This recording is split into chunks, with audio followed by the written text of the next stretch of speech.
many things were changed during the war. The face of the earth was altered, and the people of the earth changed. Before the war, Frank Race was an attorney, but he traded his law books for the cloak and dagger of the OSS. And when it was over, his former life was over too. Adventure had become his business. The Adventures of Frank Race.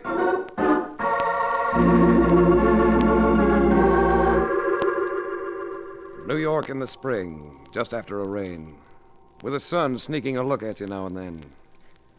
Everything glistened, particularly the girls in those transparent raincoats. I was walking right alongside one of them, a blonde who was putting ideas in my head, when... Mr. Race! Frank Race, hey! It was Mark Donovan, coming in fast as usual. I crawled into his cab, a vehicle that looked as though it must have gone through the Battle of the Bulge. I've been looking all over for you. Call come to the apartment from Intercontinental Maritime Underwriters. A guy named Chalmers Latham. An interesting piece of news. Start beating those signals, Mark. A guy named Chalmers Latham. I remembered him from the Rotogravures. First family, good-looking, shoots golf along with the pros. A Frank Merriwell in business. He drew salary as an executive vice president in charge of claims. And at the moment, he wasn't happy. I don't believe we've met before, Race. I don't believe so. I heard of you through McCormick, our chief adjuster. Attorney, aren't you? That's right. The OSS during the war, quite a lot of foreign service, decorated several times. You've got me. Might I ask why you prefer not to practice your profession? Well, I got fidgety in courtrooms. It's a handicap, irritates the judges. I'd like to point out, Race, that the function of this office is to adjust claims, not to investigate them. But you've had one come along that looks fuzzy. Not one, two.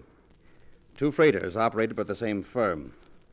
The claim in each case is for total loss. How did they go? Overdue and presumed lost. Frankly, they just disappeared, without traces. Ship, cargo, and crew. Well, sounds like an interesting assignment. As I just mentioned, our function is to adjust claims and, well... You don't want to make a fuss. You understand. Now, the claims may turn out to be perfectly legitimate. So I suggest that, on the surface, you make it apparent that you're not working for us. Pardon me a moment. Right. Yes? I'll put Mr. Nina on. No, wait a second. I'll talk to her out there. Excuse me a minute, Race. Yeah, quite all right, Latham. He took at least 15 minutes. And when he came back, he kept moving around, smoking rapidly. You free this evening, Race? I could be. I'd like to take you to Sally Deneen's for dinner. Informal or white tie? White tie. I'll pick you up at 8.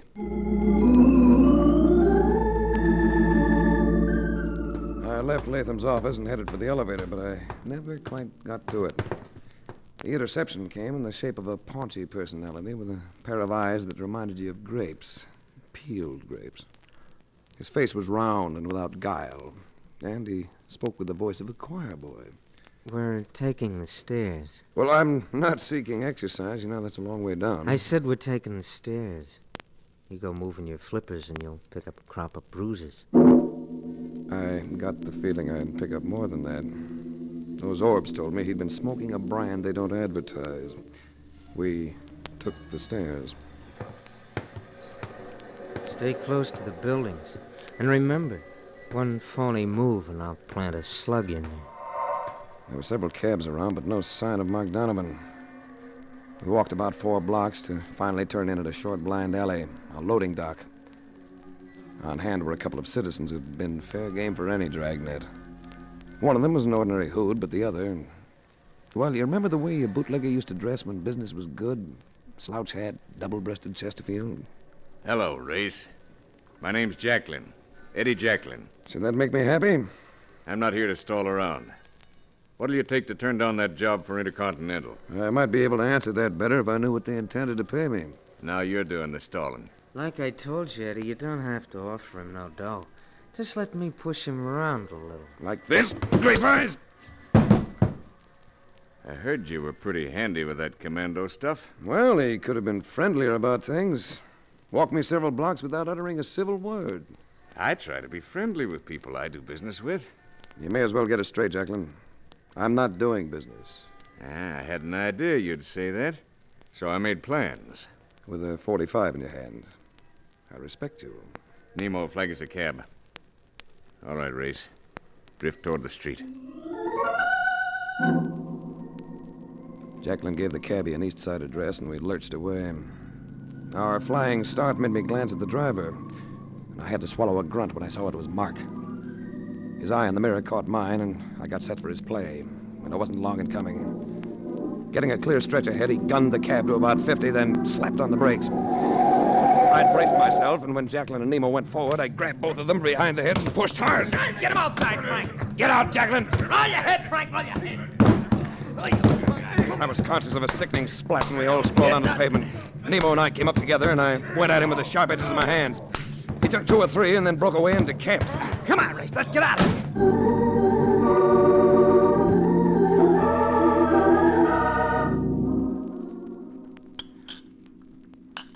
Fine fare you turn out to be. Wait for me, says the man, and that is the last I see him. Well, if you'd been watching, you'd have seen me come out of that building with a gun barrel bruising my backbone.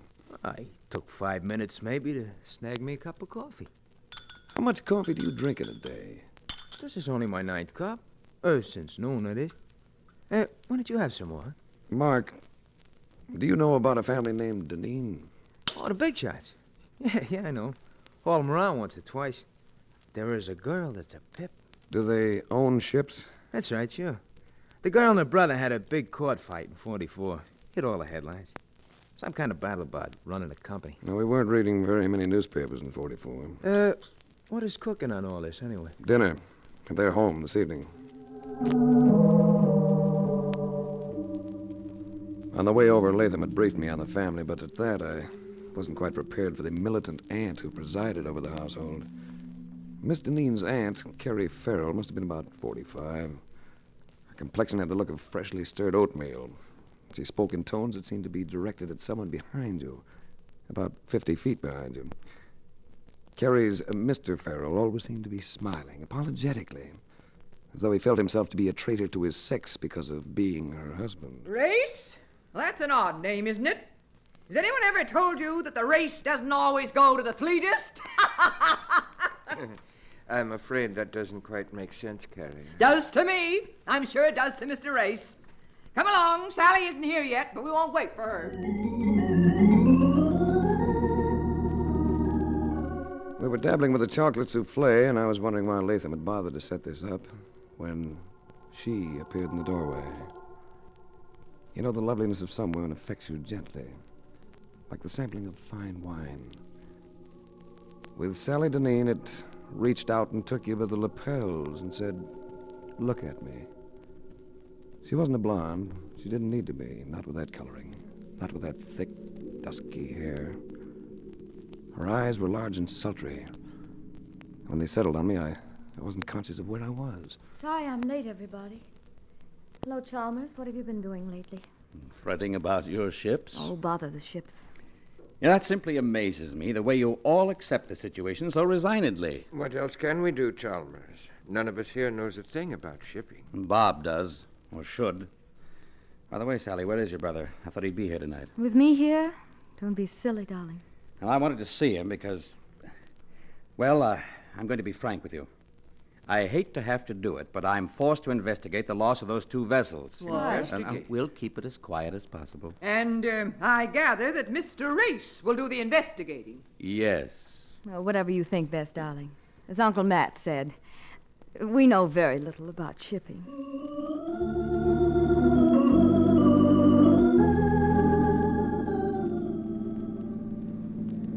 Nice dinner, Latham. I enjoyed it.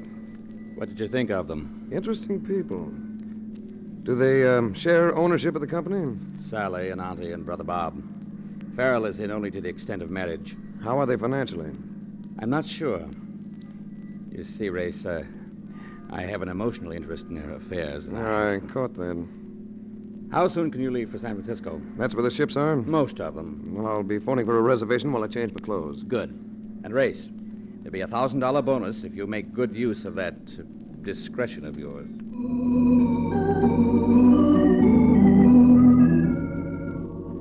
Frisco and fog. According to all reports, they're like bread and butter, particularly in the spring.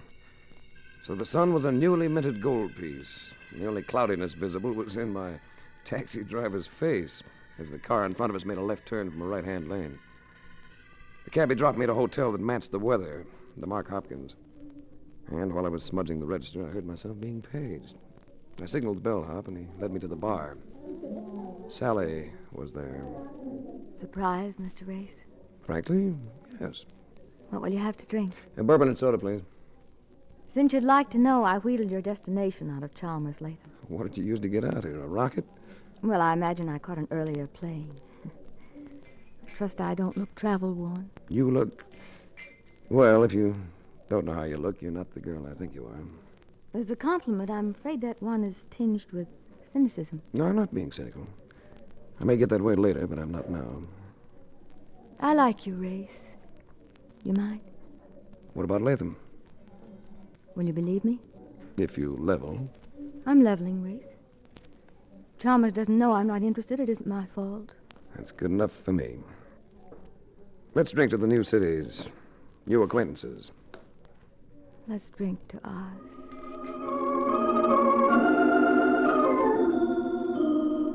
I spent the next couple of days kicking around and asking questions about the missing ships. And I drew a lot of blanks. Then I ran into Sally again at night in the lobby of the hotel. Tell me, Race, have you been avoiding me? I've been circulating around. That's the way I earn a living. Aunt Carrie and Uncle Matt flew out. I'm having dinner with them. Why don't you join us? Here at the hotel? No. And we have a house out here that we keep open the year round. St. Francis Wood. How about dinner? Oh, well, I'll enjoy that. But I'm afraid I'll be a little late. See, there's a ship in the harbor I want to have a look at. The Hackensack Victory. Oh, that's one of ours. I know. Maybe you'd like to go along. Couldn't we make it tomorrow? Let's make it tonight. Think of what it'll do for your appetite. You're a very persistent man. The Hackensack Victory is an exact counterpart of the two ships that disappeared. You don't have to come if you don't want to. I'll come.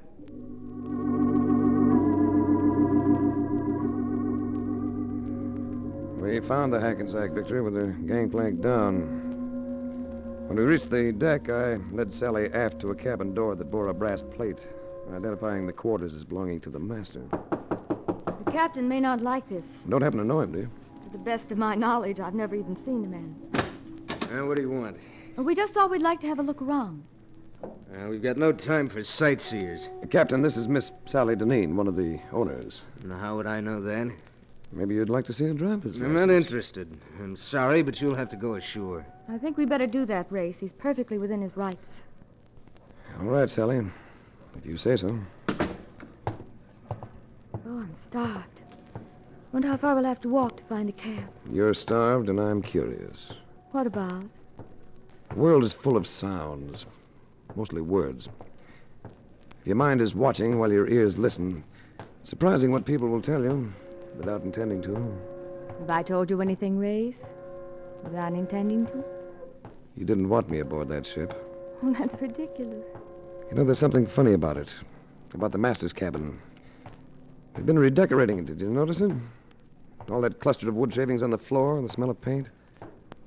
But maybe you didn't notice. Not particularly.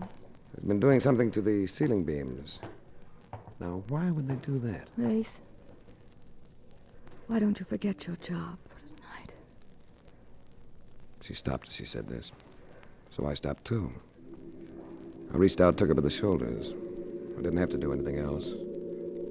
Her arms went around my neck, and for a few minutes I did no thinking whatsoever. When we broke it up, Sally seemed a little shaky herself. That was nice, Race. I thought so, too. Shall we have that dinner now? If you don't mind, I'll pass it up for now. And in the meantime? I'm going back on that vessel.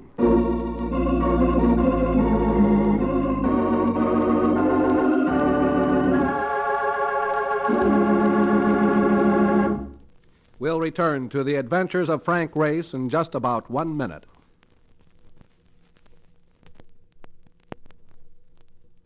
And now back to the adventures of Frank Race.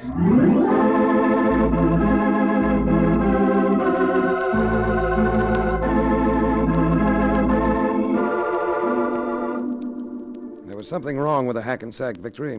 I was sure of that. And I couldn't drop the feeling that Sally Deneen was in on it.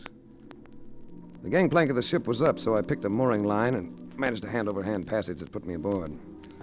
No one seemed to be around, but the master's cabin was unlocked, and I pushed my way in. It was the same lad, and he started to be trucking it again until he glimpsed the Smith & Wesson in my hand. Well, what do you want now? Just a little talk. Why don't you sit down? First, I'd like to know why the remodeling job. The beam up there. I don't know what you mean. That beam has just been cased with another piece of wood. Very skillfully, too. Why would anyone want to do that? This vessel carries a serial number. It's to be found on her engines, on her compass, on her keel. And it's usually carved into the main beam of the master's cabin. Who'd want to be changing all that? I thought maybe you'd like to tell me.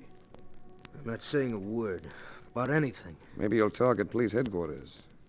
Put on your coat. You can't arrest me. Where's your authority? In my hand. Get that coat on. He was right. I had no authority. But somehow I was going to get him inside a police precinct. We left the cabin and went to the waist. We got halfway down the gangplank. That you, Kennedy? Yeah, but watch out for this fella. He's hijacking me. Well, well, if it isn't Race. Going somewhere, Race? They were at the foot of the gangway, all of them. Jacqueline, Grape Eyes, and Nemo. Take it carefully. He's got a gun on my side. We got rods, too. 3 of them. Why don't you try coming by, Race? Listen, Jacqueline. Listen carefully. I'm coming down with Kennedy in front of me. And you lads are going to back away to the left. Make any bad moves and I start blasting. I've forgotten that Grape Eyes wasn't exactly the rational type. I never cared for high dives, but it was either Jacqueline or a jackknife.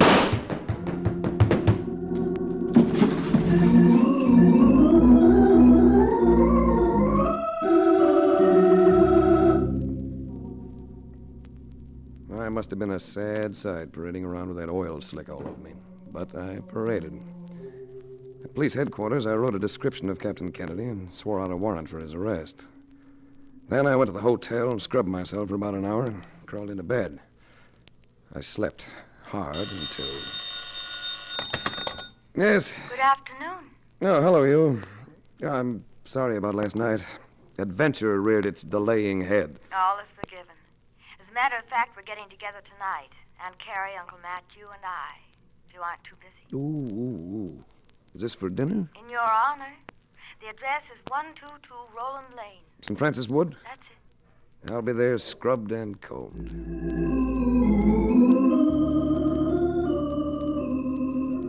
122 Roland Lane turned out to be an attractive sort of place. Monterey style, not unusually large.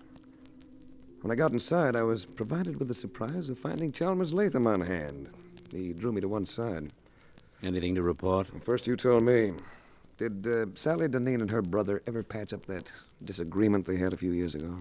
No, they never patched it up. Where is the brother? Haven't any idea. Does anyone have any idea? What are you getting at? If the brother were to die, would Sally come into any money? Well, to the best of my knowledge, his will cuts her off with a customary $1.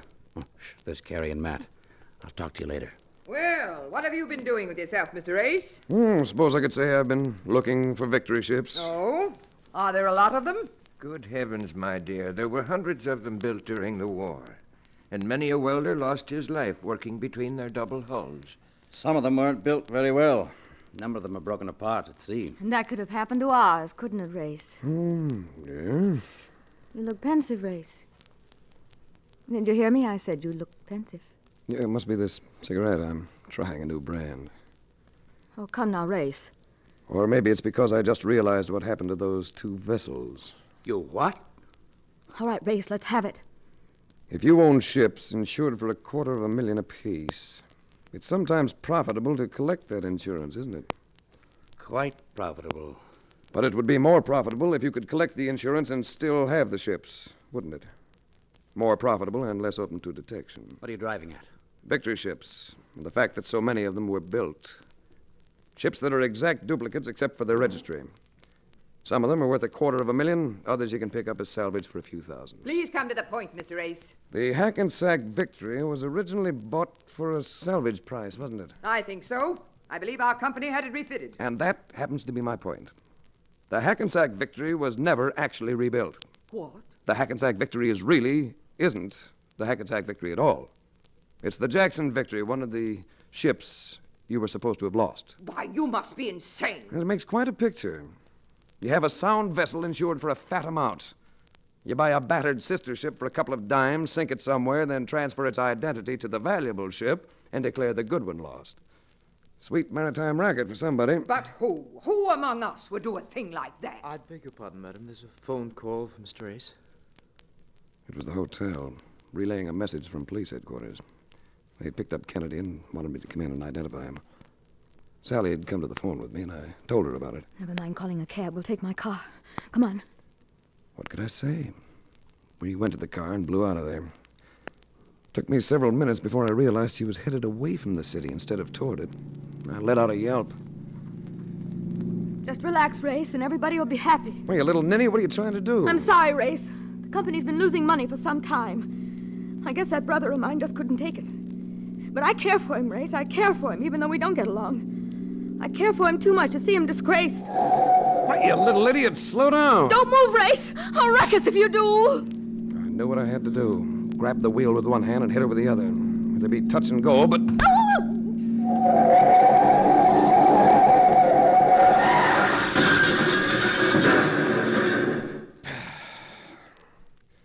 Well, have you ever tried to stop a speeding car with an unconscious girl flopping all over you? I took time out to make sure she wasn't too badly hurt. Then I swung the bus around and headed it back. She came around pretty soon, but didn't say anything. Just sat there letting me make the plays.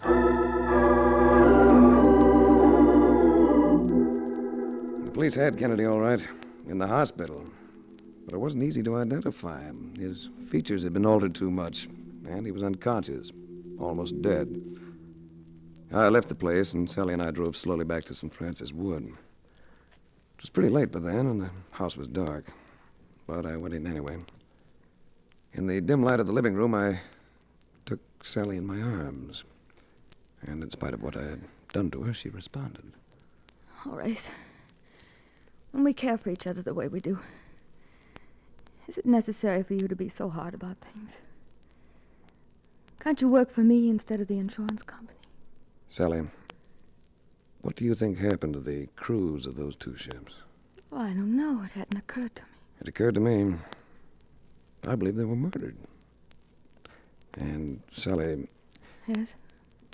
I think your brother has been murdered, too. Oh. I'll take it, Race. I let her. She needed something to concentrate on after a Mr. wallop Lee? like that. Quite a lot of conversation seemed to come from the other end. That's good. Finally, still holding the phone, Sally turned to me. It's the police. Captain Kennedy has regained consciousness, but they don't expect it will be for long. They want to know if you have any suggestions. Here, let me have him. Hello. See if you can get a statement from him, will you, Inspector? And keep driving at him with one name, Matthew Farrell. Keep repeating it to him, and I think you'll blow the whole thing wide open. Oh, that's funny. What's the matter, Race? The line seems to have gone dead. It's been dead for several seconds, Race.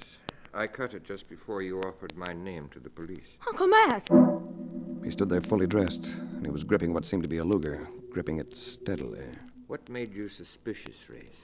In New York, you said you knew nothing about shipping. Tonight, you spoke of welding double hulls. And then I imagine there's a will, isn't there? Bob Deneen's will, leaving his share of the company to you and your wife. My wife had nothing to do with it. No, I can believe that. And you're going to have nothing to do with it. Either of you. I'm sorry, Sally. Oh. He had a gun on me, but he was looking at Sally. It was a chance I had to take. I dove at it. Race! It's all right. Oh, he's Dead. Yes. Had to be him or us. Oh, Race! Yes, Sally. I know. Violence isn't part of your world, is it? You really don't have any courage. We were all right. Until you came. I'm sorry to disturb your sheltered little world, Sally. But hiding from things doesn't make it a better world than mine. Maybe we'd better take a rain check on each other. And, give Chalmers Latham a message for me, will you? Just tell him there's no charge. This one is on me.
The Adventures of Frank Grace, starring Tom Collins, came to you from Hollywood. The series is written and directed by Buckley Angel and Joel Murcott. The music is composed and played by Ivan Ditmars. Be sure to be with us again this time 1 week from today for another dramatic chapter in The Adventures of Frank Grace. This is a Bruce Ells production.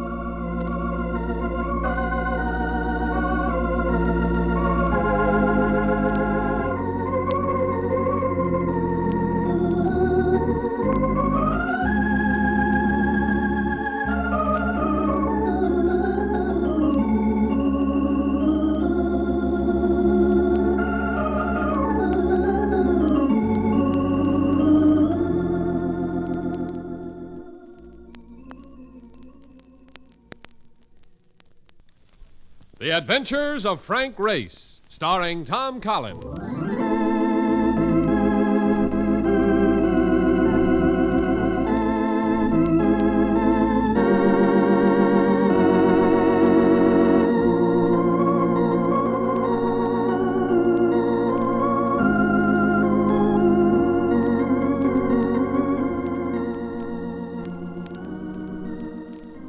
The war changed many things, the face of the earth and the people on it. Before the war, Frank Grace worked as an attorney, but he traded his law books for the cloak and dagger of the OSS. And when it was over, his former life was over too. Adventure had become his business. The Adventures of Frank Grace.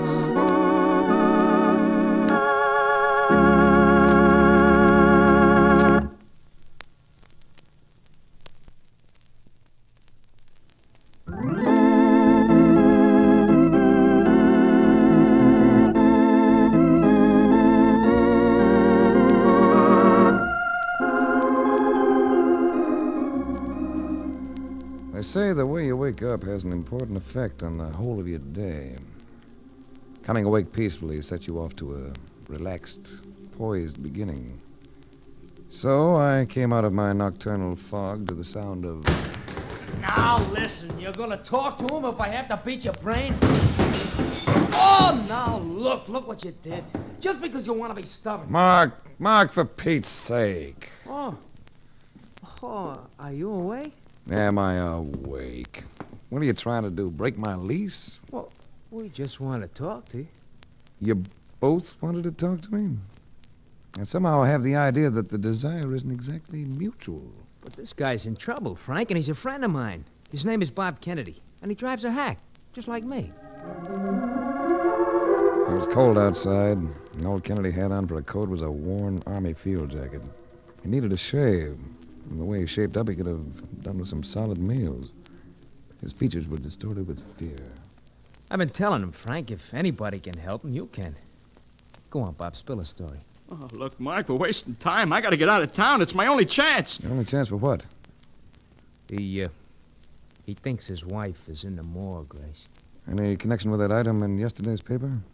An unidentified girl? Yeah, that's it. Same description, her clothes. The report said there was plenty of indication that she might have been murdered. How do you fit in, Bob? Well, would you believe me if I say I didn't do it? Now, let me get dressed. I think we'd better go to the morgue and have a look at that girl. And on the way, you can break this down for me.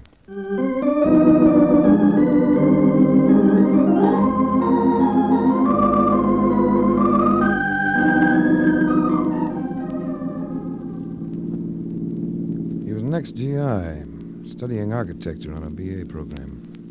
His wife had been an English war bride. He told me about it as we drove. I didn't marry into the royal family or anything like that. She worked in the factory during the war making ammunition. But she was pretty. No guy could have a better wife. Yet you had a fight. Yeah. We picked a great place to pull it off. In a cafeteria with 1 million people around. She left me there. That's all I know. Where might she have gone, Bob? Oh, I don't know. Unless it was to look for a job. This is it. And, I know the boys in here, so you might let me do the talking.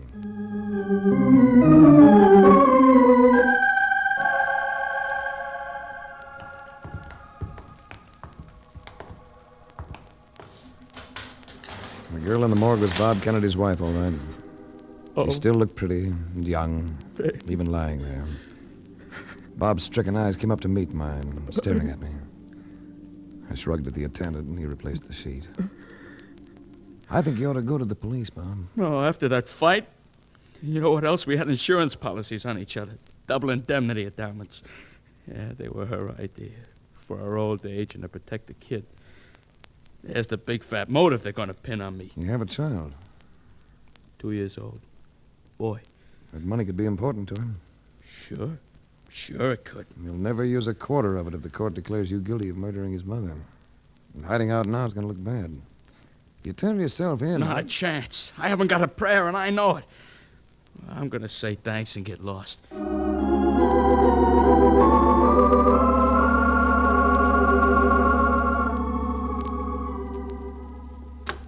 Mark's cab stood at the curb, and Mark shot me a warning look as I came out. There was reason for his attitude.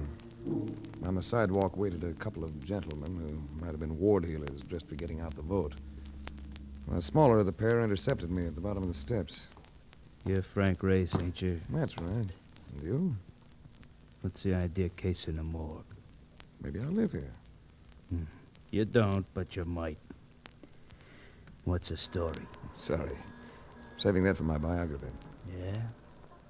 Well, we'll see how long you save it. Okay, get in the cab. He had his argument in his hand, a snub-nosed automatic. So I shrugged and moved toward the taxi. At the same time, Mark slid across the seat and stepped out as though to open the door for us, and immediately pinwheeled into action with a 14-inch end wrench. Take the big guy, Frank! You... Watch it, Mark! Hey, miss me. Get on this, Eddie! It is washed up as of now. And you too, Marlowe! Oh, brother, that wraps him up. Come on, Frank, let's get out of here before that shot brings the boys in blue. Yeah, as soon as I unload this gun. What's the story on that Milo personality? You seem to know him. Milo Morgan? Certainly. He belongs to Larry Carmichael, the racket boys. Why? Yeah, Larry Carmichael. Good lad, Marcus. You've steered me into the lead I've been looking for.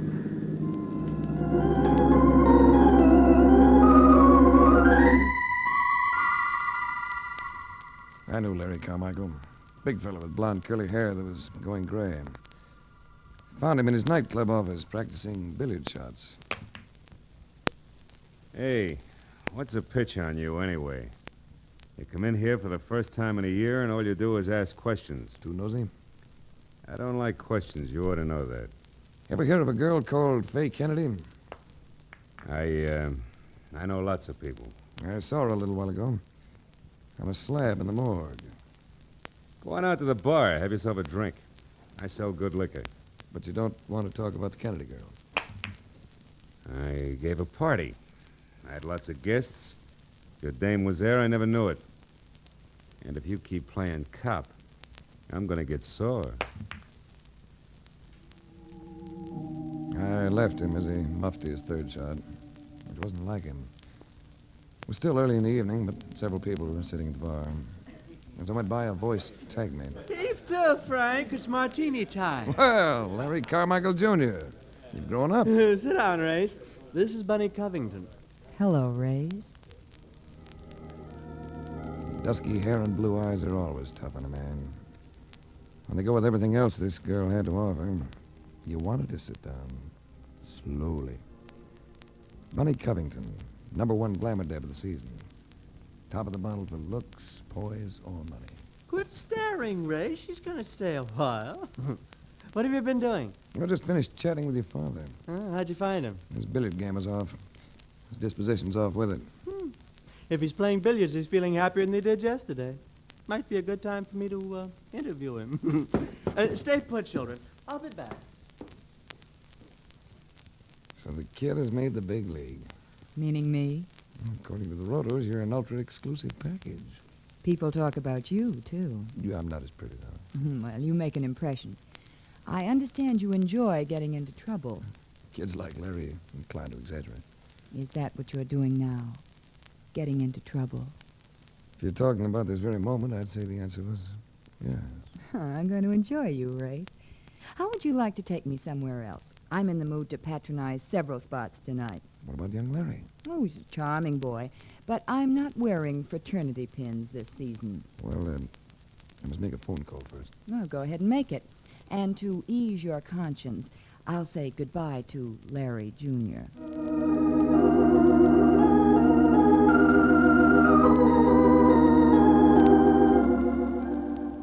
My call was to the Homicide Bureau, to a friend by the name of Lieutenant Vander.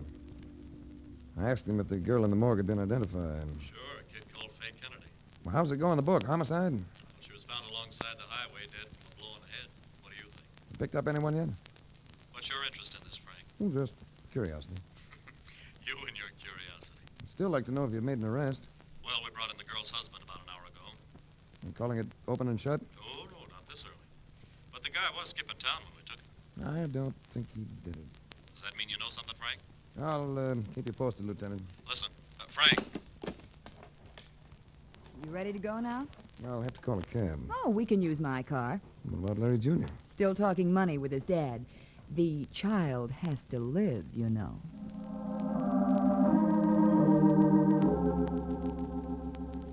We went out to the parking lot, and they brought her car around. I had to repress an exclamation when I saw it. One of those export jobs they're sending out of Europe these days, to the tune of about $7,000. I'm flattered that you like it, Race. Jump in and drive. I should think you'd want an exclusive on that. Oh, not I, darling. My whim runs to handsome chauffeurs.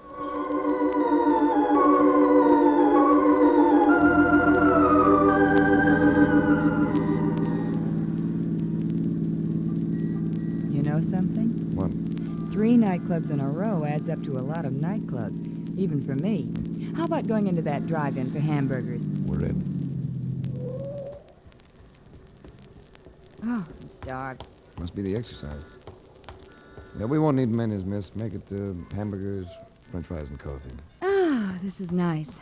But you're not going to take me right home, Race. I'm determined to make a night of it. This is the first time in a week that I haven't been bored. Poor little rich girl. Tell me something, Race. If I can. What do I have to do to get you to take me seriously? You might tell me something about yourself. Ask me anything. How long have you been running around with young Larry? Oh, a few days. Just for laughs. Were you at the Carmichael party the night before last? Oh, as a matter of fact, I was. Why? There was a girl at that party who was found dead the next day. Police think she was murdered. You're talking about the girl the police identified today? That's right. Faye Kennedy. Well, how do you tie her in with the party, Race? The paper said something about the body being found on some highway. Oh, I'll move around, ask a few questions, listen to a few answers. Get answers.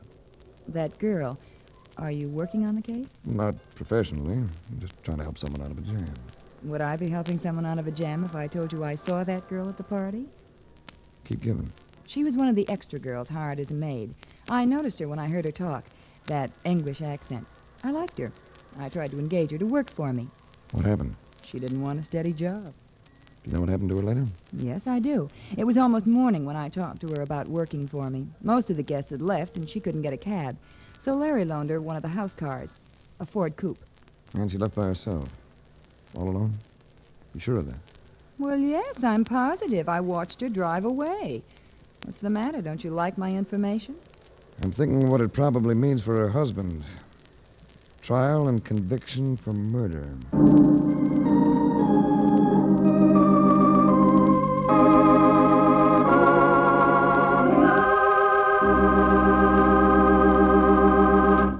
We'll return to the adventures of Frank Race in just about 1 minute.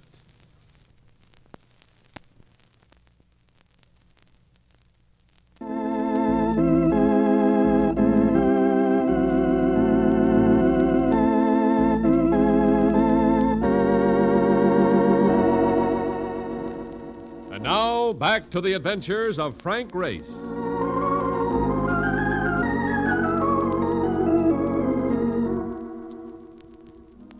I've had cases that have been failures, plenty of them.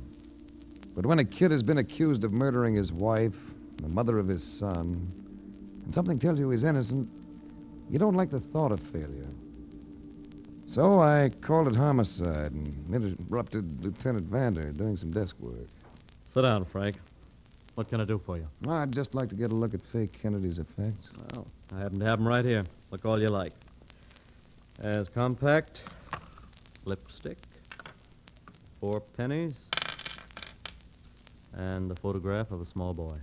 That all? That's the business. Did you know that she worked as a maid? Yeah, we know. She only worked a few days at a time, but I guess she was looking for a regular job because she just applied for a Social Security card. Now it's your turn, Frank. What do you know about her? Nothing worthwhile yet. When I do, I'll bring it to you. Where are they holding the child? Juvenile hall. Why? I'd like to see him.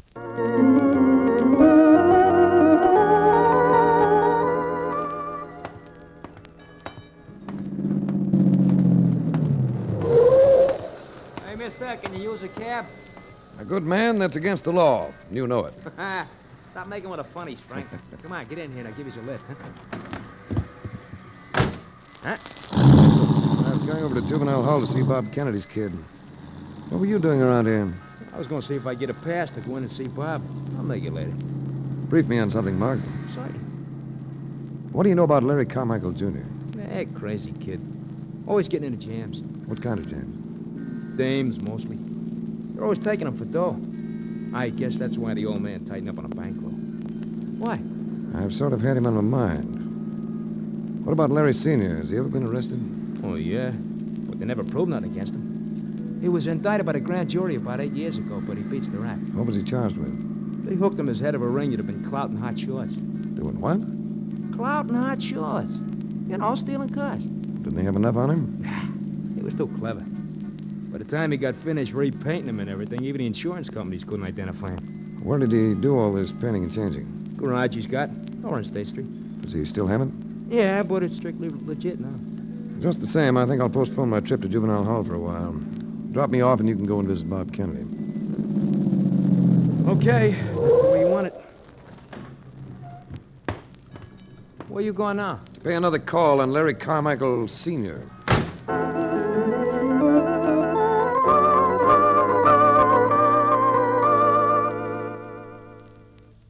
Hello, Race. You back again?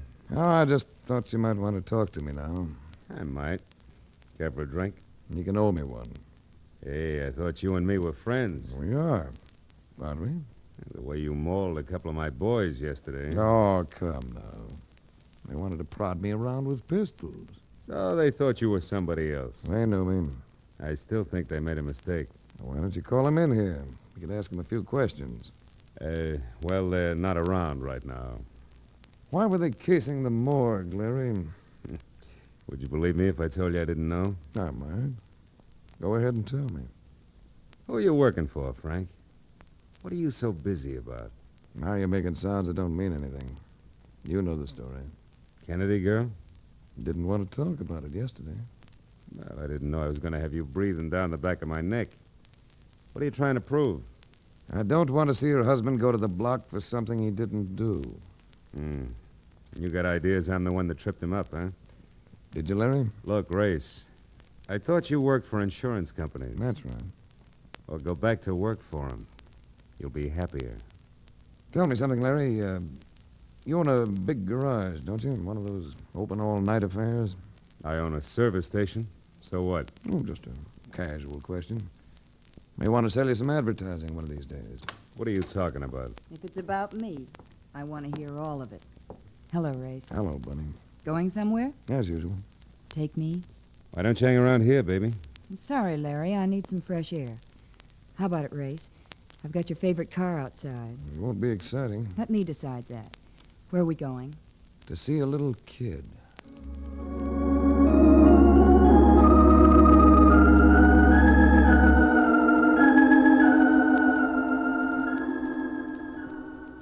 He was tiny and tow-headed. It looked as though he'd usually have a cute, ready grin. But there was evidence that he'd been crying a lot. And when I lifted him, I caught a soft, tired sob deep in his throat. I was told he'd be kept there until the disposition of his father had been decided, either by the police or by the court. Later, when Bunny Covington and I got outside, there seemed to be more clouds in the sky than when we'd gone in. More bleakness to the day. What did they call him, Race? I didn't get it. Kimmy. His first name's Cameron. Let's go. What'll happen to him if his father's convicted? I'm not sure. Go ahead, you drive. They'll probably put him up for adoption, won't they? Oh, something like that. Whatever happens, it's going to be rough on him. How are you doing on this case? So far, I've walked up a lot of blind alleys. I keep getting the feeling that I'm overlooking something. Something I've already seen. Well, what about the police? Can't they help? Well, they've got the husband. No, I don't know. Maybe they're right, but... But you'll keep trying. That's right. Incidentally, this Greyhound of yours is running low on gas. Oh, well, there's a station across the street. I know. Let's go to that garage of Larry Carmichael's. I can't help being curious about that Ford coupe you mentioned.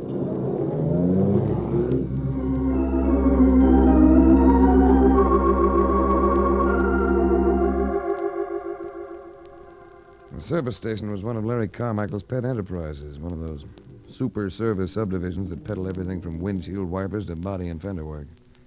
It was toward the body and fender building that I made my inquisitive way while the car took time out for gas and Bunny took time out to pretty up. There's no activity going on, but the Dent and Scratch Emporium was open, so I prowled in. I'd been peering around for about 5 minutes when someone switched on a light. It was one of those uniformed private police boys. The moment I caught his malevolent grin, I knew something ugly had turned up. While I was thinking this, he leveled a .38 at me. I dove behind a Buick station wagon, crawled as far as the rear wheels of a Dodge truck, where I jumped up and tore for an open door at the far end. What's the matter, Race? Come on, let's get out of here. Oh, whatever happened? Some lad set me up for a clay pigeon. He almost won the Cupid dog. Oh, there's never a dull moment with you, Race.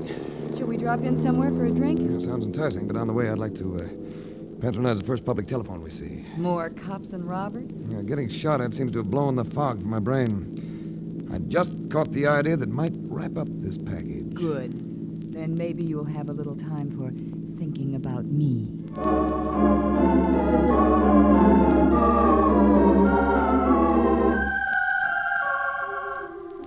I spent 45 minutes in one of those sidewalk phone booths.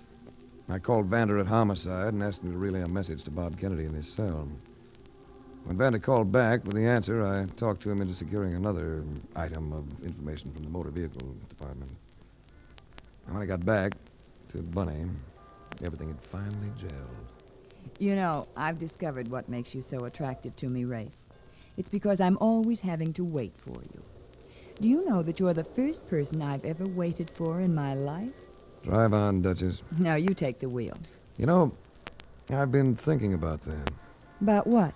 The fact that you never want to drive. Well, I told you the reason. I like handsome chauffeurs. Want me to tell you the real reason? Go ahead. Your driver's license has been revoked. Too many convictions for speeding, for reckless driving. All right, so I'm a good little girl. I let others drive for me. You drove the other night, though. You drove and you had an accident with this car. Race, you're upset. You haven't been getting enough sleep. You bought the car new, didn't you, Duchess? How long have you had it? 6 weeks. Both the front fenders have been refinished. I can tell because the rubber fittings are coated with paint. That's always the tip-off to a repaint job. Do you read palms, too, Race? It all ties in with what happened to Fay Kennedy. You see, when you offered her that maid's job, she didn't turn you down. She accepted it. She'd been looking for a job, so you took her home with you when you left the party. Which would have been all right, except that on the way, you couldn't resist showing off the speed of this rocket. You ran it off the road into some brush. You didn't hurt yourself, and the car was still drivable. But you fractured that girl's skull. So you pushed her out and left her there, alongside the road. Because you knew that with your record, you'd face a charge of manslaughter. Darling, you are upset. Let's go and have that drink. Sorry, Duchess. No drinks. Oh, Race, you can't really believe all this. Oh, I admit I cracked up the car, but the rest of it... Oh, you're letting your imagination run away with you. No. I'm sure of it. I'm sure of it because you lied. You lied when you said you saw that girl drive a Ford away from the party. I did see her, Race. I can prove it. No, Duchess. Fay Kennedy was born in England into a poor family. Poor families, they don't have cars. She didn't have a driver's license either because she never learned how to drive a car. All right, Race. You've put it together. But you're not going to be difficult about it, are you? After all, manslaughter isn't murder. You'd have turned it into murder. You'd have let that girl's husband go to the chair. Oh, they wouldn't have given him the chair, Race. Life imprisonment, maybe, not the chair. Just life imprisonment. You have no trouble being casual with other people's lives, do you, Duchess? Tell me, how much did you have to pay Larry's private cop to shoot me for a trespasser? Race, I was in a jam. Race, give me a chance. Give me a chance to show you my real inner feeling for you. I had a look at your inner feeling, Duchess, when we saw that baby. You were about as sympathetic as a poleaxe. Where are we going, Race? To Center Street, Homicide Bureau. Last year, debutante, you came out. This year, you're going in.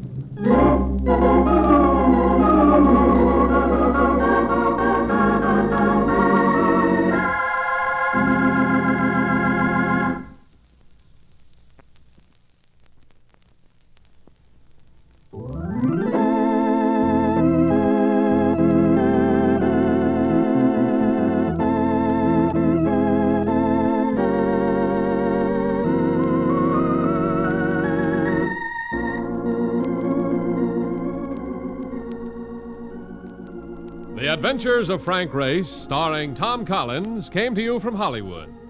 The series is written and directed by Joel Murcott and Buckley Angel. The music is composed and played by Ivan Ditmars.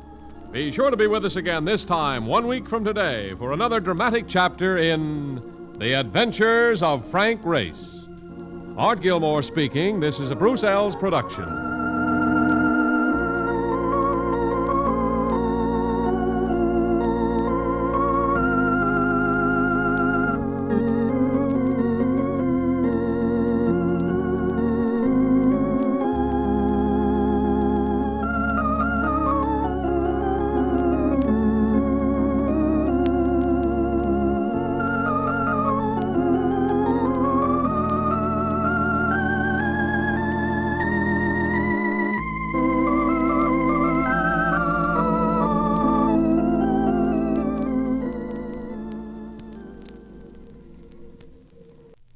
The Adventures of Frank Race, starring Tom Collins.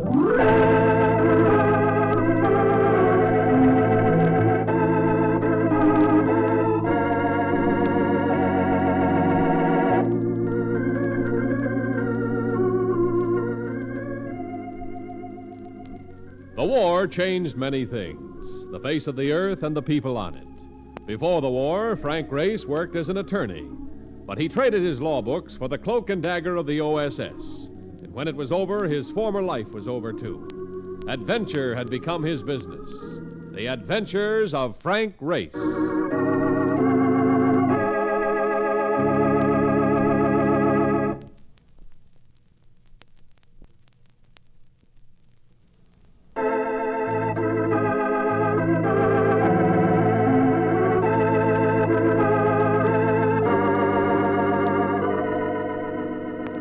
Now we join Frank Race for the Istanbul adventure.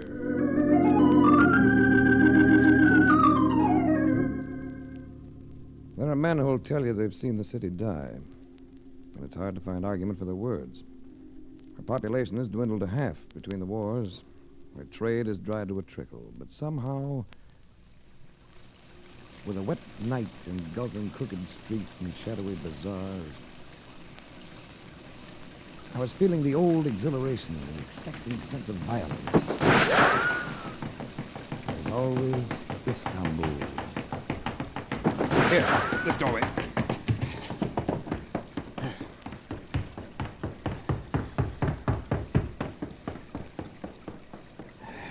Rather close. You're very helpful. Cigarette?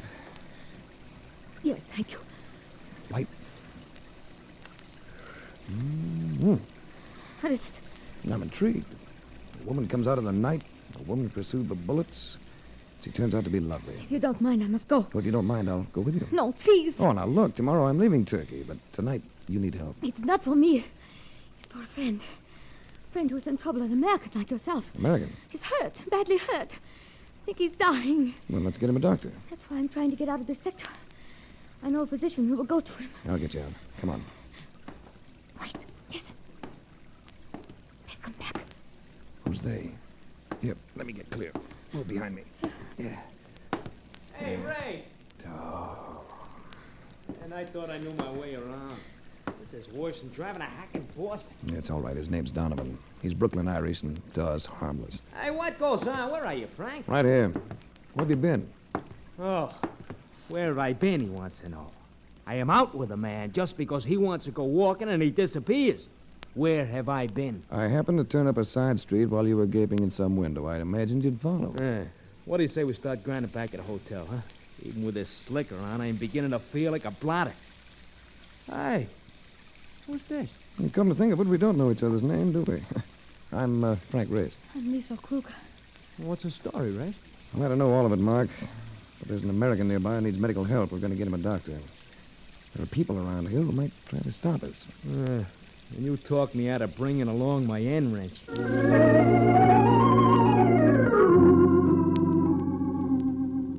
From another section of the city, Liesl made a phone call.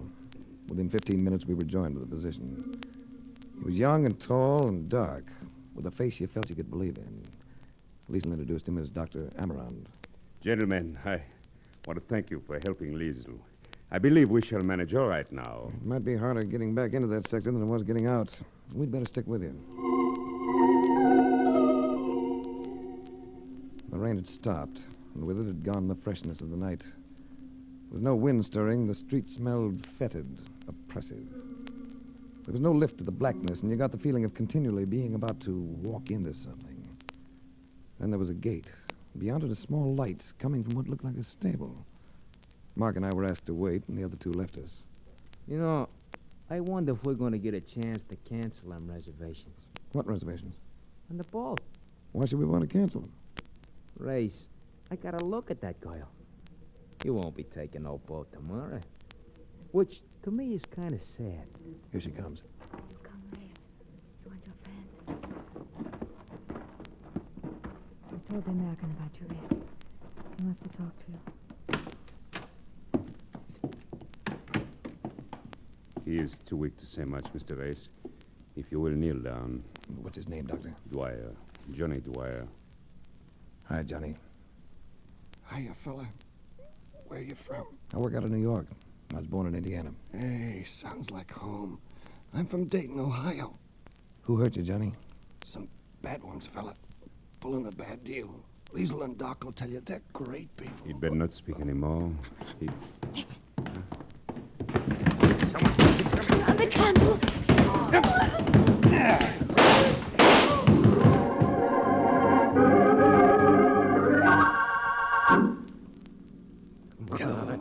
Come out of it, Race. Come out of it, will you? Oh, that's better. Oh. What happened to me? Well, you won't need to part your hair for a while, not the way that slug creased your head. Where's Liesl? And the doctor? I guess they got away. The doc got in a lick, too, hey? One of them visitors is as dead as a smoked herring. What about Johnny? Johnny Dwyer? He's dead too, Frank. I don't know what these people are playing, but it ain't post office, Frank. It ain't post office.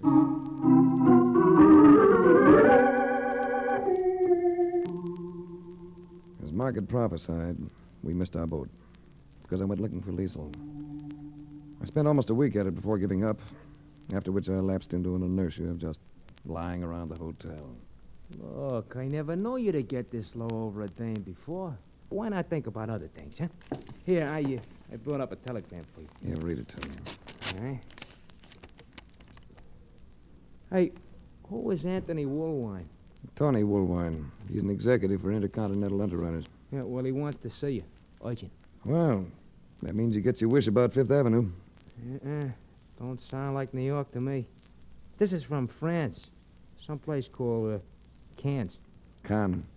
It's on the Riviera, not far from Monte Carlo. Monte Carlo? Where all that high-powered gambling goes on? The same.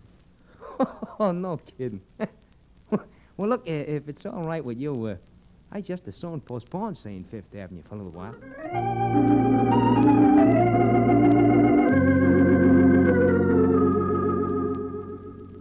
Tony Woolwine. A nice guy who always seemed to be where there was sunshine. At Cannes, he had everything to go with the climate. Rambling villa, lots of ground around it, lots of swimming pool taking up the ground. He greeted me in bathing trunks and a tan that made everything about him seem brown but his grin. It may look like a holiday, Frank, but I'm not over here just for laughs. I've been wondering why you sent for me. Tomorrow you embark on a dirty job. Well, that's fair warning. Thanks. Do you mind if I make a personal observation? Go ahead. You've got me under your spell. You don't seem to have your usual eye out for the ladies. And here I've been thinking that this crop I gathered was unusually bounteous. Yeah, with your usual discernment, you've provided both quantity and quality. I've noticed. Particularly that bit of symmetry near the diving board. In the black suit? That's better. Now I'll stop fretting. Oh, there's somebody I want you to meet. Chuck?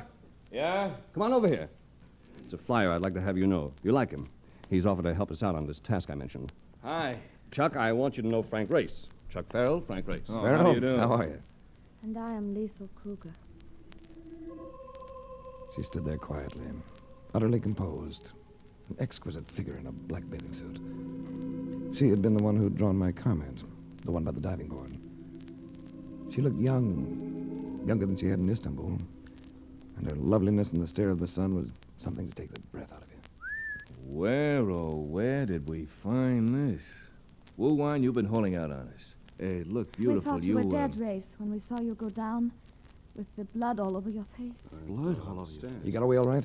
You and the doctor? Hammeran's arm was broken by a bullet. We got away. We couldn't have done it had not you and your friend been there to confuse him. I realize this must be some sort of a reunion, Is but... Race the man you were telling me of, Tony? Well, yes, Race is the man. You mean there's a tie-up here somewhere? Well, my side of it is purely insurance. The companies had to pay off claims on 3 large shipments of food, clothing, and medical supplies coming to Europe from the United States. We don't want to have to refuse insurance on future shipments, but naturally we can't keep that up. So we've got to solve the problem. I take it these shipments weren't lost at sea. Liesel, now it's your turn. Well, it's the same thing that has been choking Europe to death for so long, Race. Black market. The last year it seems to have come under the control of one organization, all over the continent. Is this what you've been fighting? You and Dr. Amaron? Yes. To Americans, the black market might seem vicious, but I'm sure it seems impersonal, a blight that doesn't really touch you. But with us, well, I had a brother, all I had left of my family. And a year ago he became ill of pneumonia. I was assured that if he received penicillin, he would live. It's usually effective. I got him the penicillin, Race. At a price very hard for me to pay. I got him the penicillin. But he died. At the age of 19. Oh, I'm sorry, Liesel. He died because the drug was worthless. What happened to those shipments that were lost? Destroyed. Cargo, train, and crew. Nothing left each time but smoldering ashes. I don't get it. What happened to them? The black market would have stolen those shipments. but they knew it would be too difficult. So they destroy them. Nobody knows how, because the train crews are always killed. And then the black marketeers get their high prices with shoddy clothes and bad food and synthetic medicine. Sounds like a rough bunch. Race knows how rough they can be. He saw some of their work in Istanbul. There'll be 2 more trains going through this month. One on the 19th, the other on the 27th. They must not be destroyed, Race. Listen to me. There is an epidemic of diphtheria breaking out through the western portion of France. Unless those trains get through with diphtheria toxides, thousands of children are going to die.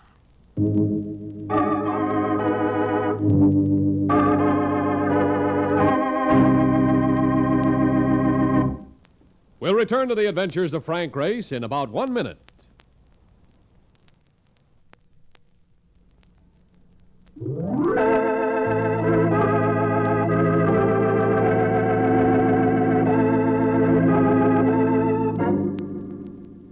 And now, back to the adventures of Frank Race.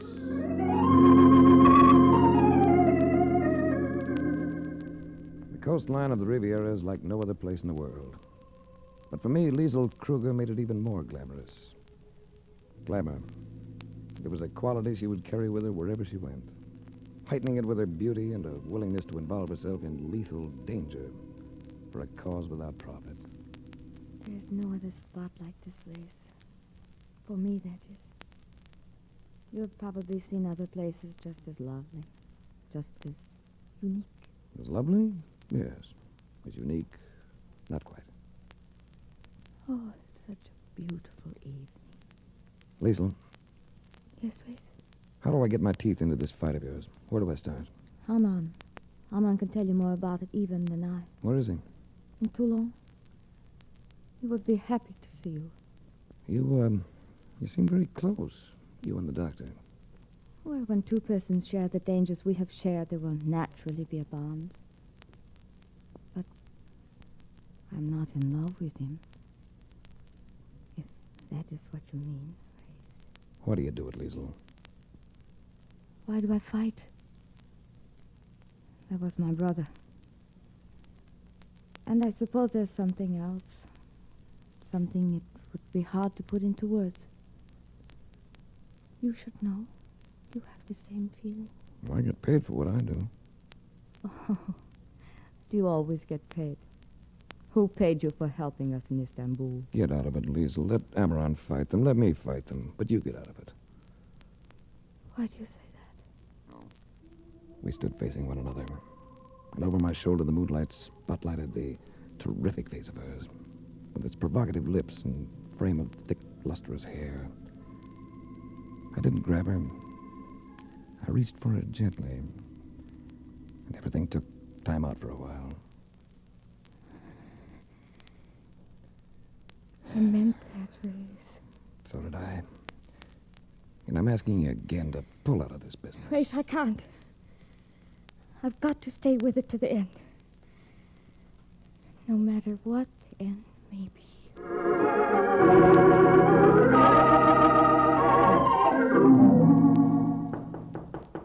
You awake yet, Frank? Yeah, come in. You're being invaded. What's up? We thought you might like to look the country over from the air. How long will it take you to dress? A quarter of an hour. Where's the plane? Oh, not more than 20 minutes from here. Well, what have you got? A salvage job I picked up. A P-47. Some ship, Frank. Chuck thought he was getting a bargain when he bought that ice wagon. Lots of power, and he bought it for dimes. The payoff is that operating it will keep him in hock for the rest of his life. P-47 adds up to a lot of planes. I wouldn't have anything else. She pays her way. Say, what's wrong with your hand, Chuck? When'd you do that? Oh, I nicked it as I was gassing up the other day. It's a little swollen. A little swollen? You'd better do something about it, Chuck. Tomorrow. Today I want to fly. Chuck, since this is just a tour of duty with no destination, would you like to drop me in Toulon for a couple of hours? Toulon? Why, sure. I'll be calling on a doctor there. We'll get him to take a look at that hand of yours.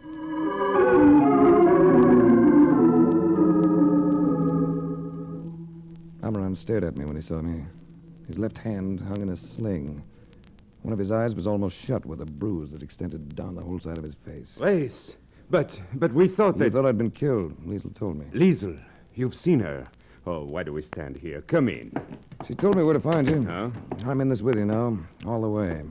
And there's an American insurance company behind me. Oh, thank heaven. You cannot know how much we need help. Tell me about Johnny Dwyer. Where did he fit in? What happened to him? Well, he was, first of all, an idealist. So many of you Americans are. And he knew how to fight. So they murdered him. What was he doing in Istanbul? He'd learned too much. So the black marketeers chased him from here. From Toulon? Is that why you're here? Yes. Johnny Dwyer stayed at a quayside hotel there, a rat trap called the Charbonnier. Why he went there, Liesl and I never learned. Too many things happened too rapidly. But it was from the Charbonnier that they hounded him. First to Marseille, then to Rome, then to Istanbul. It was from Rome that we got his call for help and word to meet him in Turkey. You know what happened there. The Hotel Charbonnier. I imagine they know you there. Oh, I wish I could say I knew them as well. You have no idea of an identity behind it? Oh, nothing worth a sou. We've dealt with one or two, but they were no more than underlings. We learned nothing. I'm going to take lodgings at the Hotel Charbonnier with a friend who was with me in Istanbul. There must be a safer way. But none quicker than I can see. And now, I wonder if I may ask a favor of you. Anything. The pilot who flew me over here has a bad hand, an infection. I wish you'd look at it. Well, he's here with you? He'll remain in his plane, but I've got a cab outside. Well, then let us go to him.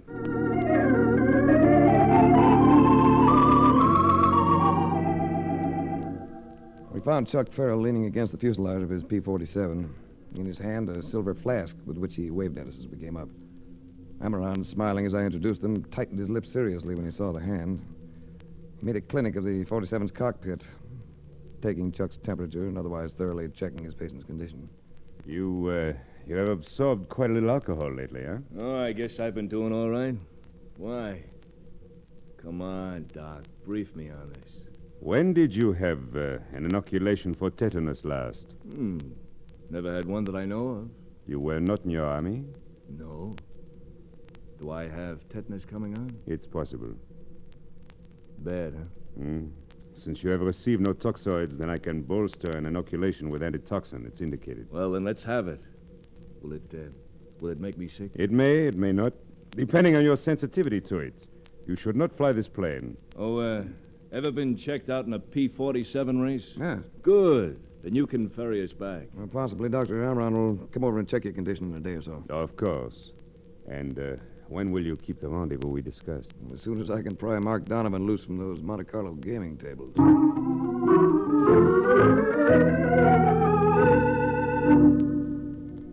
There are parks and promenades in Toulon, all handsome. There's the view of the sea. There's the cathedral and other old churches and a fine town hall. And not far from its docks, on a crooked street, forgotten by all but the police, and a few citizens who would prefer that the police also forgot it, stands the Hotel Charbonnier, as dubious a hostel as you'll find anywhere along the Mediterranean. I will say just one thing. If I'd have known I was leaving Monte Carlo for this, on this race, I think I'd have run out on you. Now, cheer up, Mark. You'll find after a while the place grows on you. Something's been growing on me, and it ain't my disposition. If I could only get me a cup of coffee. Why don't you look around? I've been looking around. There's wine everywhere. You can wade in this stuff, but not one drop of coffee. I gotta find some somewhere. Hey, a note under the door. Let me have it. Where's it from? Dr. Amaron. He wants me to go to him at once. Something urgent. You wait here.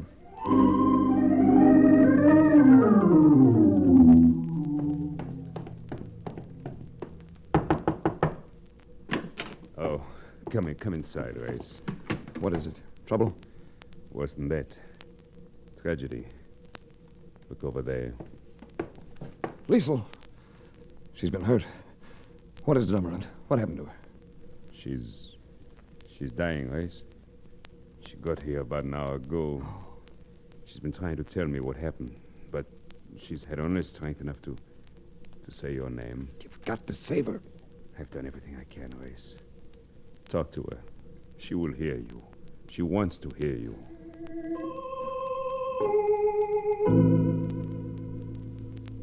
I had a lot of things to say to her, but if she ever heard any of them, there was no sign. After a while, I gave it up and went back to the Hotel Charbonnier. There in the musty hallway. Race, What? No. It's you, Mark. come here, will you?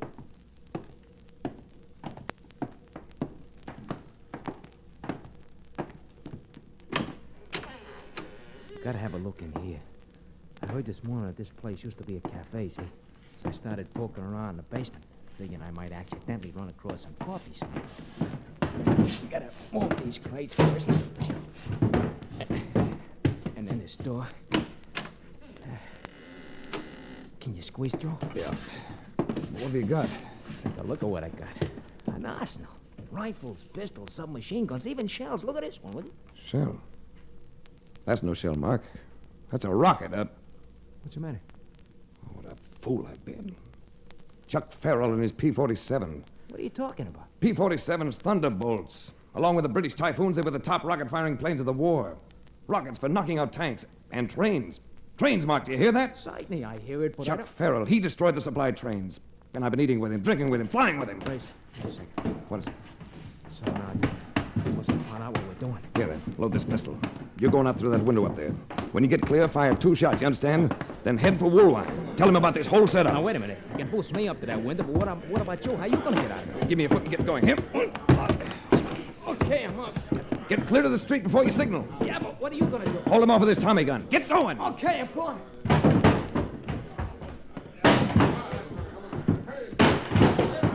Okay, one more rush to get that door open. Race, What can I do for you? it's Chuck Farrell. Nice to have you aboard. That machine gun won't do you any good, Race. I've got a dozen boys here. We'll smoke you out if we have to. Farrell, listen. All right, I'm listening. You heard that shot? Yeah, I heard it. So what? That's a friend of mine, signaling that he's clear of here. He's going to Woolwine to tell him how you've been using that P-47 to destroy those trains with rockets. All right, Race. I'm coming in. Alone. And empty-handed. Make sure your people stay out. Now, relax, Race. You're getting lost. With Woolwine knowing about the rockets, why should I sweat out a lost cause? Always play the cool hand. Is that the philosophy, Farrell? Why not? We'll work out other deals. I've made plenty of money and I've still got it. What can you do? Extradite me? Nuts. Of course, you might turn that chatterbox on me. But you're not the type for that. Are you, Race? I don't have to be, Chuck. You're all taken care of. What do you mean? You look sort of feverish. What? Sure, I'm feverish. I've got tetanus. But I've been treated for it. You took care of that. I know. I saw your doctor about an hour ago. He was trying to save the life of a lovely girl you murdered. I didn't do that, Race. You were part of it. The same way you've been part of murdering a lot of other people, including kids. But you finished, Chuck. Amaran said you weren't in shape for a bout with tetanus. Stop trying to annoy me. I took that antitoxin, didn't I? Dr. Amaran learned this morning that the antitoxin he gave you was worthless. Worthless? It was worthless because it came through your own black market channels. And there's none available that'll be effective. Not until a new supply arrives from America in 15 days. And in 15 days, Chuck, I have a feeling you won't be around.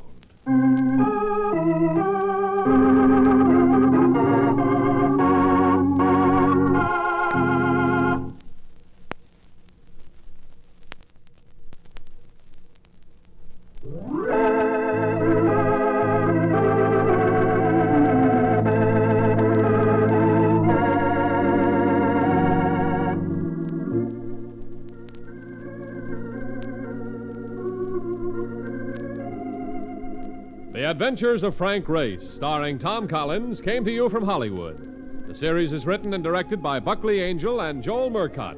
The music is composed and played by Ivan Ditmars. Be sure to be with us again this time, 1 week from today, for another dramatic chapter in The Adventures of Frank Race.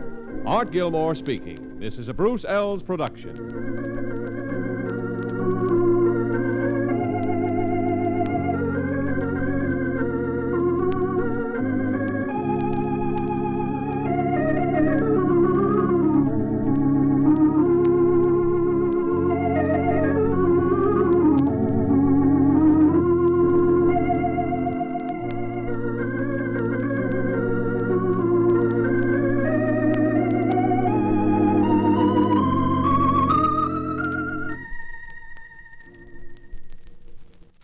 The Adventures of Frank Race, starring Tom Collins.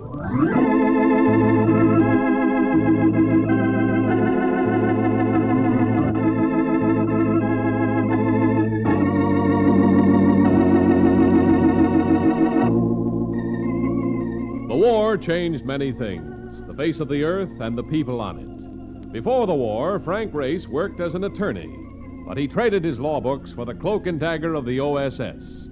When it was over, his former life was over, too. Adventure had become his business. The Adventures of Frank Race. And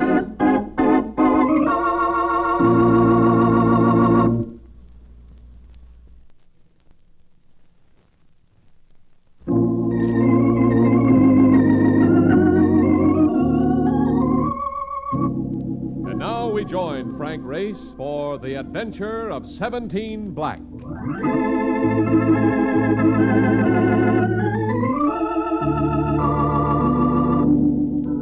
Saratoga, city of sport and health, where you can watch the thoroughbreds come thundering into the stretch or increase your physical efficiency with its spring water and sunshine.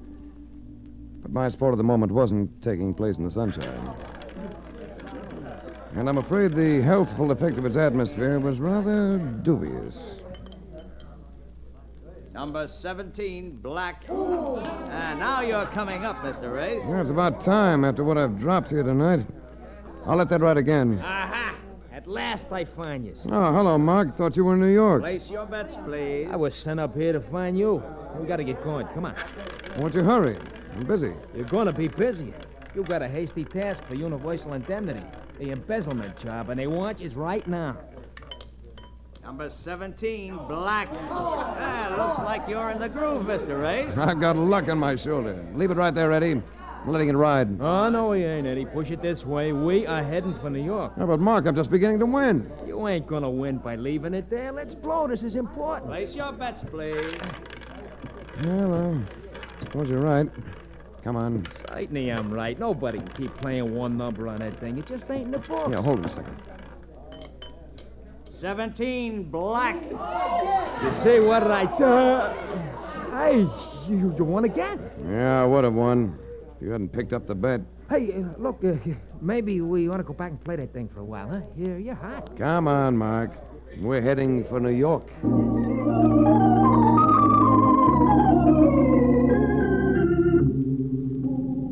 Who talked to you from the insurance company, Reed? Yeah, Chester A. Reed. I told him you wanted a little time to yourself, but he said I was to get you anyway. He told me all about it, see, so I could brief you. What's the story? Some guy keeping books for a construction outfit took 70 G's of the company's money. He was bonded with Universal. Reed wants me to go after him, huh? No, not the guy. He's dead. Suicide. Reed wants you should see if you can find the dough.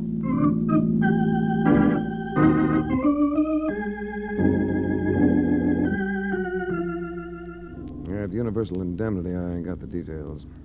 The alleged embezzler had been a man named O'Connor with a home in Yonkers. I had Mark drive me over there to see his wife. What's the use of talking about it? Johnny's dead. After a while, I suppose I'll be able to tell myself I've still got a baby. Baby? He's a year old. How you fix for money?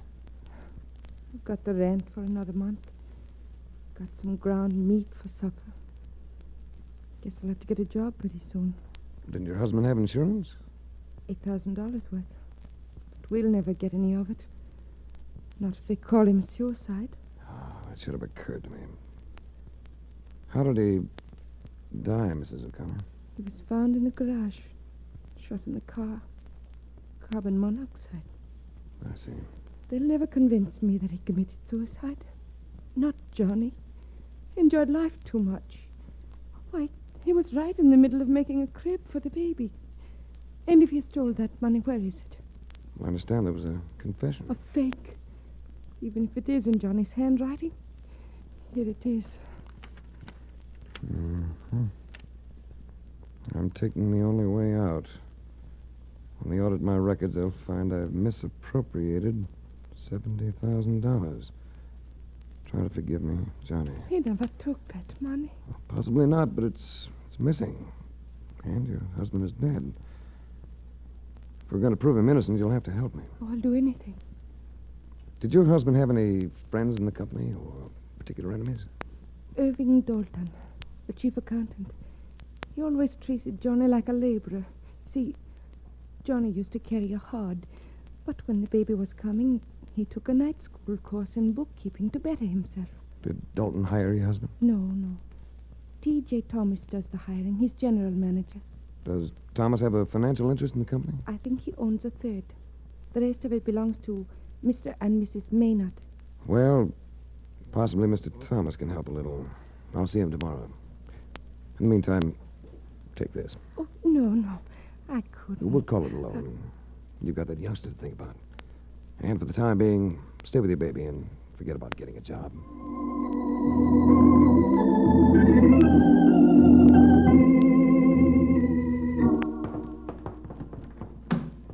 Take me back to the city, Mark. What's cooking?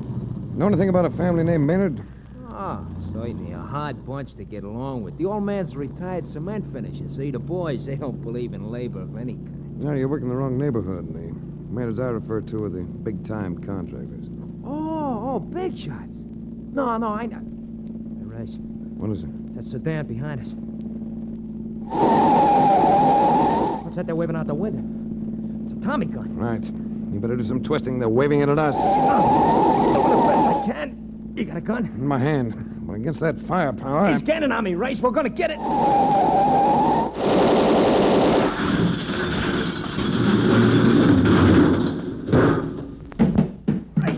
Race, you okay? Let me get my arm free. Let me help. He's coming up with that machine gun. He's lining us up, Race. He's gonna... You got him. The other guy's running. Watch out. I didn't kill that one. Just hit him in the leg. Yeah, but he lost the chatterbox. We're okay. Yeah, let me help you out. Yeah. Easy now. Take it easy.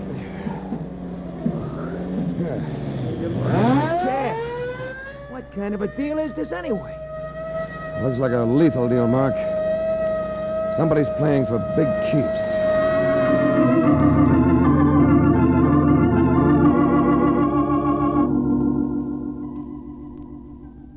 You didn't go to an ordinary lumber yard to find the offices of the Maynard Construction Company. They took up half the 14th floor of a skyscraper. I was impressed with the handsome paneling, the ancestral portraits, and the cocktail party that was going on. Well, the place was rocking. It was only after quite a bit of elbow fencing I was able to force my way to a waiter. He promised to locate T.J. Thomas for me, but it was at least 15 minutes before I got a reaction. Mr. Race? That's right. I'm Irving Dalton, chief accountant of the firm.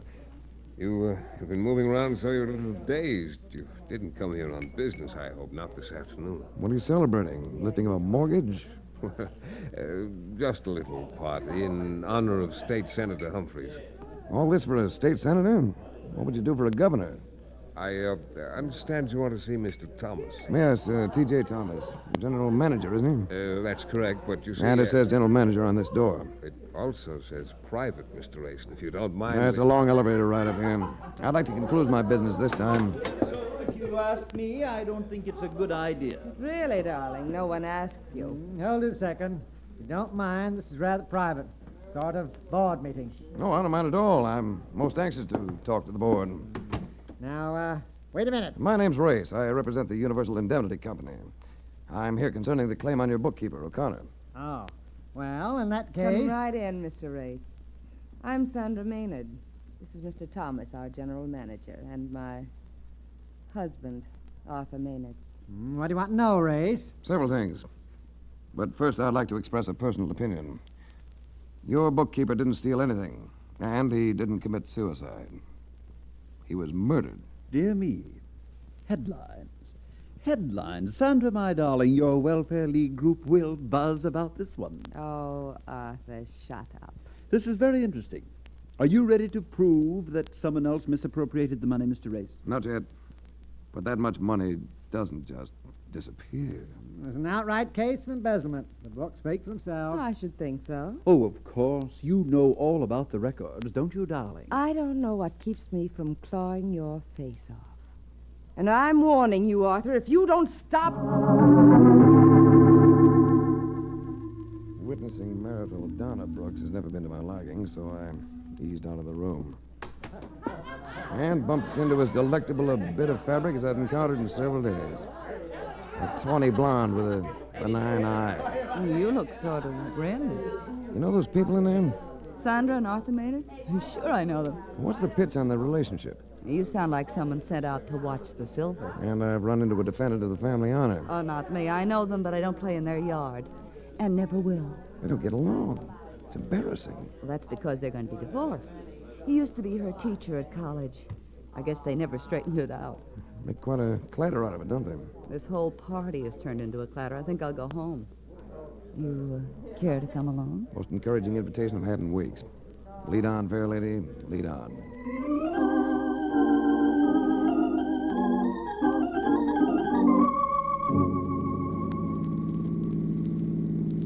What's the matter with that cab driver back there? Sounded like he was putting up quite a squawk. Mark? No, he's a very unreasonable fellow. Just because he waited half an hour for me, he felt he should drive us to your apartment. When I've got my own car. He must be nuts. Yeah, it's a night to send anybody by me, Doris. Full moon, sky full of stars. Perfect night for romance. Or murder. What makes you say that? Just a thought. Do you, always carry so much luggage in your car? I'm a nightclub singer. I'm going away for an engagement. Oh, too bad. Oh, come with me. What'd I do, push your piano around? Race.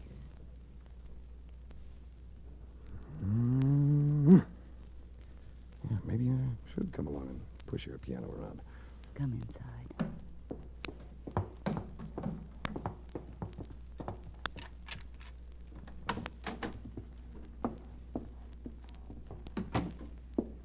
Hold me, Race. Delighted. But first, let's have a little light. What are you doing? Removing this pistol from your purse. What is it? Part of the new look? Oh, Race, don't be like that. I'll go for you if you let me. I might even postpone going away. How would you like to talk about a man named Johnny O'Connor and $70,000? I might. There's something that might interest you in the bottom drawer of that bureau. Oh, seems to be stuck. So are you, sucker. Nice work, Doris. Now we can get rid of this chump for good.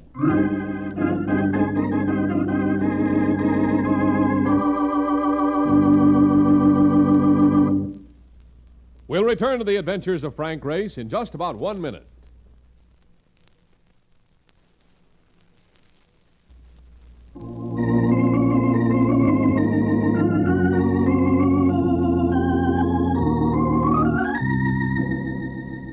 And now, back to the adventures of Frank Race.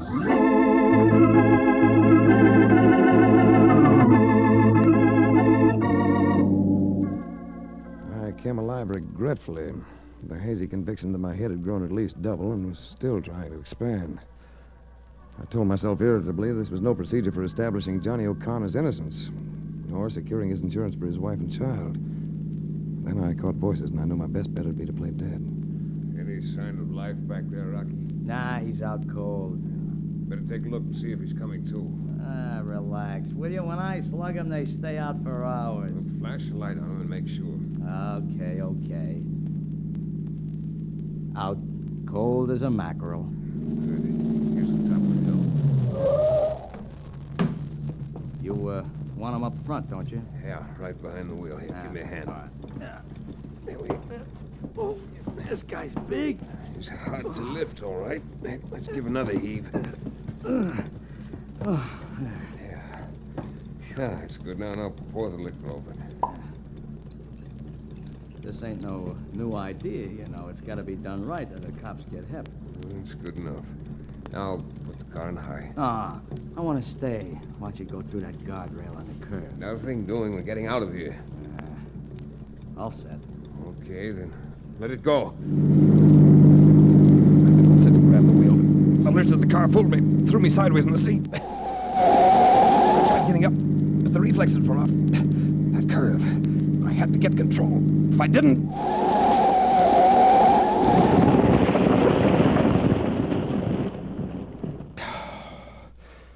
Don't ever do that to yourself. I just sat there for a few seconds. Then I staggered to a phone booth and asked Mark to come out and meet me.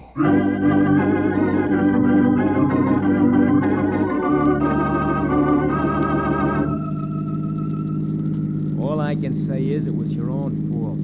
If I'd have been tagging along, it probably never would have even happened. I warn yous about that dame. Well, she's very attractive, Mark. In spite of what occurred, I shall continue to think of her wistfully. Nah, she had a look. You know me, I never miss on dames. I agree. As the poet says, they're the most dangerous species. Most dangerous of the species, Mark.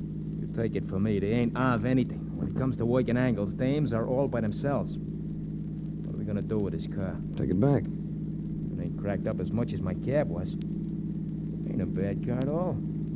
Whose is it? The registration says it belongs to Thomas and Humphreys. Used car sales. That's where we're taking it? At midnight? The joint will be shut tight in Atlantic City in December. Well, let's get inside. You know something? They could call this breaking and enter. You mind? Not so long as the cause is just. They need a new door here. You want my flashlight? No, street light's enough. You take that filing cabinet and see if you can find any papers on the car. I'll try the desk. Okay.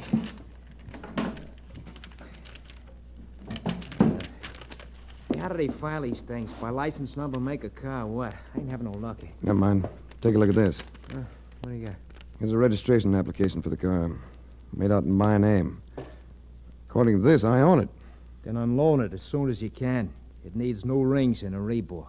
A tight little arrangement. Look, I don't get it. I do. If I'd been killed tonight, Mark, this slip would have been mailed to the Motor Vehicle Bureau in the morning. It would have covered my accident very nicely. Uh-oh. Looks like you're up against tough pitching, right? And there's more to this than just the missing 70,000. I wonder if I could squeeze any information out of Sandra Maynard. Squeeze? Another dame? In this case, chum, that ain't good. Well, you're wrong, Marcus. In this case, it ain't bad.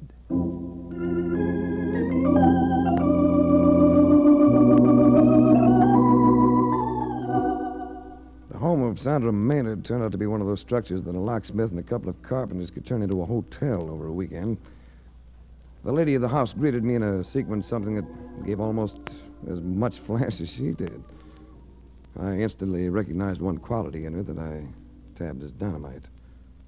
While you were with her, she'd make you forget all the other women you'd ever known. After our scrambled meeting last night, this is rather unexpected. But it's nice. Cigarette? Thanks. There'll be drinks along the moment. Manhattans and martinis. I'm sure you must like one or the other. There have been occasions when I've gone for both, to my eventual distress. You're attractive, Race. But then I suppose you already know that. You're, rather direct, Mrs. Maynard. And I'm sure you make good use of the trait. It saves time. Oh, don't say Mrs. Maynard. I hate the name. Call me Sandra. Everyone does. Even my chauffeur. I'm flattered. I wonder. Have I stepped off on the wrong foot? With your facade, why worry? Suddenly I do find myself worrying. Do you mind if I try to impress you, Race? I think I'd enjoy it. Why did you come to see me? To talk business. Can't it wait? I don't think it should. Race, I have a feeling that you might be crusading. Did you know Johnny O'Connor? Do I look the type to know anything about a construction company? I inherited the thing from my father. I care so little about it, I've given my husband a quarter interest to get rid of him. What about your Johnny O'Connor? He was the bookkeeper who was supposed to have committed suicide after embezzling $70,000. And you don't think he did? Either one. Well, it seems that he handled the expense accounts for the firm. Entertainment bills, items like that. I don't get the significance. The state's attorney general has been asking for funds from the legislature to investigate contracted bids for public works. Been complaints that your company's had inside information on supposedly sealed bids. So a lot of expense vouchers in your office became too hot to hold. Expense vouchers that might have been linked with the bribing of public officials. Oh, what does all this have to do with that bookkeeper? Well, shall we say that with all those vouchers missing, say, $70,000 worth, O'Connor would be the patsy with nothing to back up the entries in his books, especially if he weren't around to offer excuses.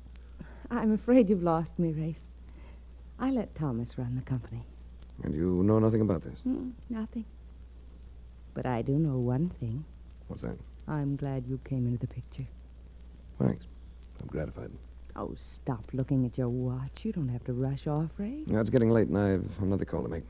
On another woman? On your chief accountant, Irving Dalton. I want to see you again. If you'd care for my case history, I'm 26 and rather wealthy. In about 60 days, I shall no longer be encumbered with a husband. An interesting deposition. Don't worry. You'll never be lonely.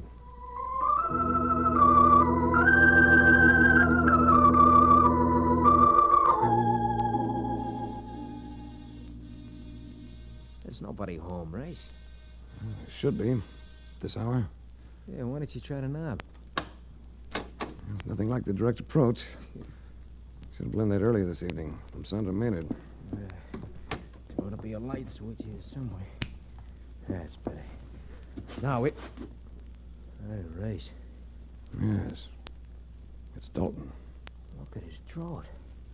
Somebody must have choked the wadding out of him. He must have been showing signs of weakening. Let's get going, huh? No, let's look around. Uh-oh. Open the door, but keep behind it. Okay. Didn't know if it'd find you awake, Dalton. Take a better look, Thomas. You'll notice he isn't awake. Say, what is this? Well, I know some inquisitive gentlemen who'd call it homicide. Where do you think you're going? I'm getting out of here. Not yet. I had nothing to do with this. Possibly not. But I have a hunch we can tie you in with Johnny O'Connor's murder. I had nothing to do with it. Oh, then you know it wasn't a suicide. No. No, I... Mark dial the Homicide Bureau. Now, wait a minute. Why can't we sort of talk this over? We can. Why don't you start in? In the first Race, place... look outside the window!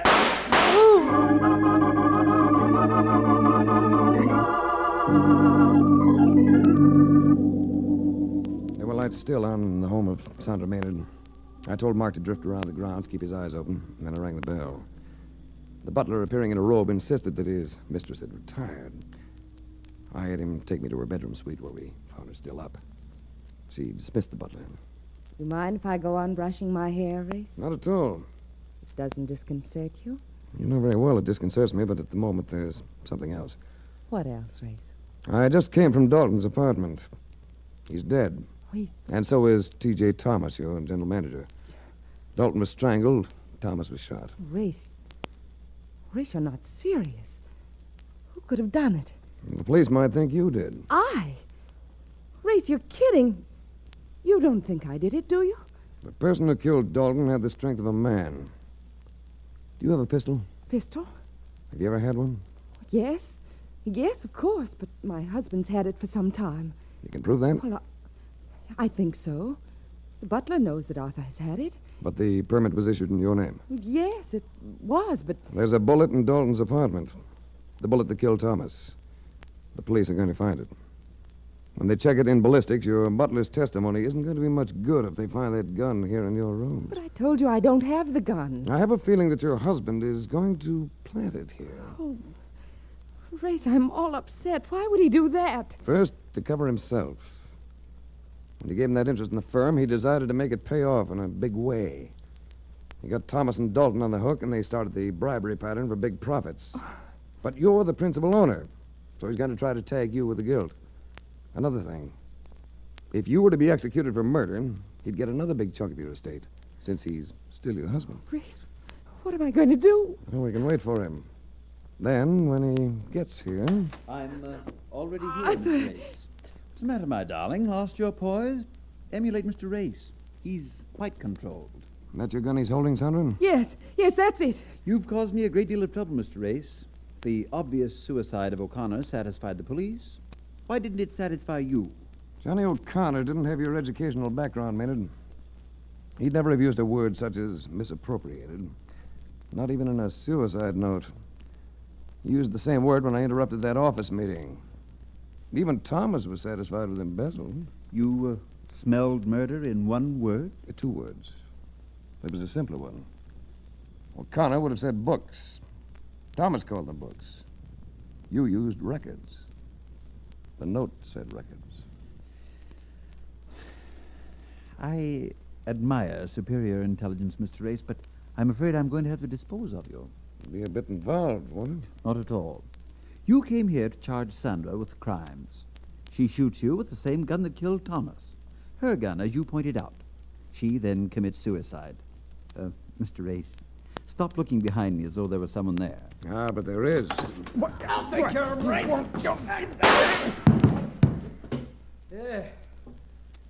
I tell you, Race, you just can't beat an end wrench in a pinch. All you need is the right guy to flip it. Marcus, never have I been so happy to see your ugly face.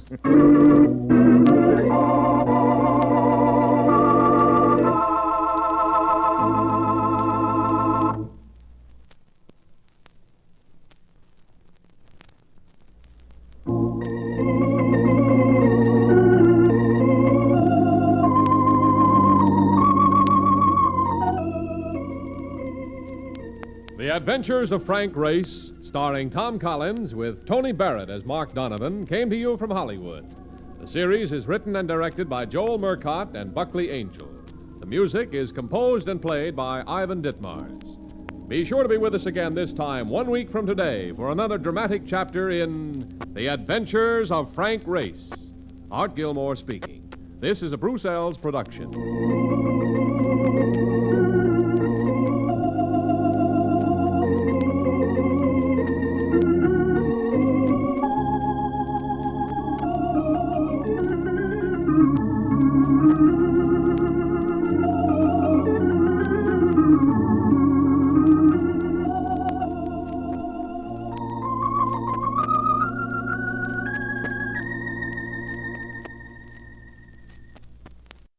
Adventures of Frank Race, starring Tom Collins.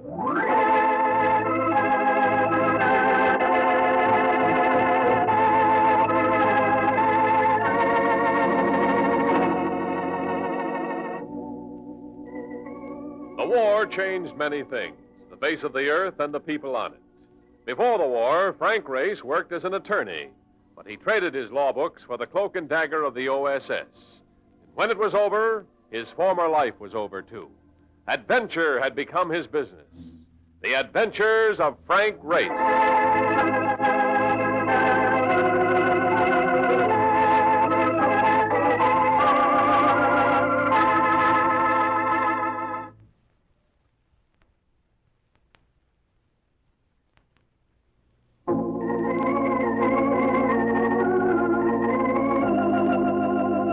And now we join Frank Race for the Enoch Arden adventure.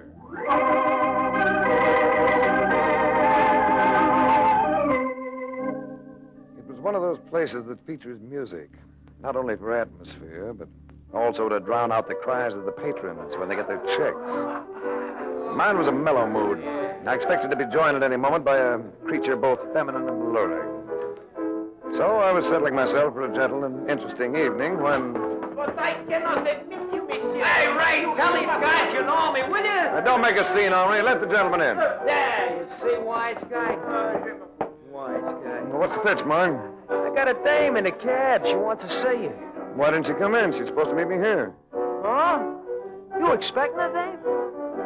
You don't think I'd go white tie and to dine alone, do you? I got me a feeling the dame in my cab ain't the one you're expecting. Blonde, statuesque, rather beautiful. Redhead, stacked, completely a pip. That good? Mm-mm. All right, you sold me. Henri. You wish something, Monsieur Race? Yeah, there'll be a lady seeking me. I've been taken suddenly ill. Ill? You'll make it convincing. Oh, but of course, Monsieur Race. You are dying.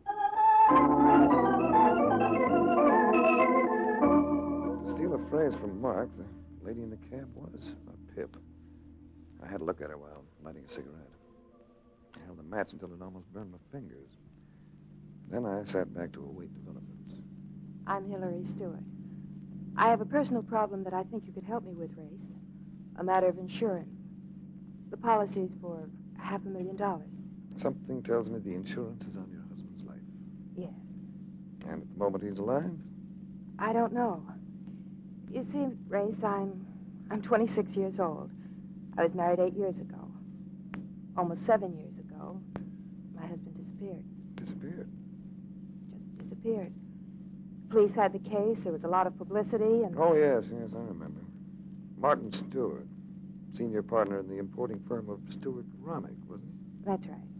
And in this state, when a person's been missing for 7 years, He may be declared legally dead under the Enoch Arden law, which would make that little insurance policy of yours payable. You cover ground quickly, Mr. Race. $500,000, I'm afraid I can't see where you'd have any problems. Do you think the insurance company will be inclined to pay all that money without investigation? No. I think they'll investigate all over the place. But if everything's above board... Suppose they were to find that my husband had been murdered. Well, it'd be important only if you murdered him. Did you? That's what I mean. That's why I want you to look into the affair, for my protection. Will you take the case? Have dinner with me. Coax me a little. I'd like that, but I can't. Not tonight. Tomorrow, perhaps? Let's drop the perhaps. All right. And now if I could be transferred to another cab, I must go home. Well, we'll take you home. Where to? Sumter Terrace, 1450.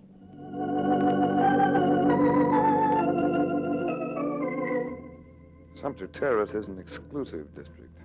One of those streets where tall, thin trees line the curbs and short, fat women parade their dogs. There was a man standing before the entrance to number 1450 as I escorted Hillary Stewart up the steps. She spoke to him. Hello, Gary. I'm sorry I'm late. I've been waiting an hour. I'm truly sorry. I'll go in and get ready right away. Thanks a lot, Mr. Race. If you'll call for me... Tomorrow. I'll remember. I wanted to go into the building, then I turned toward Mark in the cab. But I didn't go toward them. Gary was there on the steps, blocking the way to the street. Stay away from her, understand? Now you're making me very sad. It's practically an engraved invitation to come back. Yeah? And what's this? His punch nailed me to the wall of the building. His outline danced in front of me as I fought to breathe, to stay upright. I was conscious of his grinning at me, an ugly grin. Then he pulled the door open and went inside. Hey, what went on there? What goes on, Race? You hurt? Well, just embarrassed, Mark. Yeah, I'll be all right. A second. I thought I saw him throw a snake punch at dirty low-down, no good. What'd he slug it? When I digest my food. I went inside. I'll go in and beat his brains. No, not now, Mark. I can take care of myself. I have an idea we'll be seeing him again. The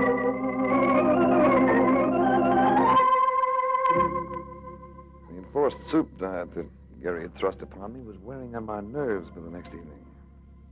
My appetite was back in working order, and my spirits were high, but the housekeeper who answered the door at the residence of Hillary Stewart sent them into a nosedive.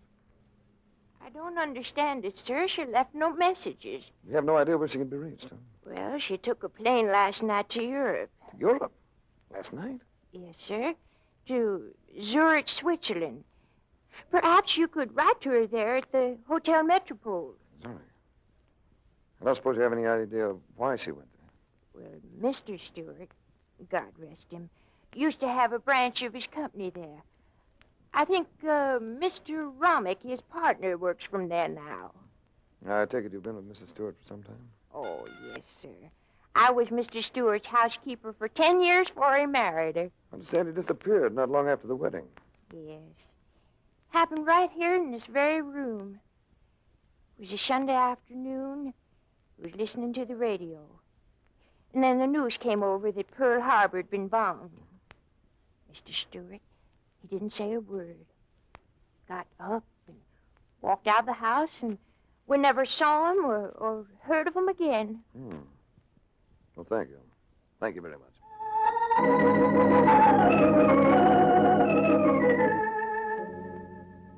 With Hillary Stewart running out on me, my first reaction was an impulse to flip the whole thing. I can do without women to play games, even glamorous redheads. But I thought of her playmate Gary and that sneak punch, and decided that I had to see that boy again. The way he'd acted made me certain I'd find him wherever I'd find Hillary. I played a hunch. I went into a phone booth and called several of the bigger life insurance companies. And I hit the jackpot when I spoke to Steve Watson, vice president in charge of claims at Columbia Life Plan.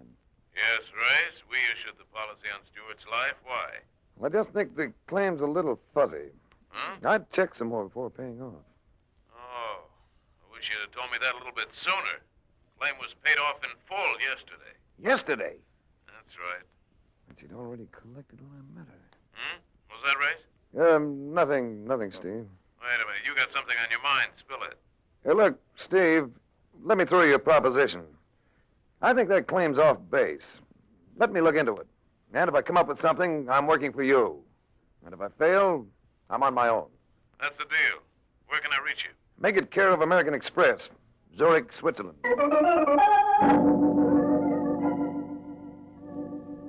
Switzerland, land of peace and comparative plenty, nestling in the heart of a war-torn and starving continent. Setting down on the runway of the Zurich airport was different from most European landings. There were no bomb-shattered buildings, no rubble-choked streets. Mark and I smudged the register at the Hotel Metropole. I found Hillary Stewart's name in the book, but she wasn't in, so I left Mark at the hotel and located the office of Stewart Rummick.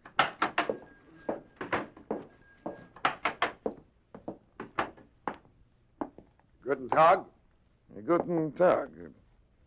I'm looking for, ich bin... An American. Well, don't struggle with the lingo, pal. Let's just talk United States. Oh, gladly. You know, I always have trouble with my umlauts. So do I. Hey, where are you from? New York. No place like it. Hey, I used to play ball for the Dodgers. 2 years with them before Uncle Robbie traded me. Third base. Yeah, the hot corner. Yeah, that was a long time ago. What'd you say your name was? Frank Race. And I'm looking for a young lady I think you may know. Hillary Stewart? Why, sure I do. I was her husband's partner. I'm Pete Rummick, and you're in luck. Hillary's in the other office. Came in a few minutes ago. Come on. Hillary was sitting beside her desk, sipping hot chocolate. There was no flicker of surprise in her eyes when she saw me. We were still playing a game, and she was winning, because I could see that she had been expecting me. Behind the desk sat a dark-skinned man who might have been from the Mediterranean area.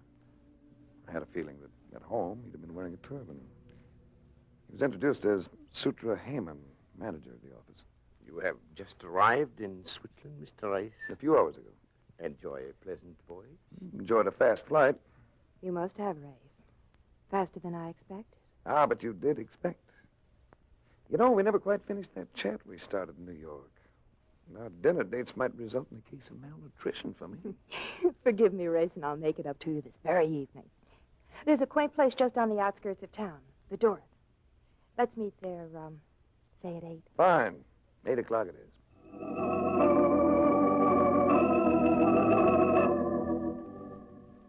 The Dorth is the kind of place you dream about. It had all the old world charm, along with candlelight and exquisite linen and fine old silver. The place did something extra for Hillary's eyes. And it was difficult not to forget that this lovely creature was a very dangerous companion. Oh, I'm enjoying this enormously, Race. It's the sort of place I'd enjoy spending every evening with someone like you, after I get the insurance money. You must be suffering from amnesia, child. You've already received the money. You can put away that fetching stare, Ducky. I got my information from the insurance company. All right, Race. I guess I should have given you my confidence in the first place. I'm listening. I engaged you, Race, because I'm afraid. Of what? Being murdered? By whom? Gary? Romick? Heyman? I don't know. Perhaps my husband. Perhaps he really isn't dead. Oh, Race, I'm a coward, and the money only gives me more to fear. You're not silly enough to be carting $500,000 around with you. No. No, I cashed the check, but I put the money in one of those rental lockers that look out of your field before I came over. Here. Here's the key that opens that locker, Race. I want you to keep it for me.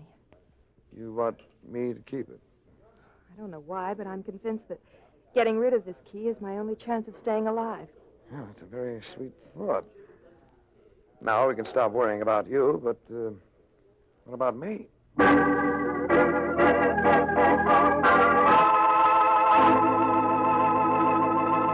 We'll return to the adventures of Frank Race in just about 1 minute.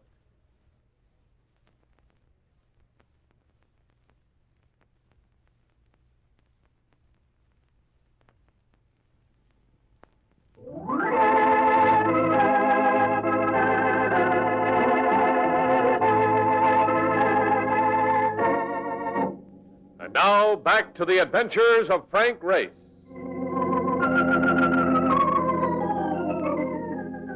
I waited for somebody to make a play, but nothing came. Until I got an invitation from Sutra Heyman to take part in some winter sports at a chalet he owned above Snowline. Inside the chalet, there was a roaring fire in every room. Romick was there, and so was Gary and a few other people I didn't know. But Heyman didn't bother with introductions. He showed me up to my room, and he came in, too. Closed the door. There is a small balcony outside the window, Mr. Rice. But do not become overly enthusiastic about the view. There is a sheer drop of almost 1,000 feet. You didn't come in to tell me that. Merely polite conversation. A prelude to more important things. What's on your mind? Hillary Stewart. In what way? I'm in love with her. I want you to leave her alone. So you invited us up here to spend the weekend together. Rotten planning. I have several plans. Some of them pleasant. And the others? Most unpleasant. They do not come within 1,000 feet of being pleasant. What do you want? The girl or the money? Because if it's the money, you have to deal with me. What do you mean? Stewart's insurance. $500,000. It's locked up, and I've got the only key to it. Then you are not interested in Hillary. Well, in a casual sort of way. Any man would be. Gary's the lad you better keep the eye on. Gary works for me. It was his job to keep other men away from her. Oh, so that's it. Well, brace yourself for a shock, Hammond. Your muscle man has fallen in love with his work. Gary? You are joking. It's no joke, Hammond. He'll kill anybody who tries to take her away from him, including you.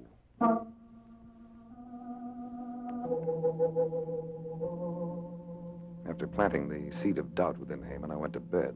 But I was restive. With that 1,000-foot drop outside the window, I felt like a flagpole sitter the day before he breaks the record. It was with sleepy delight that I found myself alive in the morning. But the sleepiness wore off with tobogganing and skiing and the inevitable snow fight. Ouch! Watch him, Race. He's putting chunks of rice on them. When I was a kid, we used to use coal. I'll even it up with you. With this one. Oh, nice work, Romy. Why do you want to get on my right side, will you? You're blocking my swing. Oh, sorry. Forgot you were a southpaw. Oh, there's Heyman in the open. Let him have it. Yeah. Me too. I'm the only undamaged target left. Oh, just when I was getting the range. Oh, well. Look, there's a car coming up the road. Yes, I think it's a friend of mine. Oh. I'll go meet him. Oh. It was Mark, all right, in a battered cab that a New York hacky wouldn't have taken into the Catskills. I told the cab driver to wait, and I dragged the protesting Mark up to my room. What's the matter with you? What'd you tell him to wait for? Because he's going right back with him. How about the cables? Oh, yeah. Bad news. The insurance company got in touch with the police, like you said, and they opened that lock at LaGuardia, but the loot was gone. Gone? Are you sure, Mark? Empty as a horse player's pocket. Here, read it yourself. How about Romy? 2 years with the Dodgers, all right. Third base, like he told you. Batted a lousy 212, but he was okay in the field. Still, a southpaw third baseman is a bit unusual. What are you talking about? Romick ain't no southpaw. Just says he was a right-hander. Good boy, Mark. That's what I wanted. Then I don't have to go back down with that nut? Oh, more than ever. You're going to Paris. Paris? Why didn't you say so? I'll slide down a hill on my nose. There's a Columbia Life Plan office on the Rue de la Paix. Get to the man in charge and tell him I sent you. Check. Ruth de la Pez. Check. Tell him to contact every major insurance company on the continent and find out if any of them have ever paid a claim on the life of Pete or Peter Romick. He ain't dead. He may be. This Romick's an imposter. Yeah, and one more thing. Yeah? I think Hillary brought the money over here with her. $500,000 shouldn't be too hard to trace. Have all the foreign exchange branches of the banks check to see if any private individual has had large sums of American currency exchanged for francs or British pounds, any European currency. Consider that I have done it. I will be back with the info in a couple of days. I'll wait a couple of days. I'll be as cold as yon mountain peak. Heyman has a phone hidden in his den. I spotted the wires. Now, you stay at the Columbia Life Plan office when you get that information. Make them keep the place open all night if you have to. And I'll slip down during the night and phone you from here. I will persuade them to stay open with me end wrench.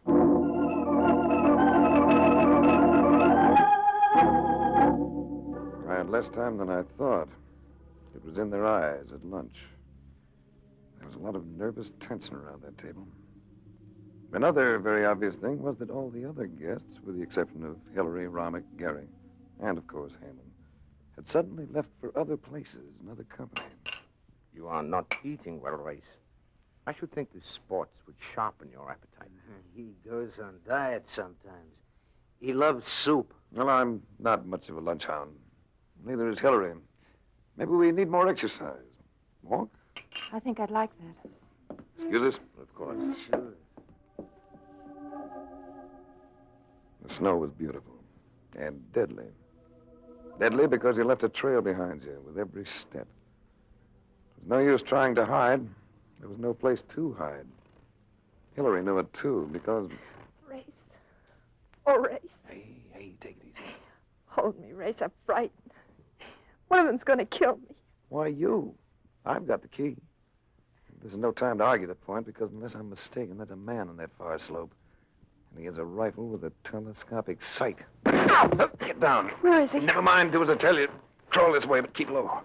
Oh, Race, we can't go any further. There's a drop here. Yeah, there's a slight slope. If it isn't too sheer, we may make it. Hold on to me now and relax. We're going to go bobsledding without a bobsled. No, Race! No!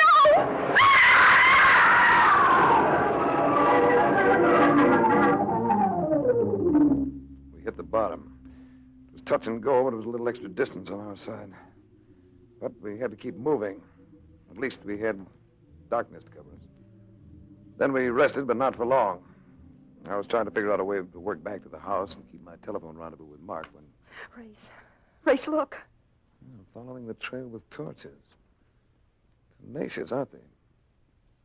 Only 2 lights, though. Somebody isn't playing. Race, you can hear me? Don't answer him. Well, thanks for the advice. Think I like to play clay pigeon? Answer me, Race, or I shall have your friend call you. You don't think I let him get back to Zurich, do you? He's got Mark. Your friend wants you to join us here. I will let him tell you. Don't be a sucker, Race. Keep going. I'm sorry, Hillary. All right, Heyman. Gary, you've convinced me. Bargain with them, Race. They want the key. Very pertinent suggestion. Yeah, listen, Heyman. Before I make a target of myself, remember, I'm the only one who knows where that key is. I am aware of that, Race. Lead me to it. Then Gary will hold you and your friend for 48 hours, after which you will be released. Get lost, Race! Get lost! All right, Heyman, but make Gary lay off. You can stop him by walking toward our torches. Here we come.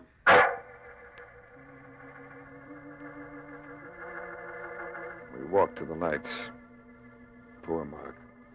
Looked like he'd gone 40 rounds with Dempsey. His eyes swollen, half closed.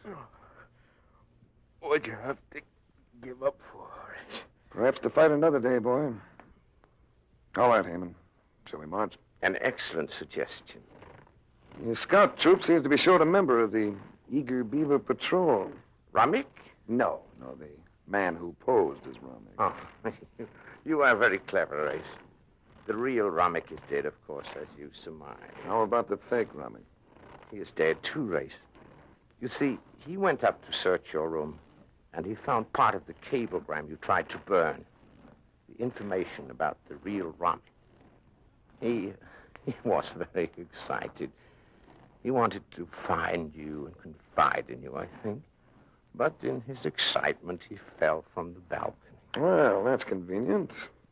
Only two of you to split the money now. How are you going to split Hillary? What do you mean, Race? Well, Heyman was in a tender and confiding mood yesterday. He loves the lady. That makes you rivals, doesn't it? Heyman? He's needling you, you fool. If you can convince him of that, Heyman, you're dumber than I thought. I'm smart enough to make sure. Drop your gun, Heyman, and walk with the rest. This is earlier than I had planned to scare you. But you had to be eliminated sooner or later. Oh, careful, Ray. Now, I knew you'd be a sucker, Gary. Leave go of me. Now, I'll take that. Don't shoot, Race. Please. Don't worry. I'm not the type. How do you feel, Mark? Oh, Rocky. That's too bad. I thought you might want to tie the score with Gary. Huh? Oh, I get it. For that, I'm in a pink. I got one good round in me, and that's just about all it's going to take. Now, listen. No, you listen. You're a very lucky guy that I ain't got my headlines.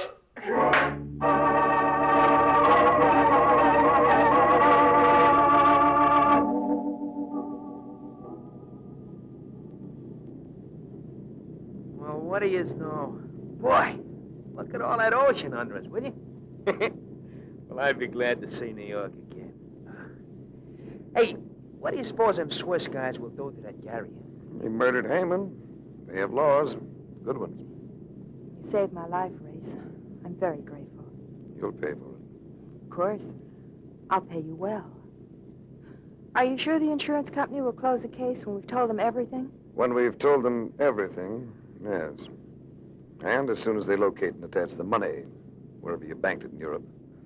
But I don't understand. And you've yet to be tried for being an accessory to your husband's murder. Holy smokes, Race, what do you... You made a big mistake, Hillary.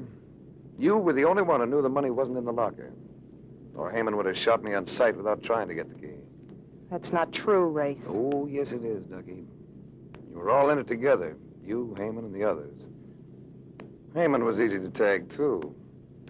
You know, the manager of a branch office of a bankrupt firm wouldn't own a Swiss chalet, equipped with servants, unless he had private means. Like the money from Rommick's insurance. That doesn't mean that I had It any... means you were greedy, Ducky. You didn't want Heyman to cut in on your $500,000. But, Race, why would I have called you in if I had anything Yes, just so you could ask that very question. You knew that I would be the perfect alibi in the eyes of the insurance company. It would have worked, too, beautifully, if you hadn't taken that money out of the locker. You're not going to send me to prison, Race. Never! Never! Race, he's getting away. 20,000 feet with all that ocean down there? Relax, Mark. She isn't going far.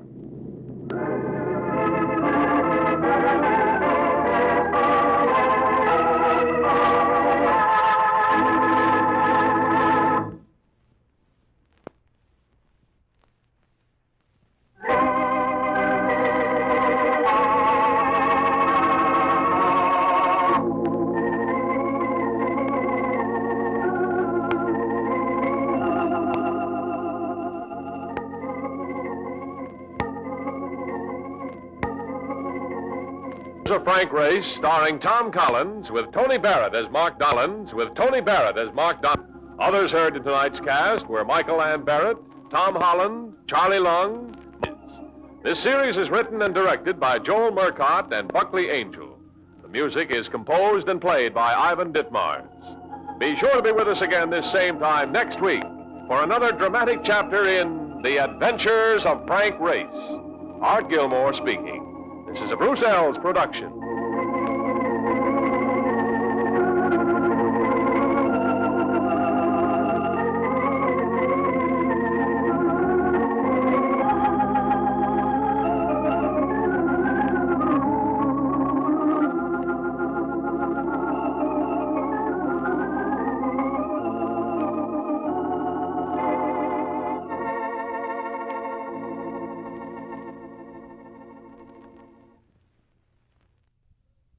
The Adventures of Frank Race, starring Tom Collins.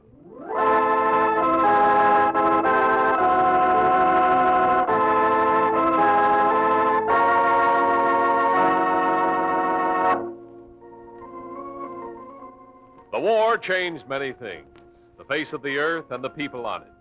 Before the war, Frank Race worked as an attorney, but he traded his law books for the cloak and dagger of the OSS. And when it was over, his former life was over, too. Adventure had become his business. The Adventures of Frank Race.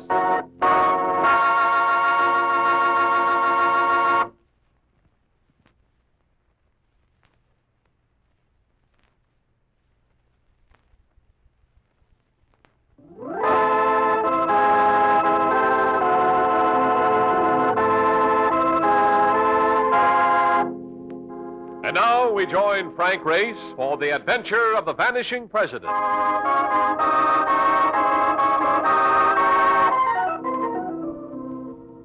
was the first of the 7th at Polo Grounds.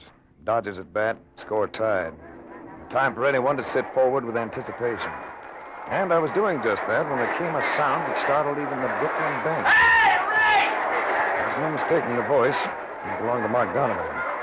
I watched him work toward me through the crowd, using a combat technique that reminded you of the way he drove a taxi. Wait, you got a call. Intercontinental Underwriters. No, let it wait. I want to see the end of this game. No, I can't wait. A guy named Jules said they had to see us right away. Some kind of a crisis.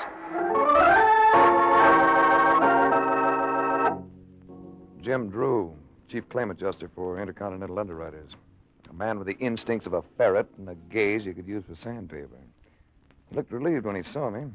I was beginning to think you weren't going to make it. I almost didn't. I was watching a good ball game. You've tackled a lot of foreign service, Race. How about another assignment? Oh, just in the middle of a hot series. All right, what's boiling? We've got another of those mysteries. Vessels disappearing without trace.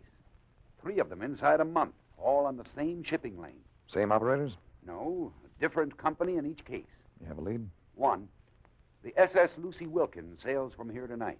She's for South American ports. She's casting off without a cargo in her hold. Each of the others sailed the same way, empty. I see.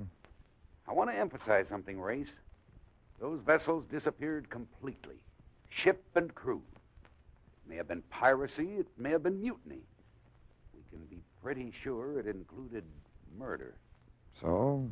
So, when the Lucy Wilkins sails for South America tomorrow, we'd like to have you aboard.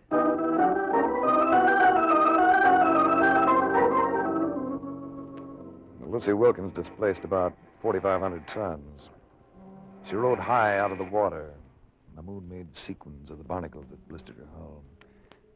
The softness of the night was doing her a favor. But even at that, she looked what she was.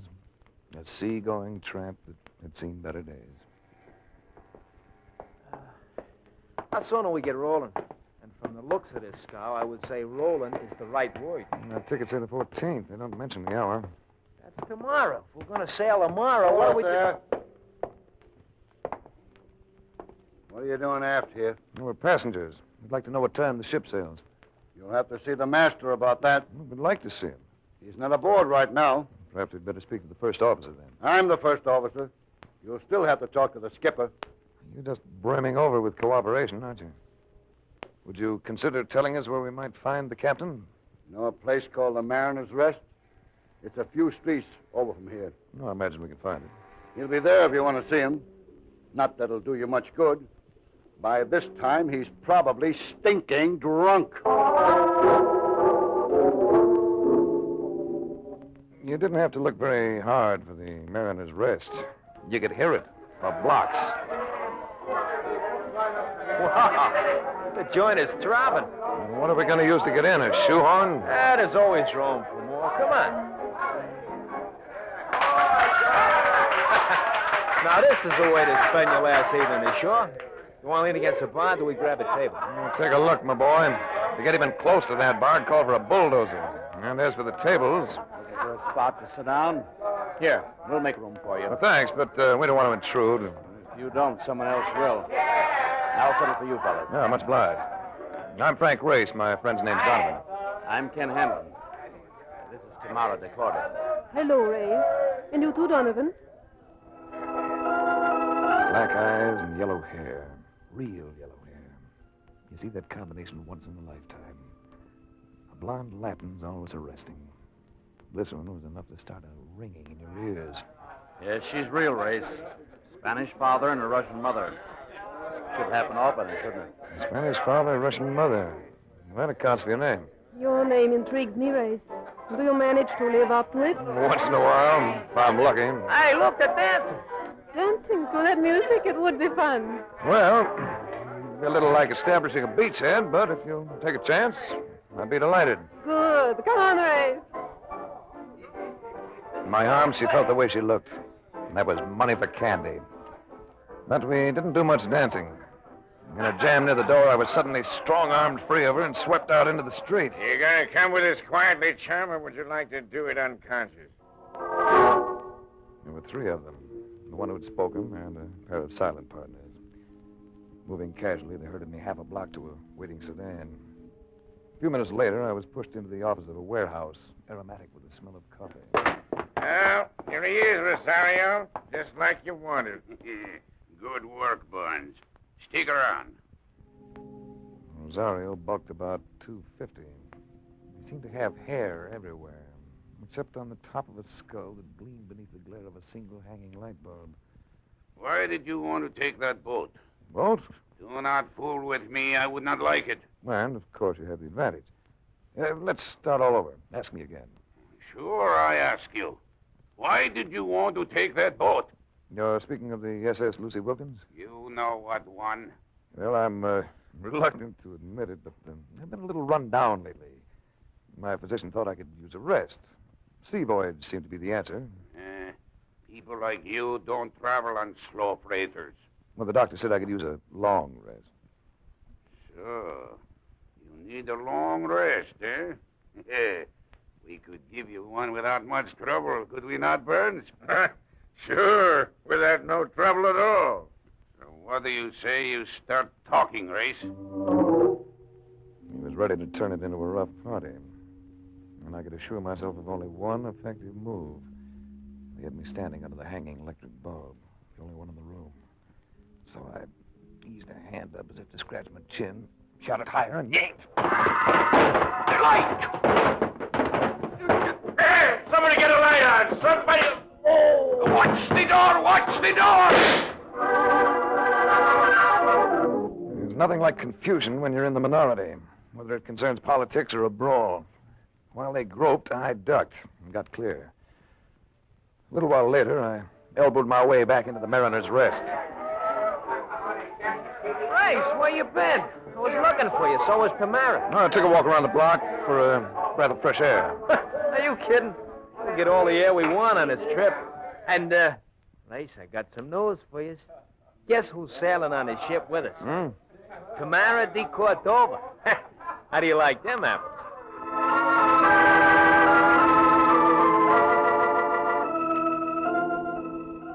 The SS Lucy Wilkins still rode high out of the water next morning.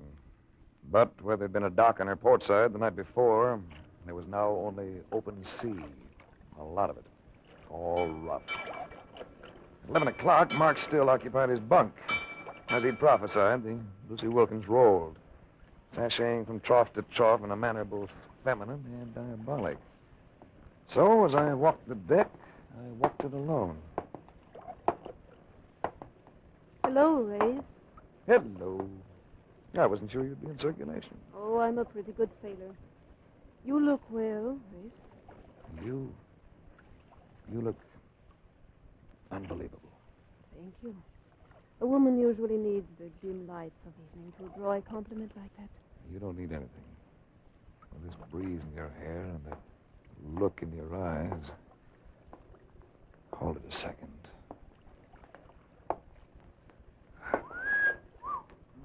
Right out in broad daylight, too. Y'all go away, Hanlon. Go away. Oh, no, Race. Let him stay. After all, we're going to have a long voyage together.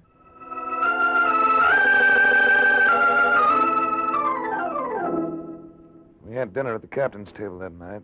The next morning, I came awake slowly, with difficulty, to the realization that Mark was shaking me. I felt stiff. Stretching didn't help any. The body seemed full of pulses, all of them throbbing. Come on. You just don't want to wake up at all, do you? No. You know, I feel like 4 nights in a turkey's bath. You must have got it worse than I did. Got what? You kidding? Don't you know the feel of a Mickey when you've had one? Mickey. So that's it. I've been drunk. Both of us. I'm as fluttery as an old maid at a wedding. But I figure we better get moving around, huh? They must have put it in our food. Why would they do it, Ray? So they could take on a cargo at sea. A cargo they didn't want us to know about. Oh? Well, we need a little exercise to snap us out of this fog. Why don't we get down to the hold and make a little inspection?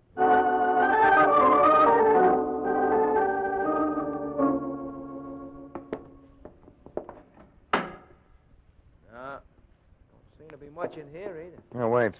Turn the flashlight over to the left. Hey, bullseye. What do they got there? I'd say it was artillery. Very efficient-looking 75s. I thought them things was only good for John. Against a modern army, yes. But against ordinary citizens, they'd be lethally effective. Well, what do you know? They picked up about a dozen of them. Hey, no wonder they drugged us. Come on. We've seen enough. You know something, Race? Kind of looks like somebody wants to start a war somewhere. Yes. We're traveling with the heavy equipment for it. Right to the end of the line. Yes, we were carrying a cargo of evil. Just 4 days later, shortly after nightfall, the Lucy Wilkins drew into her first South American port of call. Mark and I were sweating it out when... Oh, I'll get it. May I come in, Ray? Of course. I must speak quickly and to the point. Why did you take passage on this vessel? I've been wondering when someone would ask me that. Oh, I'm not just being curious. Something has come up, something of critical importance. I represent a maritime insurance company. Ships have been disappearing along this sea lane. I'm here to find out why. You must leave this vessel at once. Otherwise, you will be murdered. That's a dashing thought. Oh, I'm entirely in earnest, Race. The ship is carrying arms for the start of a revolution in my country. And they can't afford to try landing them with us still alive. Ken Hannon overheard them making the plan. A machine gun has been set up on the bridge.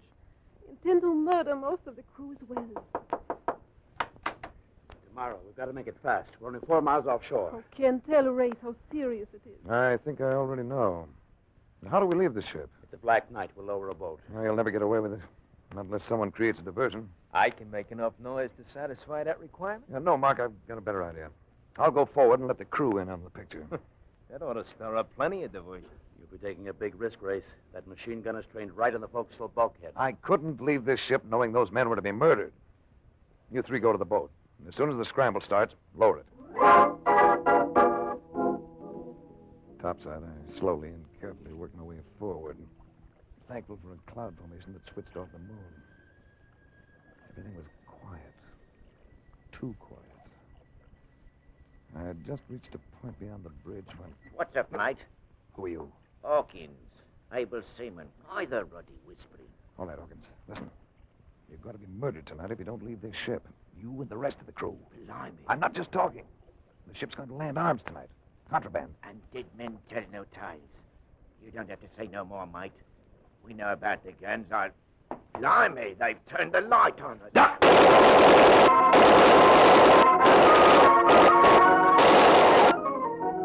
Hawkins, safety. I was sure of that. Because the slugs were following me like hounds to a scent. I twisted and spun to the rail.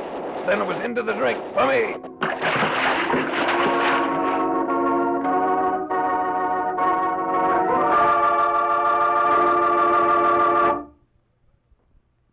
We'll return to the adventures of Frank Race in just about 1 minute.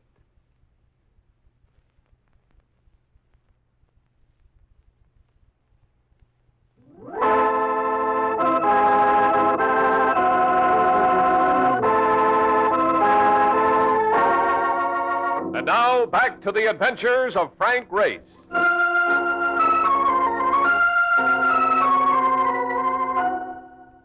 I came ashore dripping wet and without shoes. Yet I attracted little attention. The city was bright with lights, but few people walked its streets. I turned into the first hotel I came to, confronting a clerk who stared at me with what seemed to be genuine concern. Americano. You get all wet. I get wet is about the size of it. I need a room and the location of a shop where I can buy a pair of shoes. The room we have, and with the bath. The shoes will have to wait until mañana. Senor came on a ship. Well, let's say I came most of the way on a ship. Ships. They bring trouble to my country. I remember being here once before, several years ago. That time, the city always seemed gay, far into the night. And now there is no gaiety. The reason? Any moment it may come, the revolution. And always that is bad. A man may lose his life, or his wife, his child. Who knows? Some revolutions turn out all right. My country had one that worked out fine. Not this one, senor. This one will bring only bad. This one will bring... Go ahead. I've talked too much. I've always talked too much. If the senor will come, I will show him to his room.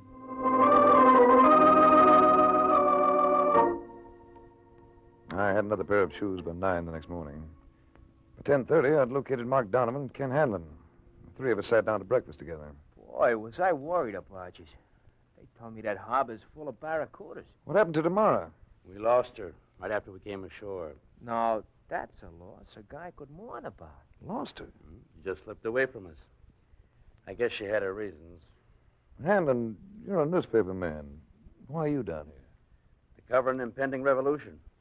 As if you didn't know. You know, I may be wrong in my impression, but the man in the street doesn't seem to want a change in the government. Guess you can't blame them.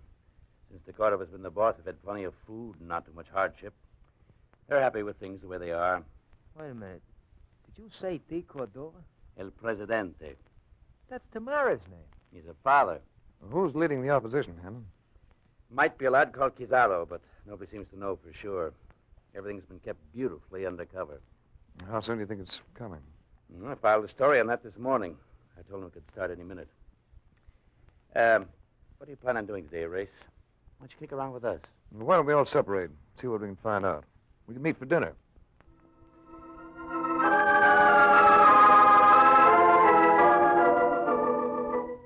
I went out and did a lot of walking, stopping whenever I ran into a person that looked willing to talk, which was rare.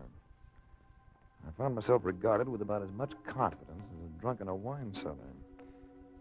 Fear stalked the streets of the city. Suspicion moved beside it. I went back to the hotel late in the afternoon and found a little surprise party. Come in, Race. Tamara. Close the door behind him, Burns. Don't worry. He ain't getting away this time. Well, Burns and Rosario. I seem to encounter you two every so often, don't I? You're friends of yours, Tamara? Rosario is in my father's cabinet. He's head of the police bureau. I see. And is this an official visit? You came ashore last night, Race. Why didn't you make a report to the police about the Lucy Wilkins being in the harbor? While I was swimming, I saw him swing her about and put out to sea. Well, you must have seen it yourself. Could it be that you did not want our government to know the ship was here? Probably should have notified someone. But I'd been through an ordeal, and I didn't think of it. Let me take him over. I'll make him talk. You content with your existence, Burns? I like it all right. Why? And stay out of my affairs. Why, you... Oh! When you get up, you might try again. Forget it, Burns. He's too good for you. What's the story on all this? I seem to be under suspicion for something. In New York, I asked you why you were sailing on the Lucy Wilkins. You never got around to telling me. Well, Tamara knows why. I told her while we were aboard ship. You never showed me your credentials, Race. Here, take a look at them. If I have been wrong... Oh, you're upset. You got a right to be jumpy. Well, these seem to be in order.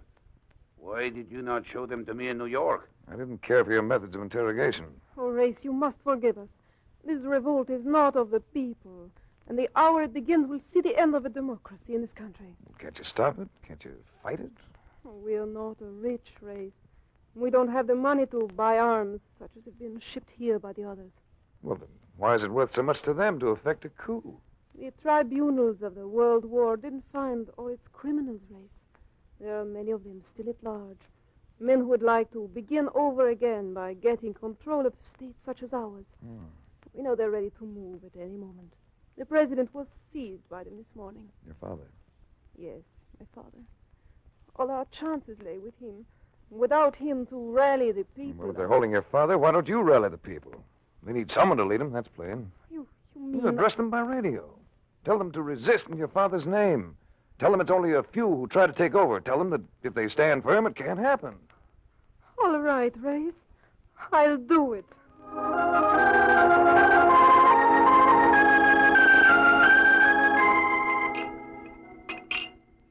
How about taking in the sights tonight, huh? This town looks dead on the outside, but there must be one or two joints that know how to get up steam. Cafe del Toro. I'll meet you lads there later. I have a report to make out to the company. Who knows where the local cable office is located? Not me. Hanlon? The desk clerk can probably tell you. Or we can look it up in the phone book. Look, fellas, I think you guys are going overboard about this revolution deal. This country's too sleepy to break out in a rash like that. Calm before the storm, Mark. I've seen it before. When those things start, they're pretty vicious. Don't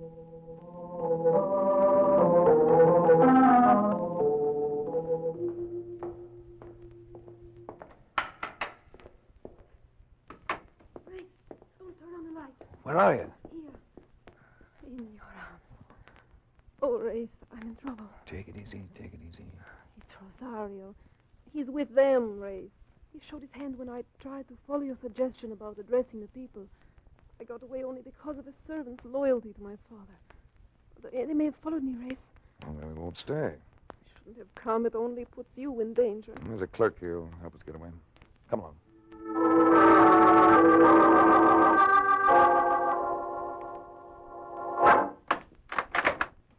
Here we are, senor. You go almost to the end of the alley. And there, you will see a door that goes down into a cellar. And from the cellar, you can go upstairs to the Cafe del Toro. And there will be people there. And you will find safety in the crowd. Oh, gracias, amigo. Go with God, senorita. And you too, senor.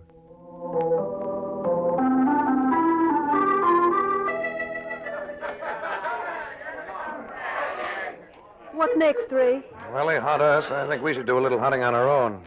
Do you know where Rosario lives? Yes. I want to locate Mark and Hanlon. They're around here somewhere. And we might be able to use a little help. I'd like to see the inside of Rosario's house.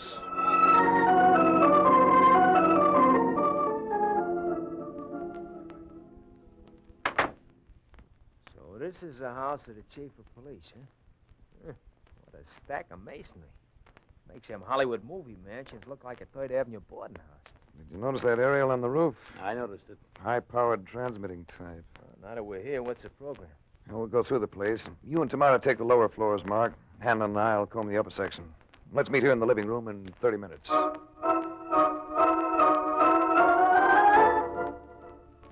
Hanlon and I located the radio transmitter in a small room on the second floor, just off the stairway. And when we got back downstairs, Mark and Tamara were waiting with a white-haired, distinguished-looking man of about 60. I was introduced to the president of the country. They got jail cells in this layout, and that's where they had the press, behind bars. That ain't one for the books. What about guards? There was two of them. But you know me in the gloom, Race, I laid them out like linoleum. Then I trussed them up. Do I rate your approval? You do.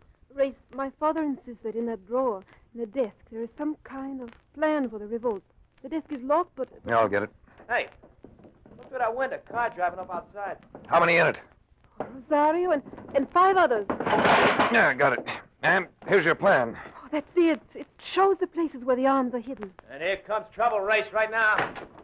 So, here you are. Get your hands up. Oh, there's no time for you, Rosario. Oh! Or for you, Burns. Mark, where's Hanlon? I don't know. Come on. Watch out, there's more of them. Both down, you and that OSS shooting. No, just winged him. Well, let's get up those stairs. All right, where goes with Hanlon? He's at that transmitter. It only needs his signal to touch off the revolt. Hanlon, the newspaper guy? There's Hanlon. Now, here's the door. Lock. Stand back, Mark. I'm going to blast it. Get away from that table, Hanlon. I'm going to send a signal if it's the last thing I do. Throw that gun, Race. Throw it. Hit. Bullseye. Nice pitch, Race. Yeah, pick up my gun, will you, Mark? Yeah. Well, that takes care of Hanlon. Race, are you all right? Yeah, I'm all right. There's your kingpin on the floor, Tamara. He's just about to signal the start of hostilities. And if your father works quickly with that plan, he can round up those arms in a hurry. Hanlon, I can't believe it. How'd you know he'd be up here, Race? He claimed to be a newspaper man, a correspondent. He mentioned filing stories to American newspapers. But earlier tonight, when I asked for the location of the cable office, he didn't know where it was. Well, what do you know? You stopped them just in time. Oh, Race, you saved everything. I'll never be able to thank you enough. Oh, yes, you will, baby. Yeah, but we can talk about that later.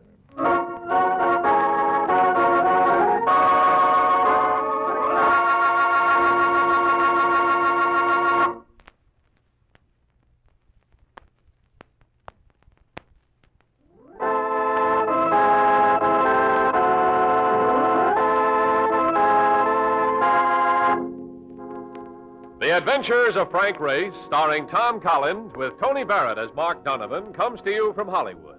Others heard in tonight's cast were Naomi Scher, Theodore Von Eltz, Wilms Herbert, Joe Duvall, and Harry Lang. This series is written and directed by Buckley Angel and Joel Murcott. The music is composed and played by Ivan Ditmars.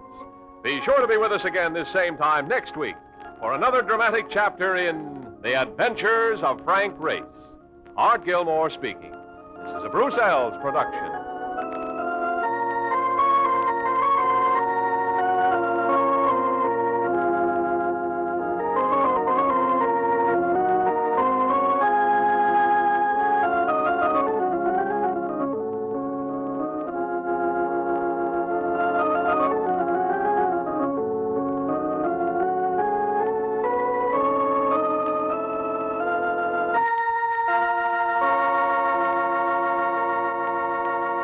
The Adventures of Frank Race, starring Tom Collins.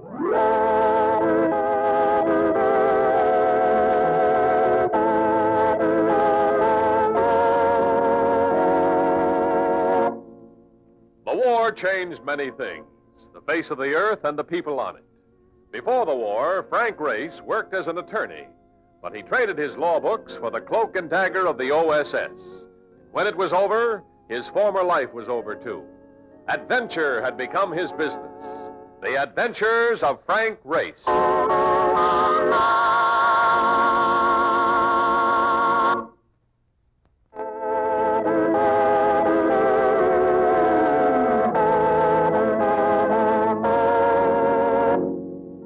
And now we join Frank Race for the adventure of the Baradian Letters.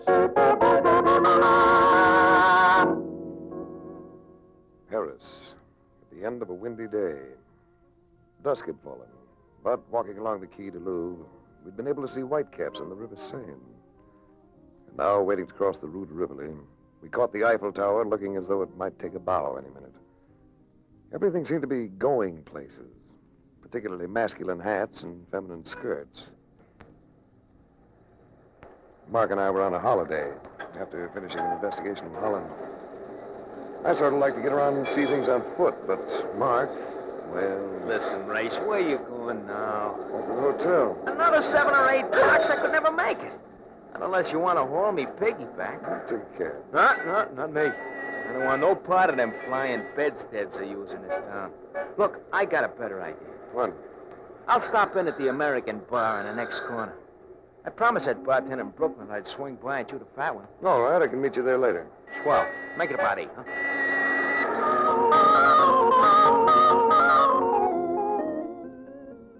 Our hotel was on the Rue Montmartre. A fairly big place with one of those open-work elevators that whiz you up and down with all the speed of a truck in compound low. Our room was on the 5th floor. As I got here, a man leaning against the wall eyed me with the friendly gaze of a bartender inspecting a dubious check. Farther down the hall stood another of the same ilk, an amiable citizen who blew cigarette smoke in my face as I passed. Hello, Race. We have been thinking you'd never come. There were 2 of them, both brunettes, both beautiful. The one who had spoken might have been 30, the kind of 30 to make a 16-year-old regret his youth. The other was younger, maybe about 22. I was sure I'd never seen either of them in my life. You don't remember me, do you, Race? Can't say I do, but you're nice to have around. Both of you. September 14th, 1943, in St. Calais. Does that mean anything to you? Yes, it does. Means a lot. 2 days before, on September the 12th, you had parachuted down near Le Mans for a rendezvous with other OSS operators.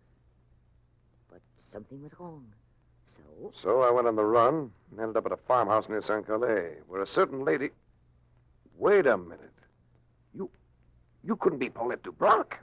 But of course. Paulette Dubroc. Well, how did you know I was here? Oh, I saw a little square in the newspaper. So I came. Well... I came, Grace, because I am in trouble. But before I say more, I want you to know my friend, Amy Kenter. American? Cleveland, Ohio. Hello, Race. As I came in just now, I passed a couple of men in the hall. One was pockmarked, with a small mustache. The other one had a ring in his left ear. Would they have anything to do with this trouble you mentioned? Oh, so they followed me here. Who are they? Oh, they've been stalking Paulette for days. There seems to be a gang of them.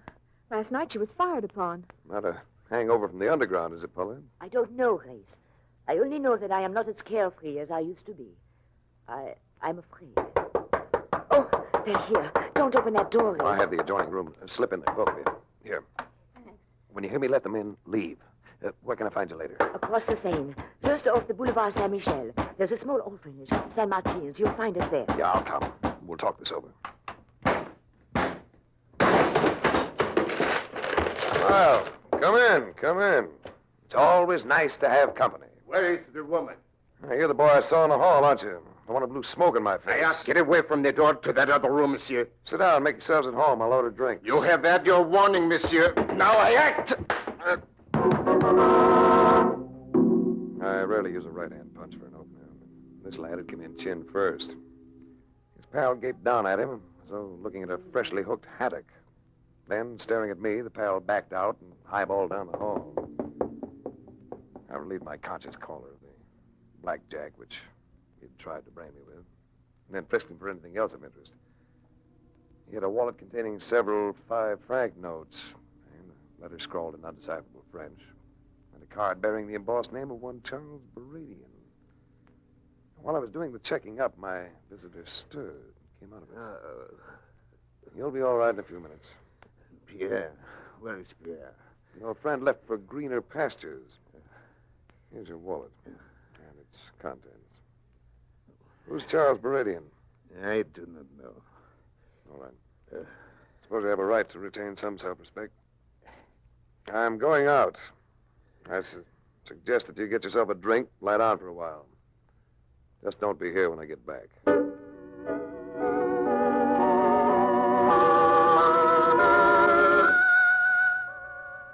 American bar was finished in a sort of Rococo modern.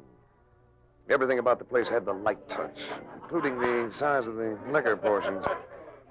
Mark made me know a chick, his bartender friend, a garrulous soul with an expression of a benevolent beagle. Glad to meet you, Race. Any friend of Donovan's a friend of mine. What'll it be, huh? I'll take a scotch and soda, chick. Sure. Plus a serving of information. Oh, sure. What kind of information? The name, Charles Baradian. Does it ring a bell with you? Baradian. Yeah. Rings a big bell. Where would I find him? I listed all the rest of the elegance. Boulevard Houseman. Thanks, chick. Oh, sure. Now, wait a minute. Huh? You going out there now? I thought I would. Well, I'm going with you. This sounds like a deal we should play back to back. Hey, so long, fellas.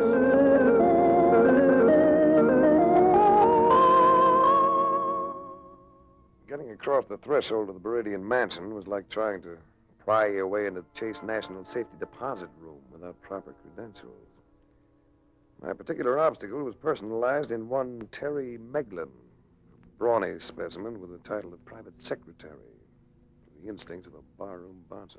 You can understand, Mr. Race. It isn't only a question of looking after Mr. Baradian. There's his collection to protect. Almost $1 million worth of rare violins and objects of art. In that case, I can appreciate your sense of responsibility. Don't ever expect Mark Donovan's vote if you run for public office. He would have preferred to wait for me in here. Incidentally, I must limit your interview to 20 minutes. That's a rule we never break. Here we are. Charles Baradian must have been about 45. A gray-haired man who toyed with the violin as he talked, while watching it with the stare of a hawk circling above a chicken run. Know anything about violins, Mr. Race? Not as much as I'd like to. There is nothing quite like a fine violin. It looks beautiful, feels beautiful, makes beautiful sounds. Very few women have all those attributes, am I not right? Meglin tells me you came to talk about Paulette de Broc. Yes. Are you a friend of hers, or is it that you represent her? I'm groping a little, so I'm going to be frank with you. I suspect that you have something against Paulette. I don't know what or why, but I thought you might be willing to tell me. Yes. Yes, I will tell you. Several years ago, I allowed myself to become infatuated with Paulette. She was the only woman to whom I ever wrote letters. Lately, I have been getting those letters back, one a week. Each letter cost me quite a sum of money. Why do you feel you must pay for them? In a few weeks, I am to be married. Also, I am in the process of embarking on an important business venture. Shall we say I feel I cannot afford the publicity? Frankly, Mr. Ace, I've grown tired of it. Of course, if Paulette is willing to accept a lump sum. After all, I was once very fond of her. I see. Suppose I talk to her. Return tomorrow. I have no objection. There is just one thing. You might tell Paulette I don't mind buying anything that will keep me happy, so long as I pay for it just once.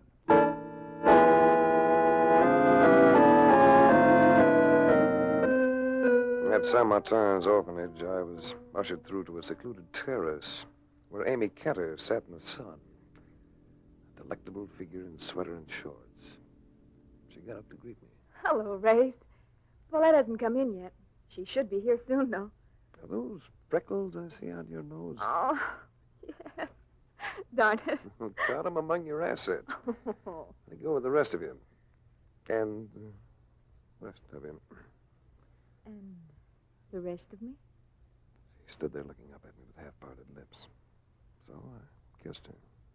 And it was everything fresh and delightful. Oh, gosh.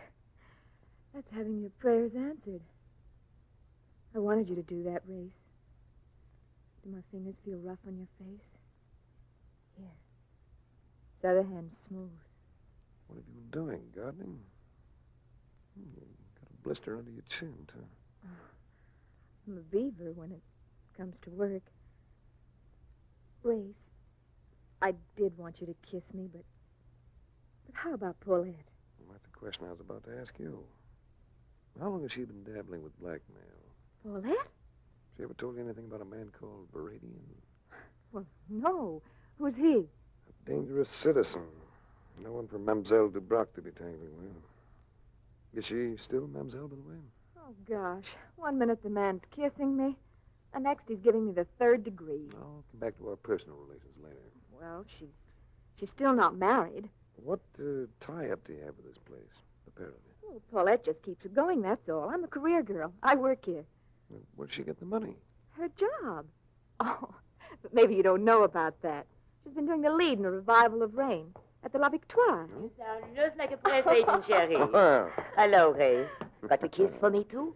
well, how long have you been here? Just arrived. I don't need to have been here to know that you already have kissed Amy. Or you wouldn't be my Race.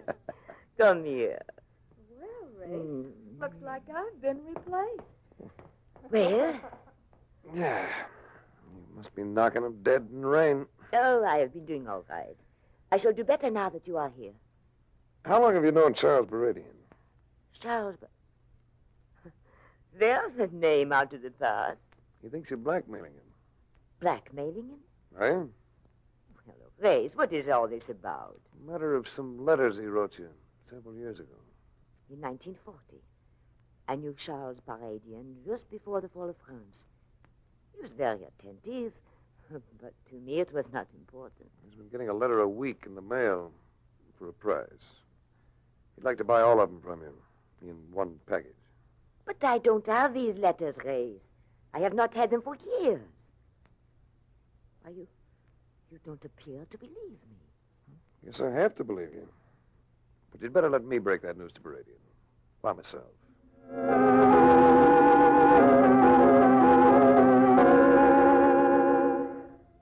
Next afternoon, I rented a car. Mark and I then drove out to the Bradian mansion. I told Mark to cruise around the block till I came out. This time I had no trouble getting in. Meglin answered the door himself, and I was led to a drawing room smothered in draperies. Here, a stranger leaned against the ornate mantel. He looked capable of breaking up a dark strike, and the cut of him spelled cop in any language. This is Mr. Reyes. Oh, I am Benoit, monsieur, of the Sûreté. So our little matter of blackmail becomes official, does it? I am concerned with blackmail, monsieur. But more than that, I am concerned with the murder committed in this house last night. The murder of Monsieur Charles Baradien.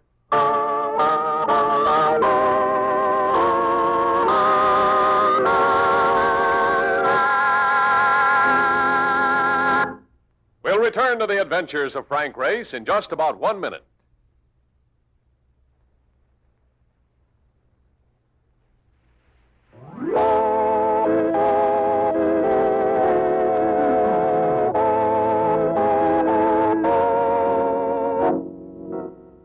And now, back to the adventures of Frank Race. I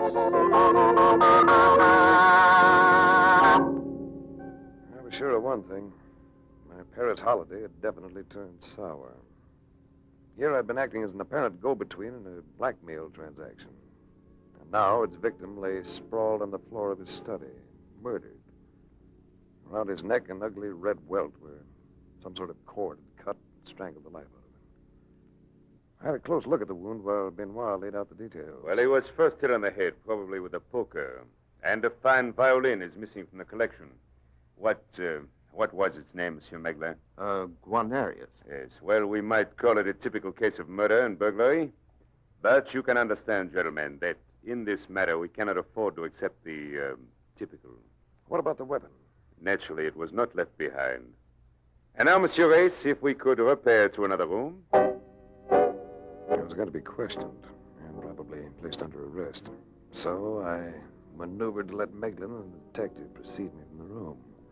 Then swung the door shut and locked myself in. Hey, he locked the door. Hey, open the door. I stayed there, frozen, waiting for Benoit's mental machinery to work. Open the door. If he thought the way I anticipated, he'd figure on my breaking for a window. In that case, he'd move to warn his men on the outside. I waited until I heard them move away. Then, after a few more seconds, I quietly turned the key and opened the door. The hall was empty. As casually as I could, I walked to the front entrance. The front door stood ajar, but no one stood on the steps outside. Sidling out, I caught sight of Benoit, talking and gesticulating to a uniformed gendarme. Then I saw Mark in the car, and as he came abreast of the door, I made him a play. Get going, gun it! Get going! Hey, Empress, think you can get away from him? You kidding? This might be Paris, but I learned to drive in Brooklyn.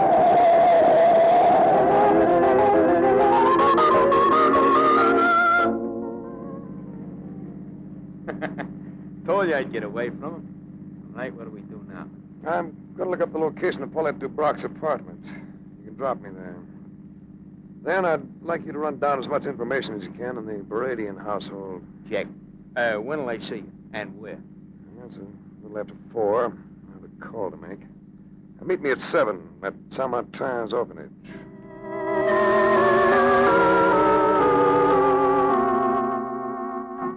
An actress playing leads usually does pretty well when it comes to money.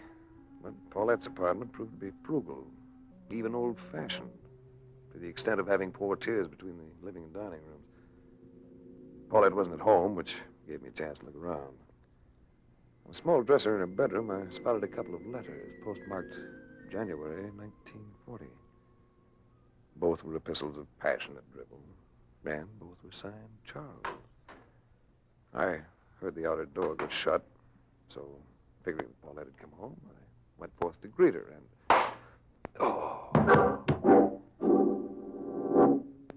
I gained conscious again with the realization that my head was resting in a feminine lap. I looked up and saw Paulette. How do you feel, Race?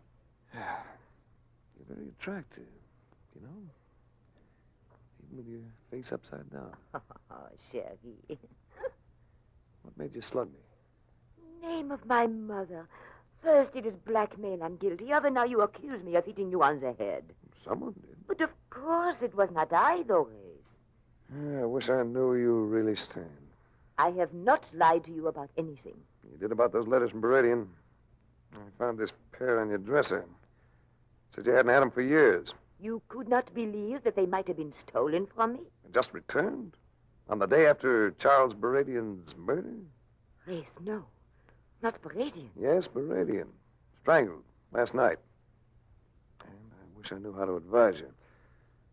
I don't know whether to say turn yourself over to the police or get out of the country. From where I'm lying, the last thought seems to be your best bet. Probably I should go with you. Race, I'm really in trouble. No? You're really in trouble? Yes. You'd better get out of Paris. For a little while, anyway. Change your appearance. You've done it before. And take care of yourself, actress.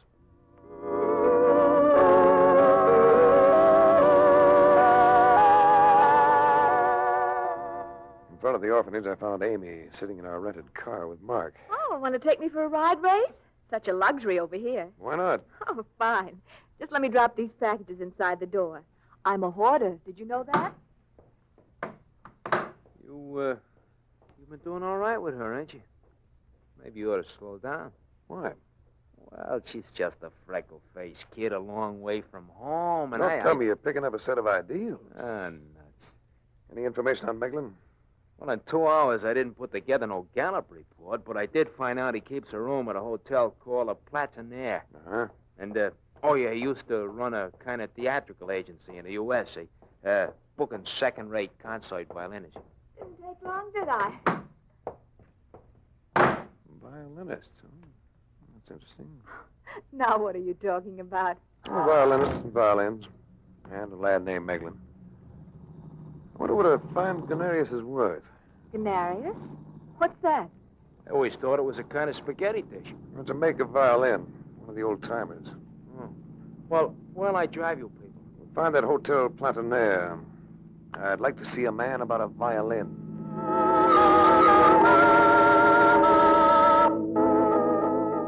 I drew a blank at Meglin's hotel. He was out. And had given no indication as to when he'd be back. But later that evening, just before midnight, Mark and I had him for a visitor at our hotel. His attitude hadn't changed. He was still the same self-contained career boy. But he had come to see me, which indicated a fissure of worry somewhere within him. You called on me, Race. Why? I think you're involved in Beradian's murder. Blunt, aren't you? Well, it won't work with me. I have an unbreakable alibi for last night. I'm sure of that, or you wouldn't be loose. But do the police know of your interest in violins? I don't know what you're talking about. You do, but I won't press it. I'd rather emphasize another point. I found 2 of Beradian's letters today, with fingerprints on one of the envelopes. Ah, that's tripe, and you know it. Paper doesn't produce a good enough impression. In this case, the impression doesn't depend on the paper. It happens to be on the glaze formed by the glue. You're lying. It had been a shot in the dark, but it registered. Meglin had turned ashen. He walked to a chair and slumped into it, trying to ignite a cigarette with shaking fingers. What's your stake in this, Race? You got all my credentials yesterday. I'm an investigator. I have a client's interest to protect. What are you going to do with those letters? I imagine the French police would be rather enamored with them. Don't you? Now, listen, Race. You can tag me with the blackmail end of this, but not with Beradian's murder. Beradian... The bullet had come from the fire escape. Mark made a lunge for the window and disappeared in pursuit. I yanked at the phone and put in a sharp summons for a doctor. Then I turned to help Meglin. I knew that nothing was going to do much good. The bullet had nicked his lung, and the man was coughing his life away. Race. I'm sorry, Race. Whoever it was got away. How's Meglin? You might adjust that towel for him. Hello? Race? Yes. This is Amy Kenner. Can you hear me? Yes. Where are you? At the orphanage. Oh, Race, I'm worried. The police are here, and Paulette's coming in at any minute. Paulette? Well, I advised you to get out of Paris. Well, she called me about an hour ago. Said she wanted to pick up some things, and... Well, I'll be there as soon as I can. Tell her not to say anything. Mark? Yeah? How is he? We ain't got nothing to keep us here, Race. This boy's dead.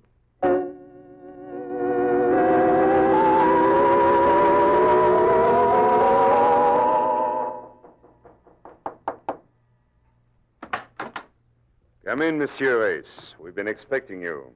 Where have you got her? Right in here. Should I come in, Race, or should I go upstairs and poke around like you told me? Better go upstairs and poke around. Right through this door. Right here, Race. Hello, Grace. I thought you were going to get out of town. I am not guilty, Grace. They should know that. No woman would have the strength to strangle Charles Baradian. We can't sell him on that, Paulette. Bradian was knocked unconscious before he was strangled, as Monsieur Benoit will tell you. Exactly. A woman could have done it, or a man, or both, and with blackmail as the motive. It points to Paulette and possibly myself. Exactly. What was to prevent someone else from blackmailing Baradian? Someone who knew Paulette.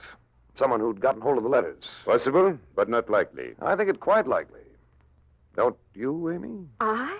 Why, I don't know what to think, Grace. Well, you might think about why you wanted me to believe you didn't know anything about music, about violins. I don't. Look, career girl. All violinists have one thing in common. Calluses on the fingers of the left hands, just like the ones you had. And very often, where the instrument rubs against their necks, they develop small blisters, just like the one you had. All right, so I'm a violinist. That doesn't prove me guilty of murdering Baradian. You, want these items now, Race? No, come in, Mark. Yeah. I found them in a room, just like you expected. Two violins, eh? What meaning does it have? One of them, no doubt, belongs to Miss Ketter. The other, if I'm not mistaken, will prove to be the Guarnerius taken from Baradian's home. You had to get some profit out of murdering him, didn't you? Oh, you're insane. You and Meglin were in on the blackmailing together. No. When I came into the picture, you had to move fast for a big payoff. That's not but true. Baradian balked and threatened to call in the police. Well, So you killed him. And you killed Meglin in my hotel room, didn't you? Oh, prove it. Then phoned around the corner to make me think you were here. I found the other item, too, Race. A violin string with what looks like blood on it. The strangling cord. Ironic, isn't it, Benoit? A collector of fiddles murdered with one of his own violin strings. Tough luck, Amy. With you, hoarding didn't turn out to be an asset after all.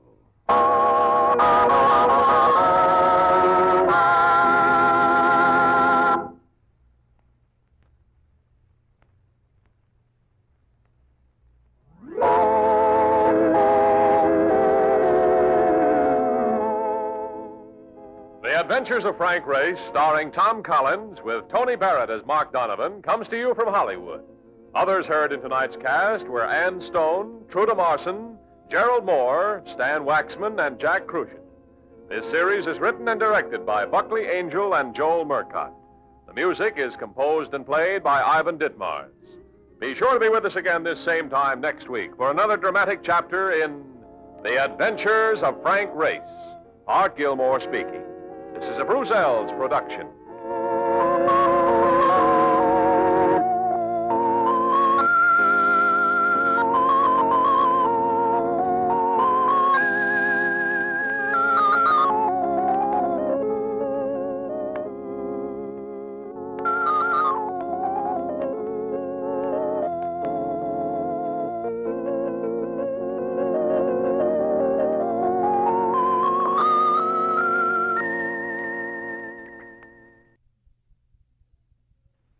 The Adventures of Frank Race, starring Tom Collins.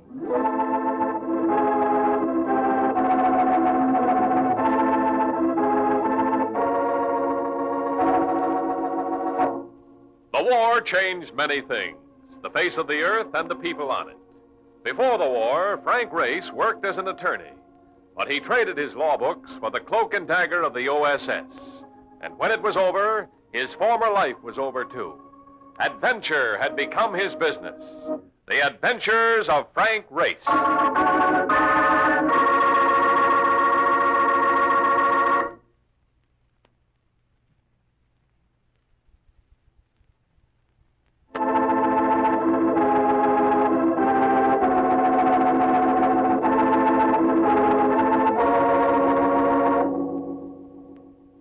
And now we join Frank Race for the airborne adventure. At the wheel of a taxi, Mark Donovan's idea of safety is to miss an oncoming truck by the depth of a paint job. In any kind of trouble, he's a lion, particularly with an end wrench in his hand. But when it comes to flying, He exudes about as much verve as a serving of spinach. The moment we become airborne, he shrivels, remaining the glum introvert until we sight the ground upon which we expect to land. So now, coming into San Francisco on the China Clipper, I watched him loosen up for the first time since we took off. Look at that pretty pavement, that beautiful grass, that lovely mud. In a few minutes, I will be able to drop flat on me face and kiss some of it. Message for you, Mr. Race. Oh, thank you. Probably another case. Well, I ain't gonna mind spending a little time in Frisco. Now, listen to this, Mark. Important foreign assignment necessitates your taking off for Europe within the next 8 hours. Oh. Contact me as soon as you land. Layton International Indemnity. Oh, mother come rub it. I ain't got a chance.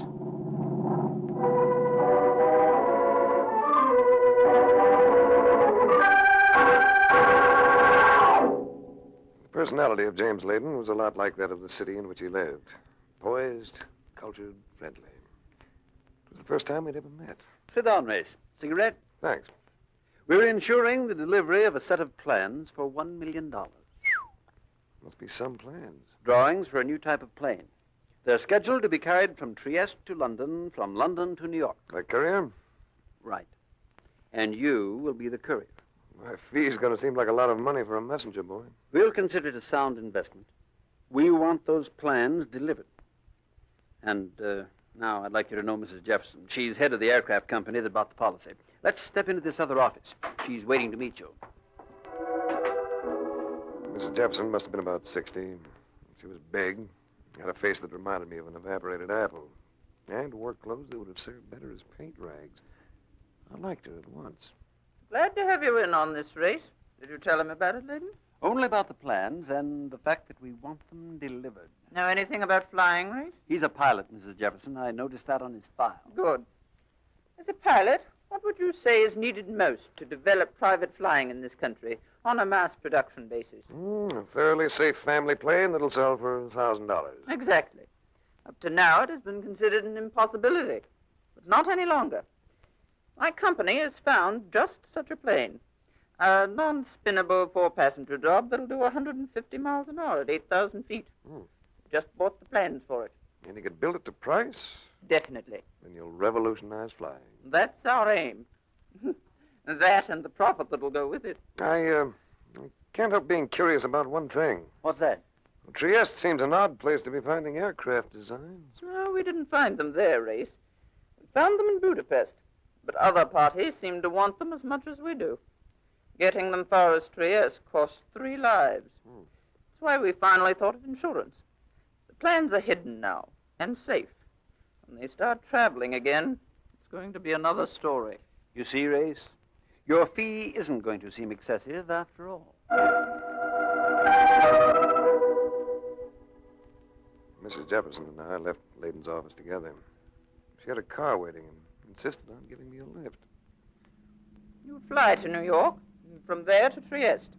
I'll meet you later in London, where I'll be using the name Allison for reasons of security. Mm-hmm. Going to give you a New York address. You'll find a man there who'll supply you with plane reservations and information about your destination to Trieste. Hasn't been transmitted to me, also for reasons of security. Now, why don't you have dinner with me? You have 5 hours yet before you leave. Well, I'd enjoy that, Mrs. Jefferson, but I have a friend. If it's a woman, the best of luck. If it's a man, have him join us. I have just stolen a cook who can do lobster thermidor in a manner... Say no more. For dinner, you're having a pair of male guests.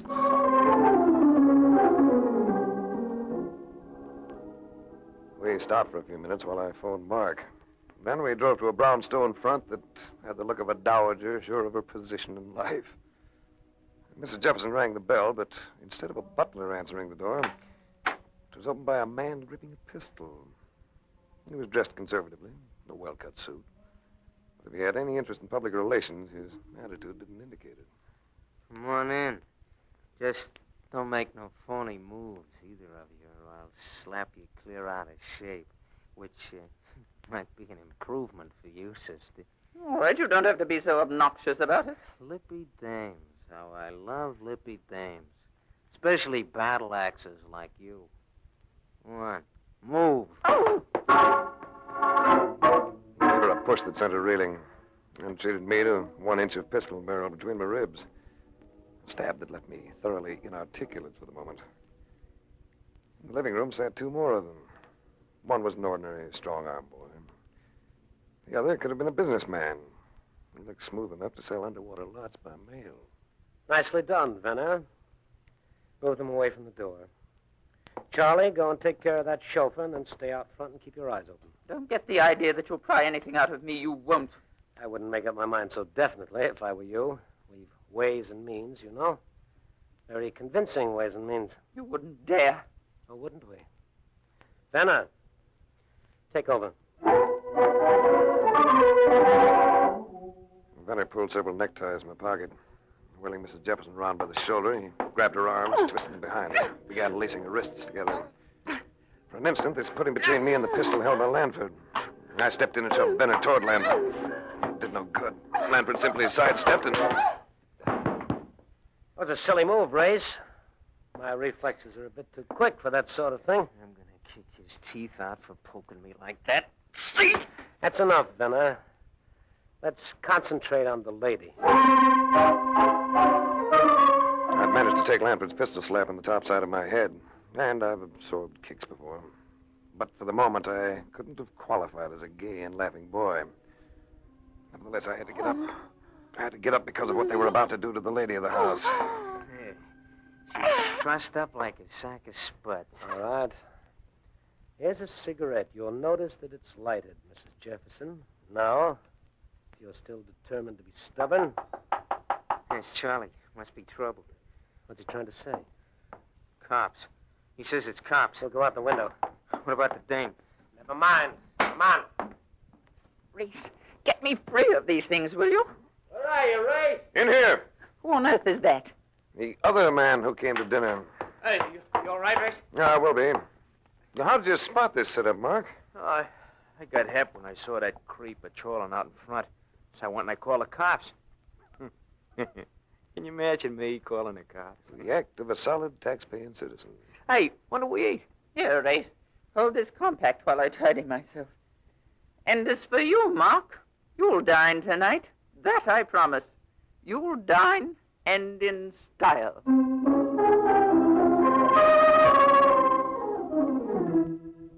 Mark and I landed at LaGuardia Field just before 8 o'clock the next morning. I left him drinking coffee while I caught a cab for my New York rendezvous. This turned out to be a 3-story walk-up, the look of which caused me to check the address I'd given the cabbie. He'd hit it on the nose, so I got out and went in. I could detect no sound from the other side of the door, but I tried again.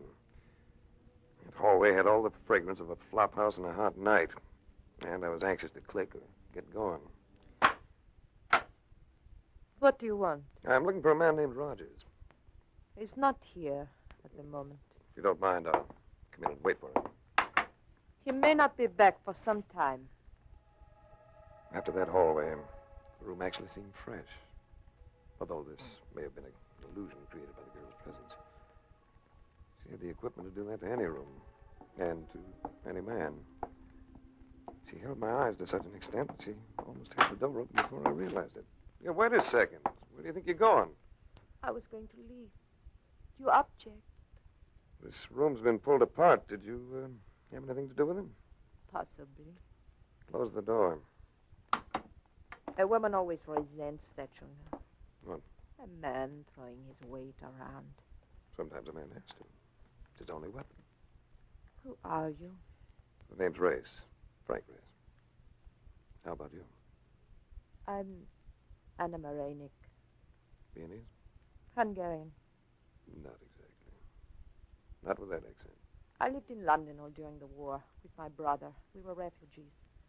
It is possible that my way of speaking was affected by being in contact with so many other accents. Oh, don't misunderstand me. I'll buy your way of speaking anytime. No use walking around each other like a couple of club fighters, is there? No use at all. I'd moved close to her, almost without realizing it. Now I took her in my arms, encountering no resistance. And her lips were soft, warm against mine. Finally, still holding her shoulders, I drew back to look at her. She smiled at me, spoke gently. Ray, Yes? if you look down, you'll see in my hand a pistol. An automatic that is pointed right at your stomach. Indeed, I do see it. Indeed, I do. So you are going to back away, and when I open the door and leave, you are going to make no attempt to stop me. Is it understood? Perfectly. Yeah, but you might do one thing for me. What is that? You might give me your telephone number. You'll find it in the book. After that embrace, getting my thoughts back on business was tougher than rolling out of a warm bed into a cold tub. But I made the switch. There was another door besides the one to the hall, a door partly ajar. I pushed my way past it into another room, and there was a man sitting in a chair, his arms thrown wide, his legs spread as if to keep him from toppling to the floor. The bullet had entered his mouth. I didn't need a look to know what the back of his head had looked like. It's probably my man Rogers. So gingerly, I went through his clothes, came up with a wallet. I just opened it when a noise at the door clutched my attention. A uniformed cop stood there, engrossed in drawing a bead on my head with his pistol.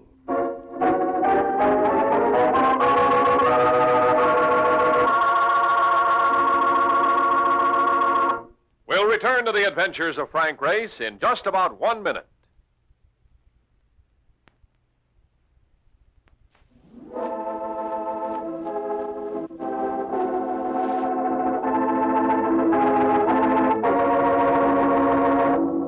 And now, back to the adventures of Frank Race. I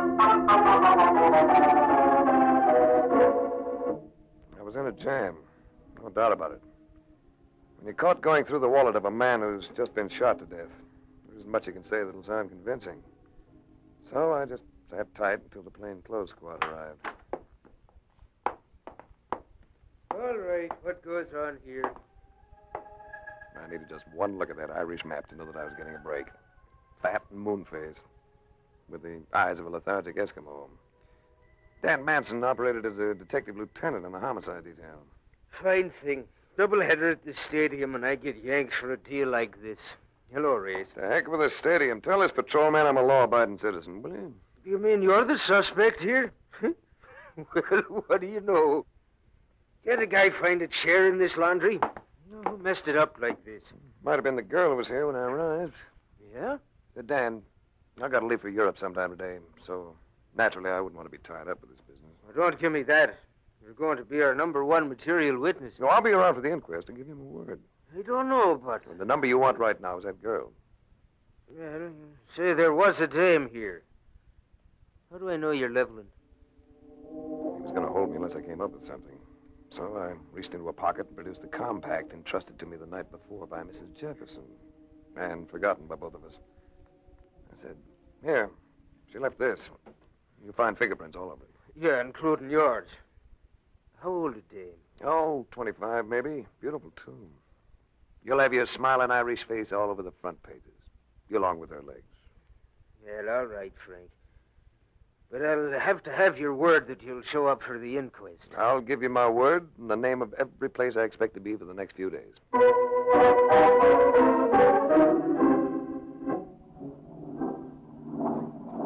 Well, here we are again, flying. I'm up in the air so much lately, I'm beginning to feel like a pigeon. You'll get used to it. Nah, not me. I'll never get used to any part of flying. It just ain't natural. Possibly that's the answer. If you knew why it is that a plane flies, you might be more relaxed about it. Sit back, boy, while I brief you on the principles of flight. All right. I just as soon settle for a good stiff drink.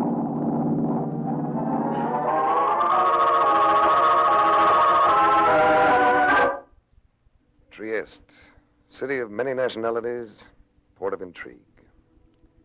Mark and I put up at a hotel called the Vittorio. I'd cabled Mrs. Jefferson about the death of Rogers, so we settled ourselves to await developments. On the afternoon of the third day, Mrs. Jefferson walked in on us, accompanied by an elderly man who projected the impression of a hen on hot bricks. Dr. Tender is an aeronautical engineer. He designed our plane. Yes, I designed it, but I have no desire to be responsible for the delivery of the plans to your country. I would much rather you took charge, Mr. Race. It's all right with me. When do I take over? Bring the plans here sometime this evening.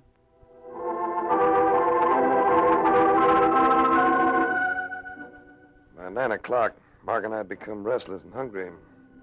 Deciding they could wait for us if they arrived while we were absent, we started out for a bite to eat. But in the lobby, the sight of a girl talking to the night clerk stopped me short. Hey, chum, what goes? At the desk.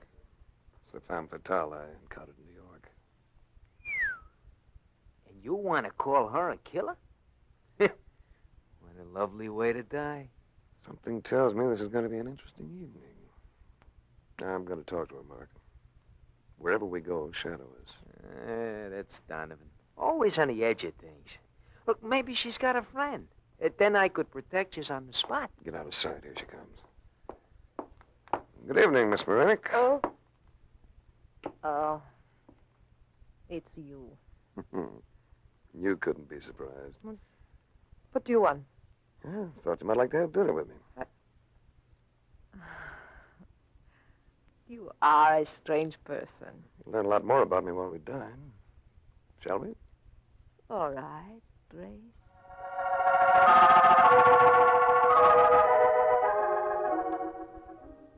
We found a little place below sidewalk level with a floor of flat cobbles. We sat at a table of scrubbed oak and looked at each other by the light of a candle jammed in a bottle that had once held Hennessy's five-star cognac. Why'd you stare at me? You're so beautiful. And so lethal. I didn't kill that man, Race. He was dead when I arrived. Why were you there? Later, perhaps I may be able to tell you. You're going to give me trouble, baby. I'm sure of that. You got to give me trouble because of the look of him. The touch of him. Remember that kiss we had a few nights ago? Yes, I remember, Race. I remember. A little too well. But such things are not for me. Not yet. All right, baby. Let's have it. So you can mock me with your doubt? I can see that you and I are... What is it, Race? We're going to have company. A threesome just came in. Perhaps you know them. Those men? I've never seen them before. They spotted us. They're coming over. They move slightly to one side. Who are they? The first one in front calls him Lanford. You can classify him as a very sinister personality. Good evening, Mr. Reyes. Don't sit down, Lanford. Just keep standing there. All three of you. Ah, you have a pistol. Another excellent Luger. One that could put slugs into all of you in less time than I need to take a breath. You won't get away from us, Race, any more than Rogers did in New York. So you were the authors of that little act. Thanks for the information. Now you can listen to some news from me. I'm going out of this place while you stay behind. The young lady will probably want to stay with you. No, Race. I'll go with you. My sense of discretion said, go along. But the tone of her voice swayed me, and I nodded. Outside, the street lamps had been turned off, leaving the streets dim and shadowy. They'll follow, won't they? Yes. So we'll duck in here. It was a stable, ramshackle and with gaping holes in its boarding. We moved to the back of it, crowded into an empty stall. What is it they want? Same thing you do, I imagine. Wait. I hear something. Well, of course you hear something. You didn't really believe you could get away from us, did you, Race? That was by sound, Lanford. The next one won't just cripple, it'll kill.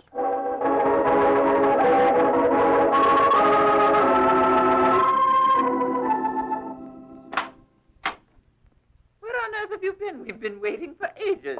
I'm sorry. We had a brush with your friend Lanford. We had to take him to a hospital. Splendid. Here are the plans, Mr. Race, in this cylinder. You find it rather bulky, but strong. Would you like to look at the drawings? After the excitement they've caused, we certainly would. The power plant is one of the big things here. Mm-hmm. So I see.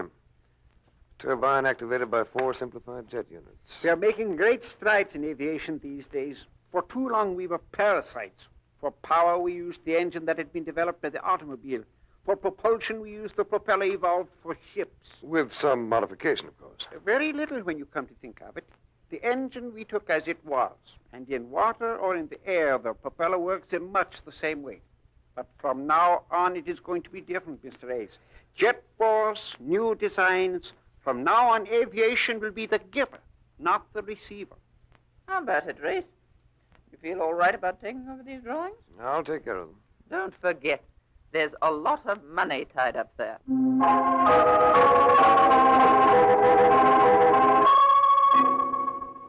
they left, I rumpled the bed and slipped the cylinder holding the plans under the covers. I'd scarcely done this when... I'll get it, Race. May I come in, Race? Hey, thought we took you to your hotel. I have to see you again. Do you have those plans, Race? As a matter of fact, I do. Why? Those plans were developed and drawn by my brother. They were stolen from him, and they were his life. If I don't get them back... You don't believe me, do you? Maybe more than you think. What was your brother's first name? Richard. Richard Moraine. That checks. The initials are M on each corner of the plans. Now we'll check something else. What are you doing? The container is not only bulky, its walls are suspiciously thick. So I'm cutting it here and... There is something between the layers. Yes. A canvas. And it's probably a... Put that down, you idiot, before you destroy it. And you wouldn't want me to destroy an old master, would you, Mrs. Jefferson? So this is what Lanford's been after. He didn't miss a trick, did you? Big insurance for a smokescreen so he could move the painting without suspicion. With me as the clay pigeon. Pick up that cylinder, Tender. Still going to move it, Race. I know a gentleman who'll pay me $500,000 for that painting. Just tell me one thing. How did you spot us? Your Dr. Tanner, such an obvious fake. No aeronautical engineer would ever make the statement that the propeller of a ship and the propeller of a plane work the same way. Would he, Mark? Nah. An airplane prop makes a vacuum, which sucks the plane into it. You see, Race, I remember. While the propeller of a surface vessel literally screws its way through water, which is practically a solid. So we muffed it. We didn't miss when we saw this girl come up to your room. So long, Race. Better investigating next time. And don't try to follow me. I know how to handle this pistol right well. I don't have to follow you, Mrs. Jefferson. When you hear this cablegram, you'll be following me. Cablegram? When the police found me with Rogers in New York, they wanted to hold me as a material witness. I staved that off by telling them that a woman had been there. To prove it, I gave them that compact of yours. My compact? Yes, and it seemed it had a mess of fingerprints on it. Most of them yours. I didn't kill Rogers. I was on my way to London. But you traveled under another name, you remember? Which makes me your only alibi. You're bluffing. Am I? Listen to the cablegram. Your young dame turned out to be a Mrs. Leah Jefferson, age 54. Where is she? Signed Manson, Homicide Bureau, New York Police Department. Pay no attention to him, Leah. Let us go. I have to pay attention to him. You think I'm going to spend the rest of my life running from a murder rap? You're crazy. What are your terms, Race? I'll take the plane drawings to the States, as per your insurance contract. The canvas will turn over to the proper authorities here in Europe. We'll say we found it. All right. It's a deal. It is no deal. I, too, have an interest in this affair. No, don't lift that pistol, Leah, or I'll put a bullet in you from this gun of mine. Now, just stand quietly, all of you. And now... I was justified in doing that, wasn't I, Race? After all, he was attempting to break the law. I'm afraid I'll have to leave that decision to the local police. What about my brother, Race? Those drawings belong to him. You might get in touch with him. Tell him to come along with us. I imagine he might be able to make quite a deal for himself over there. Besides, I'd kind of like to have you along, too.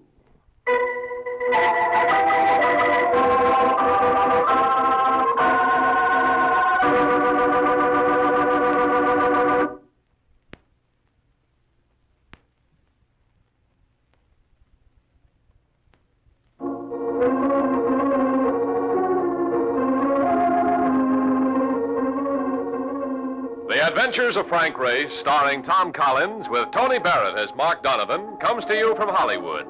Others heard in tonight's cast were Gene Bates, D.J. Thompson, Tom Holland, Frank Lovejoy, and Parley Bear.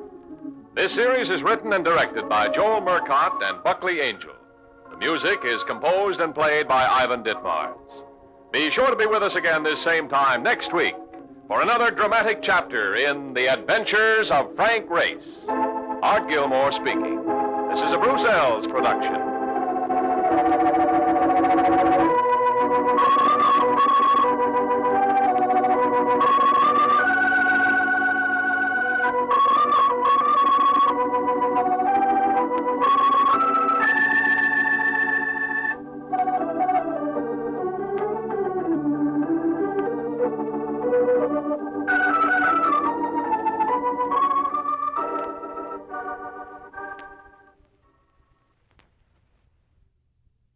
The Adventures of Frank Race, starring Tom Collins.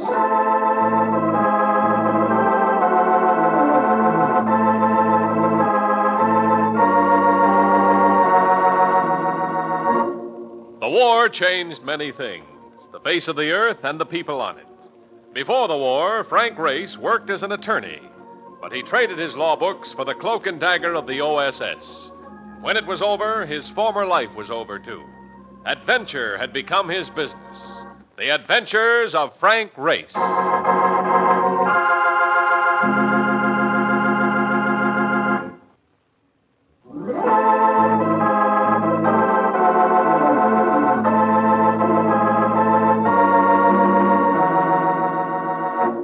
And now we join Frank Race for the adventure of the Shanghai Incident.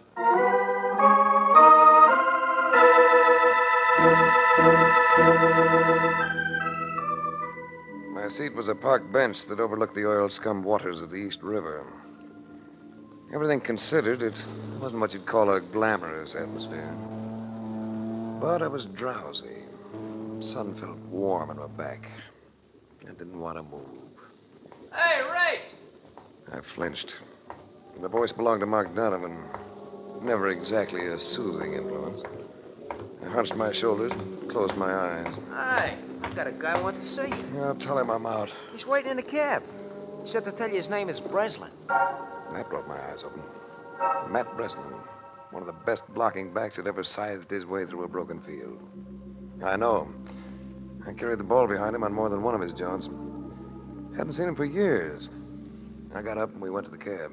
Well, it's good to see you, boy. It's been a long time. Too long, Matt. What are you doing for yourself? Well, I guess you can say I'm in the same racket that you are. Insurance. I'm running the American branch of Gloyd's. And when you say insurance, you mean insurance. Underwrite everything from weather to the possibility of triplet. That's us. And we've got a job for you. I was after you about a month ago, but you were in Europe. Matt, I promised myself I wouldn't do a thing for a month. I've still got 3 weeks to go. You remember Chuck Howard, don't you? Chuck Howard? Oh, of course. Very decent guy. When we couldn't get you, we turned our assignment over to Chuck. He did all right. He's a good operator. He's a dead operator, Race. He was murdered on the job 3 days ago. You're ribbing me, Matt.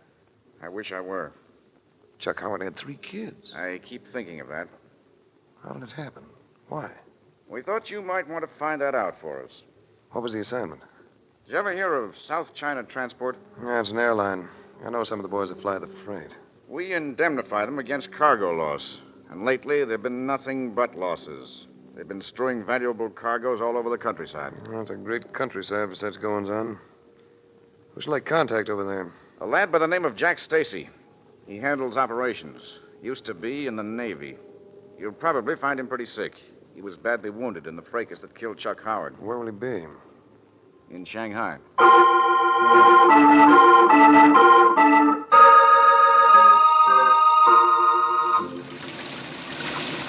was raining in Shanghai. I got the feeling that all of China was weeping. Maybe I was thinking too much about Chuck Howard. What do you know? To think that when I was 16, I tried to join the Marines just to see China. What kept you out? Were you underweight? Nah, under the thumb of me old lady. She wouldn't sign the papers. Well, what's the pitch on this, Race? What do we do next? I have to see a man named Stacy at a hotel called the Killarney. Killarney, huh? Probably run by a Lithuanian who calls himself Clancy. What do you want me to do? Go along with you? Mark, whenever you ask a question like that, I always know you have a project in mind. Well, they tell me there is a place here in Shanghai where you can get tattooing done, which will knock your papers out. Ah, that's kid stuff. Don't you have enough of those things on you? Oh, I want just one more. This guy does a dancer, which they say will keep you dreaming even after you're too old for it. Ah, go on then. Get your tattoo and Good, I'll see us early enough so we can have supper again.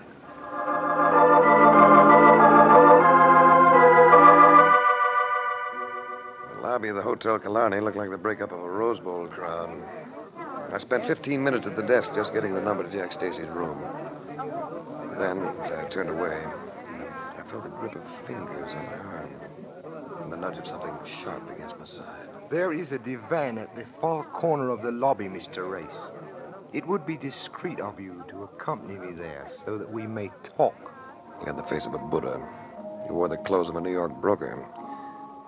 Sensing that the sharpness against my side came from the point of a knife, I went with him. As we sat down, 3 other Chinese closed in around us. I am Lin Wan. Would you care for a cigarette? No, thanks.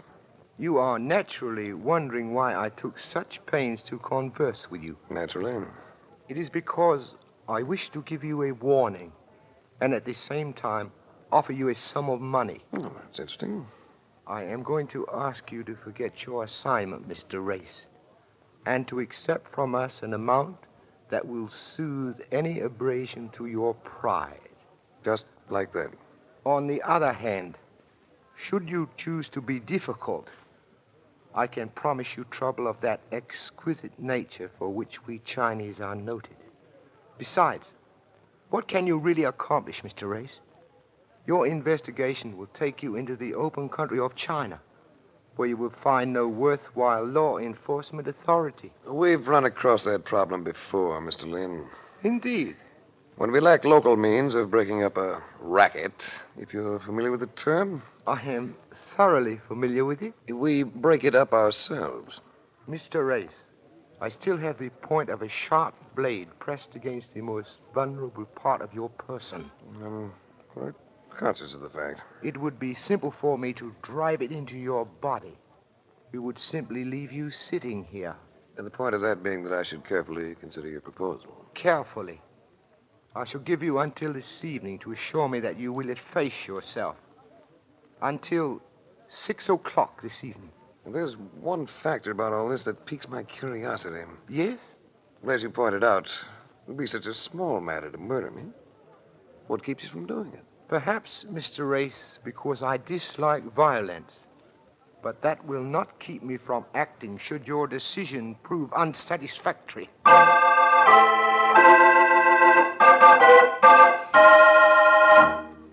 I found Jack Stacy propped up on a couch in his room, his arm in a sling. His disposition a match for the weather. It's a mess, Race. Somebody's trying to force us out. That's the size of it. We've been doing well. Too well, I guess. So now they're moving in. You've no idea who killed Chuck Howard and crippled you, huh? The only thing I know about it is the bullet they took out of my arm. I really knew about that. They were short on anesthetic. That's it? The slug in the mantle? That's it. 38. But over here, that won't mean much. How do they know when you're going to fly those cargoes? Can't you keep it quiet? I've done everything but make my people wear muzzles. Gets out somehow. They never miss. What about your pilots? Could I talk to one of them? Well, there's one of them in the hotel right now. I'll get him here for you in a few minutes. Pilot showed up in about half an hour. Tall, weathered-looking Westerner. Yeah, sure. They try to pump us. Try it all the time. They're cute about it, too. They use women. Mighty nice-looking women. Chinese? And not the one I ran into. Might have been Russian. I'm not sure. Whatever she is, it's an awful exclusive pattern. What's her name? Lisha Vronsa. I don't suppose you know where she stays. Mister, the day I slip up on finding out a lady's address, I'm going to be ready for that old rocking chair. All right, Brand. You just relieve yourself of that information right now.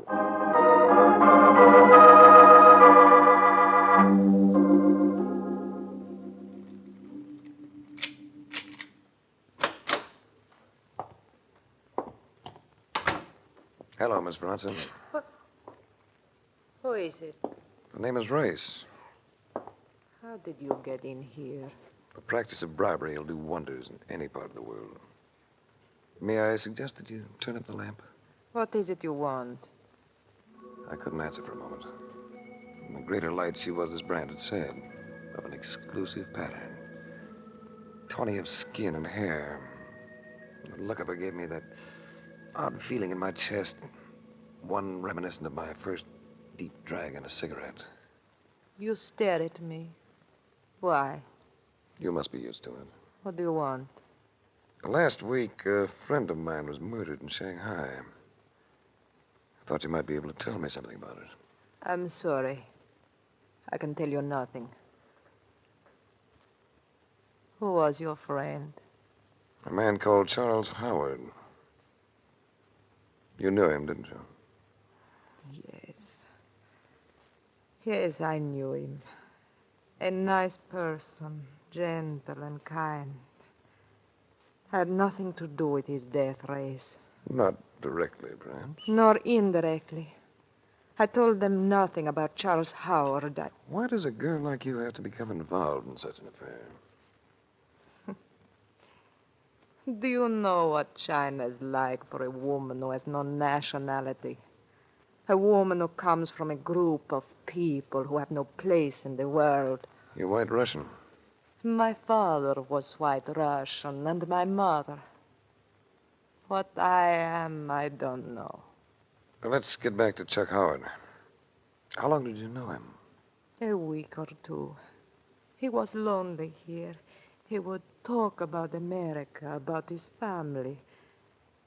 He was a nice person. Who killed him? I don't know, Race. I took hold of her, pulled her close to me. Her body felt lax and responsive. Suddenly, she stiffened in my arms.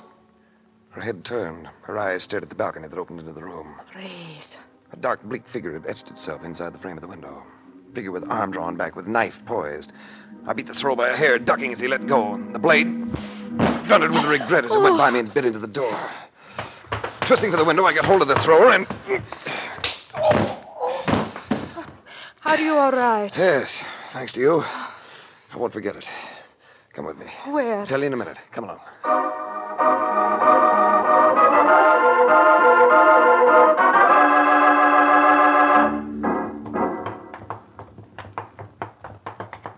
Hold it. What are we doing, Race? There. Look up at the building. Oh? Our knife-throwing friend is climbing down from the balcony. Oh, yes. Now you can go back. I brought you out here to keep you safe. Why did you let him go, Race? He's small fry. I want to follow him to where the big ones are biting.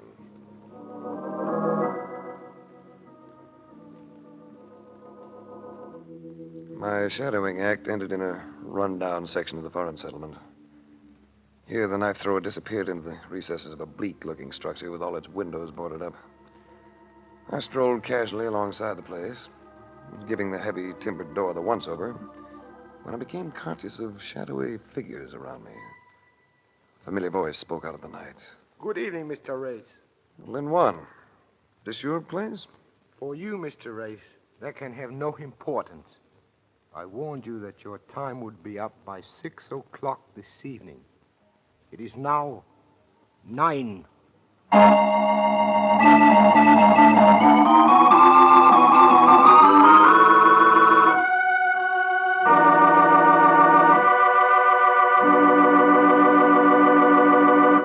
We'll return to the adventures of Frank Race in just about 1 minute.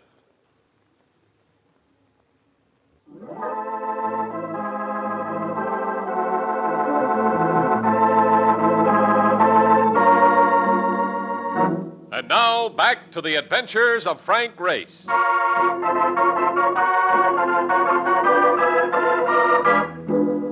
must have been 6 or 7 of them. The one nearest me I put out of action with a fast backhand of the Adam's apple.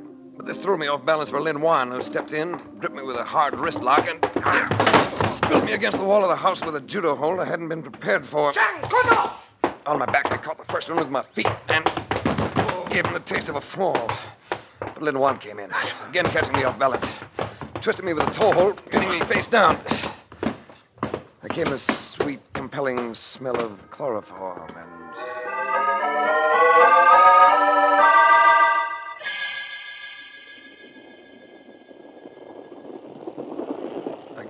senses, of all places, on a train. A Chinese train, no mistaking that. From the position of the sun, I knew we were heading north. Well, we just can't seem to stop traveling, can we? Mark, what are you doing here? It's what I get for knocking around with you. How do you feel? Like a first-class case of suspended animation. Yeah. Must have had me out for quite a while. All night. I think they give you some kind of a shot. Oh, we seem to have this compartment to ourselves. They got a guy outside the door. And there's a glad boy who drops in on us every once in a while. Tell me, how'd they take you? With a sash weight from the feel of it. I am right now thanking me old man and me old lady for giving me this thick Irish skull. Did you get your tattooing done? Did I? What'd you see? Wait a minute. Let me get my sleeve up. Yeah. A remarkable piece of art. Yeah, wait. Now look, see? A wiggly old muscle like this. Ain't that terrific, Ray? Just like Minsky's burlesque on Broadway.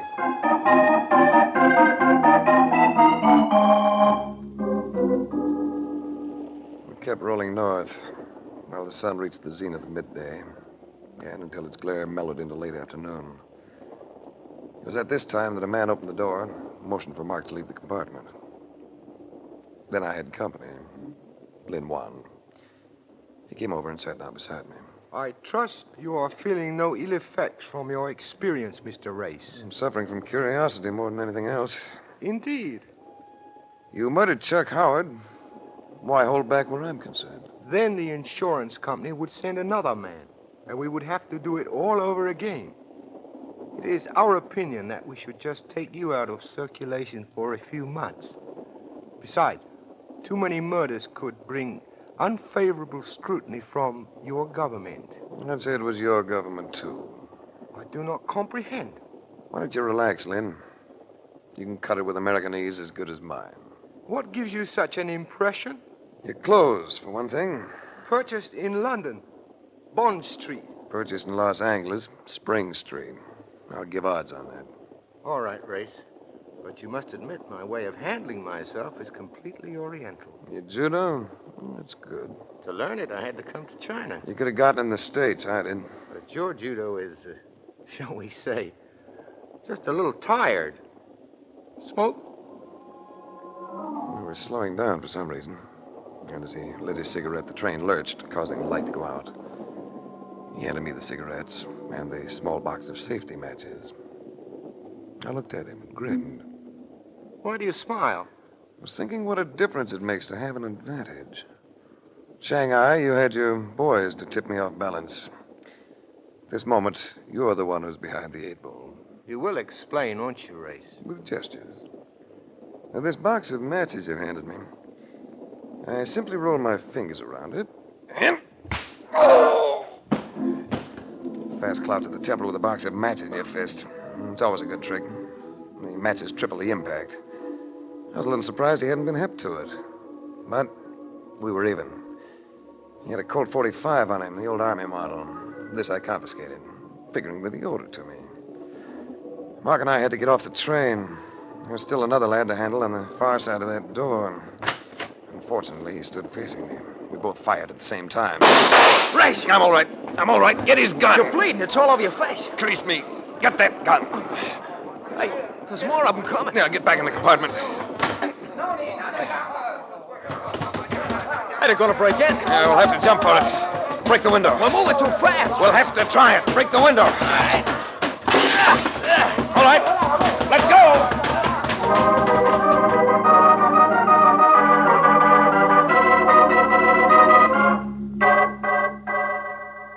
China is rough these days, particularly when it comes to travel.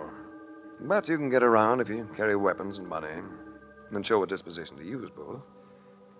So we made it back to Shanghai, taking 4 days to do it. And at the Hotel Killarney, I found not only Jack Stacy and Brand the Flyer, but also Matt Breslin, who'd just flown in. You don't know how glad I am to see you. When I heard you were missing, it was too much for me, so I came over. I wish I could report a little progress, man. How about this fellow who's been giving you so much trouble? Lin Wan? He's an American. Part Chinese, but an American just the same. Which probably means that he's plenty smart. Ah, see, you've got your arm out of the sling, Stacy. How's it feel? Good as new. Yeah, he needed it good as new this morning. He had to swim with it. What happened? Oh, Brand and I went out in a fishing junk, and like a goof, I fell overboard. Nothing serious. Brand flipped me a life buoy, and that's all there was to it. Race, what about this Lin Wan? How are we going to handle him? I don't know, man. I imagine we'll just have to wait until he pries into the picture again.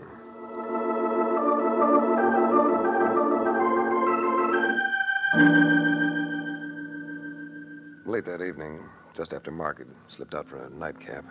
I had a visitor. Hello, Race. Come in. I've been afraid for you, Race. That is the reason I cabled your company in America. You did what? I cabled So you brought Matt Breslin over here. Matt Breslin? You're a friend of mine. It doesn't matter. Oh, I'm glad to see you back, Race. Are you? We left something unfinished the last time we saw one another. Remember? I remember. It was this. She put her arms around me, tilted her mouth up to mine. And when they tell you that such kisses taste like wine, they're crazy. Wine doesn't even come close. I'm very fond of you, Race. Happened in a hurry, didn't it? You think it is impossible for it to happen in a hurry? No? No, I don't think it's impossible. But you might do something to prove it. How? Tell me who asked you to talk to Stacy's flyers. You know the man, Race. Lin Wan. Do you ever say anything about others being tied in with him? No. He just gave me a group picture of all the men who work for the airline. Picture? Could I see it? Wait, I may have it here in my purse. Wait. What are you doing carrying a clip of 38s around with you? The bullets? They came from Chuck Howard's gun. Chuck Howard's gun? I was one of those who found him. He was still conscious. And he seemed to want me to have it. Sort of a grim bequest. Where do you keep the gun? At my place. Could I have it? If you like. Oh, here. Here is a picture. Yeah, let me have a look. Well, does it tell you anything? Tells me a lot. That gun may tell me more. Do you want it tonight? Not this late. I'll come by your apartment tomorrow. Do you keep the gun in a safe place? Where no one would ever find it. In the center of a sack of salt.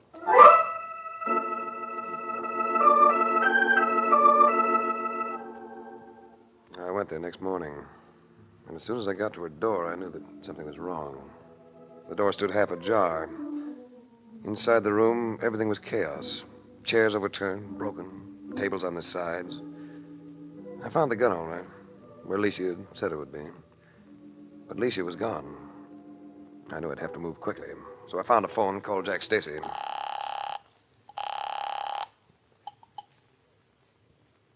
Stacy speaking. This is Race. Gonna need your help. Sure, Race. Do you know where to find Matt Breslin and that pilot of yours, Brand? No, not right now, but I can probably locate him. I told him to let it ride. We couldn't afford to wait. Gave him the location of the place in the foreign settlement.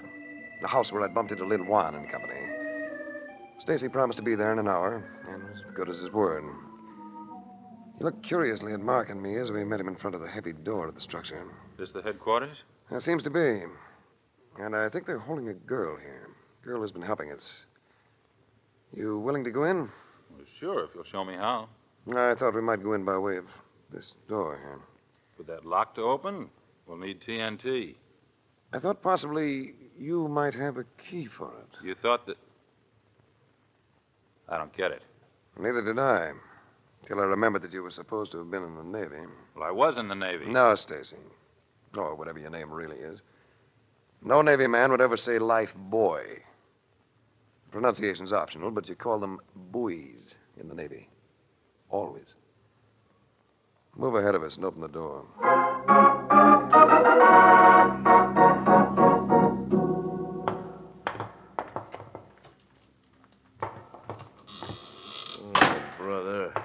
This ain't no great white way. Turn the flashlight straight ahead, Mark. You're making a big mistake, Race. How could I take the place of another man? By murdering him and firing the men who'd been close to him. I saw a picture of the regular pilot group last night. The ones who were in it before you installed your own boys. Besides, the bullet that wounded you in the arm was fired from Chuck Howard's .38. I checked the ballistics. Door, Race. Over to Mark. So you came to see us again, Race? Race, they've got guns. Suave, so that makes it even up. Try to even this up. Race! Oh! Race. I'm okay. But Stacy took one of Lin Juan's bullets. Yeah, he took it all right. Right between the eyes. How about you, Alicia? I'm all right, Race. Thanks to you, I'm quite all right. Oh, brother, what a finish. Hey, how's that Lin Juan character? I shot him in the thigh. He should recover in time. Yeah? In time for what? To be executed. And over here, they do that in a rather sharp manner.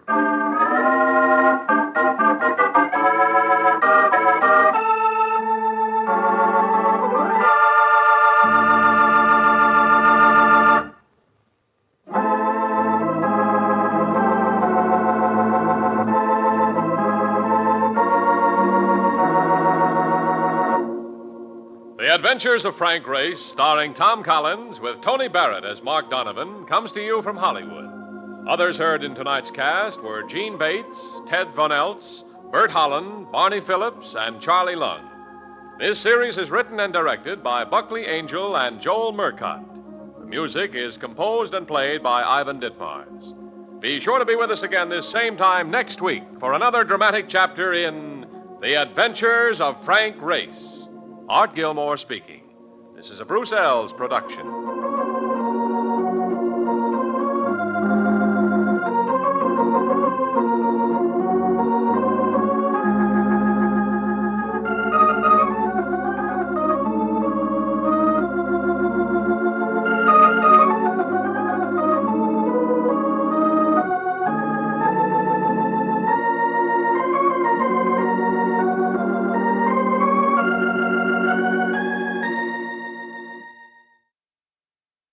The Adventures of Frank Race, starring Tom Collins.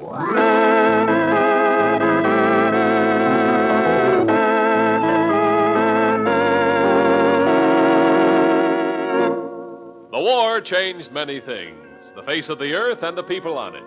Before the war, Frank Race worked as an attorney, but he traded his law books for the cloak and dagger of the OSS. And when it was over, his former life was over, too. Adventure had become his business. The Adventures of Frank Race. And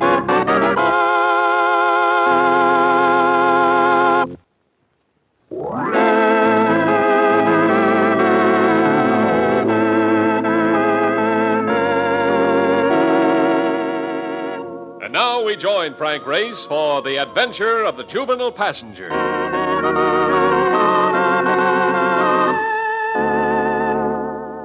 The evening had been a turkey. Following a dull dinner, I'd been collared by my hostess, a woman with about as much depth as a wading pool. The conversation had been a 3-hour filibuster, with me effecting my escape only after a farewell scene that would have odorized any little theater in the land. So now I was settling into bed with a sigh of relief. The windows were open, the light was out. I could call it a... No. Yes. Well, about time you got home. Where you been? Let's not talk about that. What do you want? I'll be parking a cab in front of your place in about 5 minutes. Will you come down? For heaven's sakes, why? I got trouble, Race. I need your help. No, bring your trouble up here. I'm in bed. That's just it. I can't. You gotta come down, Race. I need you. Oh, we'll make it 10 minutes.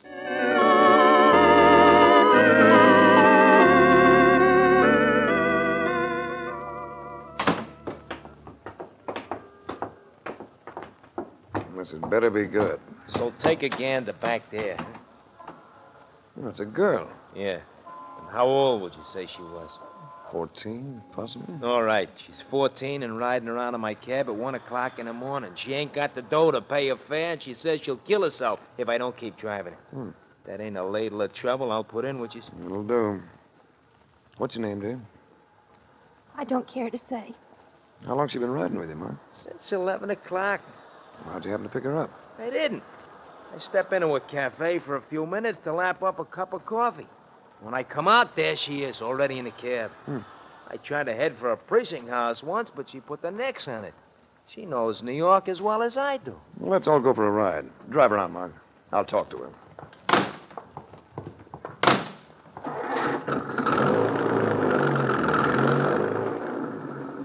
You could tell me your first name. That wouldn't give anything away.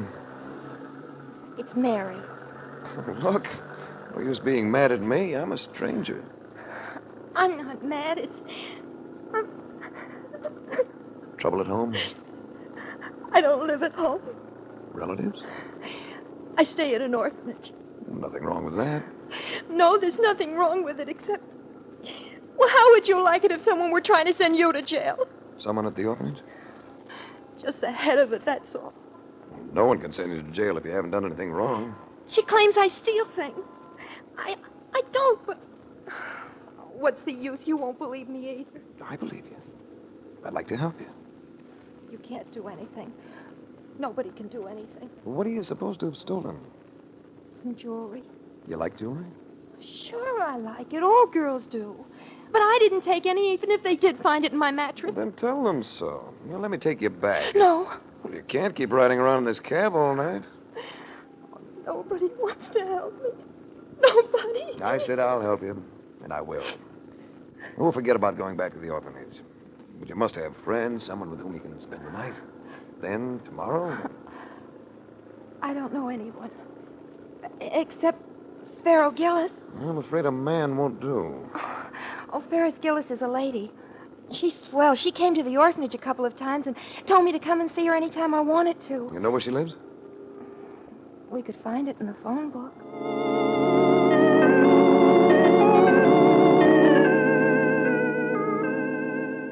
We found it in the phone book. An apartment hotel in the 60s, a place called the Wellington Arms. With the lady we sought seemed to be out. But we didn't exactly draw a blank. While we were still pushing the buzzer to her apartment on the second floor, the elevator clicked to a stop and 3 men got out. We drew their instant attention. Looking for somebody? He could have been the kid who takes your tickets at the theater. Skin was clear. He hadn't been shaving very long. He wore a bow tie and a pork pie hat, but his voice matched his eyes. And his eyes had all the warmth of wet pebbles. You heard me.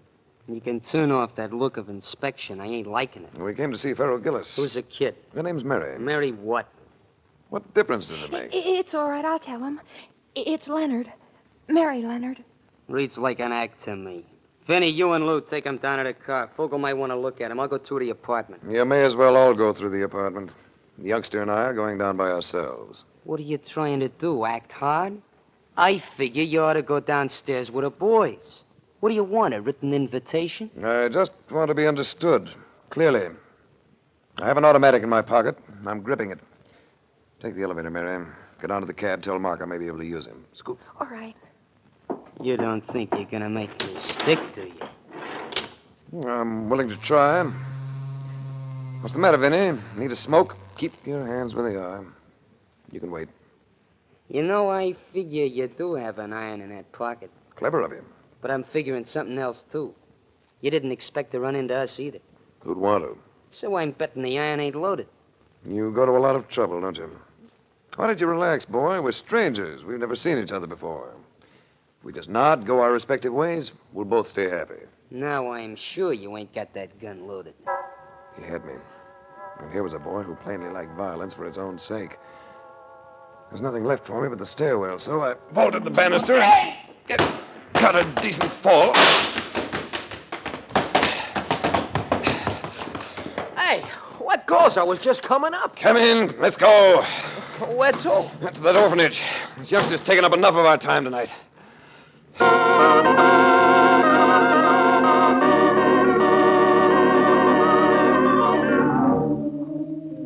There were cars parked in front of the orphanage, and lights still on inside. In the office, a sort of conference seemed to have taken place. But we got an instantaneous reaction from a woman of about 50, a woman whose face suggested that she wanted no fun out of life and resented anyone else trying for it. Well, just where have you been, young lady? Who is this, Mary? Mrs. Barkley. She's head matron. Good evening, Mrs. Barkley. Well? My name's Race. I'm a private investigator. I'm acting on this young lady's behalf. gosh. You are you? Well, I'll have you know. Pardon me, Mrs. Barkley. Now, where did you find this girl, Mr. Reyes? I have a friend who drives a taxi. Mary was one of his fares tonight. And she seemed upset, and he found it a problem. So he called on me. I see. I don't believe we've met. Oh, I'm sorry. I'm Paul Westerhaven. This is Miss Doris Sanford. Possibly you know Winthrop Gravel. Everyone does. Paul Westerhaven plays polo the way Stan Musial plays baseball. Horses and money, plenty of both. Doris Sanford I'd never seen before. A definite loss on my part. She was lovely even under the glare of a light that gave Mrs. Barclay's face the look of a boiled potato. If you were any kind of a sharpshooter, Winthrop Gravel was a name to flinch at. He scribed a hard-hitting newspaper column that went in for reform. You might be interested to know, Race, that we're here because of this girl's disappearance. She's utterly incorrigible. We've been able to do absolutely nothing with her. You ever try being kind? Well, it is somewhat of a problem, Reyes.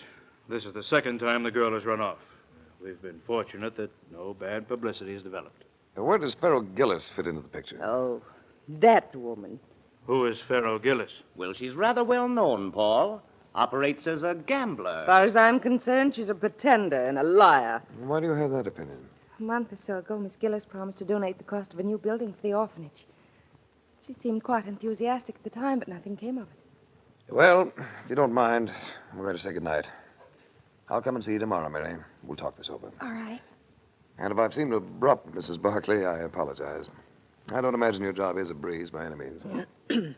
Certainly isn't.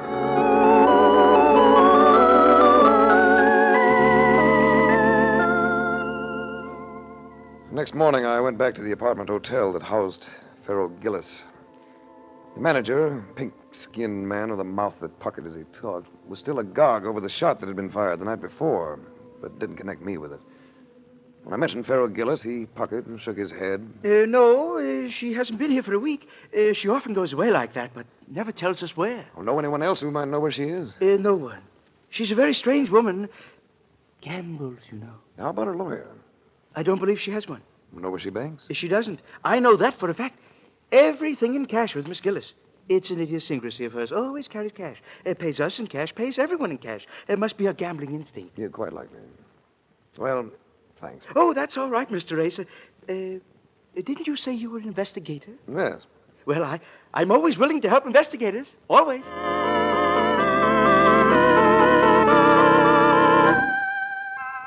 The house in which Doris Sanford lived had the look that spells lots of family background.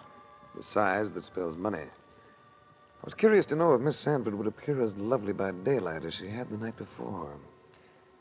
She did. And then some. I can say one thing. You don't look as grim as you did last night. It was a rough evening. You care for a drink? It was a little early. I'd rather wait. Well, you have a charming house. Makes a nice frame for you. You couldn't pay me a nicer compliment. Oh, yes, I could. It was just a warm-up shot. You know, you couldn't have looked grim last night. Speaking of the orphanage, I've just come from there. I had a talk with a kid. She isn't very happy. I know. We've got to do something for her. How about that Barkley lady? Oh, she's all right. She lost her sister last month, and they were very close. She's making a bit of an adjustment. She'll get over it. She seems to be adjusting at the expense of that kid.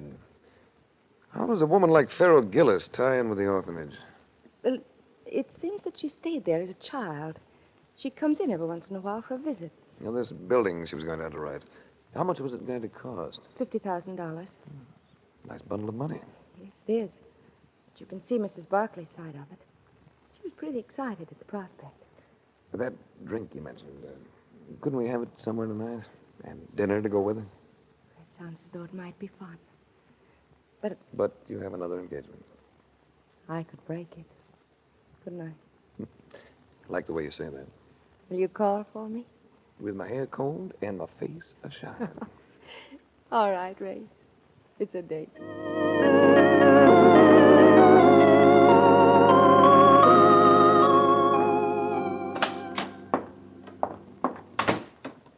What have you been doing, Shop? Oh, hello, Mark. I didn't know you were here. Well, after last night, I thought you'd be home early, so I come up. What'd you buy? A black felt hat for evening wear. thought you had one of them. I do. But when I pulled it out today, I found a bullet hole in it. Huh? Wonder where you got that. Hey, a guy called about 15 minutes ago. A fella by the name of Tully. Tully? Yeah. Oh, he's the manager of the Wellington Arms. Yeah, that's the one. Said to tell you Pharaoh Gillis is back. Does that sound important? It might be. I've still got a couple of free hours, Mark. Drive me over there, will you?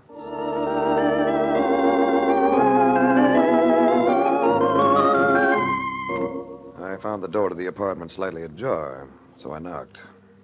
I thought I heard a voice say, "Come in," so I did. She was reclining on a divan, a woman of perhaps 60. She had a theatrical look. Her skin was heavy with makeup, her hair tinted a flamboyant red. She was smiling at me, and the set of her features indicated that she was used to smiling. There was only one thing wrong with the picture. Someone had stabbed a knife into her chest. She was dead.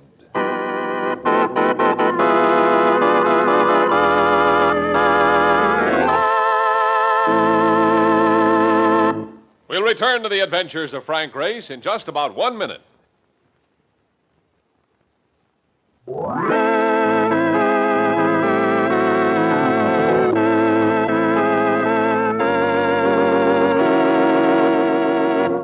And now, back to the adventures of Frank Race.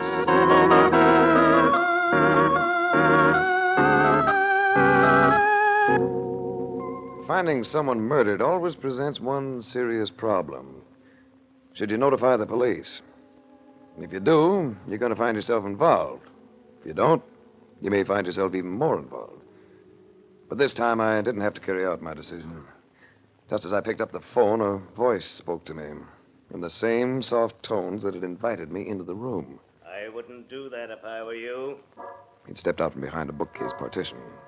And dapper serves as a one-word description. He could have been something from a style page in Esquire.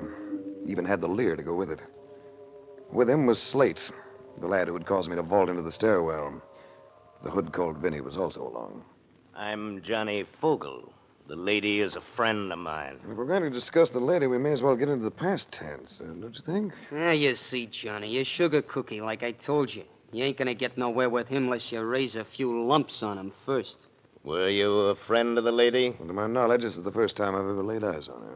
Maybe I should have said the lady was a partner of mine. I understand she was in an interesting business. The most interesting business there is. A few weeks ago, she made a killing, a real big killing. Yes? I gave her the tip that clicked for her, so I sort of figure that now she's gone, Lord rest her soul, I'm straight in line to be the heir to what she left behind. I suppose that's a logical pattern of reasoning for a person of your temperament. Talk so Johnny can get what you mean. Never mind, Slate. I get what he means, and I think he gets what I mean. Let's not waste each other's time, Vogel. Don't reach for that phone, pal. You ain't gonna call nobody. Frisk him, Slate. I wouldn't worry none, Johnny.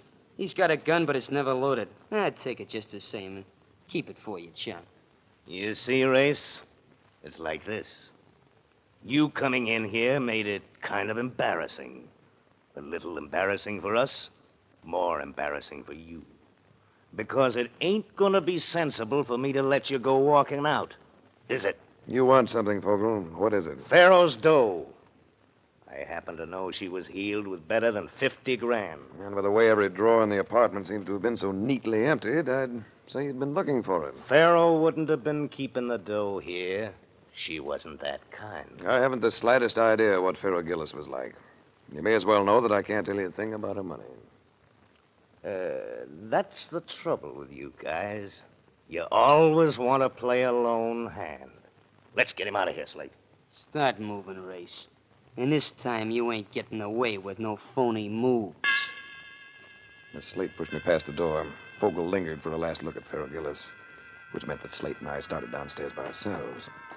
He insisted on walking right behind me, so after about 6 steps, I simply sat down in front of him. He instantly went over me and crashed on the landing below. I leaped after him, but there was only time to regain my pistol before Vogel appeared at the top of the stairs. Drop that gun, Race!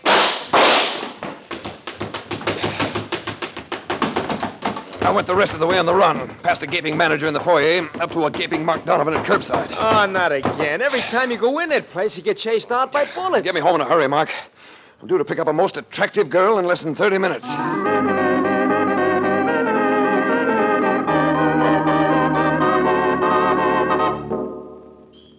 Candlelight. Wine. I might have known you'd do it this way, Race. I couldn't think of you in any other surroundings. Not at this time, anyway. You're nice. You're beautiful. Tell me something. Ask it. Each time I've seen you, you've worn black. It's for my father. He died less than a year ago. I'm sorry. You don't have to be. You're observant. I like that. It's flattering. In fact, I seem to like everything about you, Race. What would you like to do after dinner? Go home. The butler will have the fire going. And I thought we could just talk.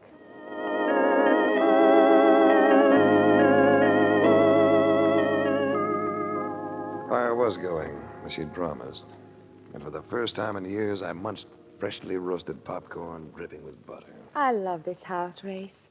My father left me a fortune, but out of everything, I think I appreciate this house the most. This house and all the things that go with it. Look, these are some linens my mother received when she was married. Aren't they beautiful? She looked unbelievably lovely in the firelight. She gracefully showed me the fabrics, then carefully folded them, placed them on a nearby table. It's the last one. Now it's your turn. What would you like to do? Take you in my arms. You think that's going to be hard? Might lead to complications. You know, you show signs of being a very domestic young lady. Why don't you kiss me? You'll find I have other qualities, too. I beg pardon, Miss Sanford. Mr. Grayville to see you. I'm just going to barge in, Doris. Oh, I didn't know you had company. It's Mr. Race. You remember Winthrop? You met him last night. Oh, yes. Of course I remember. I came to see you about that youngster. She's been arrested, Doris. Arrested? Mary Leonard? Well, it seems that Mrs. Barkley made a report to the police about the missing jewelry. Oh, no. We'll have to run down and get the child out. Well, I'm afraid they don't grant bail on a murder charge. Murder? Murder? One of the items the police recovered from the girl was a diamond earring.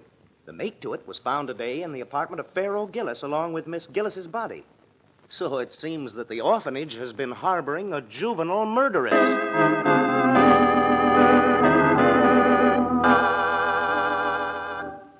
I saw Mary Leonard the next morning. She had no tears for me. She was terribly quiet, terribly white. I told you no one could do anything for me. Didn't I, Mr. Race? Well, I haven't been able to do much, have I, Mary? But I want you to know that I've got an idea about this affair. It's just an idea, and a pretty hazy one at that. But it might lead somewhere. I'll keep in touch with you.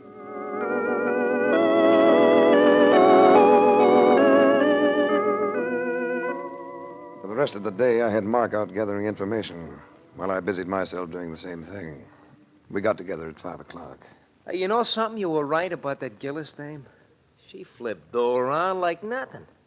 And the moolah she give away, I should have known that lady. Did you visit Mary Leonard? Yeah, I saw the kid.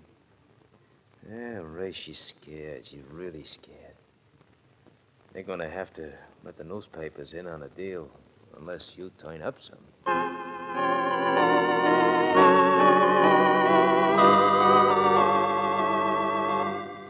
It was about an hour later that I got a call from Doris Sanford. Race, can you come to see me right away? It's important. Trouble?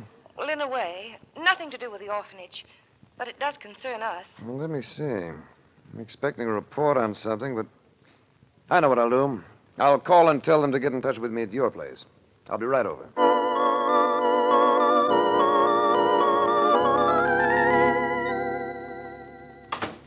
It's Winthrop Grayville, Race. He thinks he's in love with me, and he's become insanely jealous of you. Can't help that, can we? After all, he's a big boy now. But he can hurt you with that column of his. There's a phone call for Mr. Race, Miss Sanford. I took it in the library.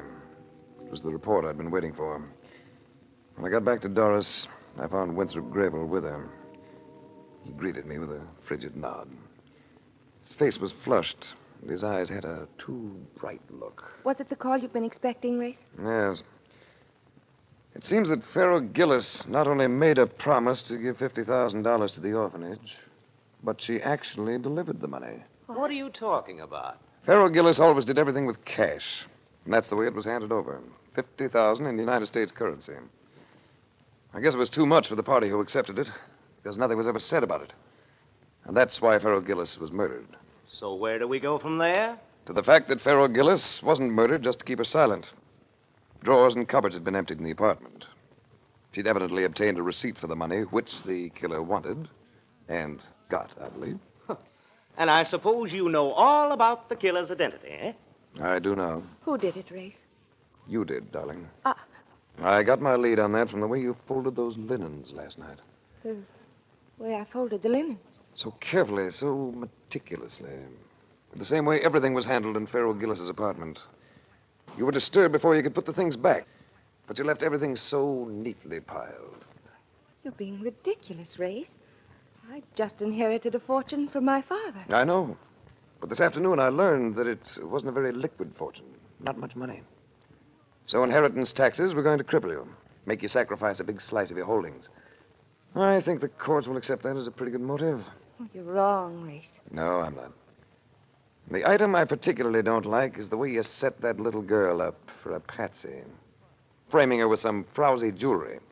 Planting the stuff so she'd not only be suspected of thievery, but of murder as well. Win, this man is trying to frame me. Yes, but he's not going to get away with it. Put that gun away, Grable. She's making a fool of you. No, you've been trying to make a fool of me. Making passes at her when you knew she was engaged to me. But it's the last pass you'll make at any woman. Why, you... Sorry, Grable. I can only allow you one miss. Oh! Race, Yes, dear. I've been thinking of taking a trip to Lake Louise. Why don't you come with me? After all, you can't prove I did anything. That receipt is no longer in existence, nor the duplicate. I know. But you wrote pretty heavily when you made it out. Heavily enough to mark up the blank underneath. That was what my report was about. The police lab was able to show it all up. The amount and your signature. And you can put down that poker, darling, before I forget I'm a gentleman.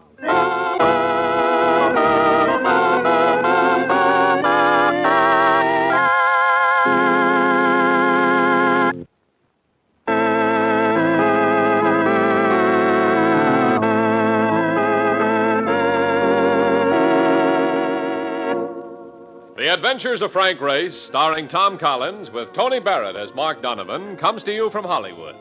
Others heard in tonight's cast were Virginia Gregg, Michael Ann Barrett, Jack Crucian, Jack Carrington, and Bert Holland. This series is written and directed by Joel Murcott and Buckley Angel. The music is composed and played by Ivan Ditmars. Be sure to be with us again this same time next week for another dramatic chapter in The Adventures of Frank Race. Art Gilmore speaking. This is a Bruce Ells production.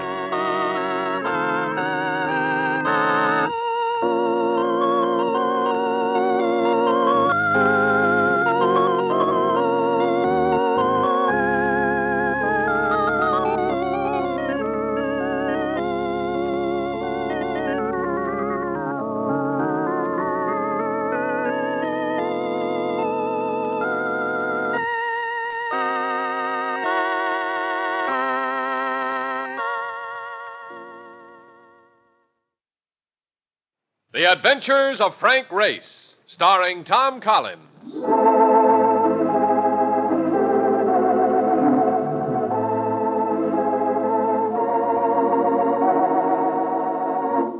The war changed many things, the face of the earth and the people on it. Before the war, Frank Race worked as an attorney, but he traded his law books for the cloak and dagger of the OSS. And when it was over, his former life was over, too. Adventure had become his business. The Adventures of Frank Race.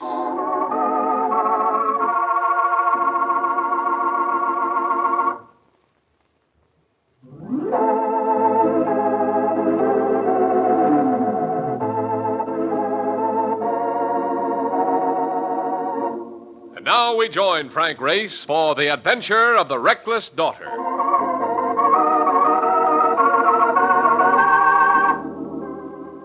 Night brooded over the city, and its streets seemed quiet.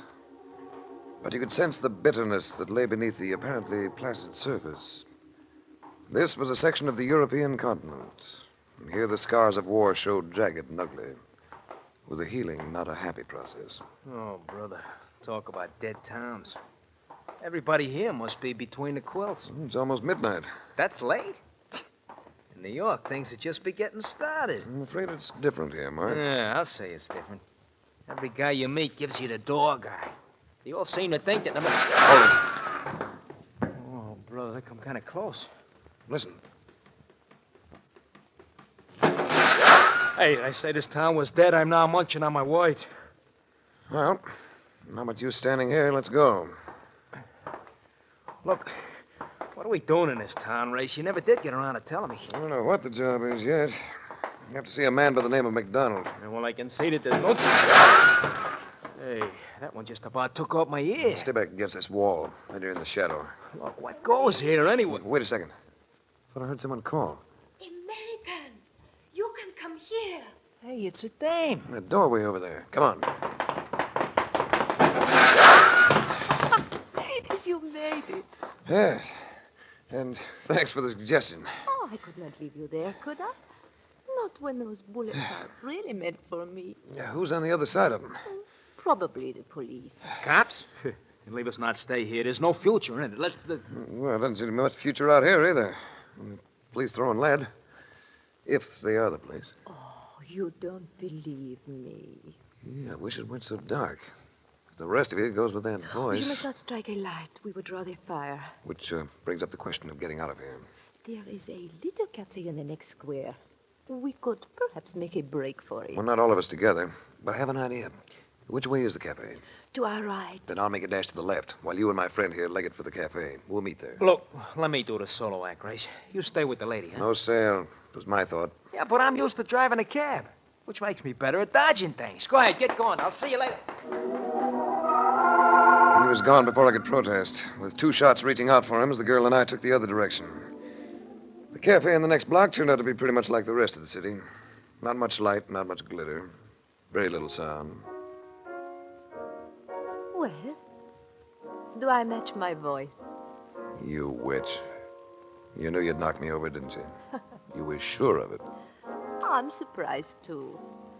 Very pleasantly surprised. Red hair and brown eyes and all the accessories. And I mean all of them. A woman at whom someone fires bullets. Remember? You're gay. You laugh when so many of these around are grim and unsmiling. Why?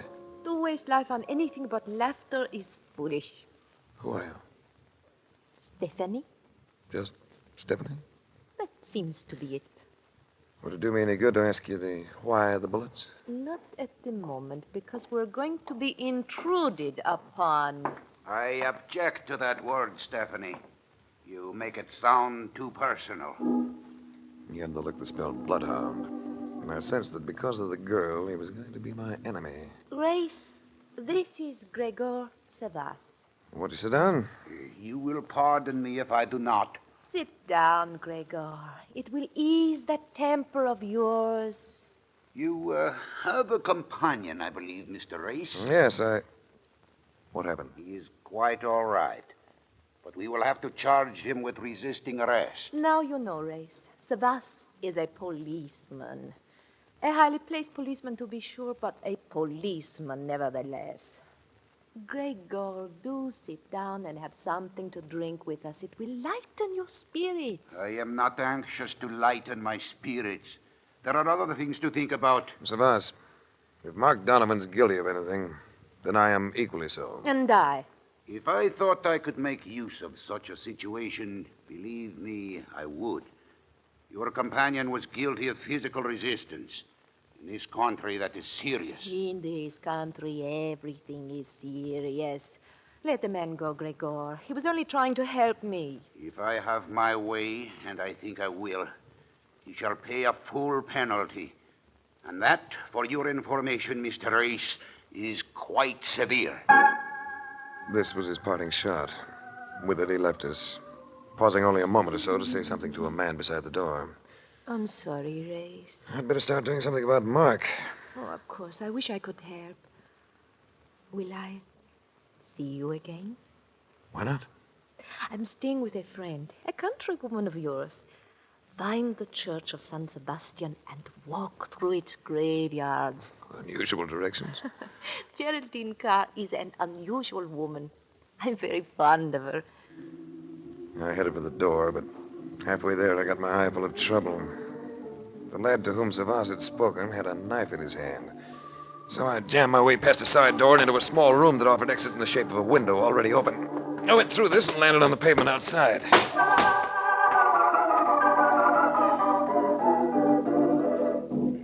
I'd told Mark that we'd come to the city to see a man by the name of MacDonald, and it was to this person that I went now. It was after midnight, but I found him still up, reading the latest blurb on the condition of Europe. Oh, I never seem to sleep well in a hotel. Silly, isn't it? No, sit down, Race. I came at this hour because I have a friend who's just been thrown in jail on a petty charge. Thought you might be able to help us. How long is it since you arrived? About 9 hours. 9 hours, and you already have a problem. Problems. This country is full of them. I know I'm in business here. I could probably do something for your friend. I'm wondering if you can do something for me. I'll try. I want to trigger a big expansion program here, Race. My syndicate is willing to spend millions because we know the industrial record of this nation. It's great. Naturally, to keep such a development sound, we must have insurance. But the underwriters are balking. Too much instability of government, too many factions at cross purposes. I can imagine that. You sense it just from walking the streets of the city. There's one man who ties the nation together. He's done it before. He can do it again. Anton Vendine. Yes, you know him. It's largely because you know him that you're here. Now, if we can persuade Vendine to again become prime minister, the insurance companies are willing to restore protection to business. That's the most important thing that can happen to this country. I want you to talk to Vendine, Race. I want you to persuade him to accept the post that people want him to take. If he'll say yes, President Lator will appoint him tomorrow. I'm surprised that he hasn't already accepted. What's the impasse? Well, for some reason, he's become a recluse. Won't talk to anyone. That's why your name was mentioned, you know. I understand you once held a cellar with him, kept a full detachment of Nazis at bay for almost 2 days. Yes. Yeah, he's a lion, that Vendine. Ah, yes. Say nothing of yourself. Will you see him? Yeah, as early as possible, tomorrow.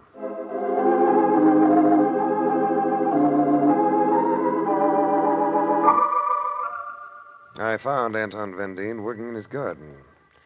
I remembered him with dark, gray-streaked hair. Now his hair was almost white. But the look of him was the same. Rugged, fighting features and the eyes of a child running to receive a toy. His eyes had always carried that expression, even in battle. Race, I can't believe it. I'm so happy to see you. Yeah, it seems a long time, Anton. Yes, a long time. We saw some hectic days, didn't we? And now I cultivate roses. Anton, we've always been strong friends. We've always been frank with one another. I can recall that with pleasure. So you can understand why I'm puzzled. The people of this country want you for their prime minister. The post has been vacant for weeks, waiting for your acceptance. Politics. I no longer have an interest there, Race. Well, in your case, I prefer the word statesmanship. In my case, it's all the same. There's something else bothering you. No man could change this much in 5 or 6 years. Yes, there is something else. Do you remember my daughter? You must. In 43, she was 17. Yes, I remember. I recall that you were very close to each other. Yes, we were close, weren't we? She was not only a daughter, she was a companion in arms, a child to make a man proud of himself. Anton, has something happened to her? I thought I had done all the proper things with my daughter. Psychologically, educationally. She saw some very bad times, like the rest of us. But I felt her to be sound inside. I've always admired the women of my country, Race. Admired them for their strength and vitality. My daughter has both of those attributes in abundance. And now she insists on turning them to the pursuits of vandalism and violence. Philosophy she thinks is new and different. be gay and seek enjoyment no matter what the cost to others. This has become her only aim in life. I see. But you can't let this affect you, Anton. You can't... Race. When a man cannot influence his own child, a girl to whom he has given all his talents, the best of his efforts, how can he expect to lead a nation? Anton, if my memory serves me correctly, your daughter's name is Stephanie. That's right, Race. And she was always very fond of you. And if my memory serves me still further, Stephanie has red hair.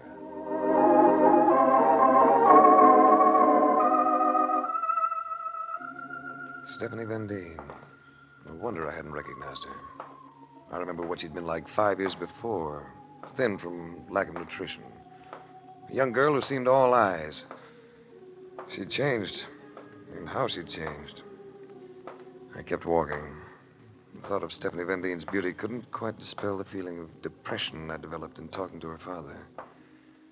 Because of my preoccupation, I didn't notice the car until I'd almost reached it. It had stopped so as to block my passage across the intersection. There was the driver, a man sitting in back. Another man stood alongside the car, leaning slightly on a cane. Mr. Race. Savas. You may be interested to know that your companion was set free about an hour ago through the request of a rather influential person. Oh, that's gratifying. I resent meddling, particularly on the part of foreigners. And I consider you and your companion to be a disturbing influence here. So I am making a suggestion. Get out of the country. If you remain here after noon tomorrow, either of you, you will be hunted down and shot.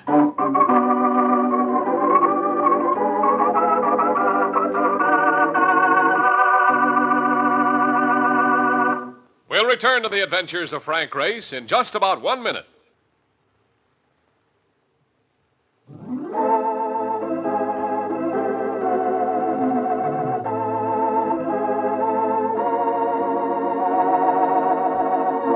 And now, back to the adventures of Frank Race.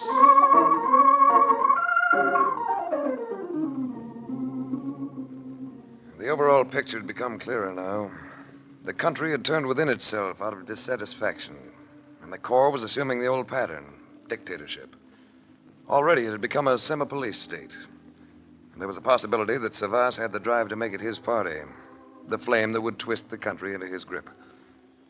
There was only one remedy. Anton Van Deen must return to the post of Prime Minister, which meant that I had to see his daughter. I think we could have got here a little faster. We could have done a looking by daylight. This must be it. You said a church on one side and a graveyard on the other, didn't you? Yeah, this is it, all right. And we go through the graveyard in the dark. Oh, brother, what a routine. The girl is living with Bohemians. I thought you said she was staying with an American then. By Bohemian, Mark, I mean Artie. They like to do things in an unusual way. Well, they're doing it. What's the matter with that flashlight? Seems to be getting dim. When you go walking through a graveyard at night, you... What? Hey, Mark. Where are you?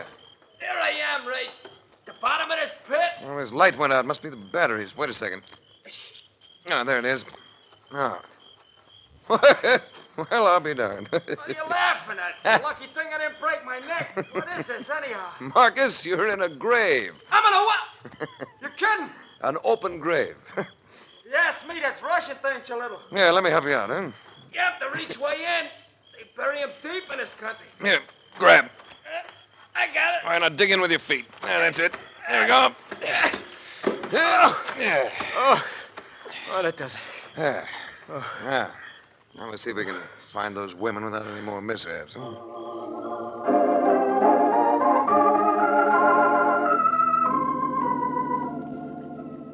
The place turned out to be the loft over a barn, but a loft that had been decorated quite fetchingly. We found no one there, but a note had been tacked to the door. A note asking any callers to go in and wait. Very cozy. I never would have thought it.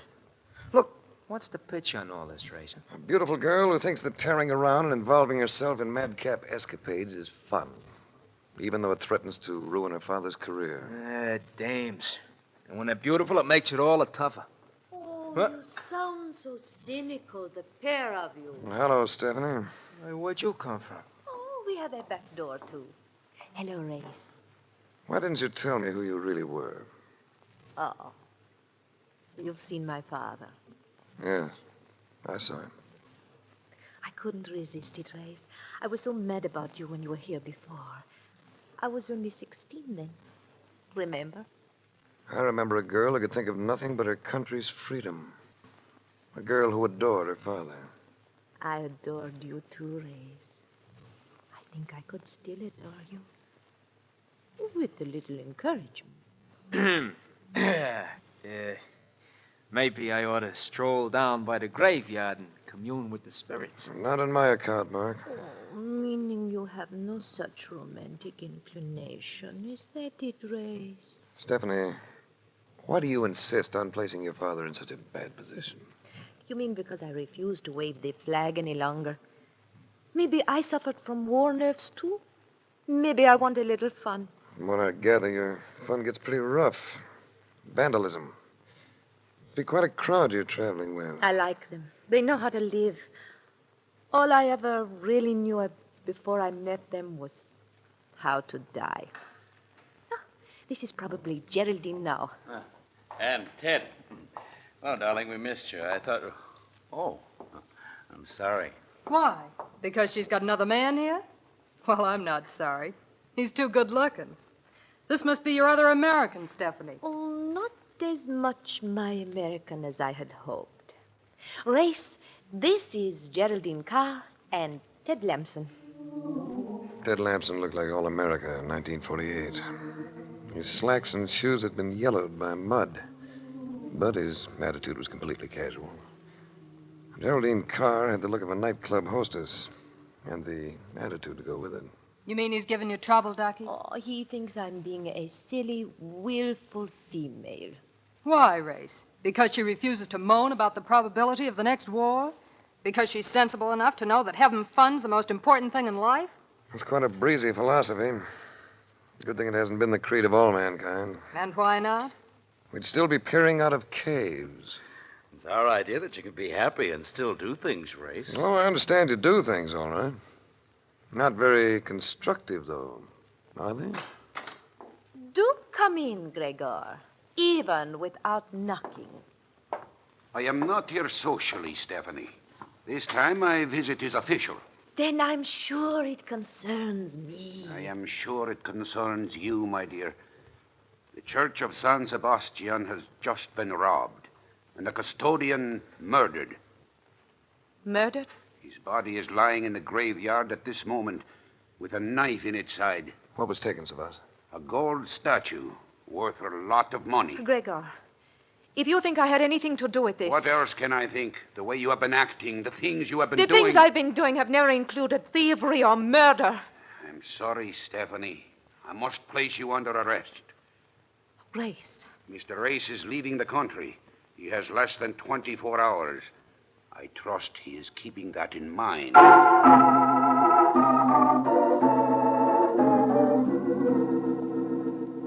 I could think of nothing else but to head for the home of Anton Vendine, where the immediate reaction to my news was one of hopelessness. You see, Race?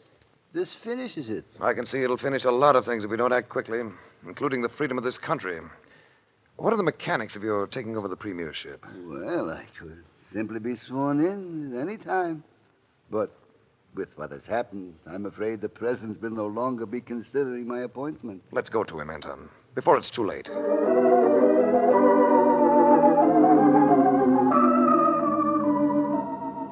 President Lator, a gray little man with furrows of trouble etched across his forehead, shook his head dubiously. The paper's all heavy by now, Anton. I am afraid the feeling is going to run high. Yesterday, you were the hero of the people. Tomorrow, they may think of you only as the father of a murderess. Under the circumstances... I understand. Will you excuse me, gentlemen? He left us to answer his phone. When he came back, his expression looked even more troubled than before. What is it, Nikolai? Gregor Savas. He insists that I summon him to the post of Prime Minister. If you do, Mr. President, it'll be a move you'll gravely regret. I'm afraid I'm going to have no other alternative. I have held the post open too long as it is, waiting for you, Anton. And Mr. Van Dien's ready to accept it. But this is a scandal, Race. We may as well give up. We are a religious people, Mr. Race, and that statue had great importance to us. Suppose we find it. Suppose we prove that Stephanie Van Dien had nothing to do with its theft. Oh, I should be most happy. Then I'd like you two gentlemen to meet me at the side entrance to the Church of San Sebastian in about an hour. I think I know where to find that statue.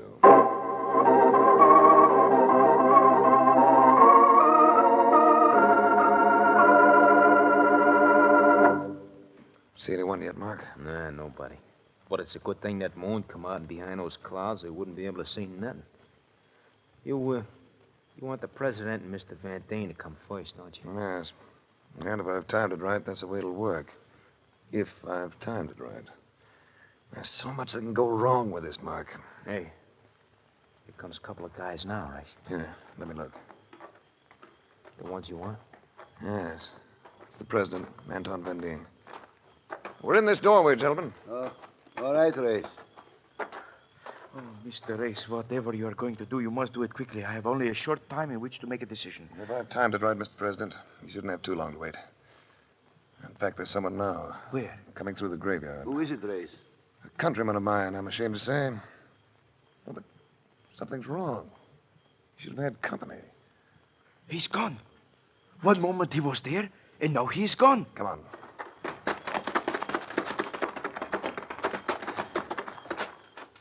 All right, Lamson. You can stop digging. Come out of there. Race. That is the one, all right. Same grave I fell into. Climb out, Lamson. But this is nothing but an empty grave. Not entirely empty, Mr. President. Buried at the bottom of it, you'll find that stolen statue. Morty Lamson. You sneak. You trapped me into coming out here. Don't talk about sneaks, Lamson. You've been letting Stephanie Van Dien think you were a friend. Well, you won't get away with it. I'm not alone in this. Go ahead, Lamson. Tell us who else is in it with you. I think I can answer that best, Grace. Sebas! Yes, Sebas. And with this as a present for all of you. Sebas! I'm in here too. Watch out for me. You are a bungling fool. You are going to die with the rest of them. He means it. He's going to kill me too. There seems to be others with him. Surely. Sebas is set right now to make his first push. Yeah, with us is the guy in Gosling's. Wait. Let's give them something back.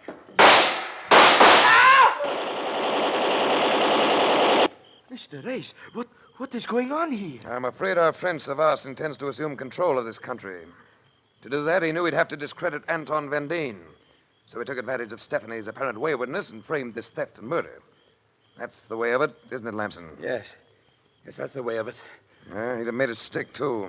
If Mark Donovan hadn't fallen into this grave. Oh, it looks as though he may win, even so. They're pinning us down while they come closer. It's just a matter of time. Just a matter of time. Let them come closer. I welcome it. You know, I still can't see how you figured this one out, Race. You notice this grave now, Mark? It's just about 6 feet deep, isn't it? Yeah, but when I fell into it, it was a lot deeper. 6 feet has always been the proper depth for a grave. But if you wanted to hide something in it, you'd make it deeper, wouldn't you? Which they did. They went right down to the yellow soil that Lamson had on his shoes. Race, I think they're coming. We are coming, all right. Stand back a moment, Race. Race!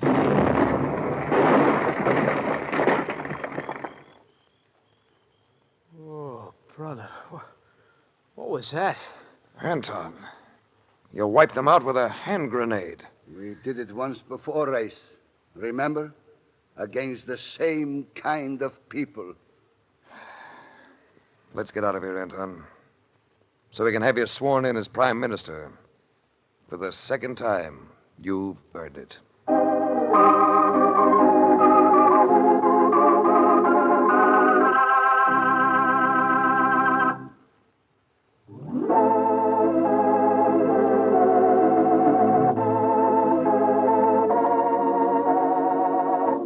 The Adventures of Frank Race, starring Tom Collins with Tony Barrett as Mark Donovan, comes to you from Hollywood. Others heard in tonight's cast were Gene Bates, Evelyn Scott, Jack Crucian, Wilms Herbert, Joe Duvall, and Harry Lang. This series is written and directed by Buckley Angel and Joel Murcott. The music is composed and played by Ivan Ditmars. Be sure to be with us again this same time next week for another dramatic chapter in The Adventures of Frank Race. Art Gilmore speaking. This is a Bruce Elves production.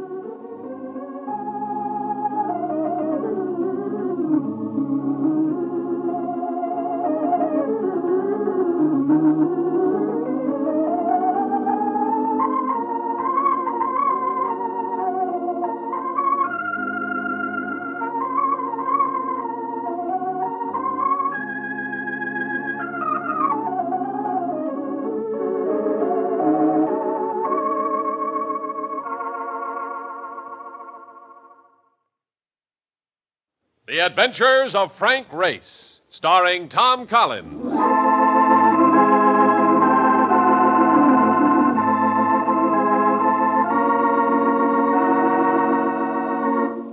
The war changed many things, the face of the earth and the people on it.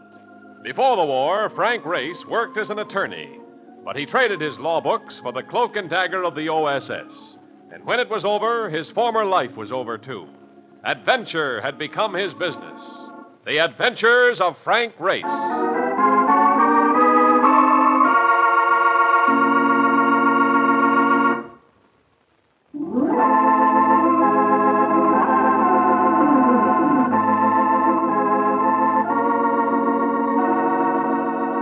And now we join Frank Race for The Adventure of the Silent Heart.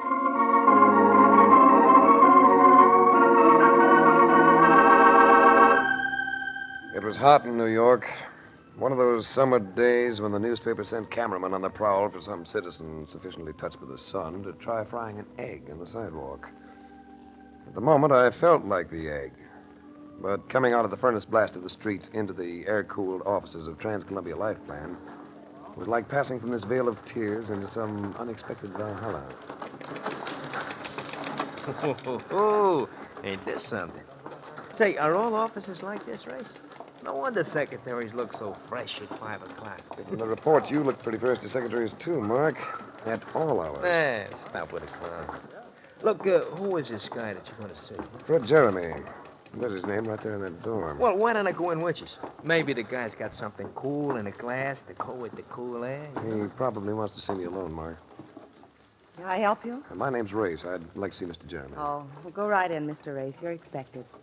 Race, I think I'll wait out here after all. Mark, someday they'll pass a law making cab drivers wear blinkers. It'll be rough on you, boy. Rough. Take your time in it. I will. You take your time out here. Yeah. Hey, look, baby, I know a place where there is a three-piece band at I hate dancing. Yeah, Mark. Yeah. You try not to freeze to death while I'm gone, huh? Fred Jeremy. Thick-lensed glasses and a high forehead. He had the look of the kid who sat next to you in school, the one who turned in his arithmetic paper 20 minutes before you finished yours. At the moment, his eyes were glued on some charts hanging on the wall. Know anything about graphs, Race? Take a look at these. Statistics on angina pectoris, heart disease. This one represents the national average of deaths due to heart ailments. Oh, it looks pretty high. It is, Race. It's a big killer. And what's the other chart? That represents one county in our New England district. Same disease? Yes, Race, the same disease. But notice the sharp upswing in deaths during the past year. Almost doubles the national average. Yes. Of course, it could be a coincidence. But you don't think so? Obviously not, or I wouldn't have sent for you. Race, I think there's a murder ring operating in that county. Any special pattern that the claims follow? Yes. The majority of the claims have been paid to business partners. Look at this latest one. The deceased, Richard Dodge, was insured for $50,000 by the financing partner, Arthur Becker. Mm-hmm. But Becker's original investment in the business was only $8,000. I'd like to have a copy of that report. Now, there's one in this folder, along with a list of other cases that are suspiciously similar. Race, the town of Midville is situated on a lake right near the center of that county. It's rather popular as a vacation resort. You could use a vacation, couldn't you? I'll leave tonight. I'll let you know where I'm staying.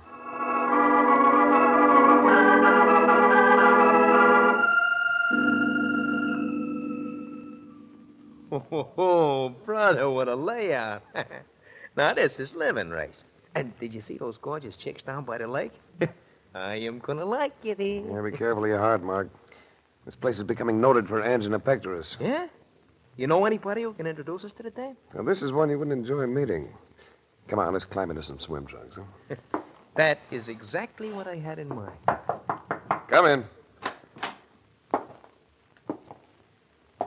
Mr. Race? That's right. My name is Arthur Becker. He was a fat man.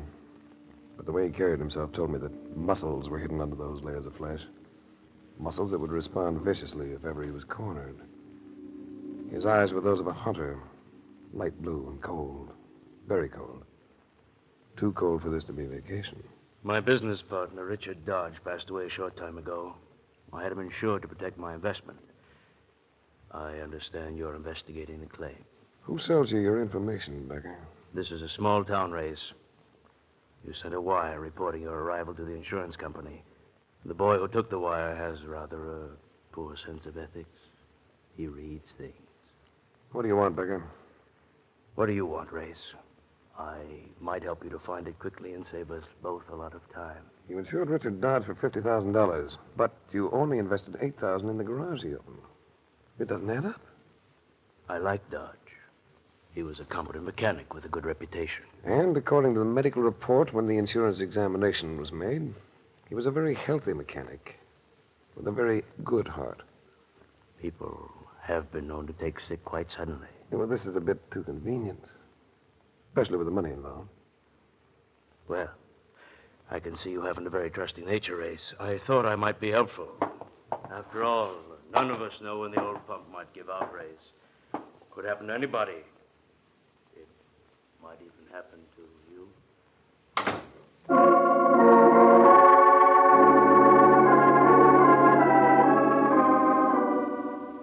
In checking around Midville, I found that Richard Dodge, the latest victim of the heart disease racket, had a mother.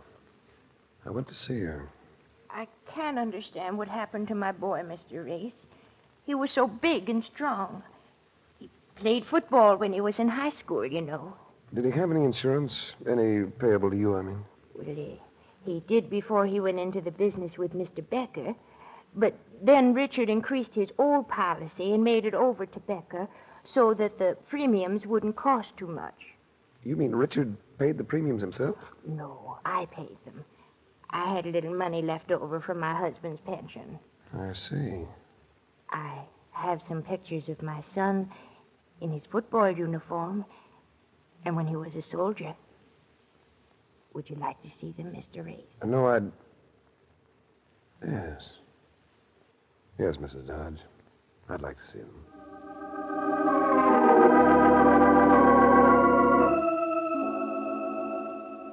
There are some pictures you can't erase from your mind. Richard Dodge had been tall and straight, mean-looking. Now there was nothing left for the little old lady who'd prayed him safely through a war, only to see him die without reason. I walked back to the hotel. Well, hey, it's about time you got back. There's been a dame looking for you. She said there was something you didn't know, and she thought might help you. I must be this week's target for good deeds. Everybody wants to help me. She leave a name? Yeah. She said she was Mrs. Dodge. That mean anything? Mrs. Dodge? Well, I just left the old lady less than half an hour ago. This dame was here a half hour ago. And, she ain't all. Not with that complexion. She said she'd get down and wait for you in a car. Parked at the end of the driveway. Blue convertible. I better see her. Yeah, but I've got something for you to do, too. Here's a list of all the possible victims of the ring. They all died in this county. The county coroner's right here in Midville. Go over this list with him, will you, and find out if he performed an autopsy on any of them, and tell him I'd like a copy of his report in each case. Oh, fine. I get all the nice jobs. All you gotta do is chase after the dolls, but lucky me. I draw the county coroner. Now get going, boy. He may be beautiful.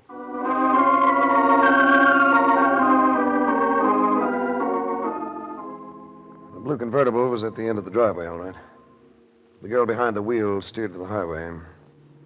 I saw her face in the last glow of the sun. It was lovely. Lovely enough to make me forget for a moment why I was here. Finally, she turned into a small country lane and stopped. Got a cigarette? Here. Thanks. You didn't know Richard Dodge was married, did you? That's something I still don't know. We were married secretly more than a year ago. I don't want to sound like a house detective, but I suppose you have the license. No, Richard kept it. Well, that was an odd choice. Most men keep the bride. Especially when she looks like you, Mrs. Dodge. Call me Rain. Rain. That's an unusual name. Not really. It stands for Lorraine. And when I was a child, it was too much to handle all at once. Why did you bring me out here? Not just to tell me that Richard Dodge had a wife. Our marriage was secret. I didn't know what would come out in your investigation. You're safe. His insurance wasn't made out to you. Richard and I never announced our marriage because I was sorry I ever got into it. It wasn't until later that he told me about his heart. Told you what about his heart? He was sick. He was always afraid that he was going to die. The insurance examiner doesn't agree with him. Neither did the doctors in the United States Army. They could be wrong, couldn't they, Ray? You believe me, don't you? She leaned toward me, and her eyes were blue in the dusk. As blue and smoky as a Harlem band at midnight. Her hair brushed the side of my face, and her arms went around my neck. A man who gets kissed like that needs a strong heart. I could grow very fond of you, Race, if you'd let me. I shouldn't object, should I? After all, you recover quickly. The last man you were found of has been dead almost 2 weeks. I told you that Richard was a mistake. Whoever killed him made a mistake, too. You have no right to say he was killed, not unless you have some proof. Race. All right, Race. Well, out of the car. Get your hands up. Race, it's a holdup. Save that for the Midville Little Theater, baby. You'll never make Broadway. You keep your lip button, wise guy. Tell the dame to start the car and get out of here. Why don't you tell her? You know her name as well as you knew mine. Go ahead, sister. Beat it. Night had fallen. She had to put her lights on to turn the car on the narrow road. My back was to her, and the lights hit the man with the gun square in the face. I dove at him. I'm turning this gun into your stomach. Why don't you pull the trigger now? Let me follow you. Sure, with pleasure. Oh, Race. Race, I was so frightened. Yeah, you're so sincere. Come on, drive me back to my hotel. Well, what about Carson? Oh. So his name's Carson. Thanks. Let's leave him there. The dew will bring him around.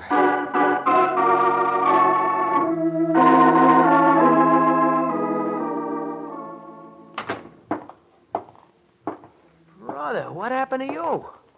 You got lipstick on your mouth, but the rest of you. What did she do, kiss you and then push you into a concrete mixer? Yeah, rival popped up. A fellow named Carson. How'd you make out with the coroner? Fine. We'll kill the whole quart of elderberry wine. He makes it himself. How about the death report? He says it was all just plain heart failures.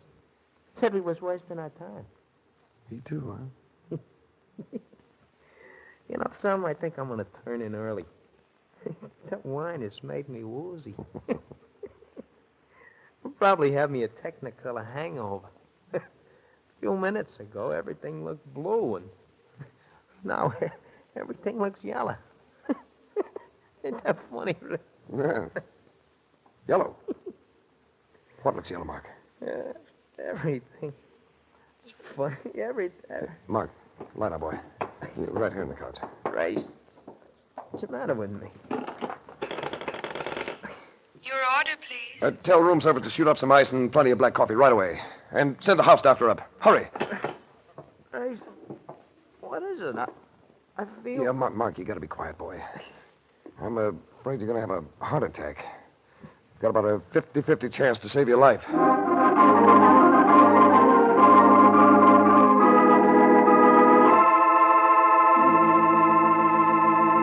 We'll return to the adventures of Frank Race in just about 1 minute.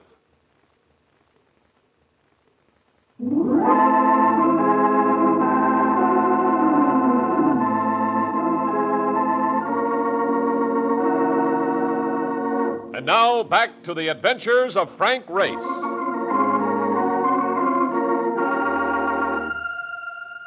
I stayed at the hotel waiting for the doctor to get finished with Mark. It was touch and go. I knew he was having a rough time of it. But while he was conscious, he never lost that grin. Made me want to go out after Becker and his mom. But you operate off cue when you get like that. I knew better. How is he, Doctor? He's sleeping now. I think he'll come out of it all right. The coffee you poured into him probably saved his life. I was right about the drug, then. Yes, an overdose of digitalis. Administered orally. If he'd gotten a bit more of it, nothing would have helped. How did you spot it? He had yellow vision. I know that color distortion's often the result of a heart depressant. Yeah, it could be caused by something else. You made a good guess. No, the nature of the case I'm working on eliminated guesswork in this instance. I'll have to make out a report, naturally. Do you know who is responsible? Not for sure, but I hope to before long. As soon as I've had a chance to sample some wine. You'd better stick to water if the gentleman you have in mind spikes his wine with digitalis. Yeah, speaking of water, I think I'll try some. I hope so. There's also some scotch over it. Yeah, thanks. This'll do. What's the matter, Doctor? This water. I thought you said he was given the drug in wine. You mean there's some in that water? Enough to kill a mule, I'd say. I'd better have this analyzed. Yes. I'd better start shopping around for a new suspect. For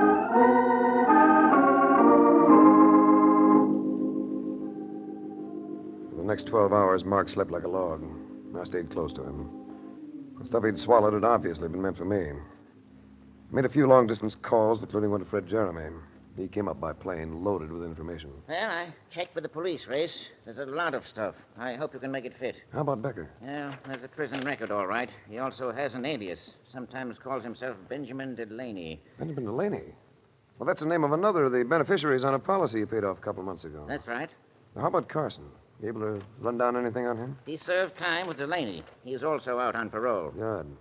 Now, how about Richard Dodge? Any record of his marriage? Yes, as he married a girl named Lorraine Gregory. A civil ceremony performed in the next county. Lorraine Gregory? The county coroner's name's Gregory. That's right, Race. She's the coroner's daughter. So what were Becker and Carson convicted for? Armed robbery. Well, they picked a less spectacular game, but one that's all even more lethal. Race, in view of what happened to your friend, I think we could get the police to make an arrest. No, not yet, Fred. Couldn't make it stick. Why not? Because we can't prove access to the drug. It's hard to obtain. I've had every source checked and all prescriptions searched. There's no way they could have gotten their hands on the quantities used. None that we could prove. Hi, fellas. Hey, Mark, come on, now get back in bed. Not a chance. Don't you know more people die in bed than any place? I'm sorry about what happened to you, Donovan. The company will try to make it up to you. Oh, thanks. But I am interested in how you could have made it up to me if I drank just a little more of that stuff. I guess you're getting better, all right. I've been slip Mickeys before, you know. But this one was meant to be permanent. I would like to get my hands on the gent who's prepared it. I hope you'll get that chance. I'm going out. I bet there's another dame in this. Yes and no. I'm in the mood for a little elderberry wine. I'm going to visit Coroner Gregory and his daughter.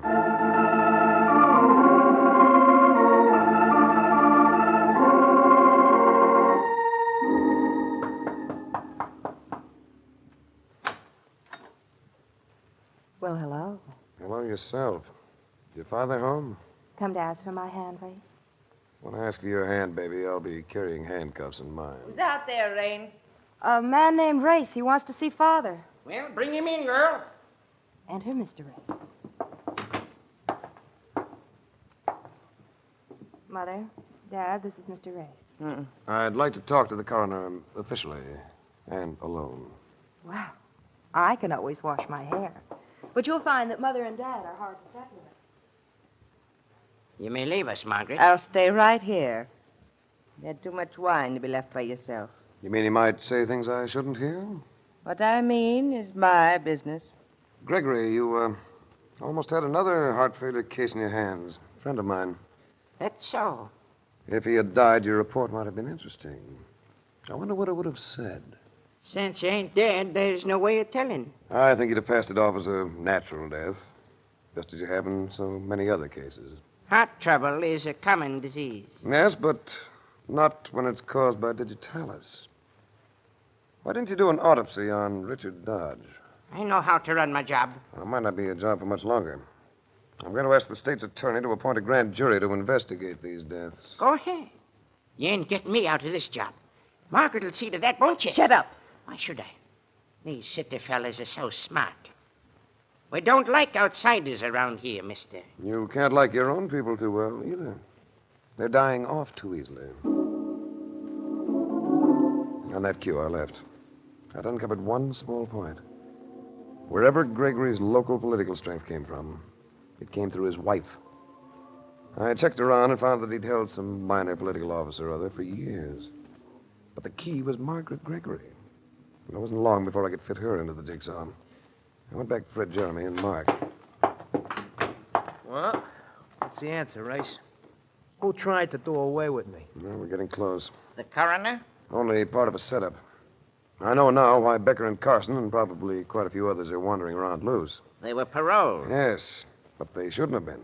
Not if the parole board had been given the full facts. But who could hide the facts? Only one person.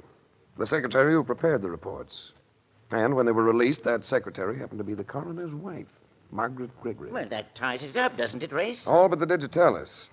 But I think that I know where that comes from. Well, it must have come from someplace. They got gallons of it. Well, there was a third man in that holdup with Becker and Carson. A man named Otto Rodman. Yes, but Rodman was never paroled. It was his third offense, and he got a stiff sentence.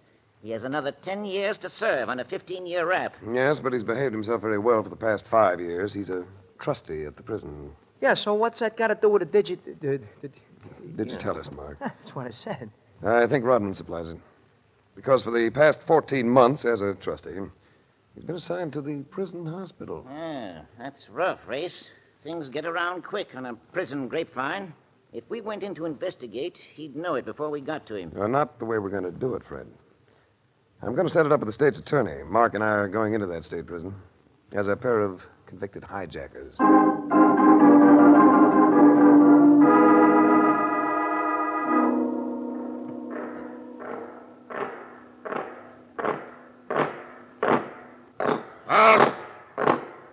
All right, now, which two go to the infirmary? We do. Get in there. Here are two guys for sick call, Rodman. Probably faking. I'll see him on the way back after the doctor gets in. Okay, Mr. Seward.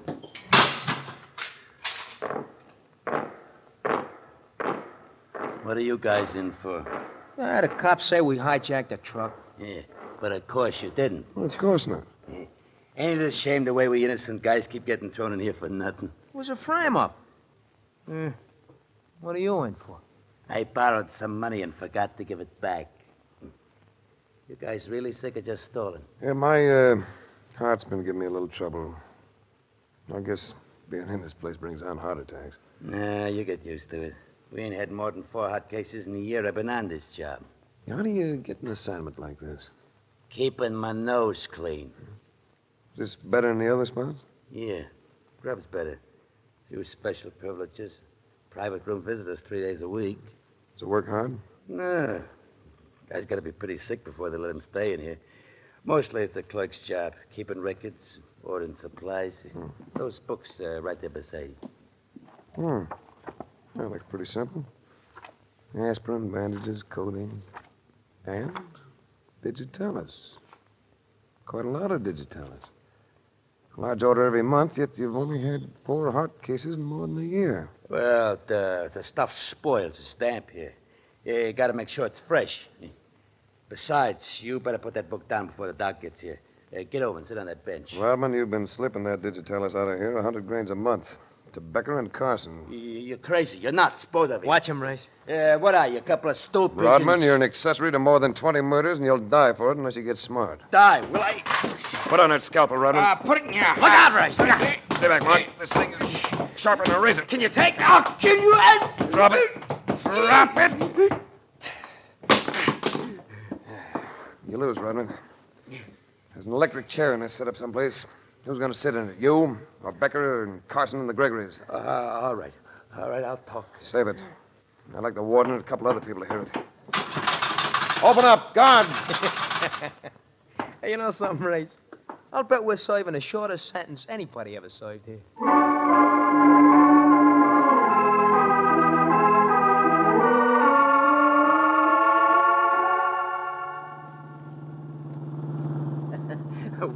Race.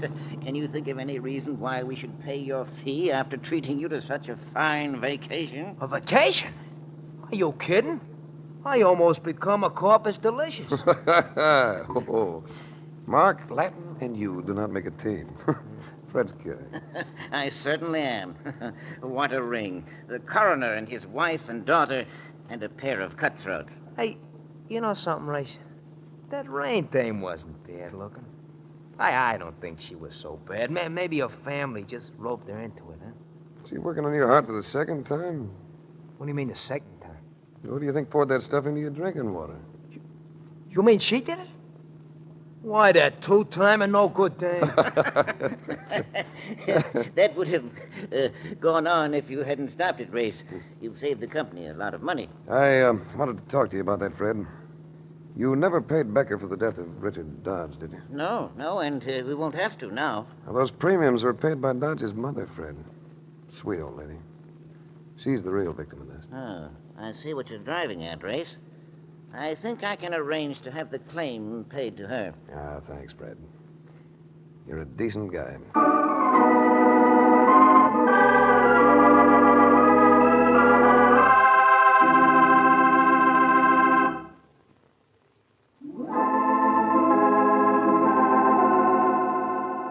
The Adventures of Frank Race, starring Tom Collins with Tony Barrett as Mark Donovan, comes to you from Hollywood. Others heard in tonight's cast were Virginia Gregg, Michael Ann Barrett, Jack Crucian, Ted Von Eltz, and Wilms Herbert. This series is written and directed by Buckley Angel and Joel Murcott.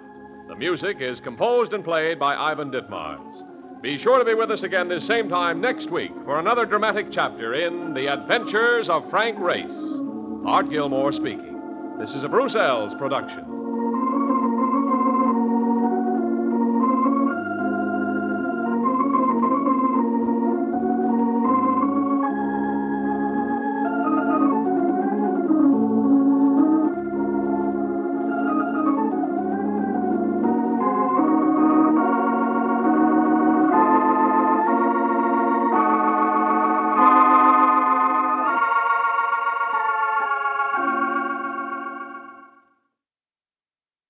The Adventures of Frank Race, starring Tom Collins.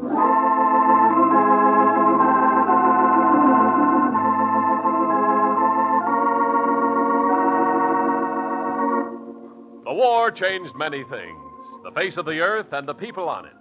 Before the war, Frank Race worked as an attorney, but he traded his law books for the cloak and dagger of the OSS. And when it was over, his former life was over, too. Adventure had become his business. The Adventures of Frank Race.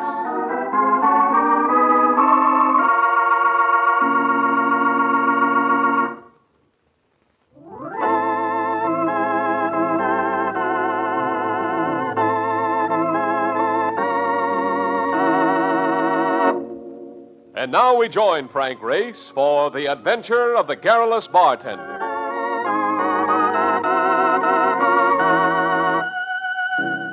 There's something about having a date with a redhead that causes a man to spend an extra 5 minutes with his razor, take a little more time in choosing a tie, and maybe giving himself a last look in the mirror just before he's ready to go. Which is just what I was doing when... Hey, I was wondering if you'd be here. I've been trying to get hold of you all... My, don't the man look pretty? Big night, Marcus. I'm dining with that delicious lass with the Titian tresses Who is third from the left in the chorus that legs it in Mike Shannon's floor show. Exactly. And now you may congratulate me. And now I am going to break your heart. Mr. Daniel Poulsen of the Pacific Insurance Company wants he should see you, but bad, and but right away. Look, Mark, I'm willing to forget you ever gave me this news. Breaking this date tonight would make me very unhappy. Yeah, huh? Mr. Poulsen is already unhappy. He told me so 3 times, all the way from Los Angeles. You mean Poulsen's been calling from California? Yeah, which costs more than a nickel a throw. He's a big account, ain't he, Race? Yep. Here goes my redhead. What did Poulsen say? He's at the Biltmore Hotel out there, which, I understand, is a fair to middling manger. And he claims he wants to see you the first thing in the morning. He told me that 3 o'clock this afternoon. It is now 8:30. All right. Let's go.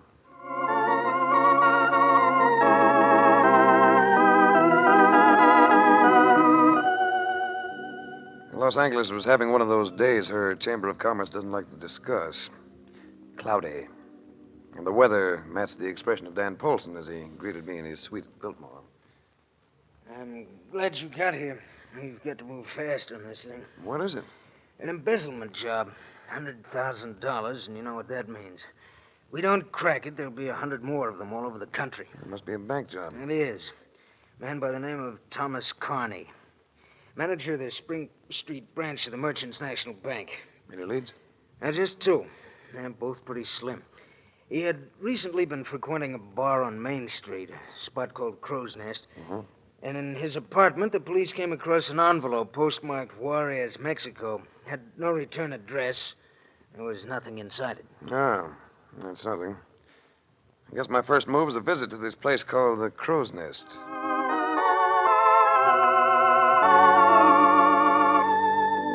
Skid Row with music. That's Main Street, Los Angeles. Here you'll find plenty of drifters. The lads that don't seem to have a knack for what's known as making a living.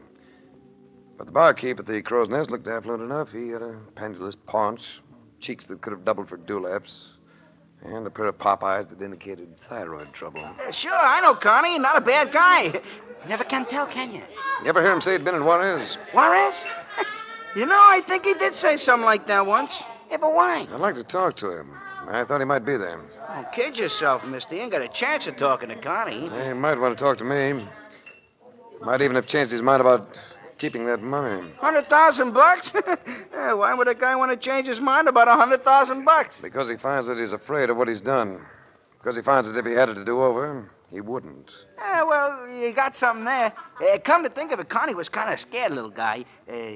Might change his mind at that, if you could put it to him that way. What way, Benny? Remember the kid you knew in school who enjoyed pulling the wings off live flies?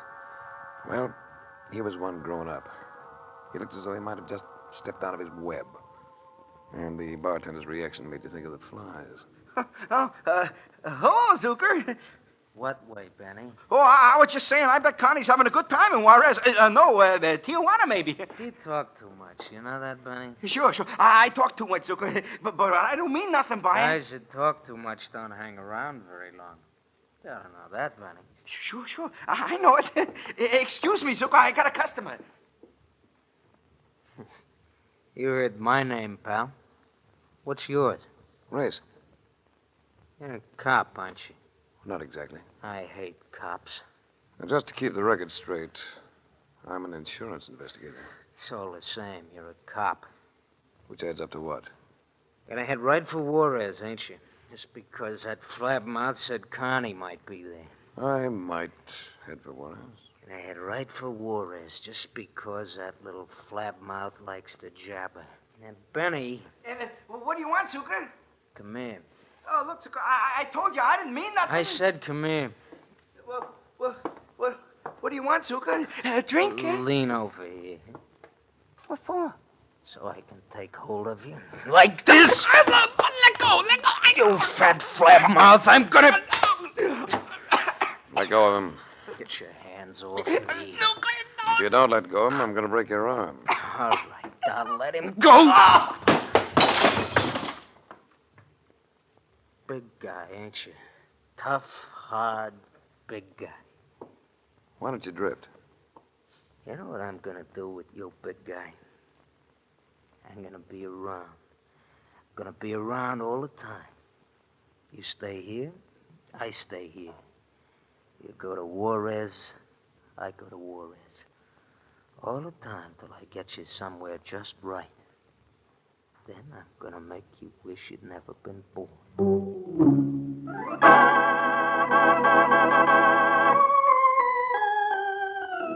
Hey, that character wasn't kidding, Race. He's a bad one. We've had bad ones before. Sure. He always made a play, and we took care of him. This guy's gonna hang back. That ain't good. But I got an idea. Why don't we go to work on him first? It's probably a good idea. Fairly sound. But it isn't the way we operate, is it? Ethics. What good are ethics? Me, I'll take an end wrench anytime. Yeah. What do you make of this setup, anyway? A little bank manager rubs shoulders with the underworld. And lets himself get talked into embezzling $100,000. You'll be lucky if they let him keep a nickel of it. That's a pretty sound observation. Know anything about Juarez, Mark? I was there during the war. It's the toughest town on the North American continent. Well, Juarez is where we're going, as of now.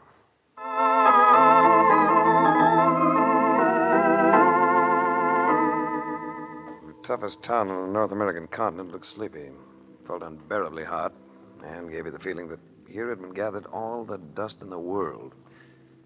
It was just after noon, siesta time. But I ran into one native who seemed willing to give his time to something else besides slumber. You better come in from that sun, senor, before it burns a hole in your head. It's probably an excellent suggestion. You were looking for something, senor? My name is Enrique Hernandez. I like to help people look for things. I'm looking for Americans. Oh, we got a few here. How'd you like them?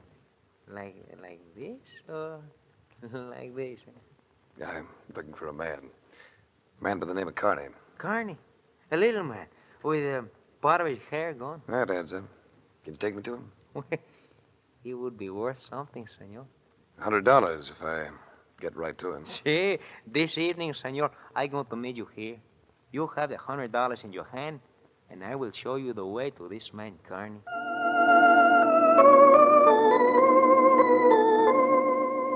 I had sent Mark Donovan looking for information.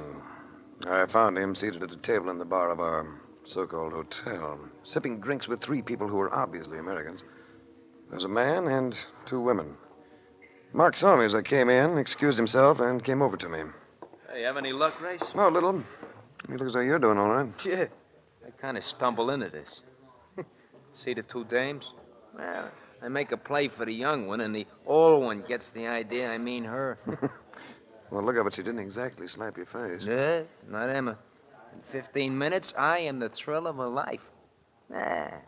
May not be important, but they're a lot of fun. Come on over, I'll introduce you.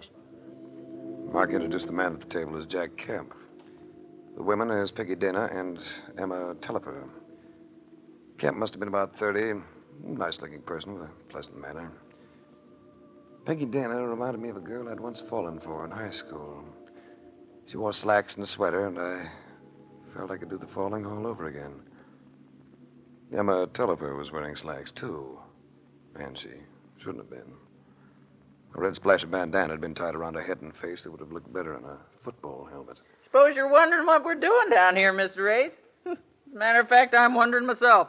What are we doing, Peggy? Why, darling, you said you wanted to do something different, something exciting.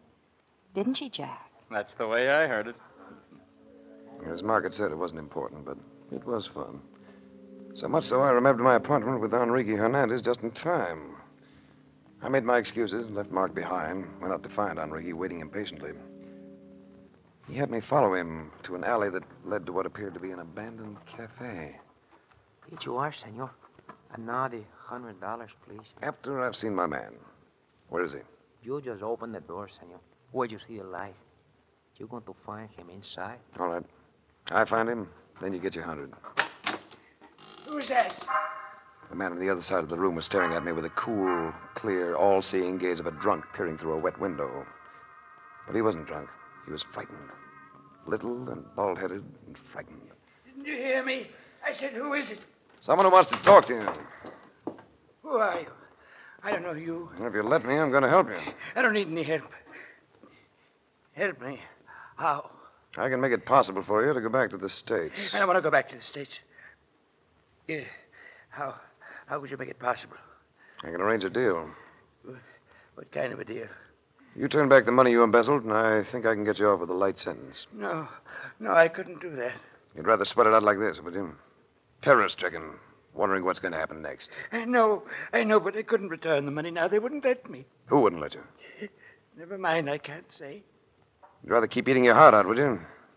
All I have to do is telegraph. We'd get a reply back in a matter of hours. A light sentence, Carney. Then you're free again. I don't know. I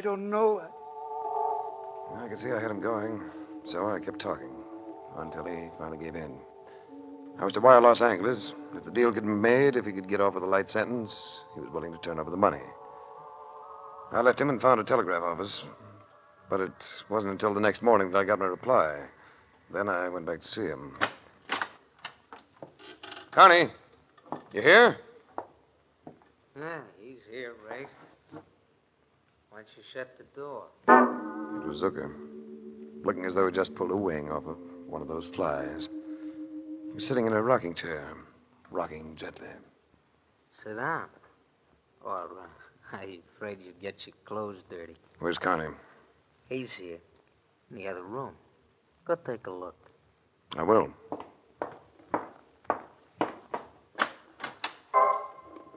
Connie was sitting in a chair, too, and it happened to be another rocker. But Connie wasn't rocking. Someone had beaten the life out of him with a blunt and heavy instrument.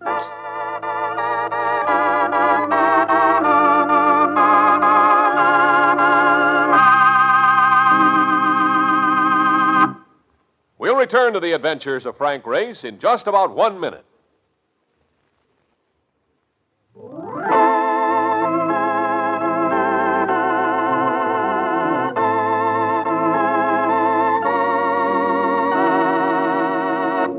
And now, back to the adventures of Frank Race. It all seemed so pat. My scared fugitive with his $100,000 hidden away somewhere, and I'd needed only a talk with him to break the case. So I'd been telling myself. Or should I say, kidding myself. When a man has no breath in him, he does no talking. And this was now the permanent condition of Thomas Carney, embezzler. I turned back to Zucker to find he'd been joined by a couple of dubious-looking companions. Kind of a mess, ain't he? Carney? Yeah, he's a mess, all right. Somebody must have really had a grudge against that boy. Somebody who wanted that money he was carrying. Yeah, that's the way I figure it, too. You didn't want it, of course. Me? I was Connie's pal. That's right. You were his protector, weren't you? So you let someone murder him. Go ahead. Needle me. See what it gets you. Of course, you weren't with him when it happened. That's right, I wasn't with him. Or it wouldn't have happened. Not right now, anyway. But somebody was with him. It might have been you. Sure, yeah. That's the way I make my living. By murdering the one man who can break the case for me. Well, it's been done before. That's right. You don't like cops, do you? You don't think they're honest. That's right. I don't think they're honest. I told you I wasn't a cop. You're a cop, all right. I suppose you've been looking for that money. I hate cops. If you had the money, you wouldn't be here. And you wouldn't have killed Carney unless you were sure of the money. So that lets you out. I'm much obliged. But it don't let you out. No? No. And you know what we're gonna do? We're gonna tease you. Tease you till you tell us a story on that dough. You're overlooking something, aren't you? Yeah? What? Would I have come back here if I already had the money? How do I know? How do I know what a cop's liable to do? You want we should start in on him now, Zucker? No, not here. We might want to work on this boy for quite a while. We wouldn't want them Juarez police to butt in. So I take him to the motel, eh? No, you take him out in the sticks. Out in the sand where we went yesterday. You keep him in the sun while you work on him. That's gonna get a little hot. For you? Sure. But think how hot it's gonna get for him. You ain't coming? No, not right now. I want to have a look around this joint. I'll catch up with you later. A pair of assistants took me outside to a car they had waiting at the end of the alley. I was pushed into the back seat, but it didn't start moving. The car just wouldn't cooperate. It sounds like you boys might be a little low on gas. Then you put no push in this crate? No, you didn't. Look at the gauge, you jerk. Well, let's go back and tell Zucker. He'll probably be quite happy with the efficiency shown by you boys. I ain't gonna tell Zucker nothing about it. There's a gas station a couple of blocks from here. We'll go get some. All right, come on, get out. Oh, you want me along, too, huh? No, I thought maybe you'd let me sit here and watch the passers-by. Quit clowning. Get out. It was more than 2 blocks. It was 5. All of them dusty, all of them hot. And my companions weren't used to walking. That quickly became obvious. So by the time we reached the gas station, both were thoroughly disgruntled with me, with the weather, and with each other. And then we had to wait. What goes on around here anyway? Ain't there nobody to run this joint? It's 1 o'clock, siesta time. Oh, damn it, siestas.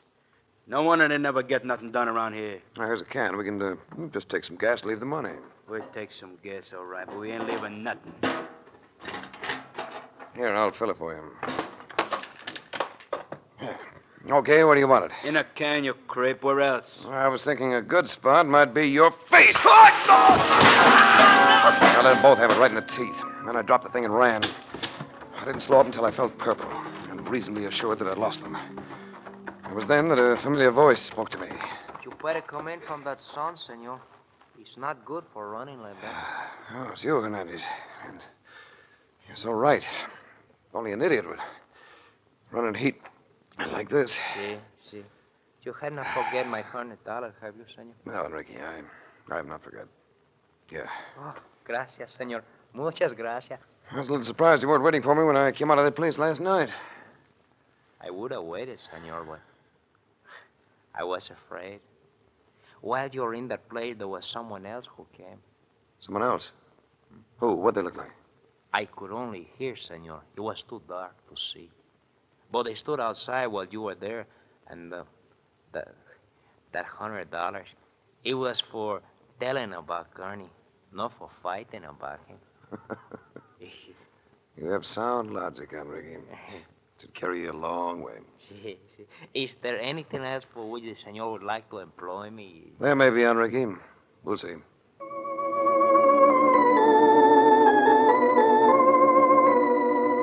I was hot and thirsty, and full of the conviction that I had bungled what appeared to be a fairly simple case.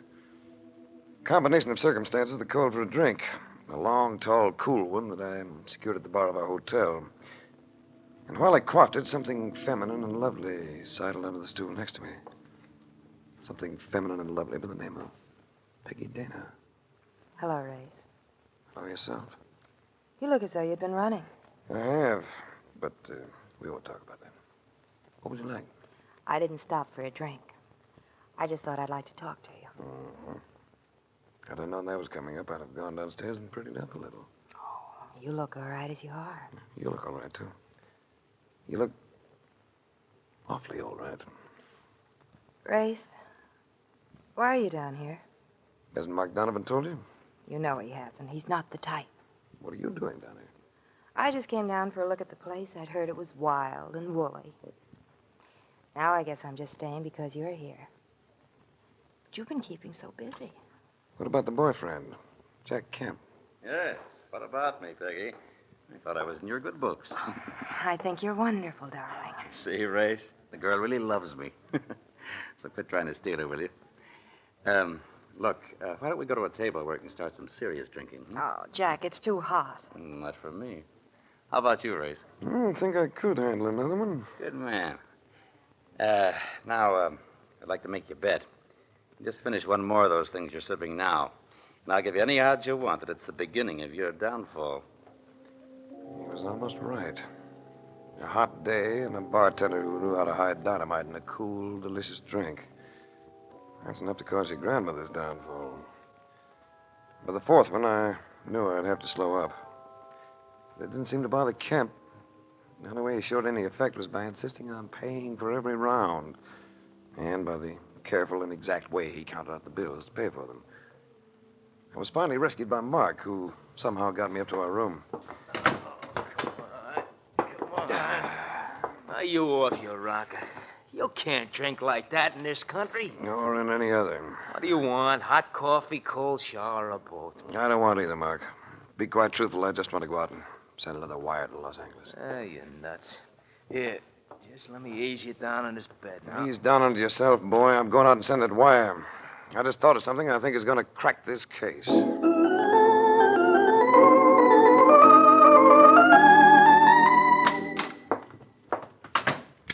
That's you, Race? Yeah. It's almost midnight. What have you been doing? Playing watchdog. Did I get a wire from Los Angeles? Here it is. Good. What? So what you wanted? Right on the button. Oh. Come on, Mark. So now what? We're going to have a look at a room 3 doors down the hall. there anyone in the room? No. Ah, here we are. Hey, key and everything, huh? Yeah, I got friendly with the night clerk. Made him a loan he doesn't have to pay back. Look, tell me, what are we looking for? $100,000. Or most of it, anyway. Oh, brother, $100,000. Listen, if we find that, you're going to have to worry about me. But what makes you think it might be here? Because this is the room of the... Hey, what is this? Good evening, Mr. Camp. Hey, Race, what goes? You ain't tagging Jack for this deal, are you? Jack's a nice guy. Camp just seems to be a nice guy, Mark. He also seems to be a wealthy playboy, but he isn't. He's a bank teller who followed Carney down here and murdered him. What? You drank too much today, Race. A bank teller? Ah, I think you're missing on this one, Race. Jack just ain't the type. Yeah, but he acts the type in one very peculiar way. What are you talking about? I'm talking about the way you counted out the money this afternoon when you were paying for those drinks. Meticulously, carefully. You laid out each bill with just the proper snap of your thumb. Just the way you've been doing it for 11 years at the Merchants National on Spring Street in Los Angeles. Start looking for that money, Mark. Right. The bank has nothing on me. I quit, legitimately, without touching a dime. So they said. But you knew about Carney. He'd been foolish enough to confide in you a little, shall we say? You knew he was going to a rendezvous down here with thugs he thought were going to protect him. So you came here, too, and got to the money before they could. But you had to murder him to make it stick. Hey, Race, here's the dough. It was in his phone book. And you can turn it all over to me. Thanks for leaving the door open, boy. There's a written invitation. It's still open, Zucker. For you to back out. I ain't backing out of nothing. Come on, chum. Bring me that phone book. You can still leave, Zucker. But not with that phone book. Like I told you before, Race, I don't like cops. You crowd me too far, and I'll prove it to you. Bring me the phone book, chum. That gun he's got in his hand, Race, that's a good argument. I've got a gun in my hand, too, Mark. In my pocket.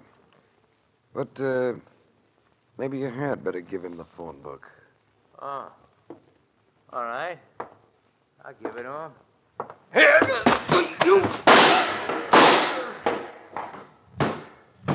Hey, you did have a rod in your pocket. That's right. There's sometimes when you can't afford to bluff. And this was one of them.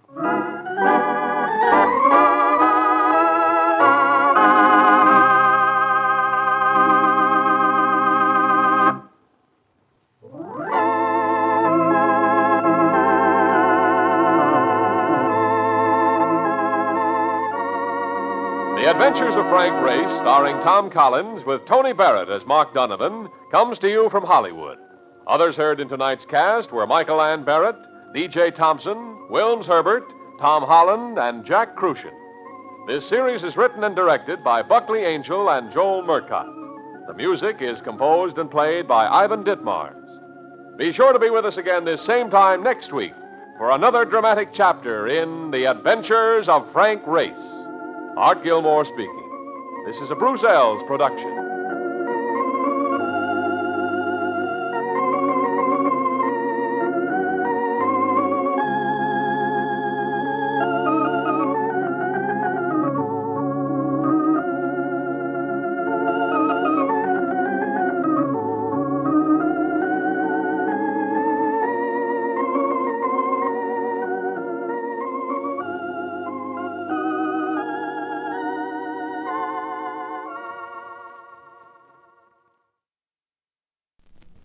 The Adventures of Frank Race, starring Tom Collins.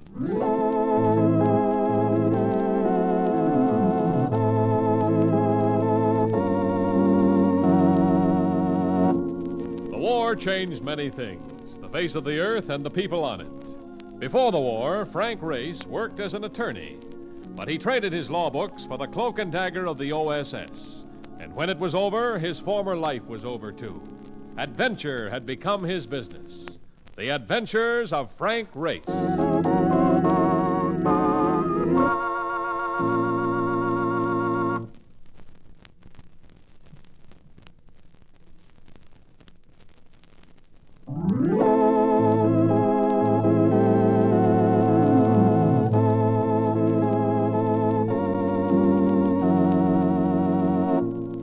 we join Frank Race for the adventure of the vanishing favorite.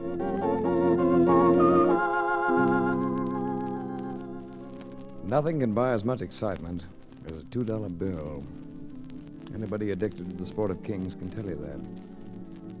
It was a soft, balmy afternoon, and I was lined up with the other balmy $2 bettors at one of the mutual windows of my favorite race course on Long Island, intent on wagering a deuce on my 40-to-1 shot selection that he could beat 9 other 2-year-olds to the wire in the opening gallop of 5 furlongs. Right! Hey, Frank! Wait a minute! Oh, brother, what a mob. I thought you weren't going to bet on the first, Mark. And I still ain't. Anybody which would bet on 2-year-olds must be off of his stick. I come down to find you. Why'd you wait by the finish line where I left you? Think I wouldn't come back? Well, maybe I should have said I was sent down to find you. There's a guy in the clubhouse wants to see us. He wants we should sit in his box with him. Seats in this crowd? Yeah. Mark, you're a man of miracles. Who is the benevolent gentleman? His name is, wait a minute, wait. It's right here on the passes he give me for the box. Robert J. Sherwood. What? He's the racing secretary. Nah, he ain't no secretary. He's a big shot. You ought to see the ushers clear a path for him. And speaking of paths, he wants you to beat one to him pronto. All right, Mark.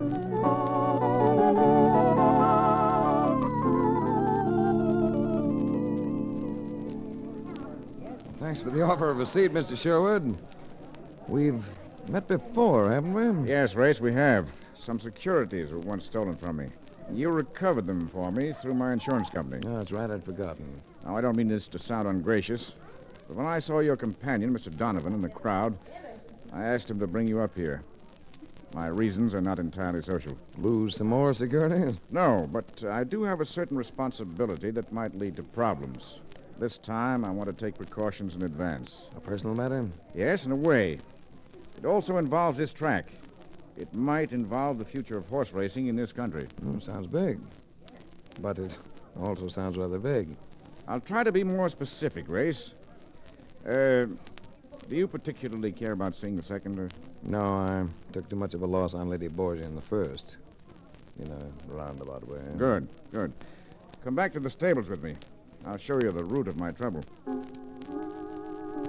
We went out to the neat white stables behind the track. The root of Sherwood's trouble, as he called it, turned out to be a jet-black colt with a hide that glistened like satin. Needed only one look to tell me that this was no ordinary oat burner.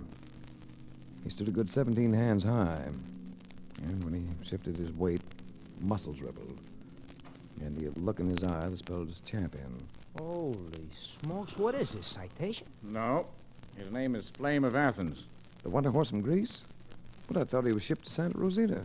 No, Race, that story was false. It was given out to the sports commentators for a reason. The reason being you don't want anybody to know that the horse is here. Why? Because several attempts have been made to kill him. It takes somebody pretty low on the rung of humanity to want to harm an animal like this. You're really a piece of horseplace, aren't you, boy? Race, I'm stumped. I don't know who wants to get rid of the animal.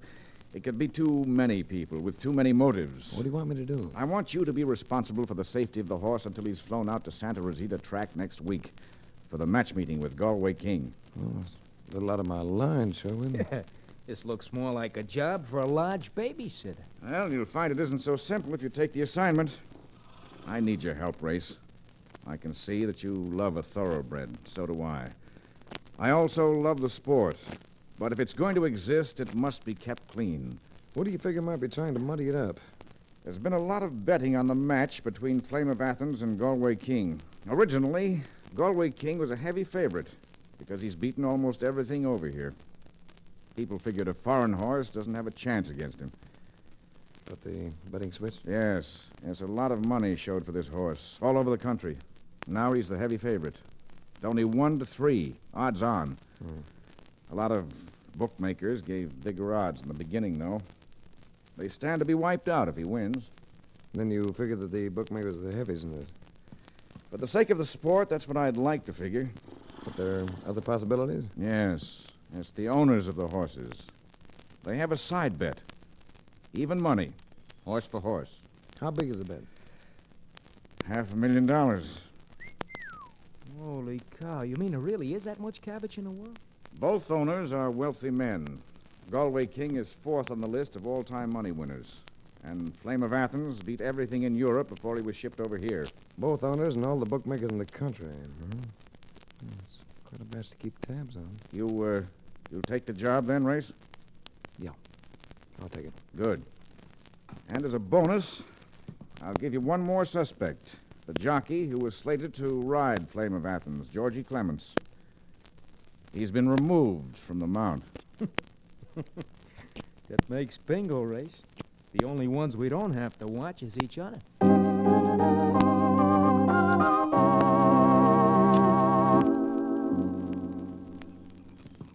That's a fine thing Tom Nurse made to a horse.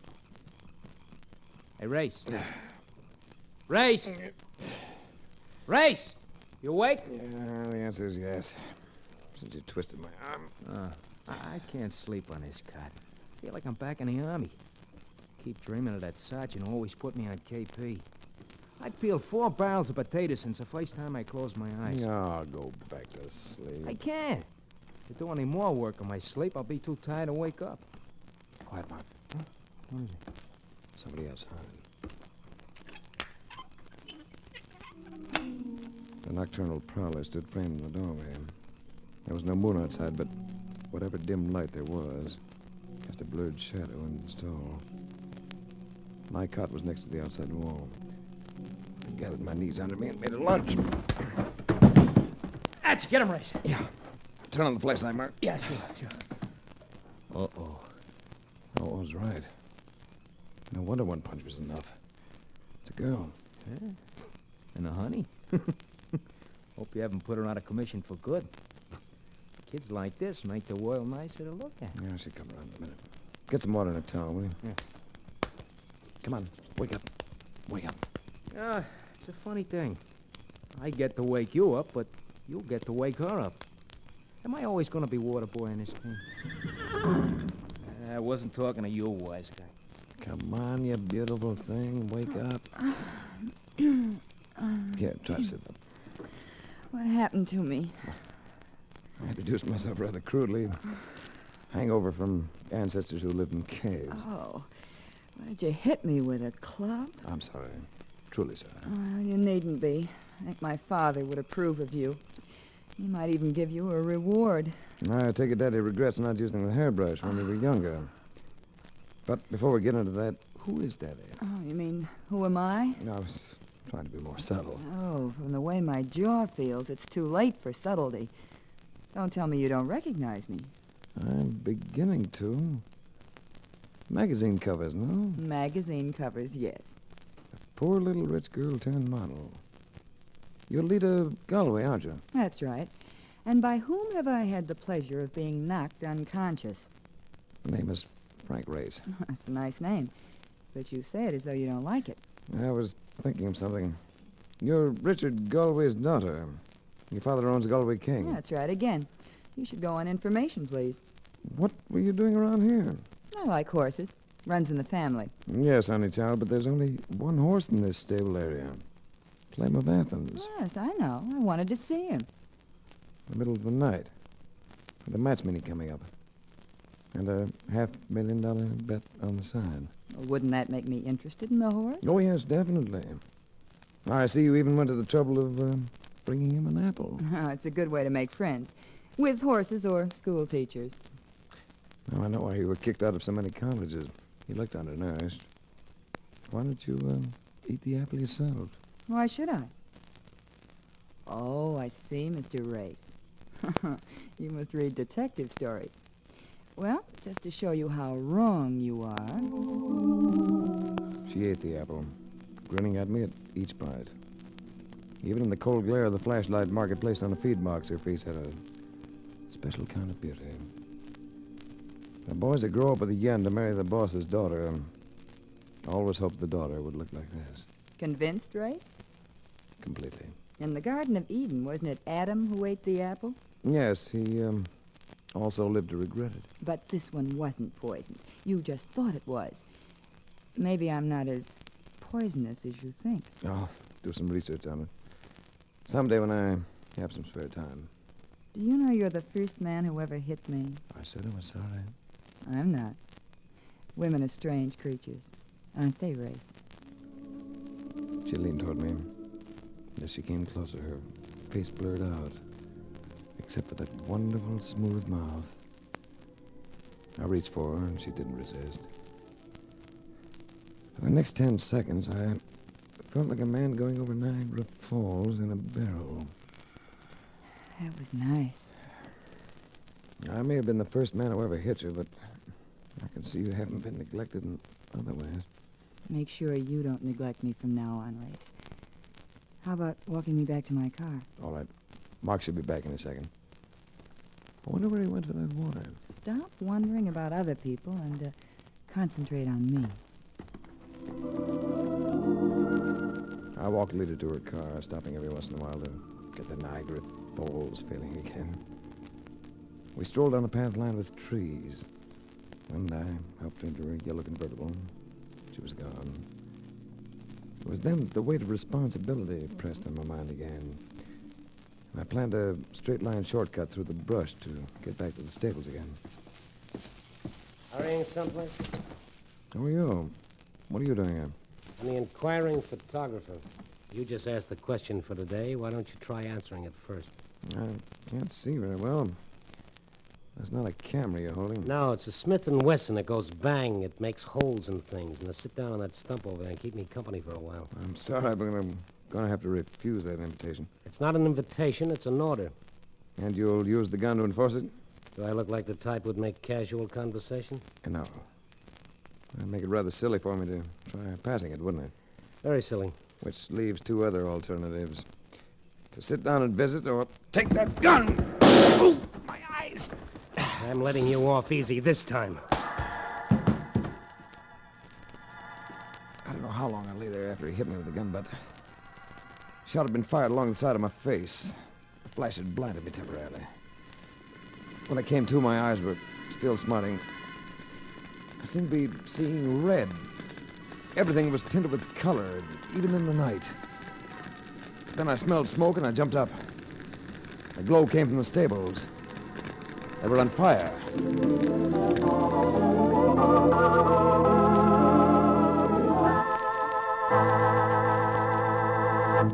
We'll return to the adventures of Frank Race in just about 1 minute.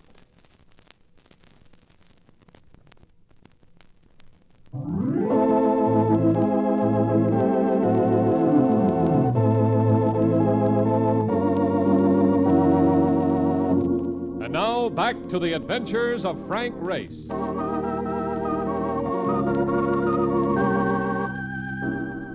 the time I reached the stables, the place resembled Dante's Inferno. Whoever had named the horse Flame of Athens must have had a premonition of things to come. Nothing in that row of stalls could have been saved. Swipes and grooms and other track personnel had formed a bucket brigade to keep the fire from spreading to another line of stalls. There was nothing to do but join them. Let me get in there, will you, Mac? Let me in. Mark, what happened to you? Tell you later. Oh, that poor animal. I bungled this one, Mark. Got a brilliant guy like me helping you, all your worries are imaginary. You mean the horse is all right? Here comes the red wagons. We can get out of here and I will show him. Well, if you got that horse out, you shouldn't have left him. I left him and nobody will be looking for him. He's in the stalls with the white horses. Oh, nice work, Mark.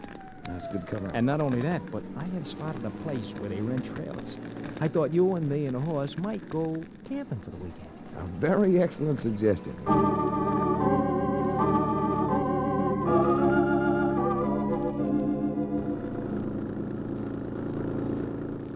Oh, brother. I've hauled many strange characters around my cab race, but this is the first time I have ever played chauffeur to a horse. I better find some side road soon and get off the highway. Look at this headline in the paper I picked up at our last coffee stop. Match meet favorite vanishes in stable fight. The state police may have been alerted. They know the horse didn't perish in the fire. If he did, it's an awful live ghost back there in that trailer. He almost kicked the sides out of that thing. I'm going to send a couple of wires as soon as possible. Oh, shall we? Yeah. Let him know the horse is safe. We can take him to some isolated training farm. Trainer can come down and get him in shape for the match. Oh, here's a side road which looks promising. And there's a town up ahead. We'll camp in here. Then you can walk to town and get the messages off. No, there's a spot in that grove of trees. It's not far from the main road, but it's hidden. Yeah, and look. A little pond. Good. It's drinking water for our equine passenger. It sort of resembles the old swimming hole back home. Now, let's take a dip and freshen up, huh? Okay. Last one in is a mutton head. It seemed like a good idea, but it wasn't. When you're a kid with nothing in your mind, the old swimming hole can be fun. But when you're growing up and the responsibility for a couple of fortunes riding with you, the fun gets washed out along with everything else. I left Mark still splashing exuberantly and dressed. Went back to the trailer. I'll put down the ramp, boy. Then you can come out and move around a little. I don't mind if the horse moves, but don't you move. It was the man from the night before. I hadn't seen his face until now. That voice was unmistakable. Another thing that was unmistakable was the gun in his hand. He carried it as though it were standard equipment. Hugo, Yes, sir. take care of the other fish down at the pond. That's a little early in the day for violence, isn't it? It's also too late to turn philosopher. Don't worry about Hugo. He's gentle. As the girl's father might say, what are your intentions? I'm just going to tie you two jokers back to back and relieve you of this horse. I don't think so. Would you like to make a bet? With you acting as bookmaker? That's my business. Your companion called you Sam.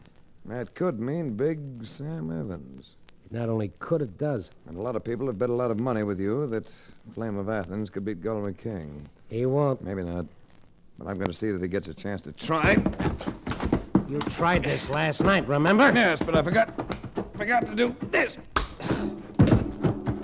I slipped down with the pond. Hugo also had a gun and was trained on Mark as he slipped into his clothes. Picked up a stone and a heavy piece of deadwood.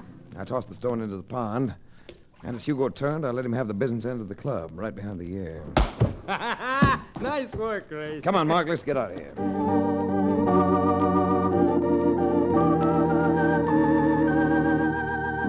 If there was going to be a match meet at Santa Rosita Park, it seemed like a good idea to get Flame of Athens out there.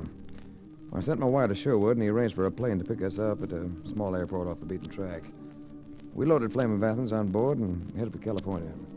We took him off the plane at another small airport, and under cover of darkness, slipped him into a stall near the training track.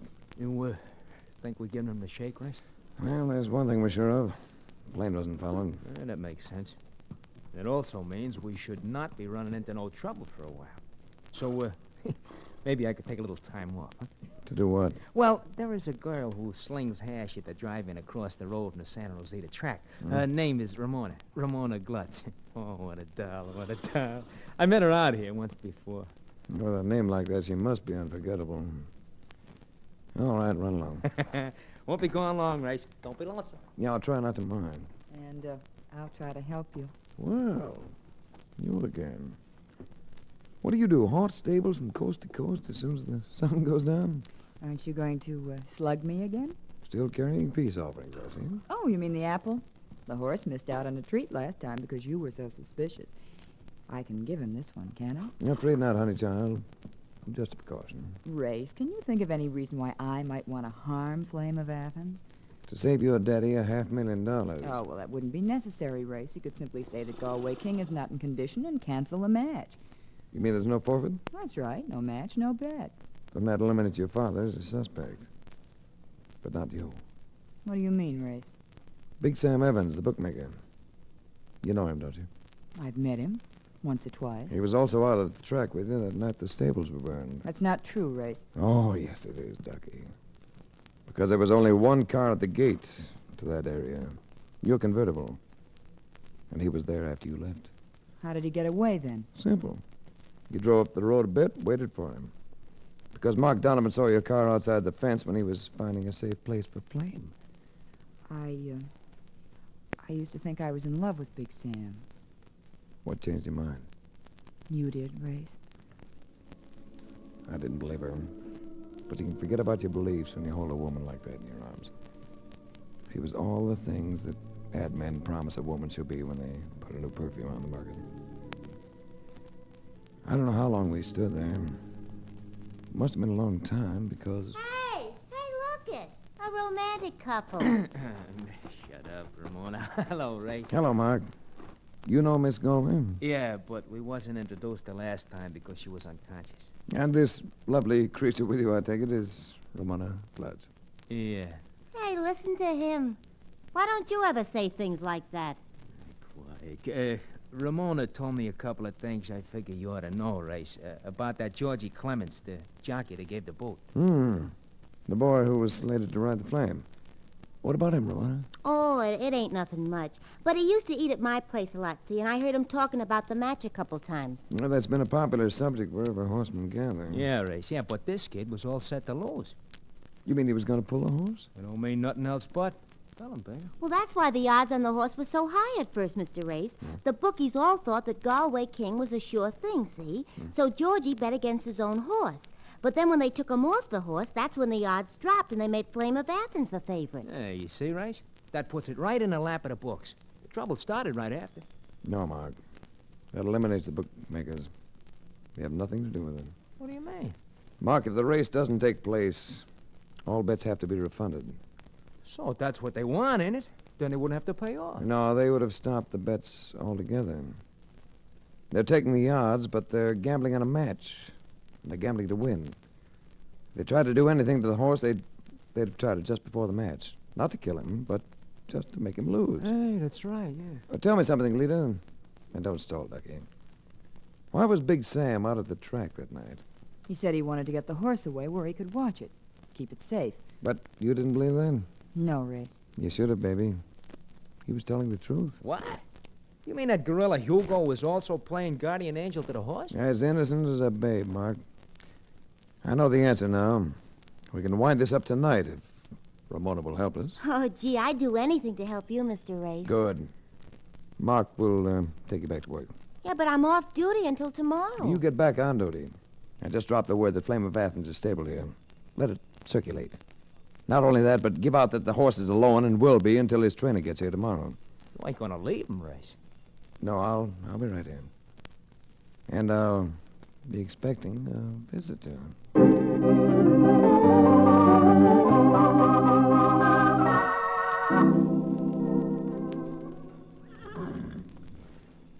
Quiet, boy. Quiet. Hold on, Flame. Hold on. Come on, boy. Come on, Flame. All right. Don't move. Hey, douse that flashlight. You blinded me. Who are you?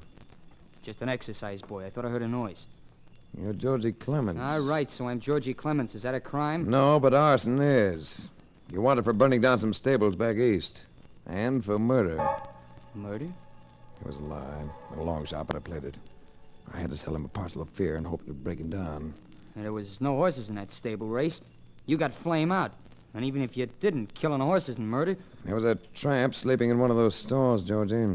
He was badly burned. He died this morning. Hey, you can't pin that fire on me. Yes, I can, Georgie. I saw you. You saw me. I was the only witness. Well, that's only good if you can testify. But you ain't gonna testify, Race! A powerful little man. He lunged through me back. He was all muscles and shoulders. I could have handled him, but the horse was fractious. He kicked me as I slipped, and his kick caught me in the small of the back. For a minute, I couldn't move. Now, Race, I'm gonna finish you off with this rod, and then I'll take care of the horse. I'm afraid somebody's going to catch up to you, Georgie. Come on, Hugo. Hey, stay where you are, you guys! You punk, stay low, Race. Oh, boy. Easy, easy. Ah, nice going, Race. Well, nice going yourself. You saved my life. Well, this horse is safe now, and that means you stand to lose a fortune. Or win one, Race. I like to gamble. You must think Galway King can take the flame. I don't know, Race. Maybe yes, maybe no. All I know is the King is one of our own horses. He's beaten everything but citation. I still think he can knock off a horse from across the seas, even Flame of Athens. You know, Sam, we had a lot of guys like you in the Battle of the Bulge. They weren't favorites either. Yeah, I know, Race. I was one of them. I still like the home team, win, lose, or draw, odds or no odds, as long as the contest is on the level. Well, I've taken care of this horse as far as I could. Now I've got a piece of business to attend to. What's that? Well, I'm going to take a tip from a nice guy. From you. I'm going to bet that Galway King beats his ears off on that track Saturday.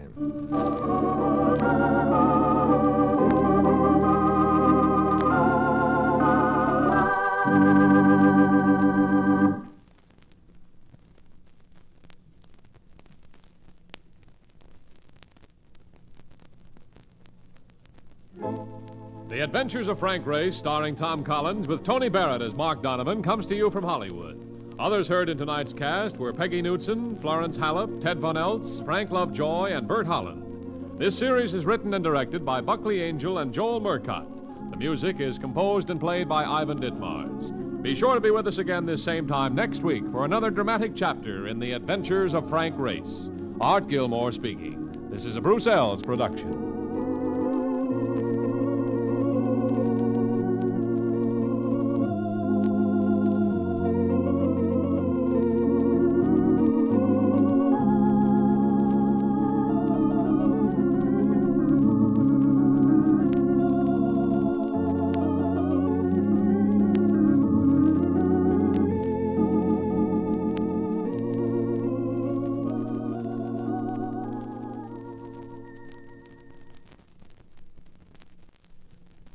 The Adventures of Frank Race, starring Tom Collins.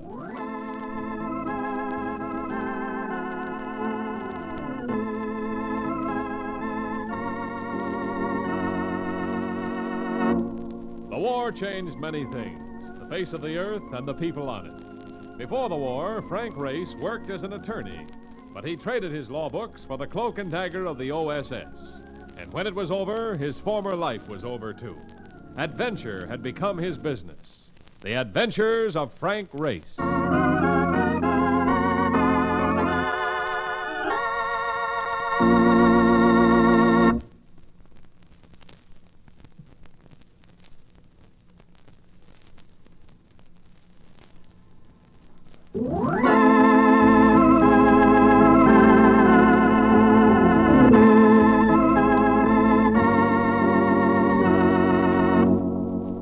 Now we join Frank Race for the adventure of the embittered secretary.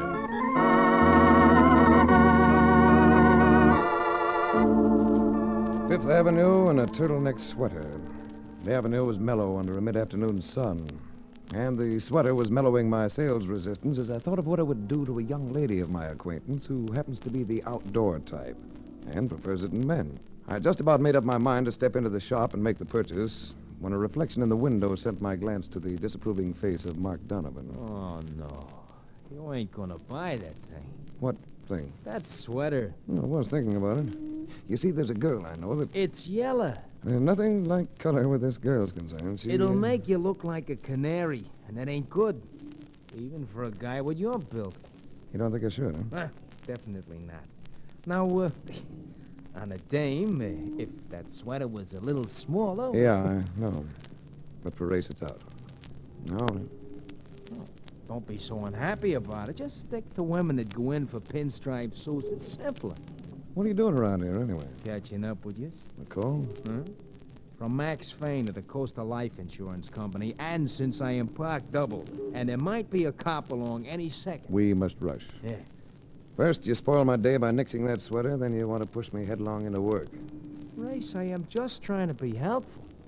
You know, Marcus, there are times when you're so helpful, I'd gladly sell you into slavery. Let's go.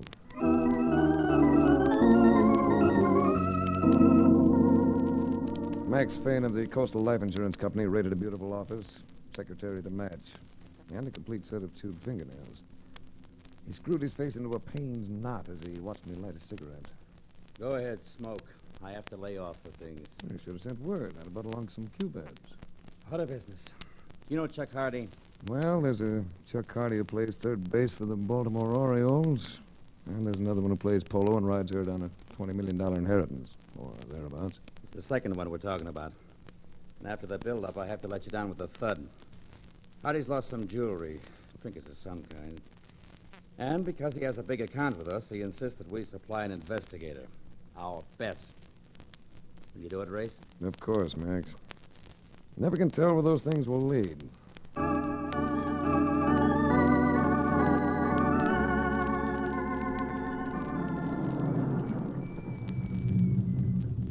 There's the house across the street, Race.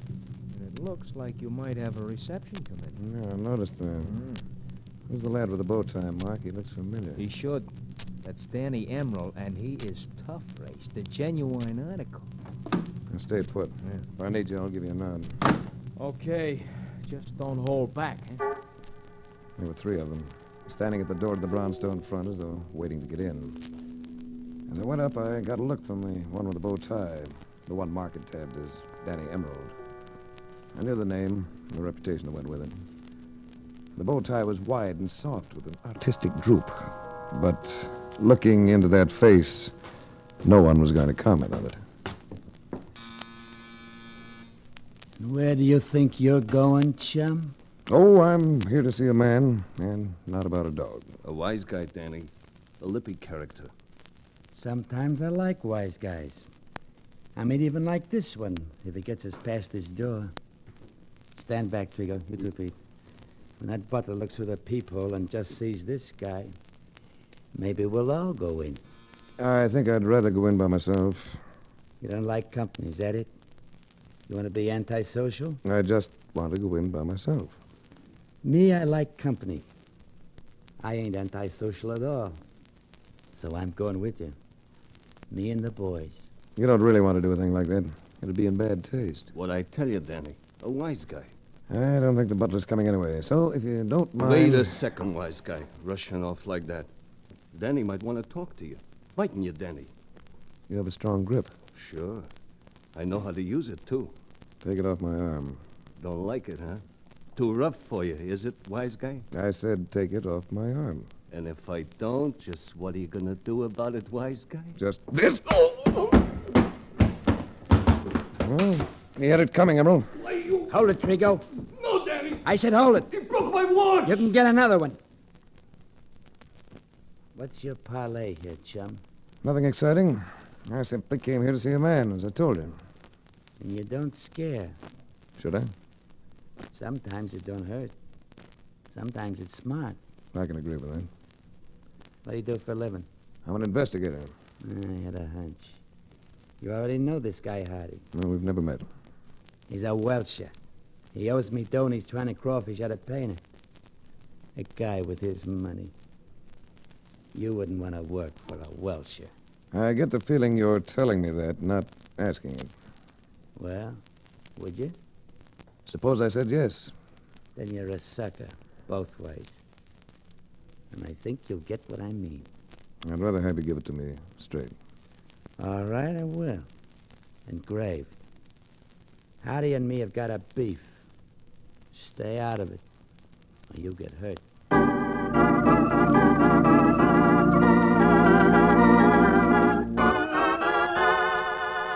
I tried the Hardy Menage about an hour later. Got the same result. No response. I headed for home after that. Puzzled a little by Danny Emerald's place in the picture, but not particularly intrigued.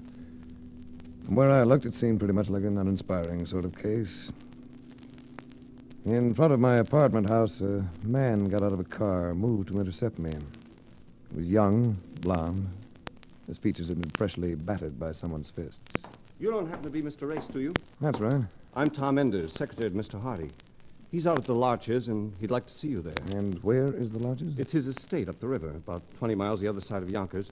You don't need to bring anything. I've got the car ready. Well, I should pick up a couple of toothbrushes, don't you think? We have those, too. We have everything at the Larches, including trouble. Just the same, I took time to pack a bag. Then I sat beside Enders while he nosed a 1949 Cadillac convertible out of the city and northward along the Hudson River. I understand you're coming up to investigate the missing jewelry. That seems to be it. A few $100 worth of medals, and Hardy goes crazy. You sound bitter. I sound that way all the time. It's my natural tone. What does Danny Emerald have to do with Hardy? I wouldn't know. Who is Danny Emerald? A lad who's learned to make gambling pay. You're bitter. You've been battered. What's the story? My boss doesn't trust me. Hardy? Mr. Hardy. For a while, he had the idea I might have taken the stuff. You? And because I wouldn't admit it, Mr. Hardy became angry. And when he gets angry, Mr. Hardy likes to maul people. Mr. Hardy is very good at mauling people. He was Olympic light heavyweight contender in '36. Well, what do you do about a situation like that? Me? I just stand there and take it. I got a wife and a couple of kids. I'm 33 years old. During the war, I spent almost 4 years in the Army, and that takes a chunk out of a man's life. It gets to be that a job's a job. So it seems worth it. Not to me alone, it doesn't. having the wife and the kids, well, a job's a job. Who else beside Hardy will be at the lodges? Quite a few people, including a woman who will make you forget everything but your name.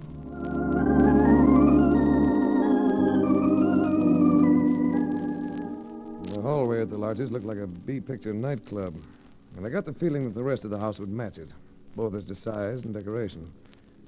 Andrews and I took a small elevator up to a custom-built gymnasium. It had been finished in leather and chrome and a finely stained wood, but it smelled like all gymnasiums. It affected me as being the first really human thing about the place. As I watched, a vivacious blonde pinwheeled across a large mat. And watching it languidly was a man with the features of a collar ad and eyes like bad wishes. Andrews and I walked across to him. And I met Chuck Hardy, 9-goal polo player. I've been wondering when you'd get here. I called at your place in town. You had another visitor at the same time. A lad by the name of Danny Emerald. Oh? You seem to have designs on your peace of mind. Emerald and I had a disagreement about a bet. I wired him this morning that he'd get the money from Enders tonight. That doesn't really concern you, does it? I had an idea that the news might be of some interest to you. My only interest lies in getting back the items that were stolen from me. I understand that what you lost doesn't have a great deal of value. It does to me. Small stuff, sometimes hard to recover. Look, Junior, I want those things back. I'd like that understood. I'd like something understood, too. I've suddenly developed the conviction that you and I aren't going to be compatible. Maybe no one's ever mentioned it to you, Hardy, but you're about as agreeable as a wad of gum on a throttle pedal. Get yourself another boy. I'm going back to town. I wanted no further part of the Hardy setup, so I found a phone, called the nearest village to check on train reservations. I learned that the next train out wouldn't be leaving for another 4 hours. I also learned that the village had no taxi service available. I was mulling over the prospect of a 6-mile hike when I noticed the girl who'd been gyrating in the gym. Where there was another young woman, a tawny-skinned, flame-haired girl who gave me a "what are you going to do about it" look that made me breathe deeply to maintain my poise. It was this one who spoke to me. Running away, Mr. Race? That's quite an opening. Where do we go from there? I'd like to see you stay. Anyone with the nerve to say no to Chuck Hardy is needed around this place. Am I to believe that you can't swim?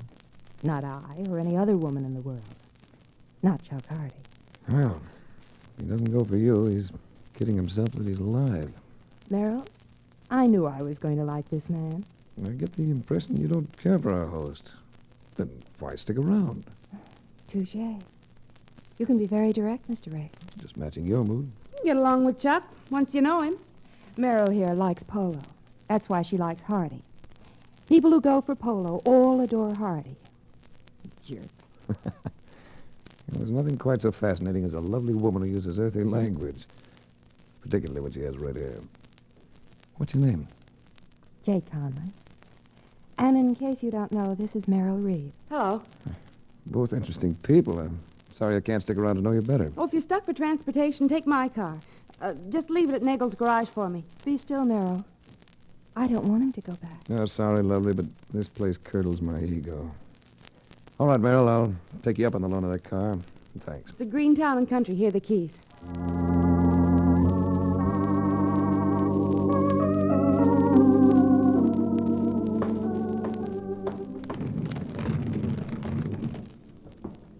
There was no one around as I went to the garage, found Merrill Reed's car, climbed in.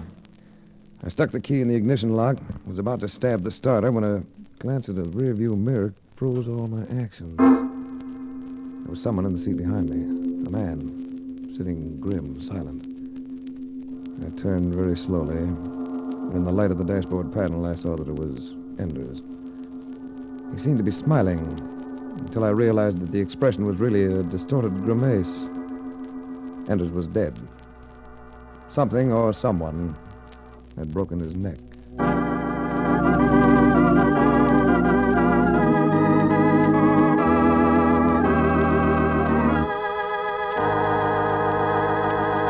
We'll return to the adventures of Frank Race in just about 1 minute.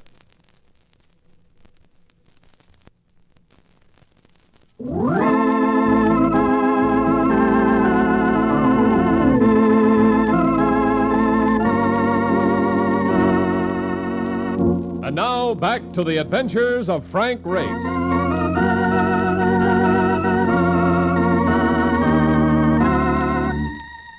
Crime is a funny thing. You get into a part of it that starts out in a small way, and suddenly you find yourself in the middle of something big and ugly. I crawled into the back seat of the Chrysler. In addition to his neck, Ender's right arm had been broken, along with one of the fingers of his right hand. At his feet, I noticed one of those new pencil cigarette lighter combinations. I stuck this in my pocket and went back to the house. I found Hardy in his study with him, a middle-aged woman with a sweet face and a quiet smile. But Hardy made no effort to introduce us. I thought you were getting lost. I was on my way. But I thought I'd better tell you that your secretary is dead. Enders? Dead? What is this, a gag? He's sitting in the back of that green Chrysler in your garage. Sounds like a job for you, Martha. Or the coroner. Mr. Race, I'd better introduce myself, since Charles never bothers with trivialities. I'm Dr. Clemson, the Hardy family physician. I'm sure you can't do anything for Enders, Doctor. But you might take a look. I'll come right away.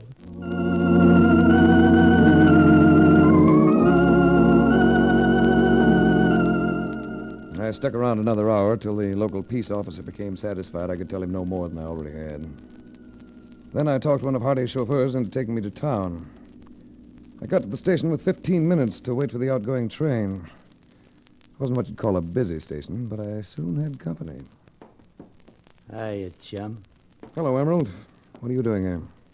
I got some dough coming. 50 grand. Guy would go anywhere for 50 grand. I'll do anything. That sounds rather pointed. It is. You see, I just been talking to Chuck Hardy. He was telling me about Enders. Yeah, that was rough. Funny rough, but understandable. I don't get you. Enders had that 50 grand on him. For me. How do you know? Hardy just told me. We had quite a phone conversation, me and Hardy. What else did he tell you? He told me that so far as he knows, the only other guy that knew about that 50 grand was you. So? So, you could save yourself a lot of grief by ponying up. Right now. What makes you so sure that Hardy was leveling with you? Hardy don't lie. He's a heel and he's stubborn, but he don't lie. You don't have to. Not when it comes to dough. So I go down in your diary as a wrong guy. Not yet, you don't. I don't mind a guy trying to turn a buck. I just don't want to be the loser on the deal. I don't have that kind of money on me. I'll let you look if you like. Suppose I give you an hour. An hour to make up your mind. An hour to show up with it. Out at Hardy's place. You're a very reasonable man. So my friends tell me. And I got lots of friends. I got 3 of them in this neighborhood right now. Including Trigo. I get it. So, you meet me at Hardy's place in an hour. Play it smart, Grace. Be there. With the dough.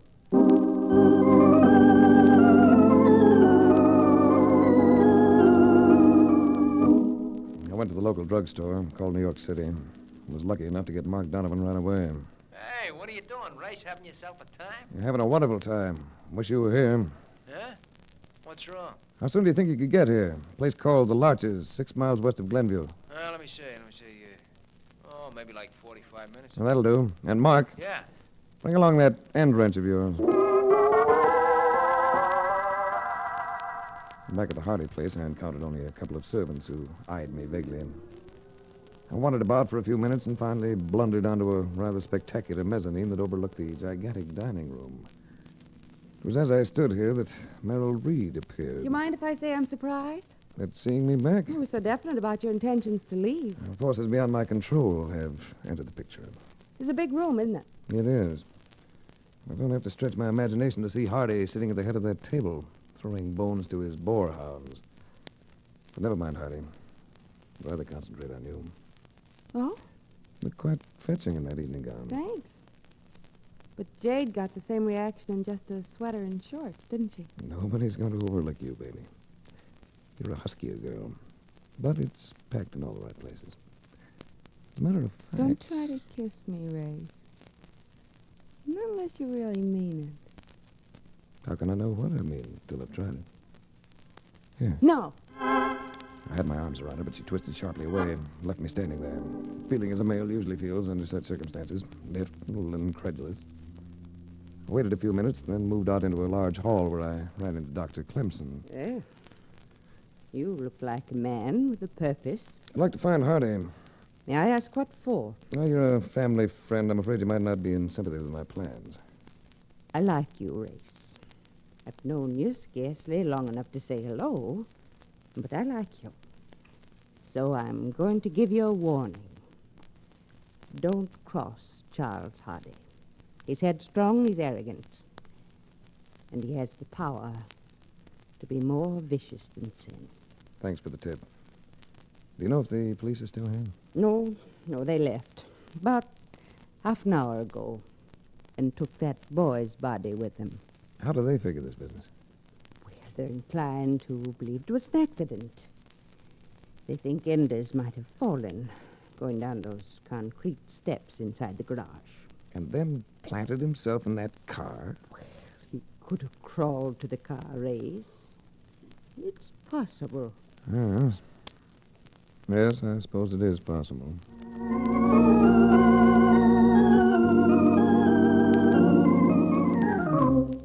beginning to think that anything could be possible around this spot. Leaving Dr. Clemson, I went out into a night as cool as a preoccupied woman. Then, about 100 feet from the house, a grim-looking figure suddenly loomed up in front of me. Where you going, Race? Trigo. Yeah, Trigo. What do you want? 3 guesses. Stay where you are, Race. I got you. And the moon just right. So, I'm properly lighted. Now what? Danny give you an hour, didn't he? Just 1 hour. I've been keeping track. I still have 8 minutes. 8 minutes. That ain't a very long time, is it, Race? Not when a guy like me is waiting for the payoff. I still don't have the money, Trigo. That's gonna make Danny kind of sad. But it ain't gonna bother me at all. And you know why? I can imagine. You like your pound of flesh, Trigo. And after all, I did break your watch. Yeah, you broke my watch. And I couldn't get it fixed. Know how I got that watch, Race? No comment. I won it in a contest, singing on a stage, and you had to go break it. I'm sorry about the watch, Trigo. You're being sorry don't make no difference. I felt reasonably sure of that. But I thought I'd make the gesture. Incidentally, you're obstructing progress. I was on my way to get that money, but I can't get it standing here, can I? You're lying. I might be, but you can't afford to gamble on it, can you? Danny Emerald isn't interested in watches. He wants that 50 grand. You're stolen. I'm gonna plan up slugging you. But not for several more minutes. If you fire before the time's up, Danny might not like it. I just thought of that, so I really don't need to stick around here, do I? Hey!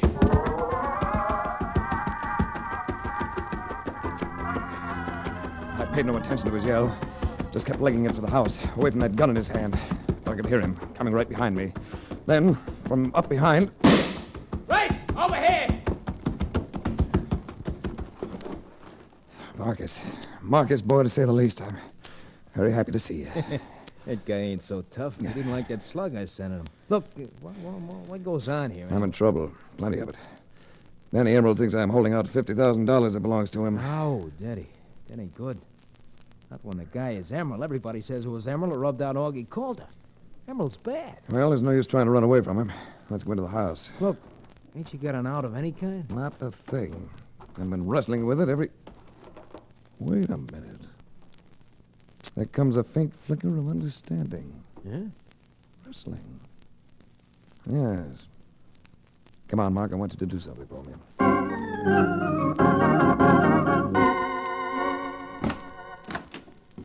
Come on in, Race. We've been kind of waiting for you. Looked like the gathering of a clan. There was Hardy and his 3 feminine guests. And Emerald had with him 2 of the friends he had mentioned. I told myself I could probably expect Trigo at any second. Race, we thought we heard a shot a moment ago. Oh, nothing important, Dr. Clemson. It missed. Emerald, I may as well give it to you straight. I don't have that money. I've never had it. What are you trying to prove, Race? That you don't scare? You can run that kind of thing into the ground. Race, why didn't you leave? Now you're in trouble. He ain't that kind, honey. Are you, Race? Here, Merrill. Have a smoke and calm down. Try this lighter, Merrill. And you may as well keep it. I believe it's yours anyway. Gosh, yes. Where'd you find it?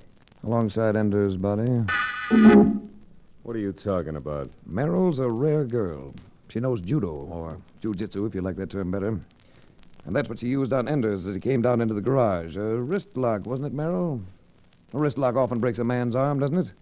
And his neck, too, if he crashes against concrete steps. And I suppose you think you're going to the police with that story? I've already called them. And I think if we hold Miss Reed here, they won't have any trouble finding that 50 grand. I don't care about the money, but I'm not sitting still for the kind of publicity that'll come from this. Merrill! Merrill isn't going anywhere. Is she, Mark? Not while I'm standing here holding this pistol.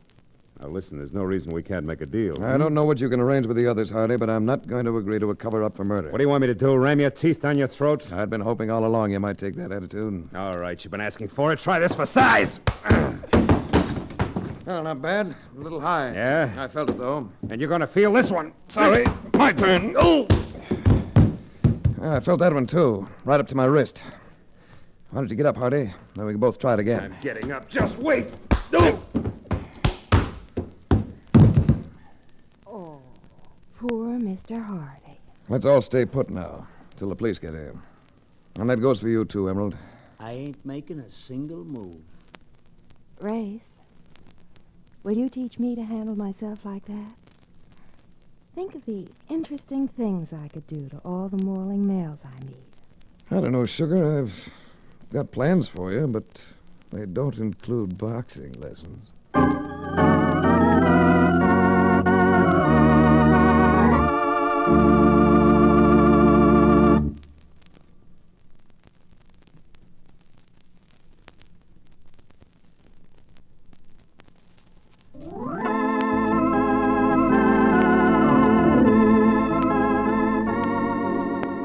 The Adventures of Frank Race, starring Tom Collins with Tony Barrett as Mark Donovan, comes to you from Hollywood. Others heard in tonight's cast were Virginia Gregg, Michael Ann Barrett, Wilms Herbert, Paul Dubov, and Gerald Moore. This series is written and directed by Buckley Angel and Joel Murcott. The music is composed and played by Ivan Ditmars. Be sure to be with us again this same time next week for another dramatic chapter in The Adventures of Frank Race. Art Gilmore speaking. This is a Bruce Ells production.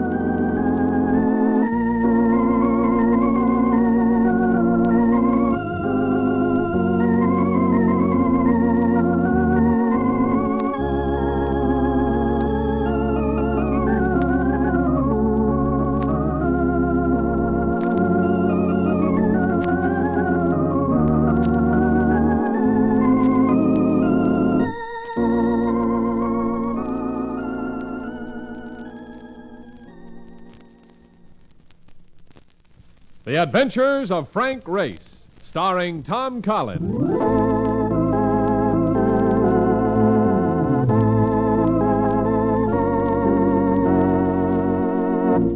The war changed many things, the face of the earth and the people on it. Before the war, Frank Race worked as an attorney, but he traded his law books for the cloak and dagger of the OSS. And when it was over, his former life was over, too. Adventure had become his business. The Adventures of Frank Race. And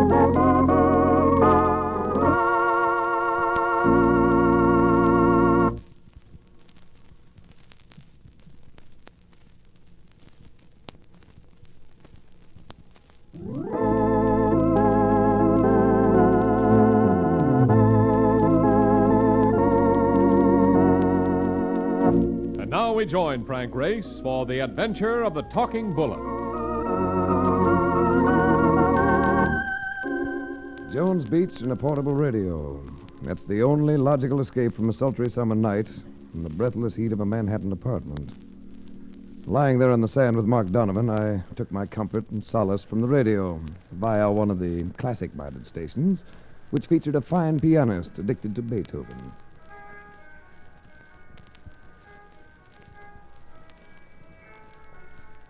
Look, I know it's hard enough for everybody to be dead, but we also gotta listen to this funeral music. Mark, there are times when I think you have no soul. And there are times when I think you got no ears. This long hair stuff won't ever amount to anything. All you gotta do is turn that little dial and get some real music. Cab Calloway. You just touch that dial and I'll break your arm. Okay. But if you don't want people to think you're a square, you better get We with it. interrupt this program for a special news flash. Quiet, Mark. State prison officials who have been keeping the story under wraps have just admitted transmitted that Blackie Martin, convicted murderer, made his escape from state prison early this evening, just a few hours before his scheduled execution. Holy cow, Race. You know... Prison officials finally released the story when local police disclosed that Judge Robin Dexter, who presided at Martin's trial and who sentenced the bank holdup killer to the electric chair, was found dead in his chambers at the courthouse just a few moments ago. At the time of his sentence, Martin swore in the courtroom that he would escape and kill the judge and jurymen and the witnesses who appeared against him. Stay tuned to this station for further development. All right, Mark, turn it off. Oh, brother, that Blackie Martin is sure out to pay off. He ain't wasting no time. No, he isn't. It means a lot of people wouldn't be sleeping tonight even if it was cool. Not with that guy after him. He said he'd get his wife for turning against him, and Graham, the columnist, and holy cow, Race. You! He said he was going to kill you, too, for bringing him in. Yes, Mark. I'm sure I'm right up near the top of Blackie Martin's list. You'd better drive me home.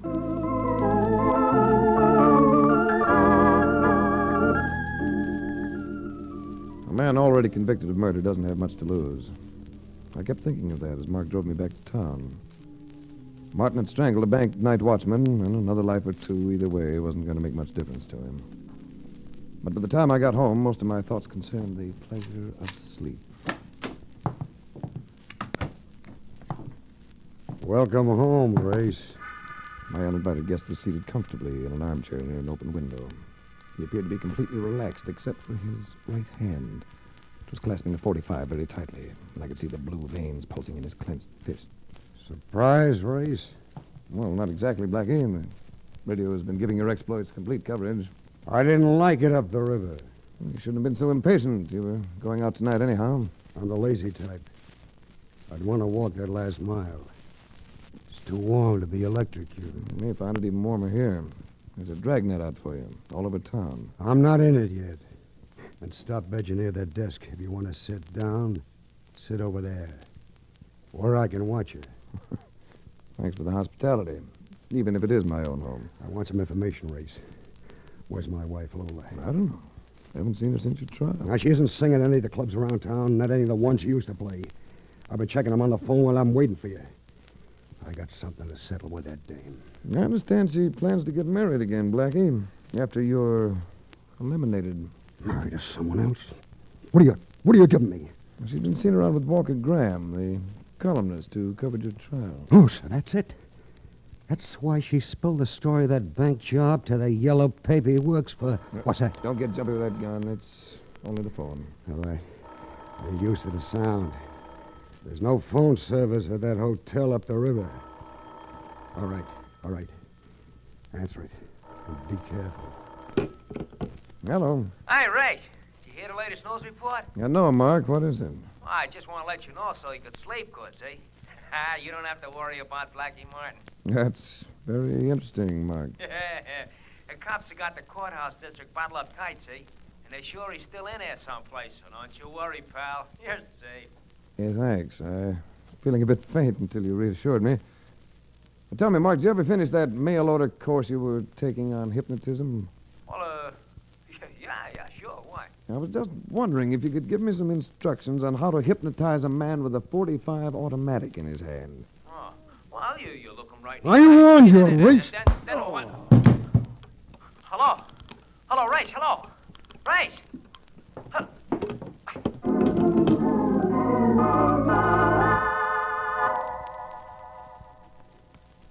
Come on, Race. Come on, snap on it. You all right? Yeah, it feels as though I have two heads. Yeah, but I'm alive. Oh, what happened? Blackie Martin. He was here when I got home. Tried to tip you on the phone, and he sandbagged me. Oh, brother. It's a wonder they didn't try to polish you off. That would have made us score 3 for the night. 3? Yeah. You mean there's been a second murder? Yeah, that's right. Just found a stiff. Heard it on the air driving over here. What did he get? Nobody in the list. It's an old lady, Mrs. Tchaikovsky or something like that. I don't know. Scrub woman on the 4th floor of the courthouse. Found her in a broom closet, shot, just like Judge Dexter was. Well, she must have heard the shot in the judge's chambers and went in to investigate. Oh, she saw the killer in the hall, and he knocked her off before she could raise a howl. Mark, call one of the news commentators and find out where Mrs. Tchaikovsky lived and if she had any family. Then he could drive me out there. But, Ray, she wasn't connected with the trial. She was just an innocent bystander who got it in the neck. I know, Mark. That's why I'm curious. Very curious.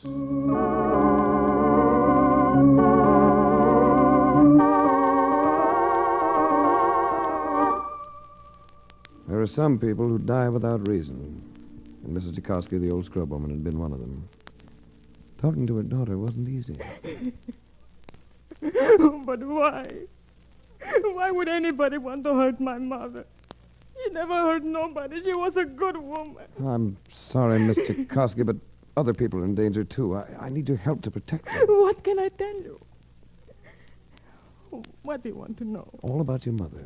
Who she knew, any friends or enemies, anything. Could she have enemies? She works all night scrubbing in the courthouse ever since she came to this country. And in the daytime, she would sleep or stay around the house always. Well, she had no friends at work? I don't know. Nobody who ever came here. I don't think so. Why not? Well, she couldn't speak no English. You see, we always talk Polish at home. Oh, but you speak English well enough. My father brought me here when I was 12 years old. My mother, she only came from the old country 4 months ago. Only 4 months ago, huh? Yes. When my father died, I sent her his insurance money to come here. Then she went to work in the courthouse. That's all there is. That's all I know. Naturally, your mother couldn't read or write? No. Not even in Polish. She had no education at all. Why? Why did they let that man escape to kill my mother? That's one of the answers I'm looking for, Mr. Kowski. Because I don't think Blackie Martin killed your mother. I don't think he's killed anybody. Yet.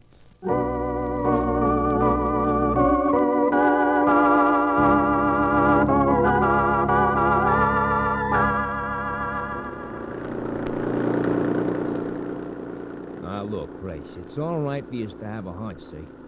But when you tell me that you don't think Blackie Martin has anything to do with the murders at the courthouse, well, it don't make sense. Well, there are a lot of things about this case that don't make sense, Mark. But, Race, you always told me a murder's gotta have a motive. Now, you tell me, who else had a motive for knocking off the judge? Answer that. I can't answer that at the moment. Right now, I want to make sure that all the possible victims are alerted. Oh. I made up a list of their names and addresses while you was in there. I'll take you to the places one by one, see? And, this house up the block should be our first stop. Mm-hmm. Who lives here? Let me see. Timothy Aloysius O'Brien. He was the foreman of the jury. Come on in with me.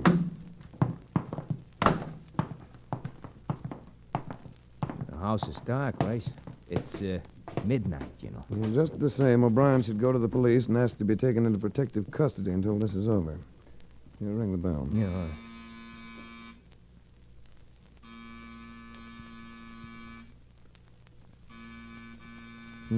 No sign of life. Maybe you already went to the cops. Well, let's make sure. All right.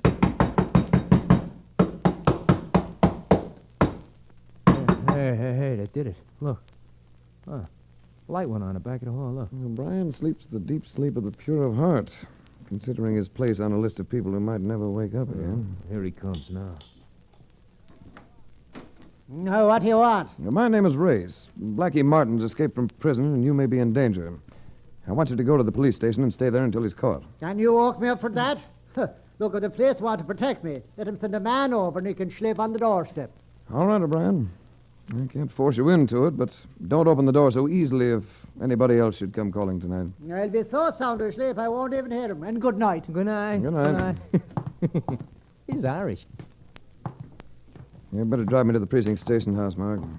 I'll ask them to send a man over right away.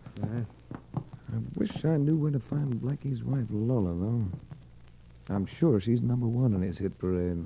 Oh, maybe she's singing in one of the smaller joints, huh? Hop in. We can make the rounds of a few spots later on in. Hey, what was that? Shots inside the house. Come on. Knocking won't help this time. Smashing in. Right. Better must be back here where the light went on before.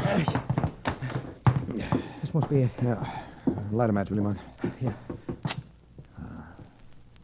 bad, Race? Right through the chest, Mark. He's dead. Hey. I heard something move. Douse the match. Right. Keep your eye on that drape at the window while I... Look out, Mark!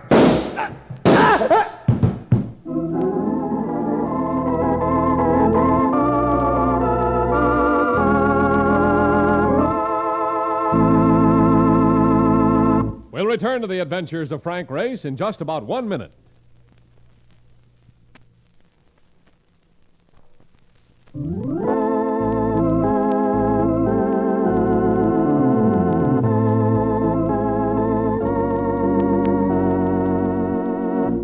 And now, back to the adventures of Frank Race.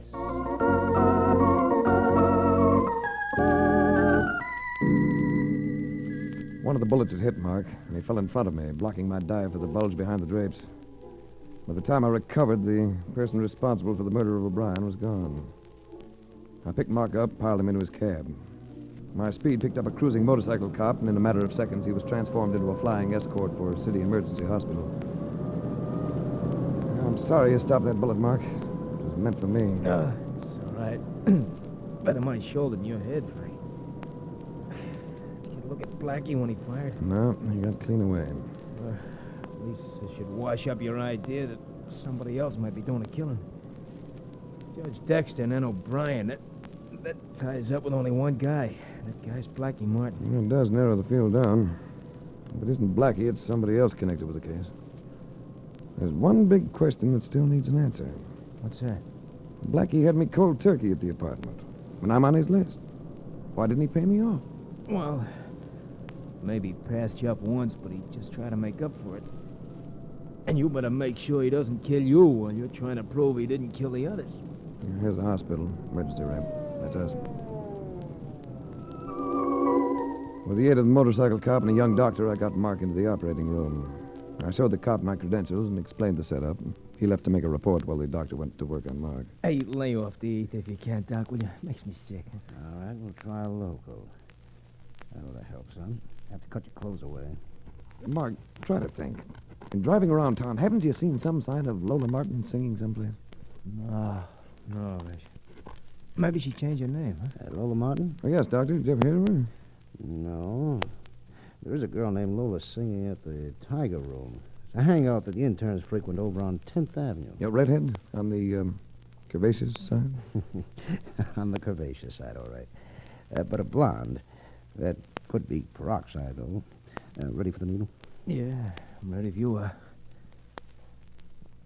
It'll take hold in a second. We can probe for that slug. Oh, brother. That's Lola at the Tiger Room, Race. You better get going. You still got some time. No, wait until the doctor finishes with you. How's the shoulder feel now? Numb. Good. It's gonna hurt you some anyhow. Yeah, go ahead. All right, almost got it. Hold tight. There it is. Mark boy. He's passed out for a minute, that's all. Here's the slug. 38 caliber. Well, so it is.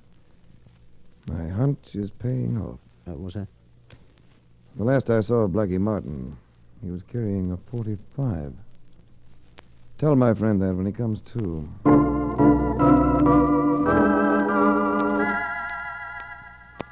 Some of the patrons of the Tiger Room look like interns, but the rest look like they might be in the business of turning decent citizens into ambulance cases. The singer on the floor was Lola Martin, all right. She was just finishing a song, so I took a seat at a corner table.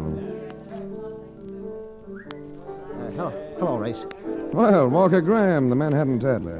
What brings an ace columnist to this den of iniquity? I'm worried about Lola with Blackie on the loose. You ought to do some personal worrying.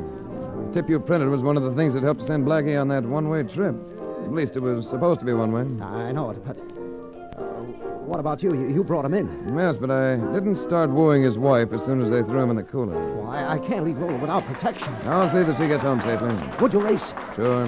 I hope you don't think it's yellow of me to take a powder. What I think of you isn't important. She'll be back here in a moment. Tell her I got an important call, will you? Sure. I'll tell her you went to play ping pong with Blackie. Yeah. Well, thanks, Race. Don't mention it. Wow. Mr. Race, how nice. Where was Walker heading in such a hurry? I think he heard the Grim Reaper swishing his sickle. Want to sit down? Thanks. Order me a pink lady, will you? Waiter. Pink lady for the lady. And now, a cigarette. Here you are. Light. Would you like my wristwatch? Walker Graham usually takes care of these little things. Not that you aren't a pleasant substitute. You flatter me. Walker became quite attentive after Blackie's trial. But you're the one I was hoping I'd see again.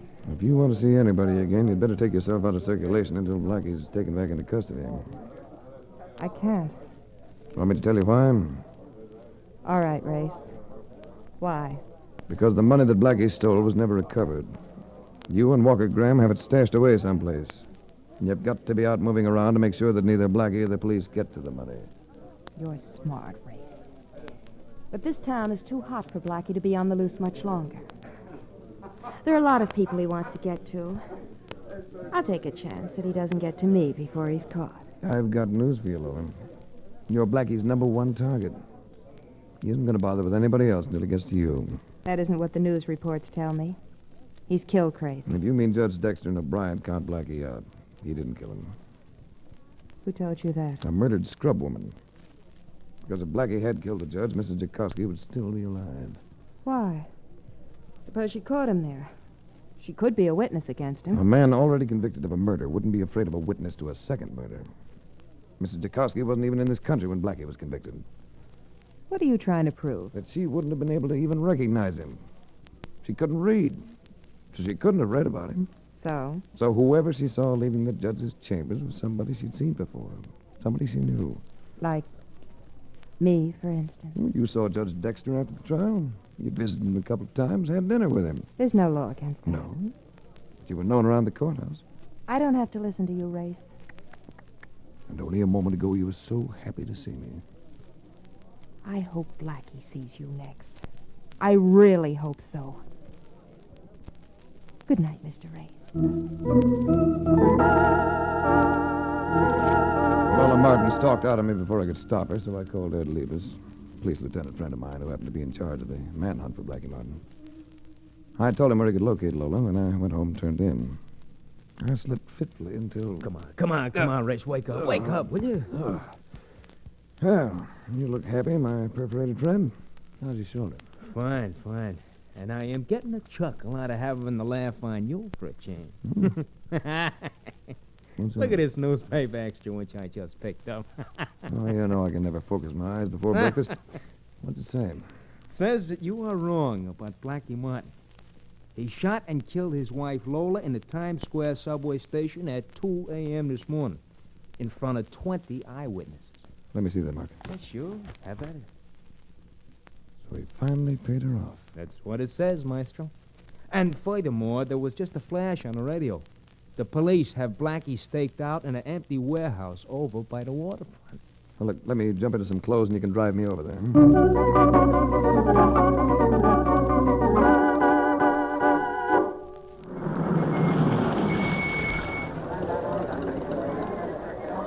Well, here we are, Race. This is the finish for Blackie. There's Walker Graham. Come on. Hello, Graham. Huh? Oh, hello, Race. Well, you got Lola after all. I know. I'm sorry. We're going to be married. I guess this winds it up, though. It won't hurt anybody else. Where is he? In the cellar of that building. It's full of storage bins, and he's got the doorway covered. They've sent for equipment to smoke him out. Who's in charge? Lieutenant Levis. Here he comes now. Hello, Graham. Race? Hello, Lieutenant. Hello, Ed. Looks like you're having a little trouble. Oh, I could get him if I had to, but why should I risk losing a man? He can't get out. What are the orders? Shoot to kill? I don't like it, but that's it. He's dangerous. Ed, I want you to do me a favor. Pull back your police line to the other side of the street and let me go in after him. Are you tired of living, Race? Oh, you know I'm not an idiot, Ed. I'm playing a hand. Well, all right, Race. I'll chip in with you. Say, Sergeant, come on, move those men back. All right, move back there. Well, there you are, Race. It's all yours. No, don't do it, Race. He'll kill you for sure. What a column this'll make. Oh, you see, Mark? You wouldn't want to spoil Graham's column, would you? See you later. No, wait.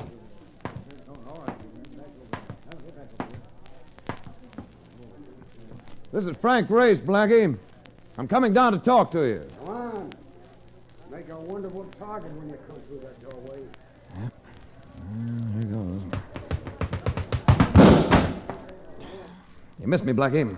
I'm in, and you can't see me any better than I can see you. There's no light with that door closed. I'll find you without a light, Race. I'll find you and I'll kill you. Maybe, but you're a cinch to die in here unless you listen to me. All right, Race. I'm listening. Go on, talk. Here's my proposition, Blackie. I want you to...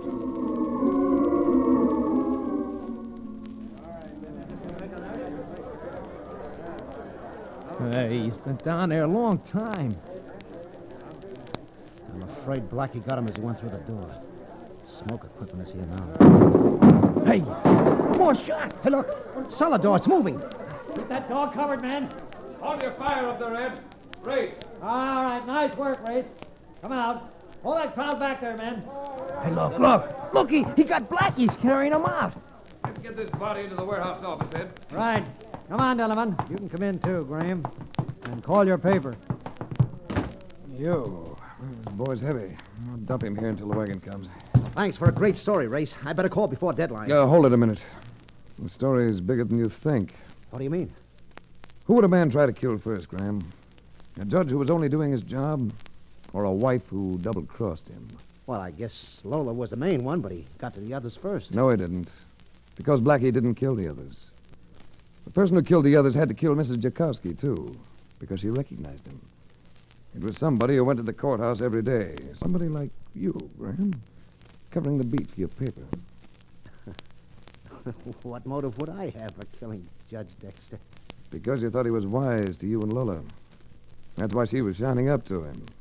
And you figured the other murders would make the police redouble their efforts to get Blackie and shoot him on sight. You haven't got a shred of proof, Race. Not yet. But I think you have the proof on you. A .38 caliber gun, the gun that killed 3 people. See, Blackie Martin's gun was a .45. All right, genius. Here's a gun. Now move back, all of you. Grab that gun, Graham. I said move back, Lieutenant. I know how to use this. Let's be smart, Lieutenant. Do like the man says. I'm going out that door. Don't try to stop me. Well, don't leave without saying goodbye to Blackie. He's right behind you. And he still has that .45. Dead men don't worry me, Race. I ain't so dead. As you go. Drop that gun, Graham, before I put a slug through you. Nice going, Blackie. Now you might as well give the gun back to me since it isn't loaded. Why, you I was hoping you'd try that. Well, Race, we won't have much trouble taking him in. Thanks, Blackie. But you still have a date with the electric chair yourself. I'm ready. I don't mind now. As long as I know that Graham is going to be practically sitting in my lap when they turn on the juice. What went on down in the cellar, Race? I knew Graham was guilty. I knew Blackie didn't want to die and let Graham get away. So I sold him on this little act. Oh, brother, for my money, you get the Academy Award. Thanks, Mark. Well, let's get this unconscious Oscar to the police station. Another hot day. No, I'll never catch up on my sleep.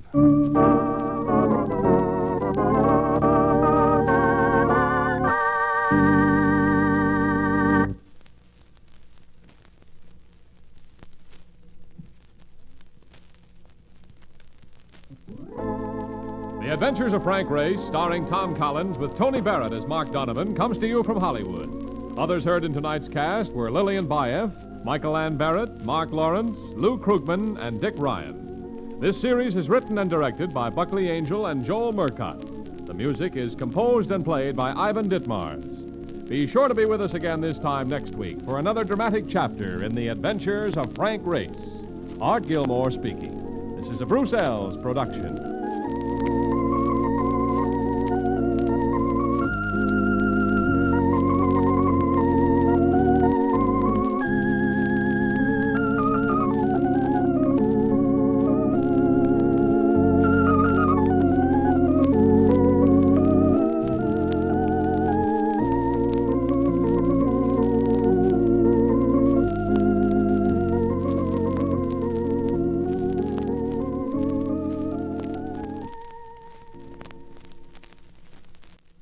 The Adventures of Frank Race, starring Tom Collins.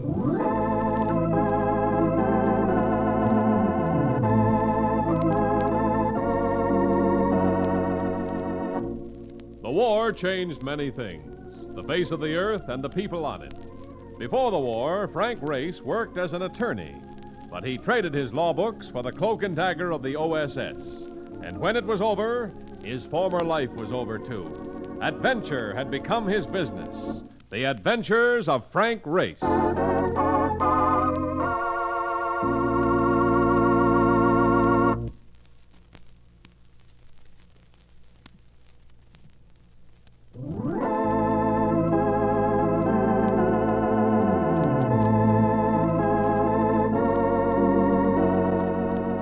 And now we join Frank Race for the adventure of the Fat Man's Loot.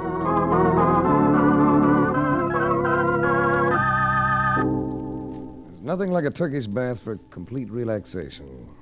I hadn't had an assignment for 2 weeks, and the heat and the humidity of the steam room at Barron's Baths on 3rd Avenue were rapidly dissipating any desire I might have had for ever working again. But the door opened, and I was joined by a familiar figure who made his way through the wispy steam with all the abandon of a cab driver in a fog. Hey, Race. You in here? He melted and ran right down the train. Hey, Race! Over here, Mark. Oh. Holy cow. You've been in here long enough to turn into a lobster.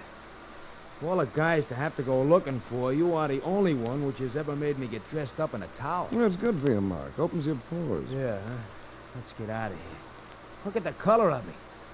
Be lucky if I'm not snatched off the streets and sent to an Indian reservation. If you don't like it, why didn't you wait outside where I left you?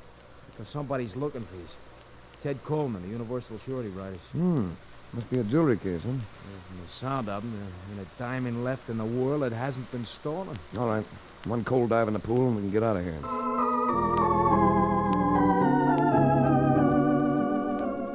Ted Coleman, insurance company vice president with the eyes of a heavyweight champion. He doesn't talk about it, but one of his souvenirs from the war is the Congressional Medal of Honor. As we came into his office, he got up from behind the desk to shake hands. On the desk were a couple of items of jewelry that would have made whistles come from the Vanderbilts. And on the wall behind the desk hung a map of Europe. Hello, Race. What do you think of these trinkets? Pretty baubles. They must be paste. No stones could be that large. No, Race, they're real. They were even larger before they were cut and reset. Who do they belong to? Some unfortunate people who are no longer with us. People who were murdered in Europe during the war. I've been waiting for some of this stuff to turn up. This is only a small part of what I'm looking for. And you want me to find the rest? Yes. It isn't going to be easy, Race, because these jewels are part of the loot confiscated by Herman Goering. Oh, old fat stuff himself, huh? Hey, Goering's dead, ain't he? Yes, he's dead, all right. But obviously, somebody who was close to him is still alive. Alive and living like a king with stuff like this in his possession. I don't like the idea of that, Race. Neither do I. Where do I start? A Nazi captain named Ludwig Strauss was in charge of Goering's jewel collection. Oh. I've checked all the war crime records. Strauss has never been picked up. He's had a couple of years to change his appearance and his name.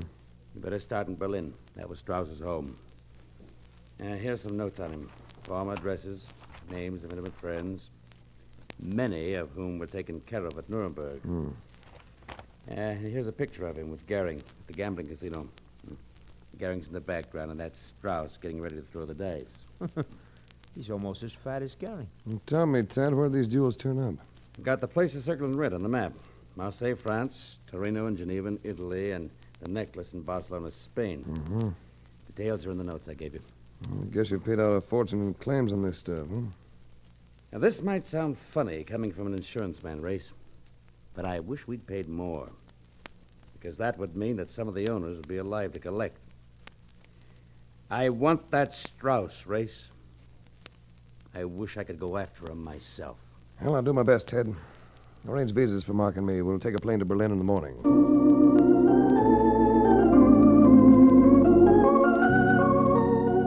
Berlin, capital city of the losing team. And yet they didn't act like losers. They seemed better clothed and better fed than the rest of Europe. And the old arrogance was returning. You could feel it behind their thin, careful smiles. The conversation was limited to 2 negative statements. None of them had ever been Nazis, and none of them knew anything about Ludwig Strauss. Hey, listen. Sounds like a party going on someplace, huh? Yeah, right across the street there. Must be a nightclub. Brother, that's for me. I would just love to park me tired carcass and inhale one short beer. All right, Mike. The street had been almost deserted, but the interior of the club wasn't. It was more than a nightclub, and it wasn't for ordinary patrons. There was gambling going on, and it was strictly big time. Wow. Hey, we must have gotten off the wrong plane. This looks like Monte Carlo. Yeah, it looks better than that, Mark. You know, I think we've hit the jackpot. Oh, what do you mean? The croupier at that dice table in the corner. One with the green eye shade. And... Yeah, but I don't get it. You haven't forgotten this picture Ted Coleman gave me, have you? Hey. The same guy, all right. And a picture with Strauss and Gary. Yeah. What's our play? Let's see if we can't roll a couple of 7s. All right, yeah. Excuse me. Let us through here, will you, please? Hey, all bets, please. I'd like to make a private bet. Please, mein Herr, all bets on the table. Well, you wouldn't really want me to place this photograph on the table, would you? Where did you get it? I'll ask the questions. Where's Ludwig Strauss? He's dead. Want to talk to us in private? If you'll step this way, please. All right. Where is he? I do not know. I could turn this picture over to the denazification authorities. I was not a Nazi. You know I believe you, don't you? Come on. I haven't seen him since just before the occupation. He used to come here every night, and then he disappeared. Keep talking. That is all I can tell you. Carl is right. It is all any of us can tell you. I couldn't help overhearing. I was behind the drape looking out the window. I could not help myself, Mater. They have a picture. Who are you? I am the wife of the man you are seeking. Frau Ludwig Strauss. She pitched the statement like a hand grenade, and Mark and I reacted. No picture was going to rattle this woman. She was cold. Cold, but beautiful. Hey, Race. Did you hear what she said? Yeah, I heard. Now, where is your husband, Frau Strauss? I'm not sure, Norway or Sweden. I wish I could help you. You see, I hated my husband. But you love American investigators, hmm? If somebody like you, that might not be hard to learn. What have you got against Ludwig, baby? I did not share his beliefs. You see, I was not... You were not a Nazi, I thought that was it. You do not believe me? Oh, of course I do, of course I do. If I sound surprised, it's only because I keep thinking of how much damage Adolf managed to do all by himself. Come on, Mark, let's get some fresh air.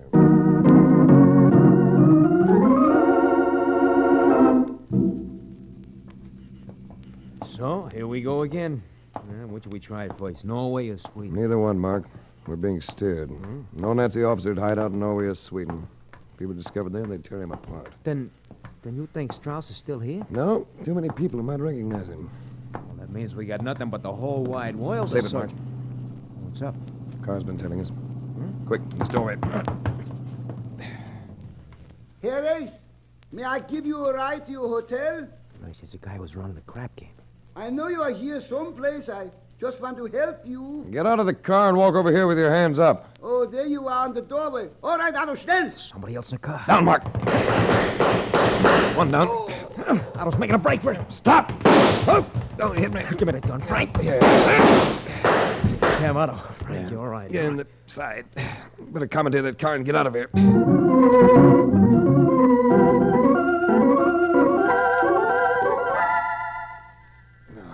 right. Take it easy, Race. Come on. I lost a lot of blood. Yeah. I did a pretty neat job of bandaging. Oh, that ain't mine. I got a medical over from the American sector. He'll be back to see you tonight. We won't be here tonight.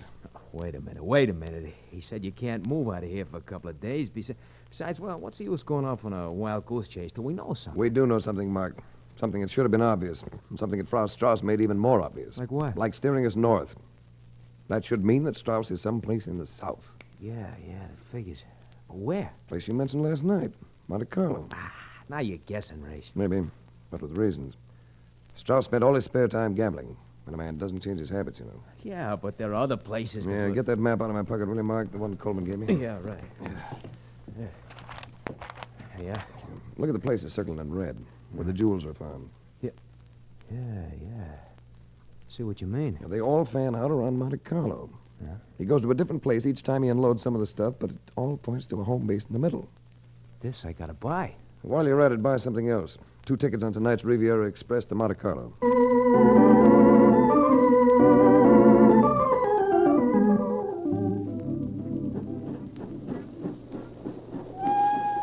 Oh, brother, they're kidding. What a train. Oh, I know what they do with all American cattle cars when the cows refuse to ride them anymore. Only a few more hours, Mark. But you try to cop a nap. How can I sleep when this guy next to me is using my shoulder for a pillow? Come on, Mike. Wake up, will you?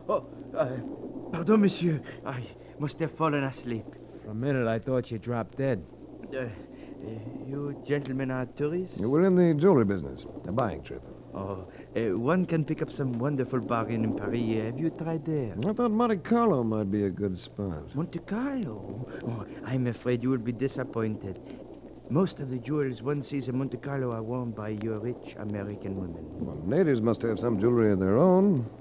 I guess they might sell some of it if they get a losing streak at the casino. Again, you will be disappointed. The regular residents of Monaco are not permitted to play at the casino. It is against the law. Really, you would find very preferable. Everybody seems to have a suggestion as to where I should go. I do not understand, monsieur. Yeah, perhaps you don't. We'll skip it. This is my station. Au revoir, monsieur. Au revoir. Yeah, au revoir. Hey, wait a minute, wait. You forgot something. Oh, that is my lunch. I overslept. My wife will have oatmeal prepared. Please, accept it with my compliment. Well, thanks, hey. I wouldn't eat that if I were you, Mark.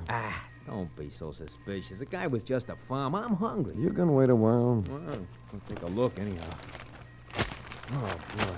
You really wrap things up tight over here. Hey, look, wires. Throw it, Mark, quick. Out the window. But I can't.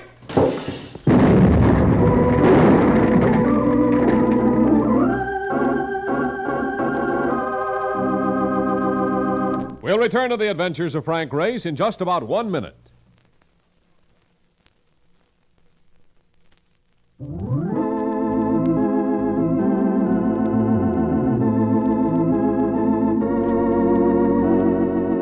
And now, back to the adventures of Frank Race.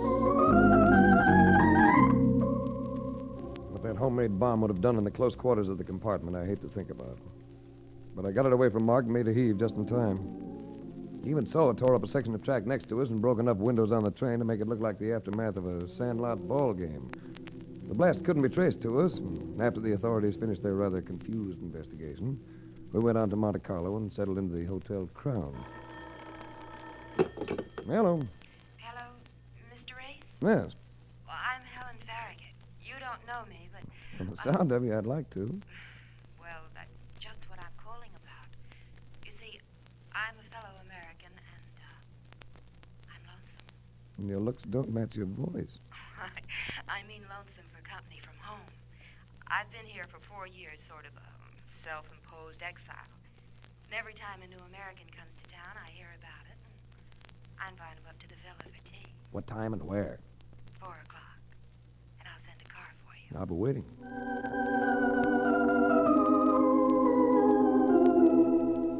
The villa that housed Helen Farragut was something you see in dreams or on picture postcards.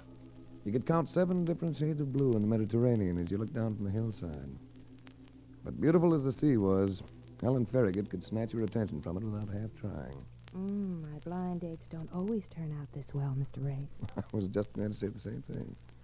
Will it be tea or something more stimulating? This is definitely Cointreau with him, and atmosphere. I'll join you.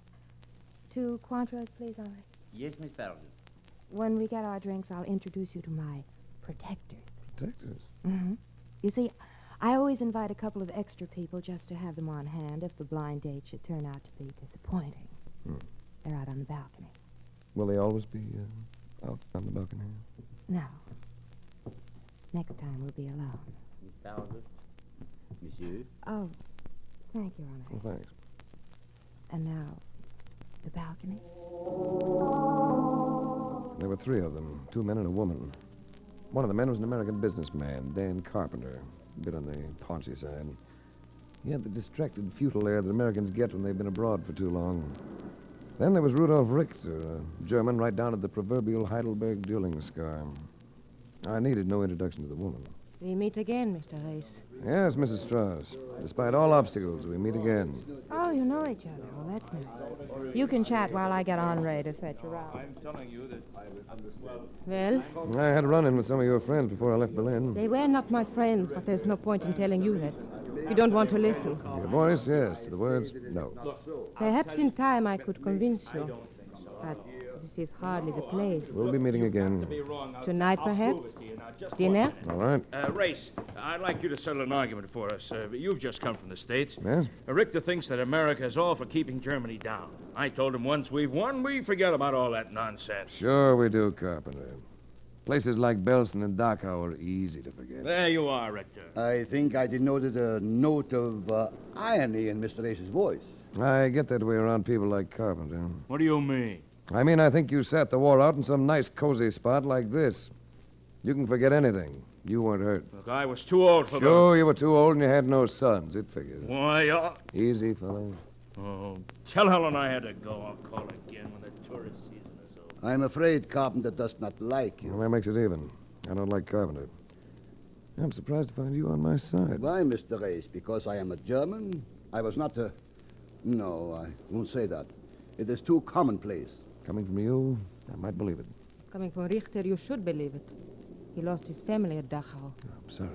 I was a jeweler, Mr. Race. My company was, well, it was comparable to your Tiffany's. Now I have nothing but the desire to find one man and to make him pay. Not for the jewels, but for my wife, my child. Ludwig Strauss, huh? Yes, Ludwig Strauss.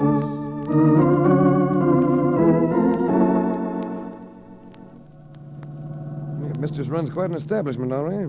Miss Farragut is very wealthy, monsieur. Nice of you to drive me down. Miss Farragut wished it. I do as I am told, monsieur. I guess the casino collects quite a bit of revenue from Miss Farragut and her other guests. Monsieur Carpenter plays heavily and loses. Miss Farragut does not gamble. Now, how about Richter? He spends most of his spare time at the casino. Usually is with the other lady. Mrs. Strauss, huh? Oui. It's madness, this gambling. We're natives. It makes us laugh. Well, it's always funny from the collector's side. You wish to go directly to your hotel, monsieur? No, Henri, I wish to go directly to the cable office. I need a little information. I sent a cable to Ted Coleman. There was a sense that Ludwig Strauss was in Monte Carlo or not far away. And there was a better than even chance that I'd already met him without knowing it. I went back to my hotel, took a fast nap, and waited for the answers. Hello, Mark. Where you been? Over at the casino, getting my pockets picked by the roulette wheel. Oh, brother, my salty. Oh, here. It's cable for you. Picked it up at the desk. Oh, good. I've been waiting for that. What does it say? Plenty. Information Coleman dug up about Strauss. Went to school in England and the United States. And English is one of the languages he speaks like a native. So how does that help? It helps plenty, Mark. With his physical appearance changed, hair dyed, new name, he might be almost anybody we meet. Might even be an American businessman named Dan Carpenter or a German named Rudolf Richter. Yeah. Might even be my grandmother in Williamsburg. What a case. Mark, would you say that a piece of jewelry would be an appropriate gift for a lovely lady? Well, only if you was going to marry the dame so you could get your claws on the thing and hock it if things got tough. Why? I've been thinking of buying a brooch, a large diamond brooch. It's a sentimental offering.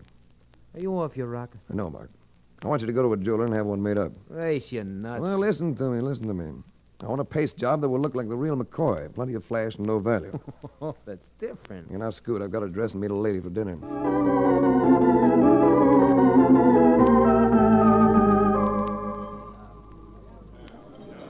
You look different by candlelight, Race.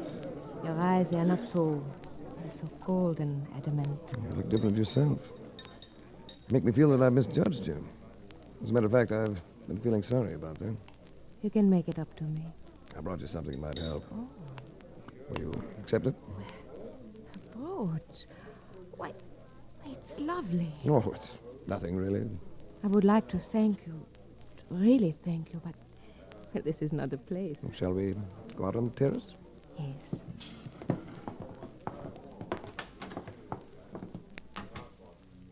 Now I can thank you. She came into my arms. I said she was cold, but she only looked that way. Her lips took me on a rocket trip to the equator and nothing flat. I hated to break away, but it wasn't a matter of choice. How touching. Rudolph. That gun doesn't look very friendly, Richter. Move away from her, Race. All right. I'll move. I turned the gun toward the sky on Richter, and I struggled for it. He had the power of a madman. I caught his fingers, bent them back until he let go of the gun. But as I straightened, his foot shot out, caught me under the chin, and I went sprawling. Are you all right? Yeah, I will be. In There's a minute. his gun. Oh, never mind. I'll get it. Oh, I'm frightened, Race. You better take me up to Helen Farragut. Well, that's a thought. I'd like to go up there myself.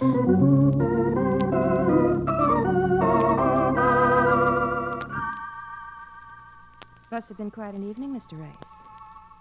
Maida will be all right as soon as she's had some sleep. I gave her a sleeping pill. You'd better keep an eye on her. Call me if you see Richter wandering around any place. I will. You know, you should have had dinner with me. Would have been less hectic. And also, I know how to be grateful for expensive gifts. Glad you're impressed. I like to impress people, especially beautiful women. You impressed Maida, all right. She gave Henri the brooch and told him to put it in the wall safe.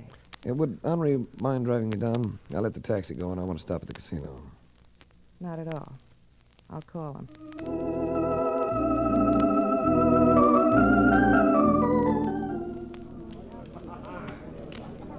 I am glad you asked me to drive you down, Monsieur Rice.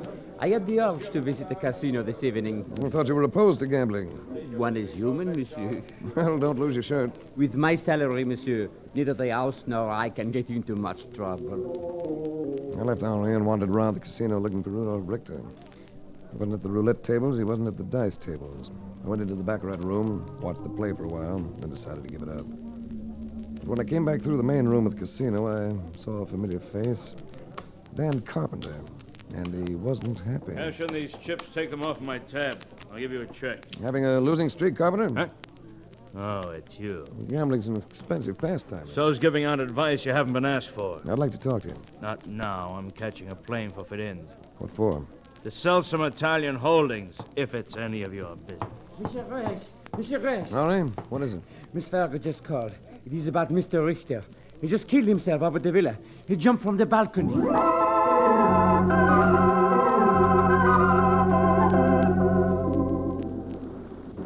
He's down there, Race, by the rocks. There are men coming along the beach with torches to recover the body. How did it happen? Well, Maida was too upset to sleep. We came out on the balcony.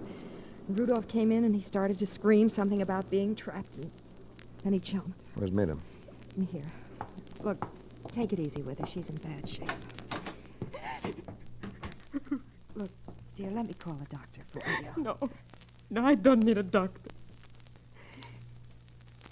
Well, are you satisfied, Mr. Race? Should I be? You can leave my husband alone now. You can't do anything to a dead man. Maida. You might as well know. Ludwig changed his name to Rudolf Richter. When Race came, I tried to help, but I couldn't. He was frightened, and now he's dead. Can I do anything to help, Miss Farragut? No, thank you, Henri. I don't suppose you'd want anything around to remind you of me, Mrs. Strauss. May I have that brooch back? Yes. Just take it and get out. And leave me alone.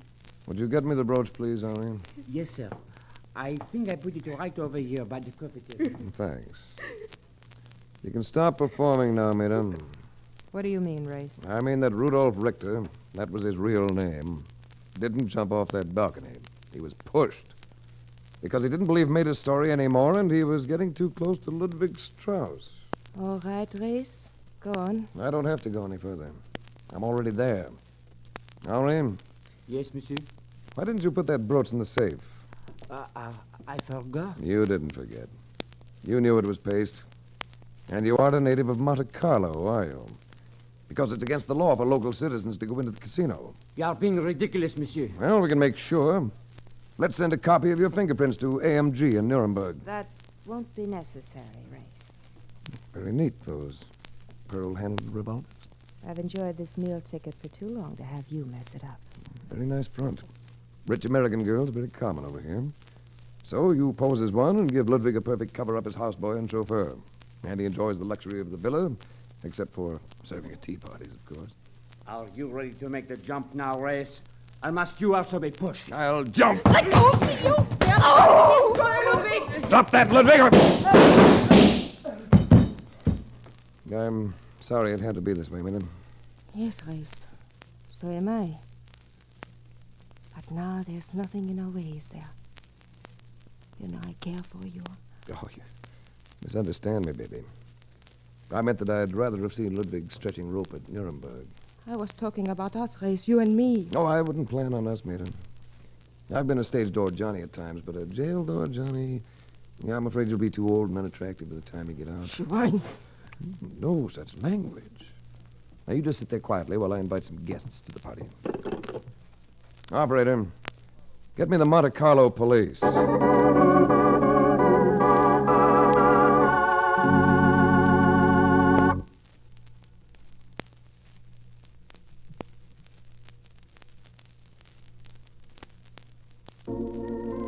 The Adventures of Frank Race, starring Tom Collins with Tony Barrett as Mark Donovan, comes to you from Hollywood. Others heard in tonight's cast were Lillian Baeff, Michael Lanparrot, Wilms Herbert, Jack Crucian, and Harry Lang. This series is written and directed by Buckley Angel and Joel Murcott. The music is composed and played by Ivan Ditmars. Be sure to be with us again this same time next week for another dramatic chapter in The Adventures of Frank Race. Art Gilmore speaking. This is a Bruce Ells production.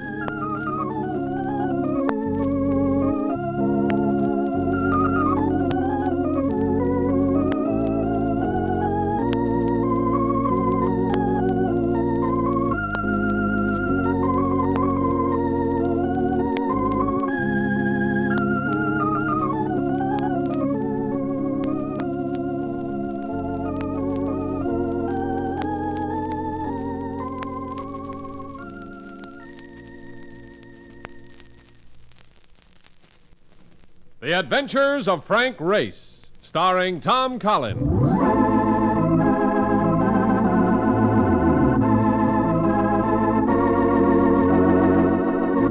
The war changed many things, the face of the earth and the people on it. Before the war, Frank Race worked as an attorney, but he traded his law books for the cloak and dagger of the OSS. And when it was over, his former life was over too. Adventure had become his business. The Adventures of Frank Race.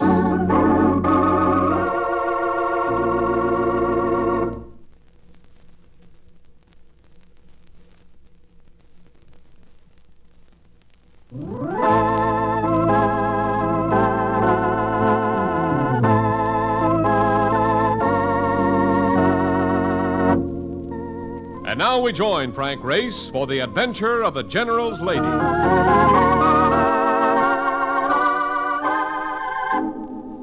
There's nothing quite as bad as the liquor you get in the Mediterranean area. And the Bar Talibri in Tunis is no exception. But it has an atmosphere you'll find nowhere else. And I sensed a dawning appreciation of this in the attitude of Mark Donovan as he stood beside me drinking imitation scotch. It's a great town, Race. I like it. You didn't think you would, you remember? Yes, I was wrong. When you said Africa, all I could think of was a lot of elephants snorting through the jungle. This place is class. And dames. Wait till I get back to New York and tell the boys about these dames. Guy couldn't do no better in front of Minsky's burlesque theater. Pardon me. Didn't I hear the name Race mentioned? Yes, I'm Race. You're my boy. I've been looking for you.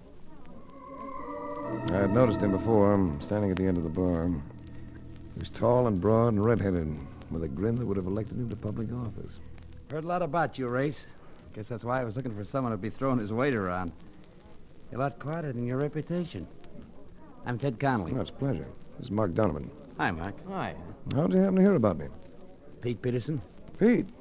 He's going to meet me here. I know. That's why I've been looking for you. Pete couldn't make it. Knowing Pete, I'd say that means trouble. What's the story? He's been hurt. Badly hurt. Where can I see him? You want to come with me? We'll come. Lead the way.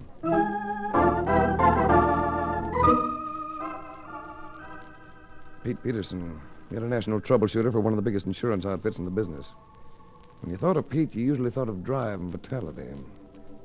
But the drive was out of him now. He had about as much vitality as a wet sack. Pete Peterson had become a limp heap on a bed of pain. Race. Glad you got here. What goes, Pete? What happened to your face? My face? Yeah. Got to take some surgery to make it look decent again. Who did it, Pete? I could tell you the name of one of them. Lepard. Sounds like a Marseille dock rat. Yeah. Wears a big ring on his right hand. A knuckle duster. I know all about that ring. Believe me, I know all about it. Why, Pete? Why are you here? Because of a guy named Lemitrin. Know him? General Lemitrin. Yeah, I know. Well, he's in Tunis because of a woman. The company got the tip that he was never going to leave the city alive. If Lemitrin's murdered, it could mean civil war in Lunaco. So you came to play nursemaid. And look how I ended up. Have you seen Lemitrin? Never had a chance to get near him. I'm going to have to turn it over to you, Race. And the only lead I can give is the name of a woman. Joan Veneer. Give me one other lead, Pete. Where did you encounter this Lepard? In a dive called the Eleanor. But, Race. Yeah, Pete. If you find him, watch it. I know a few things about taking care of myself. But man to man, he handled me like a child.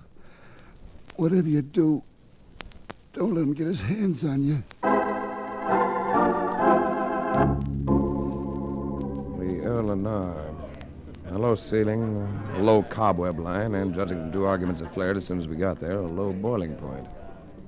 Mark and I stuck around, drinking once in a while to avoid being conspicuous. Then, after about 45 minutes, my attention was drawn to a hand resting on the bar beside me. It was a monstrous hand, hairy and thick. The fact about it that held my gaze was a massive ring that encircled the 3rd finger. You seem to be curious about me, my friend. I'm curious about that ring. You have a reason, perhaps? I've been told that a man by the name of Lepard wears such an ornament. So? Well, you can talk to me about that. I am Marcel Lepard. What else did you hear? That you wear the ring as a weapon. And that annoys you, oui? I'm annoyed when I think of the man you disfigured within you. There have been so many men who have tested my little trinket. Well, this man's name is Peterson, a friend of mine. Ah, a friend. So you would do something about it, eh? Yes. I thought of doing this. So you would have smashed my hand, huh? If I had left it there. What did you take me for, an idiot? But now, my friend, it is my turn. He didn't hurry. Just crouched a little. A squat, thick-bodied man of tremendous strength. I set myself, and he came in. I was sure of one thing as I got my knees under me there on the floor. This Lepard was no lily pad to be plucked lightly. I watched him warily as he came erect across the room from me. Then I became conscious of something else. He had friends. Proof of that was presented in the form of a heel that gouged into the calf of my leg. Race! I'm blowing the lights. Let's get out of here!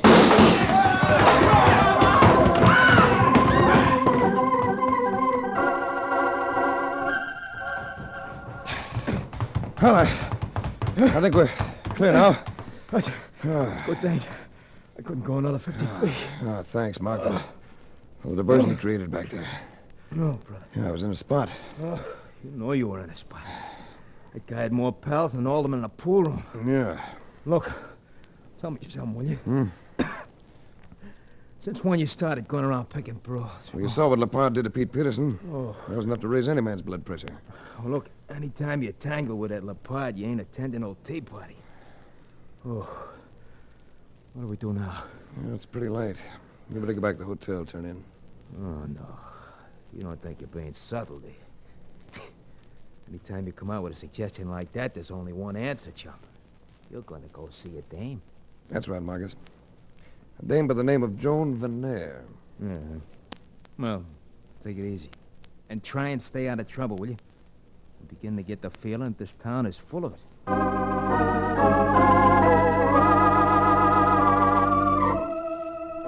Joan Veneer. I expected a brunette. A tall, statuesque brunette, maybe about 35, with a lot of schmaltz. Instead, her door was answered by a combination of flaxen hair and blue eyes. Not at all statuesque, but with a figure that'd top any cigarette girl you've ever seen. What is it you want? I know it's late, but I understand we have mutual friends. Thought you might like to chat about them. Oh? And just who are these mutual friends? General Lemitron and the General's most able aide, Salvon Sebastian. I see. And who are you? The name is Race, Frank Race. I'm here because I'm worried about the General. Perhaps you had better come in, huh? Thank you. Do you mind if I say I'm surprised? Concerning what? Well, you were described to me as a lady of intrigue. I expected someone, well, shall we say, I'm sure you mean to be complimentary. Oh, I do mean it. Believe me, I do. I want to sit down, Race. Would you care for a drink? No, thanks. I'm quite content with the atmosphere as it is. But there's something that puzzles me. Yes? Why the tie-up with Lemitron? He's big, but he's not that big. Well, you could have anything you set your mind on. You could... No, you're not being complimentary at all, are you? You know, you'd almost make me believe those words. Don't make yourself try too hard, Race. Now, what is it you came to see me about? Lemitron's here in Tunis because of you. If he stays, he's in danger of losing his life. Race, you must know something clearly. I'm not in love with General Lemitron. I never have been. Nor have I ever given him any encouragement. He is here because of me. I cannot help it. I can understand all you've said. I can believe it. Sometimes a man goes a little out of his head over a woman, even though she doesn't feel the same way about him.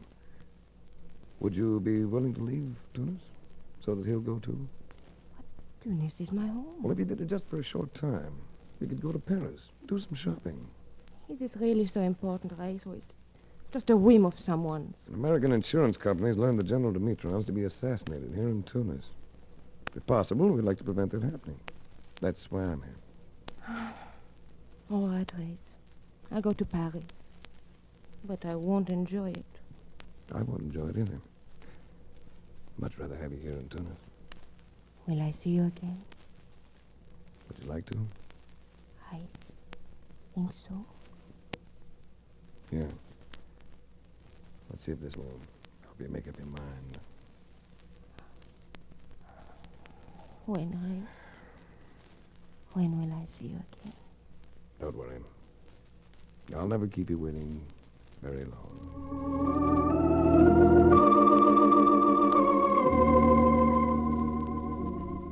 Outside, for all the lateness of the hour, the night was full of sound. Murmuring people, patronizing sidewalk cafes. You could hear them, but you could hardly see them. Tunis is like that after dark. There are few lights, and it has the atmosphere of a darkened stage set for drama and suspense. And as I walked, a voice reached for me from the shadows. Race, one moment. Perhaps you don't remember me. Salvon Sebastian. Of course I remember you. And as a matter of fact, I'm glad to see you. At the risk of seeming impertinent, I must ask what you are doing at the apartment of Mademoiselle Vernier. Always the watchdog, aren't you, Sebastian? I was discussing General Lemitron. And yourself. Lemitron. A great man. A genius. At the moment he suffers from temporary insanity because of a woman. Give him credit, Sebastian. She's a woman well worth it. No woman is worth a man's life. Do you know who's after Lemitron, Race? Bargon himself. The general has become too strong. The party has become too strong. At home, I would not worry. There we can protect Lemitron. But here... Yeah, maybe it'll work out. I've just persuaded the girl to go to Paris. Paris? What good will that do, Race? Lemitron will follow her. No. We'll have to get him home. Oh, would the girl go to an Olonaco? Well, you'll have to ask her. I won't. And I doubt it. She says she's never given Lemitron any encouragement at all. I know. That all seems so hopeless. Race, why don't you come with me to our villa? You know Lemitron, and he may respect your advice. You can at least talk to him. Good. Let us go at once.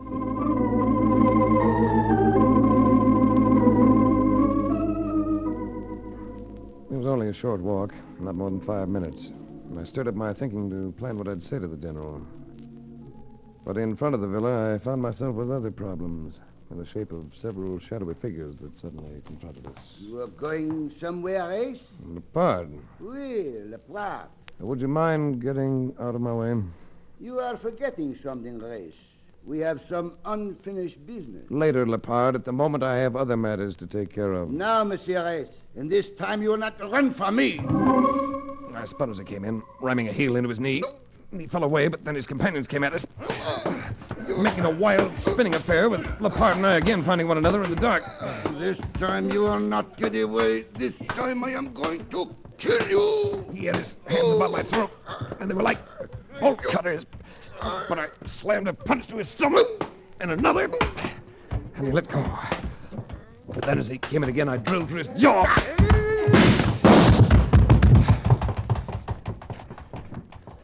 You all right, Sebastian? Yes. Those waffles.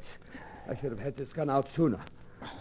What about your men? I'd say he's in a thorough state of coma. Then everything is satisfactory. Maybe. Let's get inside. I have a feeling we better check with the general. Sebastian nodded, and we went into the villa. We had no trouble finding General Lemitron. He was in the living room, but in no condition to receive a visitor. The general lay face down on the carpet, a sprawled, grotesque figure. The general had been stabbed to death.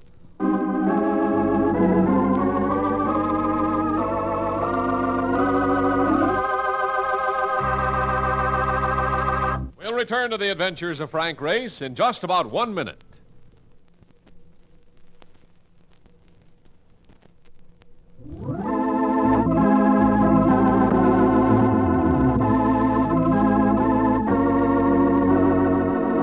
And now, back to the adventures of Frank Race. From the look of it, the general had been stabbed just as he came into the room. His hat, a soft Panama, lay a few feet from his head. An incongruous note was an electric razor that had been placed on the phone stand. I glanced at Sebastian. He stood immobile, staring down at his dead chief. He stood this way for a long time before he said anything. And when he spoke, he still kept his gaze on the quiet form lying at his feet.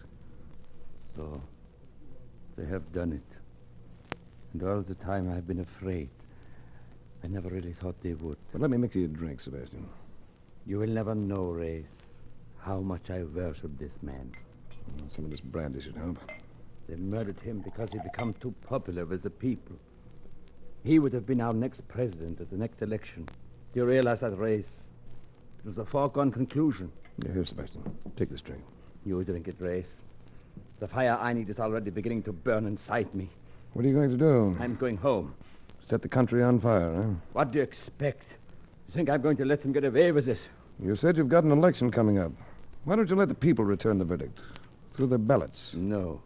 We will settle this now, when I take back Lemitron's body. Yes. That'll do it, won't it? All you'd need to do would be to utter a cry. Avenge Lemitron. And the country's in for a bloody civil war. But nobody will be surprised, will they, Sebastian? You people have always done it that way, haven't you? An eye for an eye. Yes, we have always done it that way. An eye for an eye. And that girl. Now, wait a minute. You have no proof that Joan Venner had anything to do with this. I don't need proof. She was the cause of his being here. That is enough. I've got a warning for you, Sebastian. That girl must not be harmed. First, I take care of the woman for you, General. Then we go home. He was standing there like a man in a trance, and I knew that nothing could be done with him. So I turned from him, left the villa, returned to the center of the city.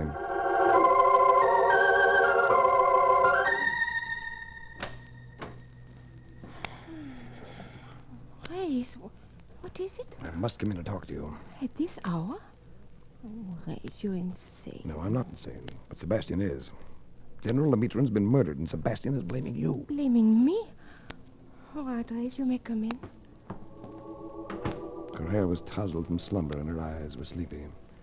She looked cuter than that chicken in an Easter basket. So I took her in my arms, but only for a minute. This was a girl in danger. What is it about Sebastian, Race? He's always been a fanatic about Lemitron. And now he's gone mad. But can you not realize that You can't get that through to him now. I tried. He's in a fog of bitterness and hate.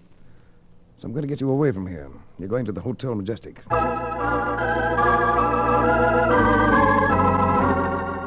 was able to get a room for her next to the one Mark and I had. It was 3 o'clock by then. But when I tried to turn in, I found myself too restless to sleep. So I awakened Mark.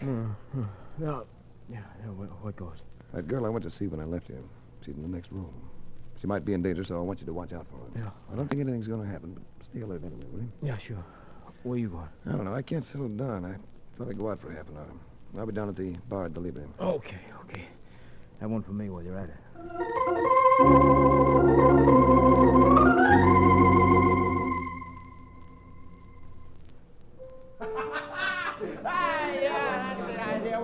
Hey, Race, over here. It was Ted Conley, his red hair a little on end from having a good time. With him was another American, a lad he introduced as Larry Charles. I sure am glad to meet you, Race. We need a little company around here. Place has been dying on its feet. Celebrating something? I sure am. I'm celebrating the fact I'm about to become a BTO. BTO? Yeah, big-time operator. He's dreaming big dreams, Race. That liquor does that to Larry every time. Listen, boy, I'm a cinch, I tell you. Hey, what'll you have, Race? Hey, don't try none of this phony scotch. It'll cut your throat. I'll have a Fina Low. Huh? Brandy and soda. Oh, yeah. Hey, give the man a give the man a brandy and soda. Listen, Race, let me tell you about me. Know what I do for a living? I sell nitrates. Hey, that's a fancy name for fertilizer. Yeah, that's what I do. I sell nitrates all over Europe. Here's your Fina Low. Brandy and soda. Well, thanks. Yeah. I sell nitrates, but I got a competitor. A nice fella, but a competitor. 3 or 4 months ago, he beat me out on a big order. Millions of sacks of this stuff. I was feeling pretty bad. Toss that down, Race. Have another one. Oh, thanks. I'll nurse You know this what along. happened? Big country to the north all of a sudden wants a lot of nitrates. More than anybody can supply. Which sends the price way, way up.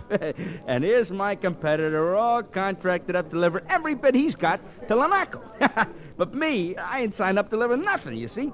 So I can deal with the big country up north at those very pretty prices. Well, I drink to your success. Thanks, Race. Thanks a lot. Hey, you're drinking to a big operator, you know that? A big operator.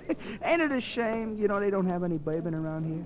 What I wouldn't do for a good glass bartender, another Fina brandy and soda for Mr. Race.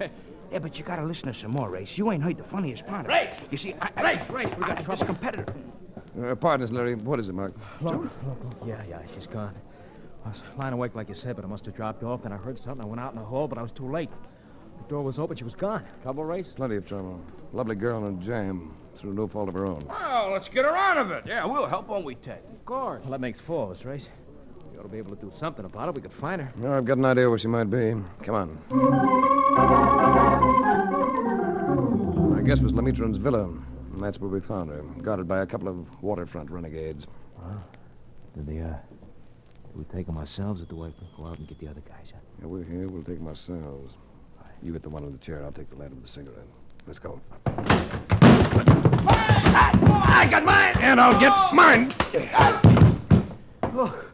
Oh, brother. Nothing to it.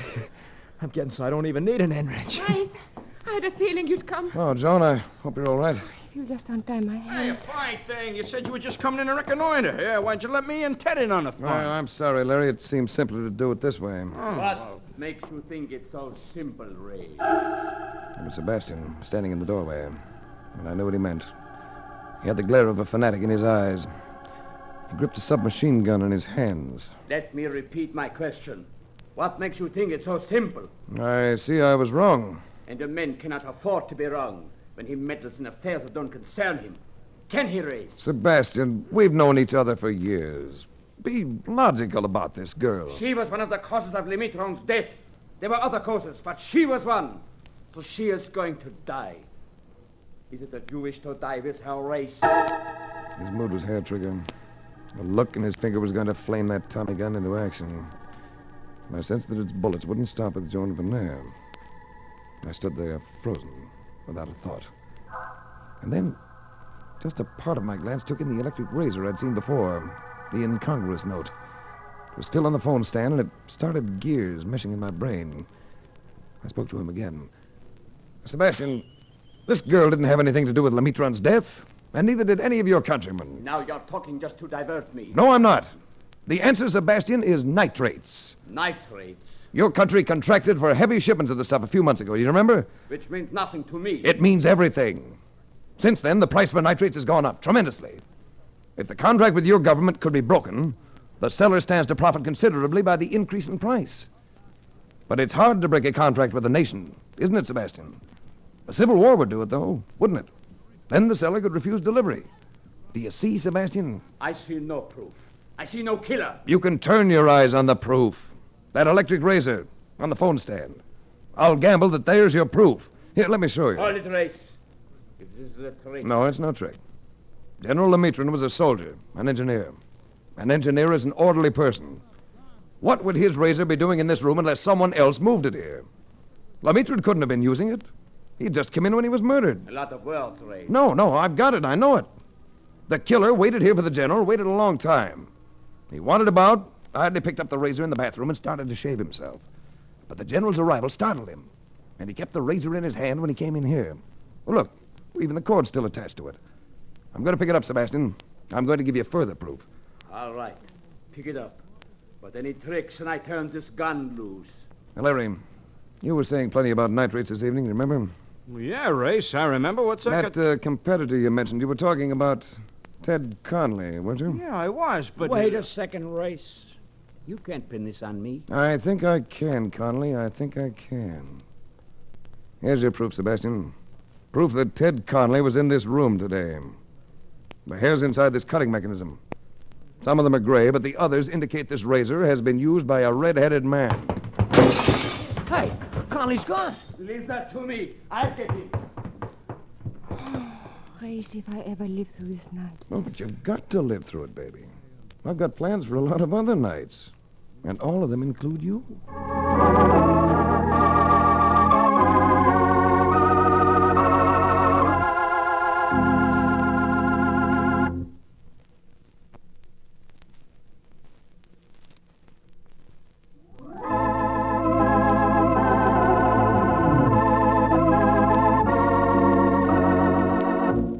The Adventures of Frank Race, starring Tom Collins with Tony Barrett as Mark Donovan, comes to you from Hollywood. Others heard in tonight's cast were Lillian Baeff, Wilms Herbert, Jack Crucian, and Harry Lang. This series is written and directed by Buckley Angel and Joel Murcott. The music is composed and played by Ivan Ditmars. Be sure to be with us again this time next week for another dramatic chapter in the Adventures of Frank Race. Art Gilmore speaking. This is a Bruce Ells production.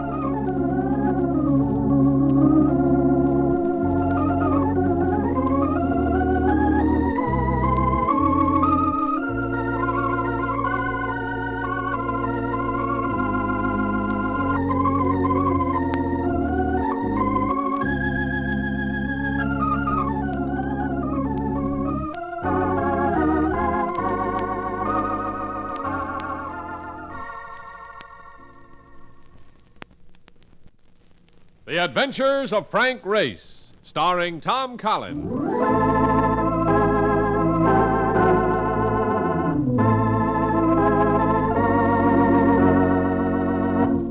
The war changed many things, the face of the earth and the people on it. Before the war, Frank Race worked as an attorney, but he traded his law books for the cloak and dagger of the OSS. And when it was over, his former life was over too. Adventure had become his business. The Adventures of Frank Race.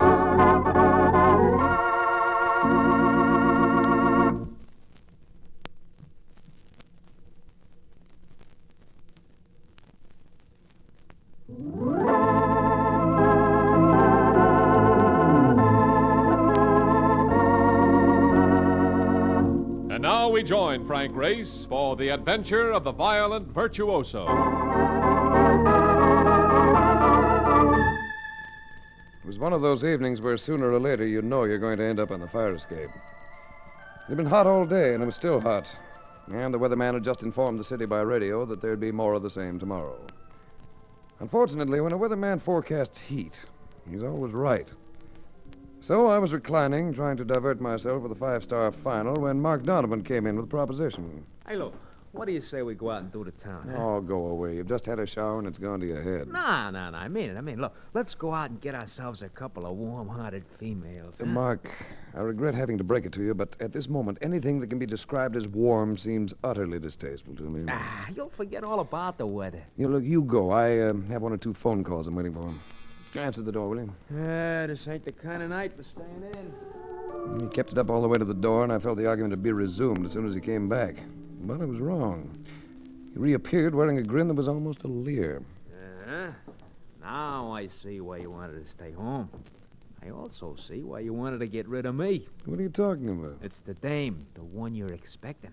And, brother, if anything is cool in this town tonight, it is her. But, she ain't gonna help your temperature any. You trying to tell me there's a woman out there? There is, brother. And she'll make you take a long drag on that cigarette you're smoking. He was right. And I did. She was tall and slim, blonde. Her eyes and mouth had a gold chase-yourself look that suggested money, and lots of it. I'm Sybil Thorne. Oh? Mr. Latham of Intercontinental Underwriters said that he'd call you about me. Yes, he called. Mentioned something about a stolen ring. He said he wouldn't be contacting me until tomorrow. I got restless. Do you mind? You know, I don't mind. I don't mind at all. Could I have a cigarette? I finished the last of mine coming over here. What would you like? Oh, I'll take the kind you're smoking. And I'll take a drink, too, if you have the ingredients. We have the ingredients. Mark, 10 bar, will you? What's your preference in this? Have them surprise me. You hear that, Mark? I did. 3 surprises coming up. Latham didn't say much about the ring. Did you lose it? It was stolen from me. Valuable, I suppose. Oh, I paid $7,500 for it. But I don't want to collect the insurance on it. I want the ring back. How about the police? I'd rather not have the police in on it yet. You see, it was stolen from me by a friend. That makes a lovely picture. Will you take the case? Chalmers Latham said you would. I guess so, Duchess. Who's the friend? Did you ever hear of an actress by the name of Carol Corson? Yes, I've heard of her. Better than that, I know her. You're not trying to say that Carol Corson's a thief? I'm not trying to say it, Race. I am saying it. On second thought, I don't think I'd do you any good on this case, Duchess. You've already taken the case, Race. I wouldn't like it if you turned me down now. Here you are. 2 tall ones guaranteed to cool your temperatures down to 0. In fact, they might even embalm you. Thank you, Mark. Race, Yes, Duchess. you will take the case, won't you? Yes, I'll take it. But before we get through, you might not like me.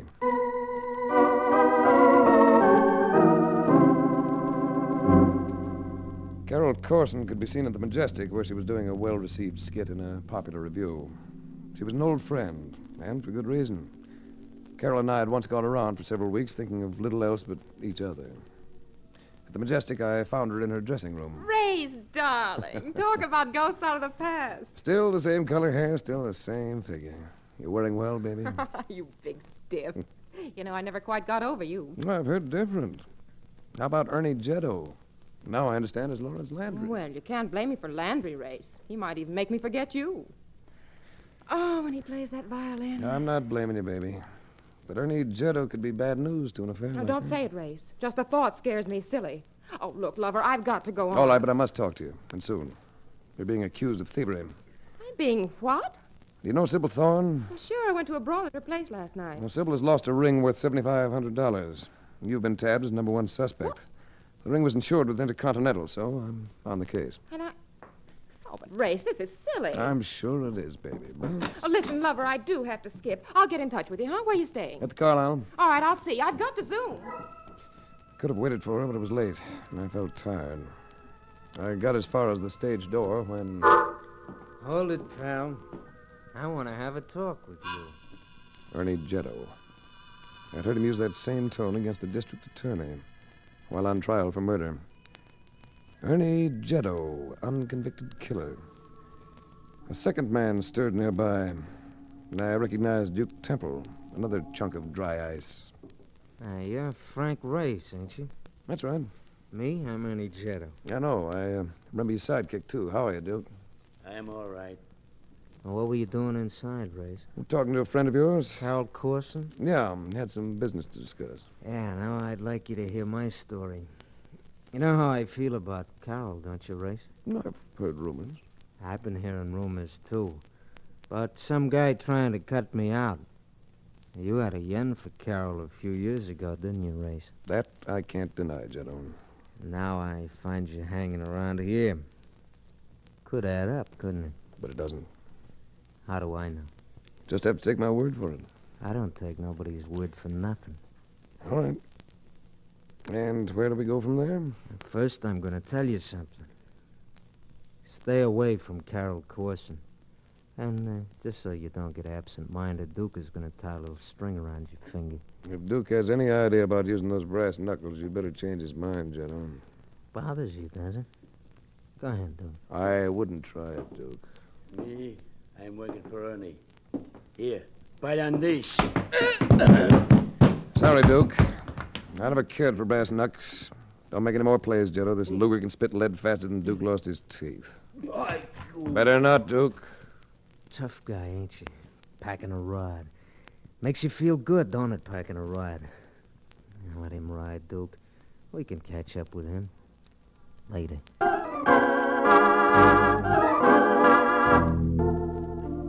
For the next couple of days, the case showed about as much activity as a Philadelphia weekend. Heard nothing from either of the two women involved. Then on the morning of the third day, I got a call from Sybil Thorne. How would you like to take me to a concert tonight? Well, you sound gay. Did you get your ring back? I did not. I thought you might be dropping the affair. I am not. And I want you to keep on with it. Have you done anything? Stirred up a case of physical violence for myself, but nothing else. If I'm going to be of any value to you, Duchess, I'll need to know more about this business. So, we should get together. How about the concert idea? Do you like violinists? Well, like anything's good. Oh, Lawrence Landry's great. He's new and brilliant and... Landry? Is it his concert? Yes. You might pick me up about 8.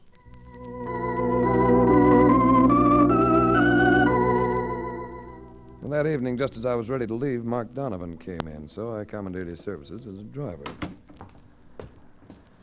Look, this is the dame that was here the other night. The same. Where's your cab? Halfway down the block. So you're going to a concert, huh?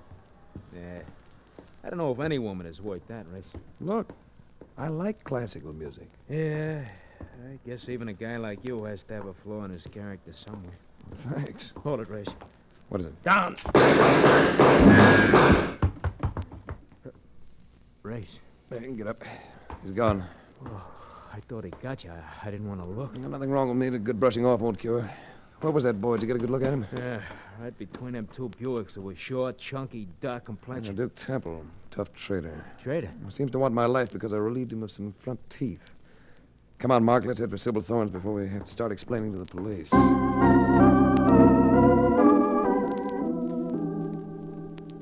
Lawrence Landry put on a good show. Young American, he had the looks to catch himself a feminine audience wherever he went. But he was no great violinist. Teresa Vane, his accompanist, was a far better musician. As a solo number, she keyed out a rendition of the Appassionata that saved the evening for me. Afterward, I went backstage with Sybil Thorne and met both of them. Oh, Larry, you were marvelous. I enjoyed it ever so much. I'm glad, Sybil. I thought the audience a little lukewarm. Oh, no, darling. They were mad about you. Weren't they, Race? There was a question about a ring of falsehood or making myself disliked, so I avoided the issue by turning to Teresa Vane with my opinion of her work. Well, I'm glad you enjoyed it, Mr. Race. Oh, I more than enjoyed it. That job on the Appassionata enthralled me. It's wonderful of you to say so. I thought you were great all the way. Mr. Race, you've made me very happy. But I hadn't made Sybil Thorne happy. And later in the cab, I heard about it. I don't understand you, Race. Why did you have to go so completely overboard for that girl's playing? You didn't say a word about Larry. If I'd praised Landry's work, I'd have been a hypocrite. He's far from being a first-line violinist. You're insane. Well, he's marvelous. Have a cigarette, Duchess. And listen while I tell you something. You're infatuated with Landry, and it makes you blind and deaf. It's made you hate Carol Corson, too. You are insane. I was able to put the picture all together tonight. Landry goes for Carol, so you detest the girl. Which casts quite a doubt on your loss of that ring. Are you accusing me of lying? I'm accusing you of a more horrible malady. Jealousy. And I'm going to do you a favor. I'm going to write this case off as finished. For your sake, Duchess. For your sake.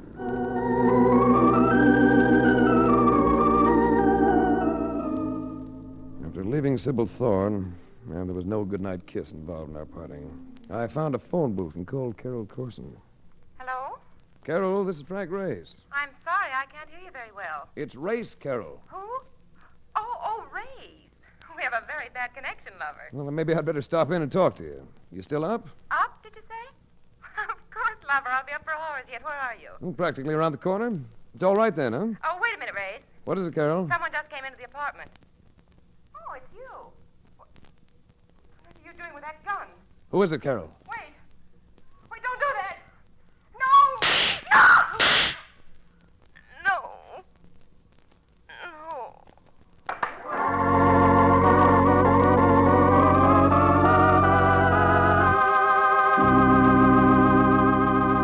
We'll return to the adventures of Frank Race in just about 1 minute.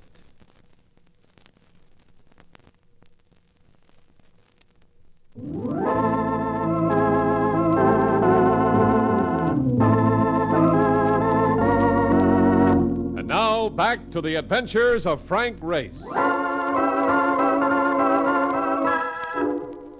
Through the few scrambled, hurried minutes that it took Mark Donovan and me to reach the door to Carol Corson's apartment, I developed a sense of guilt. I'd been too willing to write off this affair as a bit of unimportant jealousy. I'd been wrong. The exchange I'd listened to over the telephone had sounded convincingly like murder. Mark and I found the apartment door ajar. Another somber note. We went inside. Used to go with this girl, didn't you? Yes. Yes, I used to go with her. Through the chest. Won't do no good to send for a doc, Race. No, won't do a bit of good.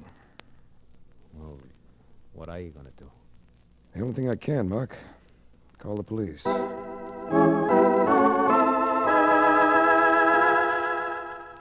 Started out hot again the next morning. I felt dull-witted and lethargic. About as useful as a barkeep at a revival. It was just after 11 o'clock when I got the phone call. Race? That's right. Ernie Jetto. Hello, Joe. I've been reading about Carol, about how you found her. I guess it was all there. I haven't seen a paper. I told you how I felt about that kid, Race. I know, Jetto. It's tough. Plenty tough. Too much for a guy like me to take lying down. That's why I thought about you, Race. I wish I could tell you something. Can't. You have to tell me nothing. I got it all figured myself. Guess what I come up with? I'm not very bright this morning, Jetto. I come up with you. Frank Race. The private pry with a big reputation. The big guy that's in with the cops. The guy that can get away with murder. Look, Jetto, I'm as sorry about Carol as you are. Maybe sorrier. I had nothing to do with her death. Carol was a good kid. Maybe a little crazy, but a good kid.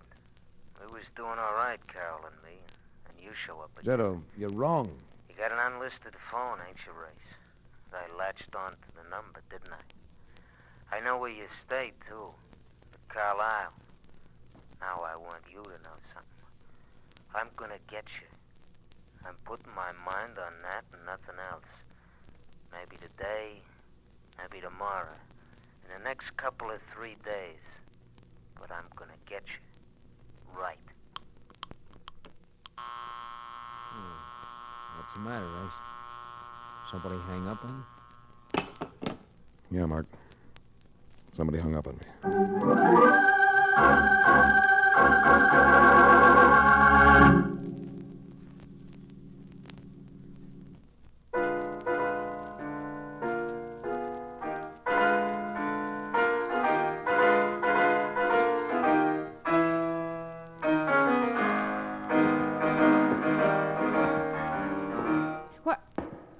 Mr. Race. Hello, Miss Vane. Forgive me for interrupting you, but I'm anxious to find Landry, and I haven't been able to locate him anywhere. Well, not even at his hotel? And that's it. I don't even know where he's staying. The Commodore, 2205. Oh, thanks a lot. Readying something for a concert? Yes, one of my solos. Beethoven's 12th, you know it, of course. We're here again next week. Hope you can hear it. I hope I can, too.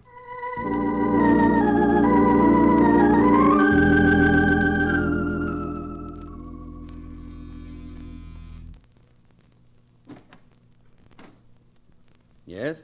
You may not remember me, Landry. I'm Frank Race. Met you the other night at the hall. Oh, yes. Come in. Yeah. Hope I'm not disturbing you. Not if you don't mind my going on with this workout. I never miss a day. Barbells. And the postgraduate weights, too, from the look of them. Yeah, I guess I do all right. I should. I haven't had it for years. I came to see you about Carol Corson's death. You what? I'm an insurance investigator, and it's become rather important to me that this crime doesn't go unsolved. Crime? Haven't you read the papers? Good heavens, no. I just got up. Well, I hate to have to give it to you this bluntly, but Carol Corson was murdered last night in her apartment. Carol Corson? Murdered? That's it, Landry. Race. Excuse me a few minutes while I get into some other clothes. There'll probably be reporters coming. He took more time than just a few minutes. So much more that I began poking around the room for diversion. Well, there was nothing to look at in the way of reading matter except a stack of programs he'd played across the country. They proved to be a very interesting measure of his skill. He had a limited repertoire. He offered nothing very demanding in the way of technique. Teresa Vane's share of the program seemed equally light, an addiction to sweetness and gaiety. Oh, you still here, Race? I thought you might have given me up. He was wearing a fresh carnation buttonhole of a double-breasted job that did a lot for his strong physique. He was a boy ready not only for reporters, but photographers as well. What was it you wanted to discuss about Carol? She was carrying a torch for him. I had the feeling it might have been mutual. I may have been wrong. Why, I liked Carol, of course, but there was really nothing too serious between us. How about you and Sybil Thorne? I'm very fond of Sybil. Would you mind telling me if you were with Carol Corson last night? Luckily, I wasn't. Not last night. Could you prove it? Why, well, proving it might be a bit awkward. It might be a lot more awkward if you can. What do you mean? We're talking about a murder. Murders have a way of getting downright nasty with reputations. You mean I could get bad publicity out of this? It's hard to say which way it'll twist. But no one's been to see me yet, and it's mid-afternoon. Maybe the police won't know about... Won't know about your connection with Carol? They'll know. Because you'll tell them. Is that it? I won't go out of my way to tell them, but I may have to. You're trying to make something out of nothing. I know a lot of women. I happen to be popular with them. Yes, you sort of work at it, don't you? I work at other things, too. I'll demonstrate one of them. He took me suddenly by surprise, moved in, gripped my arms, lifted, jammed me against the wall. There, Race. Completely helpless, aren't you? And I can step back and... There. I'll do that a few more times. Gotta have a new opening into the adjoining room. Wouldn't do you any good either, would it? It makes an interesting game, all right. Do we keep it up, or have you expended enough energy? I just want to make sure you're impressed with the fact that I didn't see Carol Corson last night. Also, that there was nothing serious between us. So I'm not to say anything to the police? That's right. Well, now that I've been properly impressed, would you mind putting me down? The evening papers broke the thing wide open as far as Landry was concerned, without my saying a word. Couldn't help grinning when I saw his picture on the front page. But Ernie Jetto's likeness was there, too. And looking at that wiped away the smile and left me with a tight little knot in my stomach. Ernie Jetto had been picked up, but I felt it wouldn't be long before he'd be free. That meant anything but pleasure for yours truly. If I wasn't working for anyone else in this case, I was working for myself. Another complication entered the picture about 9 o'clock when Sybil Thorne showed up at the apartment. I thought we should get together and have a talk. Sounds like a sensible idea. Come in. You know, Larry Landry is furious with you, don't you? You must have just seen him. I just talked to him by phone. Larry and I have a date tonight after the concert. You sound quite smug, Duchess. And you don't like it. In a way, you deserve that, Turkey. But I get the feeling that in a lot of other ways you could be pretty regular. Careful, Race. You're getting out of character. Why did you come here? Why, Make it a good one, Duchess. you're still working for me, aren't you? Well, maybe I'm giving you more credit than you deserve. You came to gloat. Why? Oh, stop it. You came to put across the effect of a very cool lady on a warm night. Well, you've clicked. I'm thoroughly affected. And what am I supposed to do now? Go home? No. Not yet. Not until I took her in my arms. Those cool-looking lips had warmth and softness. That slim-looking body had... Well, I didn't let it go right away. She still kept her hands on my shoulders as I drew back to gaze at her. Don't get any ideas, Race. I'm still going to keep that date with Landry. All right, Duchess. As I said before, maybe you deserve him.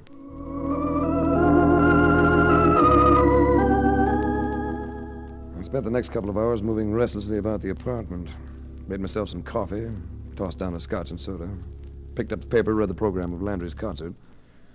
It'll be over by now, and the realization of it was like being poked in the eye. The answer to the whole thing. I grabbed up a jacket, slung it on, and... Hey, where do you think you're going? I've just figured out this case, Mark. And I've got to move fast to stop another murder. Oh, hold it, will you? You go out on that street and you move right into your own murder. You got a reception committee out there. The same one as before? And another guy, mean-looking, face like a badger. Ernie Jetto. But I've got to go out, Mark. All right. But this time I want something besides an end wrench.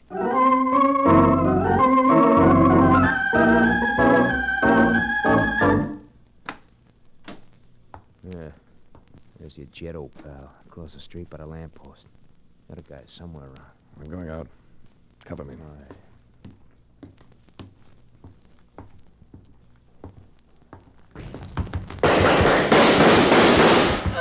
I got Jetto, Race! And the other guy's running. Come on, Mark. Get me to Sybil Thorne's before it's too late.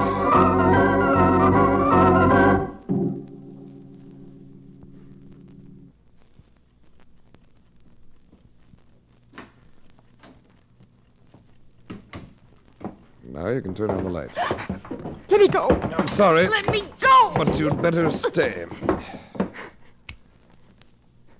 And this is the gun that killed Carol Corson, isn't it, Miss Vane? I... Jealousy. Horrible melody, isn't it? You can't know. You can't know how much I love him. How much I've been hurt. Come in, Duchess. Better bring Landry with you. Teresa, what are you doing here? Better close the door, Duchess. This isn't a pretty situation. Miss Vane is here, Landry, because she intended to kill Sybil Thorne, same way she killed Carol Corson. Killed? Good heavens, Teresa, why? Because she's in love with you, to the point that it's made her sick. But, Teresa, I gave you to understand. You gave her to understand what? That she should just forget you? You know, some people can't pull that off, Landry. They get ill. They're driven to murder. But what are we going to do about this, Race? We're going to give this girl all the breaks we can. Teresa, will you go and give yourself up? Yes. Yes, I'll give myself up. Now, wait a moment. I think we should hold her here for the police. After all... I'm making this decision. It may give her a break. And she'll keep her promise. Won't you, Teresa? I'm not going to let you do it that way, Race. Go ahead, Teresa. Oh, no, you don't. More muscles, Landry? All right, try this on your biceps. Go ahead, Teresa. You'll find a cab downstairs. The driver will know where to take you. All right.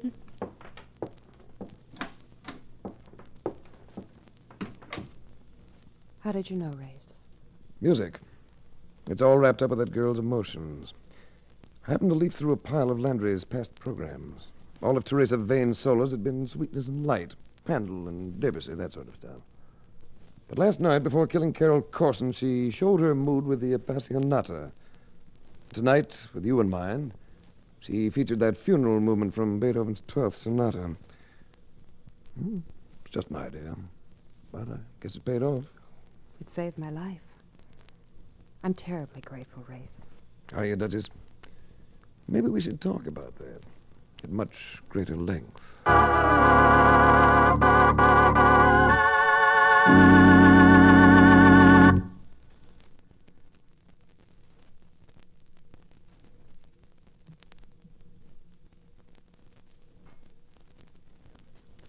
The Adventures of Frank Race, starring Tom Collins with Tony Barrett as Mark Donovan, comes to you from Hollywood. Others heard in tonight's cast were Lillian Baeff, Tom Holland, Michael Ann Barrett, and Wilms Herbert. This series is written and directed by Buckley Angel and Joel Murcott. The music is composed and played by Ivan Ditmars.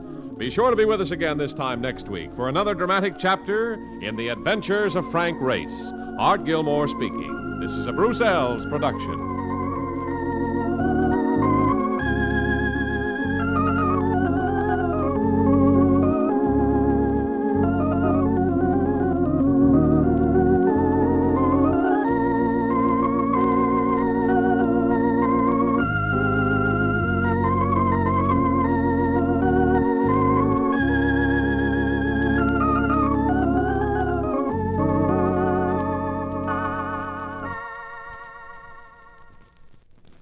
The Adventures of Frank Race, starring Tom Collins.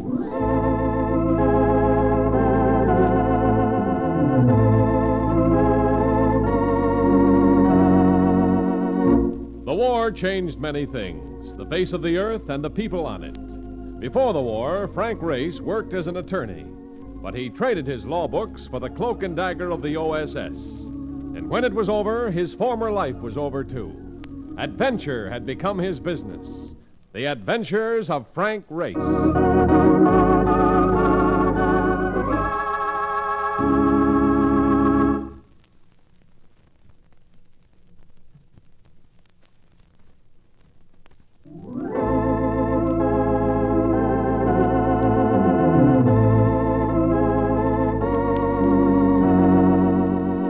And now we join Frank Race for the adventure of the fourth round knockout.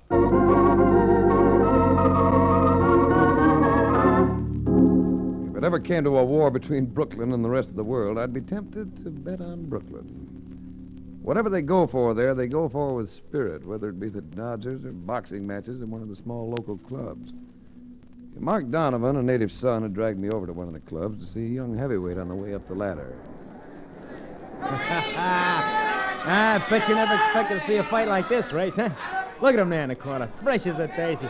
Go on, kill him this round, Freddie, kill him! And that boy of yours is a rough customer. Freddie? Sure. Used to be a longshoreman before Mike Lang picked him up. Mike used to push a cab before he became a fight manager. Well, I'll admit I never saw a fight like this one before.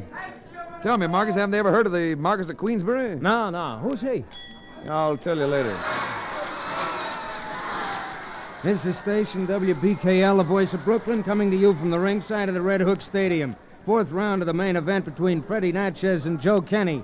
Freddie has had things all his own way tonight. He's moving into the center of the ring, and Kenny's backpedaling. Oh, Freddie moved in fast and caught Kenny with a straight left jab. Kenny is back on the ropes, and Freddie's pounding him with rights and lefts. On into La Panza, Freddie! To La Panza! Kenny twists away.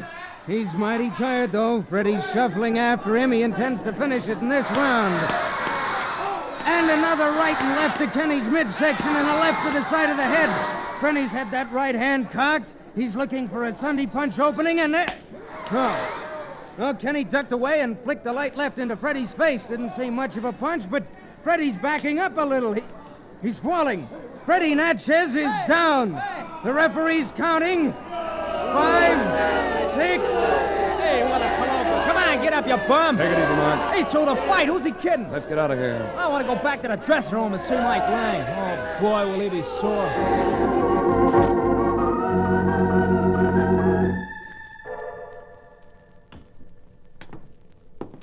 Wish Mike would come out or let us in or something. You said he'd be out as soon as the doctor got finished with Freddie. Doctor? What's that Palooka need a doctor for? He was hardly hit. Well, it didn't seem as though he was, but I don't know, Mark. It was a funny fall. Ah, that wasn't no fall. It was a dive. He went into the tank like Esther Williams at the... Oh. Hello, Mike. Tough break, fella. Yeah, Mark, yeah. That double-crossing... I like to go in and slug him myself, but... What's the matter, Mike? Oh, come on, don't take it so hard. He's dead, Mark. Freddie's dead. Dead? Well, it didn't seem like much of a punch, Mike. It wasn't. That isn't what killed him. He was poisoned. Poison? So the doc says. But I don't know. I don't know how. Who was around him before the fight? Nobody but me. I was the only one with him for the last 4 hours, right up until the time he climbed into the ring. Afraid I'm in a jam. Did Freddie have any enemies, Mike? Who doesn't? Well, I mean, is there anybody in particular who might have wanted him out of the way? Was there anything unusual about this fight? Well, there was a lot of betting, Race. Too much for a small club bout. It means that somebody might have made a big killing. Yeah, but who? Wasn't one of the big plungers. Most of them bet on my boy. Any particular gambler around here goes for nothing but sure things? Oh, yeah, Benny Sloat, but he's clear on this one. I saw him bet $1,000 on Freddie just last night. Race, I know you get big dough for your work, and I ain't got that kind of money, but... You're a friend of Mark's, that's good enough. Oh, what are we going to do, Race? Well, let's look up the sure thing boy, Benny Sloat. You know where he lives? Yeah, sure. He's got kind of a mansion up in the hills off Grand Central Parkway. Ravine Road. You better drive me up there.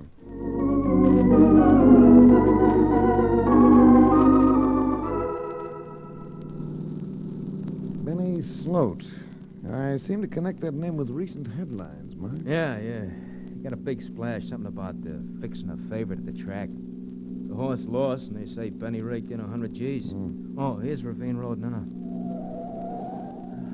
Better lock the door on your side, Race. Lock it? Why?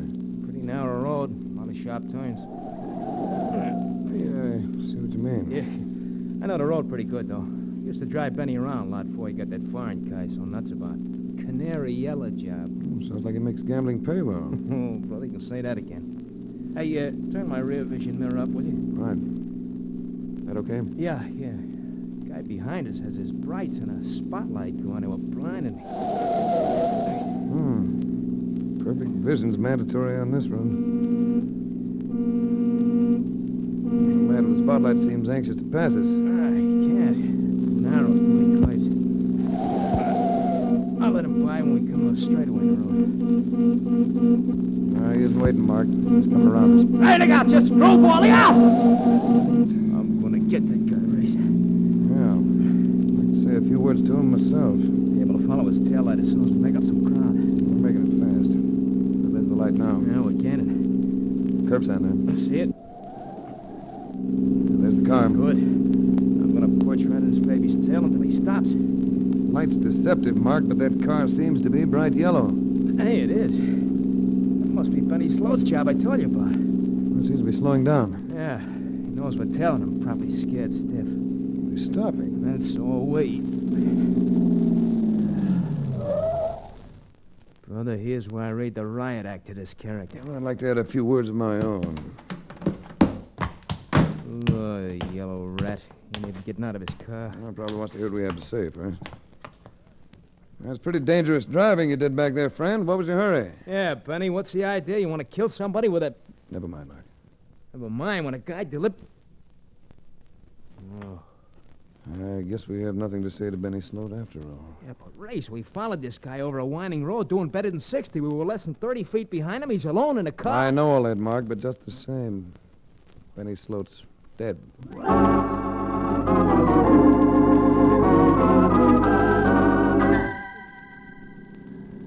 Look, Race, maybe we ought to call in the cops. Now, they'll come in soon enough. I'd like to clear Mike Lang before any arrests made. All right, you're the boss. Here's Benny Sloat's house now. Go on, I should come in with you. No, you make the rounds of the gambling hangouts. See if there's any talk floating around about the fight, the gambling part of it. Right. Then go back to my apartment and wait for a call from me. Mark drove off, and I studied the exterior of the house that Sure Things built. It was in excellent taste. Plenty of glass and brick. Much bigger than it seemed at first glance. I decided to see if the interior matched.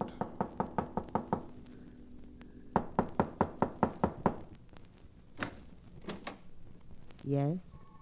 One look at the woman in the doorway was enough to tell me who had provided the aspects of good taste in the life of the late Benny Sloat. Fashions from Paris had taken care of her dress, but they didn't come close to what nature had provided for the filling. Here was a woman no man could ever whistle at. It takes breath to whistle. May I help you? Is this the Sloat residence? Mr. Sloat isn't home. No, he's as close as he'll ever get, though. May I come in? Well, I'm not selling anything, really. I just want to discuss a dead man I found up the road. Come in. She snapped the light on as we went into the living room.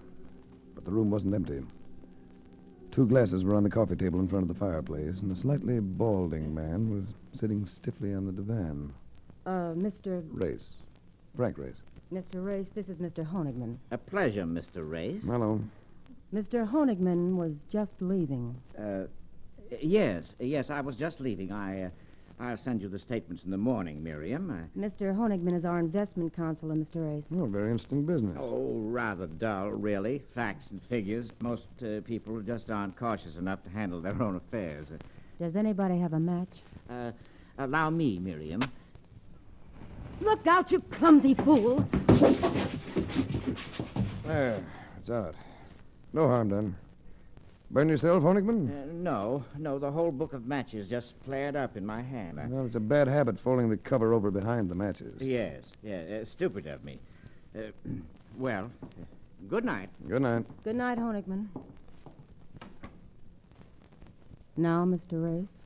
I was driving along your road with a friend. A man in a yellow car almost drove us off the road. My husband? An exceedingly heavy man, about 50. Not heavy. Fat. And 55. But you're... 22, Mr. Race. We followed Mr. Sloat. When he reached his car, he was dead. I could still use a light for this cigarette. What makes you so emotional, Mrs. Sloat? I asked you for a light, Mr. Race. Of course. Here you are. You'll forgive me for being so old-fashioned about dead husbands. Thank you for the light. Oh, you're welcome. Now, shall I mix us a few martinis and get some dance music on the radio? You needn't be sarcastic, Mr. Race. My husband's death is not unexpected. And it's neither a shock nor a loss. Why not unexpected? Well, he's had a very serious heart ailment for many years. Well, that could do it. But I don't think so. You see, I've had a sneaking suspicion that's grown a bit stronger since I came in here. What do you mean? I think your husband's been murdered, Mrs. Sloat. Just as Freddie Natchez was murdered in the ring a few hours ago. Oh. You ought to put on some fresh makeup. You're pale. Your hand's shaking just a little. Well, isn't that understandable with my husband dead? He was dead when I lit your cigarette a moment ago. It must have been his heart, Mr. Race. What motive? Motive? Well, let's take yours, for instance. Mine? You obviously hated him. Well, so did a lot of other people. Yeah, I'll take your word for that. Benny made my life miserable. I had orders to stay away from other people, men or women. I wasn't even allowed to let anybody into the house unless he was home. Including Honigman. Oh, Honigman's different. Not the romantic type, huh? Benny was a jealous fool. I think that's a story you'd better tell the police. I think I can convince you that that isn't necessary, Mr. Race, if you'll give me the chance. There's something I'd like to show you. What? It's in this drawer over here. Does this convince you, Mr. Race? An automatic pistol. Well, that's always convincing. I'm not going to have you involving me in this. Do you understand? An automatic demands a lot of respect and complete attention. But mine was distracted momentarily by a movement outside the window. You needn't look for help, Mr. Race. This house is quite isolated. I know it is. You said your husband had enemies. Do you have a choice few of your own? Why? May be very important to know in the next few moments. Do you know how to use that cannon you're pointing at me? I assure you, I'm an expert. Let me have a demonstration. Do you think you can hit that lamp, put it out quickly? What are you getting at? I'm not sure, but I think I'm trying to save your life. Don't look now, but there's a man outside in your garden. No, don't turn. He has a rifle, I think. Harry Connors. I don't know if he's going to shoot you or me. If it's you he's after, it might be to your advantage to get rid of that light.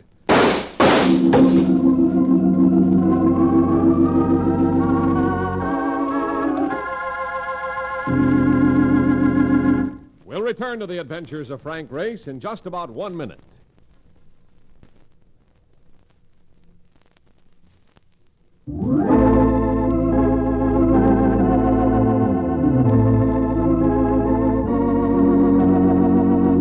And now back to the adventures of Frank Race.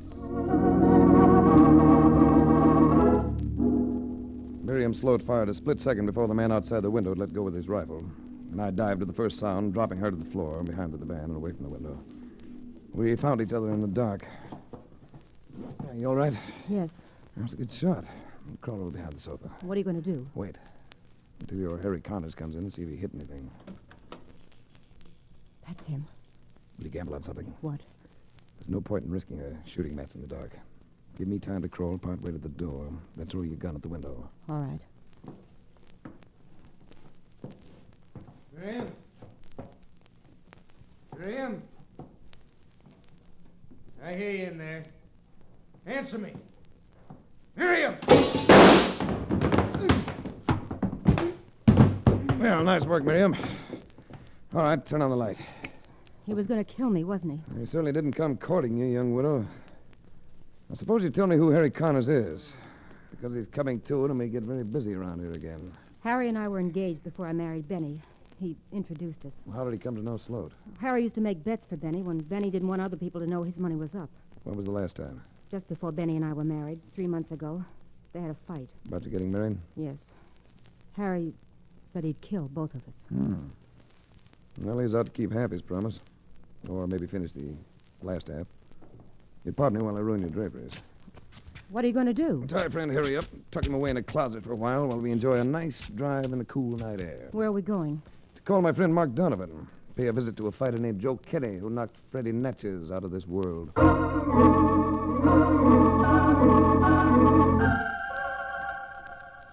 Is Kenny's joint right here? Good. You and Mrs. Sloat take a few turns around the block. I want to talk to Kenny alone. Right, Race. Yell if you need me, huh?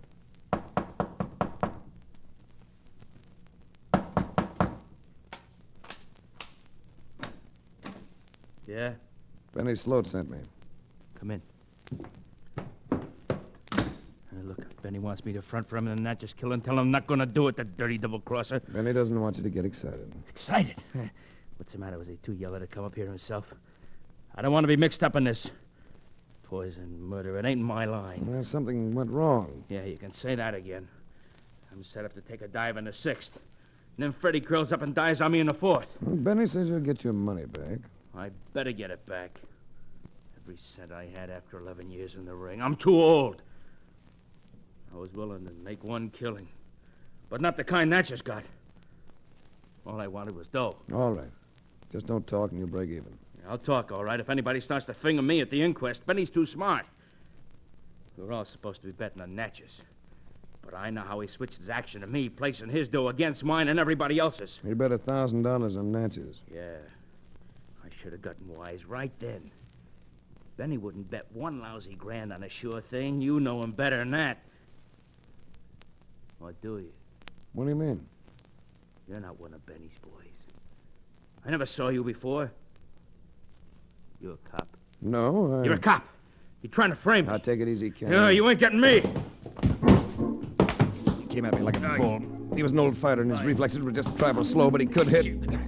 Cut me one under the heart, and my knees buckled. But I caught him behind the knees and dumped him to the floor.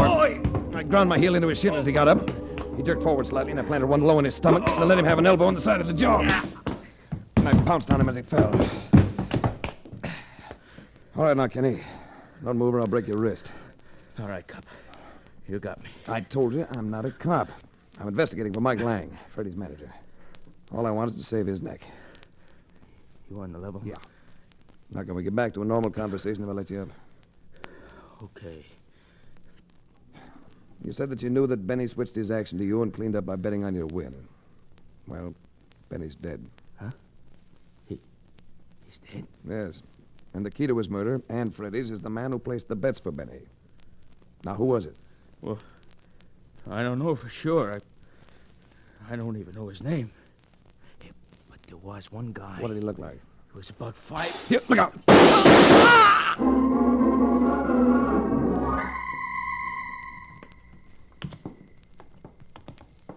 Did you get anything out of Joe Kenny, Race? Somebody shot him while I was talking to him. Holy cow. Look at you. You look like someone's been using you for a drum. I'm all right. Where's Miriam Sloat? Want to make a phone call at the all-night cafeteria on the corner, and so did I. We'd better find her. I want to run back to her house check-up on Harry Connors. Connors was the reason for my phone call. I thought I'd see what I could dig up about him. What'd you find out? Well, he was a betting commissioner for Benny Sloat, see? But you know what he used to be? He used to be a pharmacist. Now, ain't that interesting? Since Natchez and probably Benny were poisoned, very interesting. Here's a cafeteria. Well, I can see the phone booth through the window. It seemed to be empty. Wonder where she went. There she comes, from around the corner. Looking for me? Yes. Who did you call before? Bill Honigman. You met him at the house. Oh, yes. I thought you might want to examine my husband's books or ask Honigman about his recent business dealings. That might be a good idea. First, I think I'll call on Freddie Natchez, his wife. Under the circumstances, I'm sure she won't be sleeping. Did Kenny give you any information? It's time for you to have another cigarette. Somebody shot him while I was talking to him.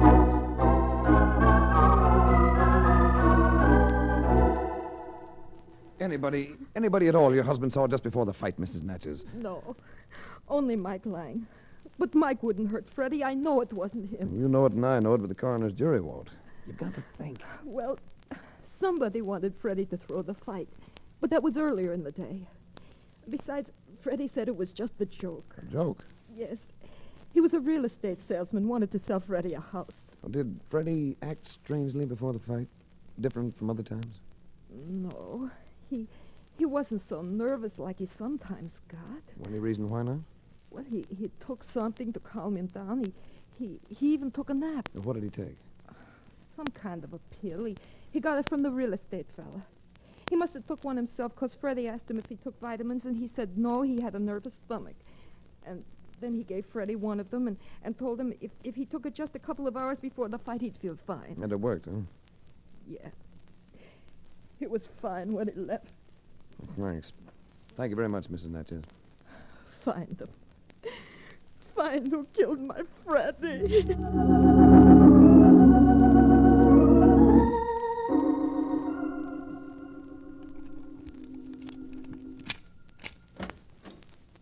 Come on in. In a moment. You stay outside, Mark. But don't wait in the car. Stand over there in the bushes. Right? Well, Race, are you coming or not? Be right there. I got you. Go ahead. Where's Mr. Donovan? He had to leave. I didn't hear the car. He probably carried it to avoid waking the neighbors. You go out of your way to make it obvious you don't like me. But I do. I like you very much. Well, you don't show it. I feel so alone, Race. I need somebody to hold me and baby me a little. That could be an invitation. Other men would like to have me in their arms, Race. She came closer. I reached for her. For a crowded city or a desert island, she'd have been the perfect companion. There'll be more for us, won't there, Race? We'll meet again, won't we? Away from all this. Of course we will. After Benny's funeral, we can meet nights at the cemetery and hold hands as we sit on his tombstone. You... Careful now, Miriam. There's a gentleman present. Honigman! I'm sorry. This is embarrassing. I got here and nobody was at home. I must have dozed off. Were you spying on me? No, I dozed off. Mr. Honigman left evidence of his presence in the entry hall. His raincoat, hat, rubbers. I catch cold easily, Mr. Race. I know it must seem silly to you when there's no sign of a storm. Race, look. The closet. Harry must have... He's gone. I noticed that when we came in. Aren't you going after him? The police can pick him up later. Well, I hope he's innocent. I'd hate to see him... Still sentimental about Harry. That's nice. Even if you aren't engaged anymore. No, or maybe you will be again with Benny gone. Huh? You were engaged to Harry Connors? Yes, Honigman, didn't you know? She threw him over to marry Benny Sloat. Of course, Benny was older and fat, but he did have money. Maybe she'll go back to Harry now. Yes. Maybe she will. Of course, she might marry somebody else with money, temporarily. Some fellow who might have made a big killing on a betting transaction. That's possible. I'm sure Mrs. Sloat's romances don't interest me. Mrs. Sloat? Don't you mean Miriam? You're on better terms than that. Now, tell me, Mrs. Sloat, wasn't Harry Connors your investment consular before Honigman took over? Yes. Why? Because Connors used to place your husband's bets. And if Honigman took over the job, he's the one who placed Benny's bets for the fight last night. Are you accusing me of killing Sloat? Yes, and Natchez. Then you're a fool. Because whoever killed them also killed Joe Kenny. And I can prove I was in my hotel when Kenny was killed. Who told you Kenny was killed?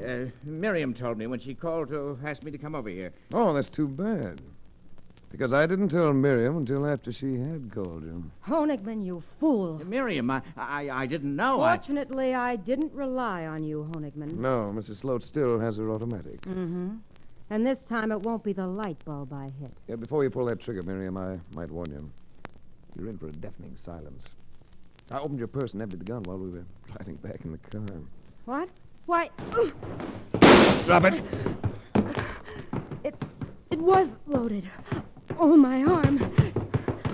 Honigman, you let him get away. Not far. Hold it, Junior. I said, let go of me. I've got you. Imagine a guy like that trying to say no to me and my end wrench. Can't get over it, though. Get over what, Mark? That dame there. Wildcat. But that sissy little guy, Honigman. Just the victim of a wild love. He wanted the money and sweet Miriam. I can figure how she shot Kenny, but how did she poison the others? Well, he's the type who has a pill remedy for everything. Only he had a few special ones made up for special people. Slow dissolving capsule with a delayed action. Possibly cyanide. I still don't see how you pegged him, though. You don't look like a guy who takes chances. Yeah, but he was. It always shows in some way. With him, it was the way he carries matches. He didn't follow his usual behavior pattern. Oh, what do you mean? He bent the cover behind the matches and they caught fire. A careful, conservative person wouldn't do that. Oh, what do you know? I better call the police, Mark. And call Mike Lang, too. Tell him he can go to sleep now.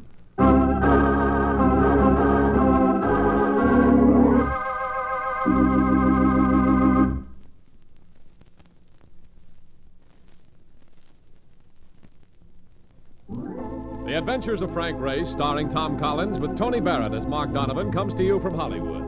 Others heard in tonight's cast were Florence Hallett, Frank Lovejoy, Tom Holland, Michael Ann Barrett, Jack Crucian, and Ted Von Eltz. This series is written and directed by Buckley Angel and Joel Murcott. The music is composed and played by Ivan Ditmars. Be sure to be with us again this time next week for another dramatic chapter in The Adventures of Frank Race. Art Gilmore speaking. This is a Bruce Ells production.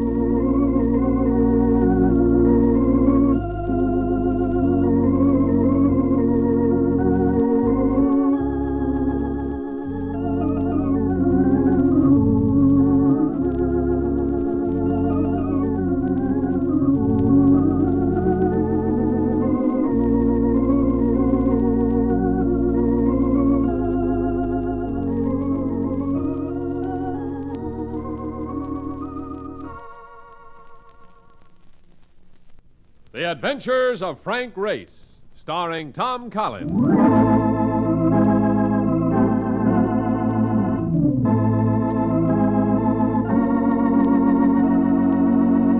The war changed many things, the face of the earth and the people on it. Before the war, Frank Race worked as an attorney, but he traded his law books for the cloak and dagger of the OSS. And when it was over, his former life was over, too. Adventure had become his business. The Adventures of Frank Race.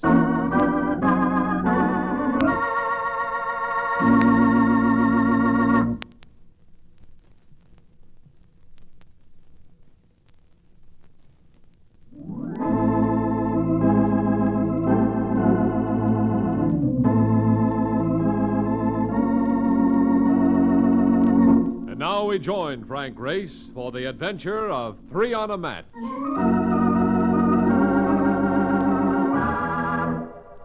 A rainy night in Bordeaux. It was late, and the chill had become as insistent as the tone of a nagging woman. But I didn't care. I was only a few seconds from the bar debris, a hostel of good liquor and interesting patrons. Here I was to meet Mark Donovan, and I stopped just short of the door. Someone was running toward me. I caught the figures of two men. Oh! One of them had been hit. He lurched into my arms. Let me go! Let me go! Oh, it's all right. It's all right. Here, let me help you. Come on, we better get inside the bar, Race. Mark, come on, will you? Them people ain't kidding. That's Charles Borden you're propping up. Borden is Frank Race. Hello, Race. Yeah, bullet. How badly you hurt? Oh, if I could just sit down. Here, there's a table, Race, by the wall. Come on. Well, that tears it. What's the matter? They followed us in here. Oh, never mind. Just ease yourself into this chair. Thanks. Now, where are they? the other end of the bar race.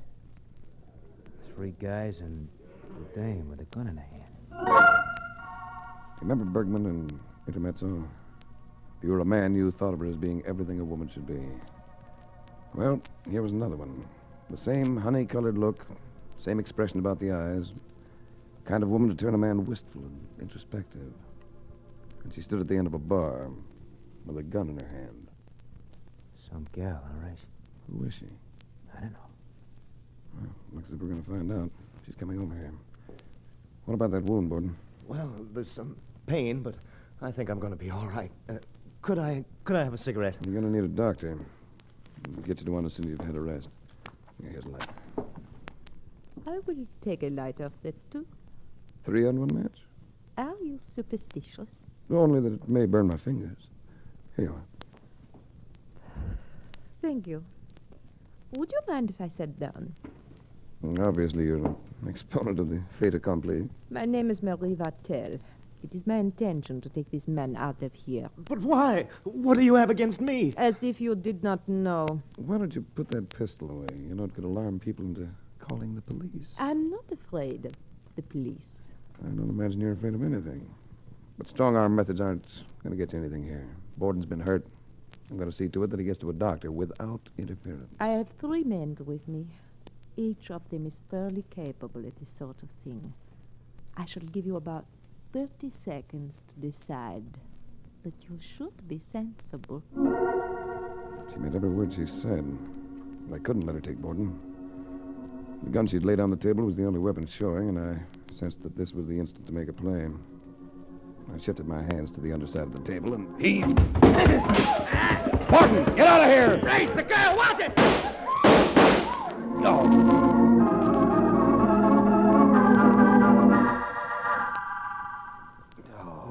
Come on. That's better. It's about time you come out of it. If I had my choice, I'd just as soon not. You've got a nasty cloud on the sconce. How do you feel? Like a dying duck in a thunderstorm. What happened to Borden? Believe it or not, he got away. You started quite a Brannigan, you know? Yo. Seems as though every guy in the joint took it as a personal signal to start slugging the guy next to him. Where are we now? In the back room of the joint. I give the gendarmes quite a pitch about being innocent sightseeing Americans so they don't haul us in. Want to get up? I think I'd better give you a pull. Yeah. Head pretty bad, huh? Yeah, I've had gayer, more carefree moments. I've got to get something straight, Marcus. So I'm going to try concentrating. Where did you locate Borden? One of them hotels on the list. The guy is scared, Race. That's why I left the Metropole without no forwarding of address. But he was willing to come and see me.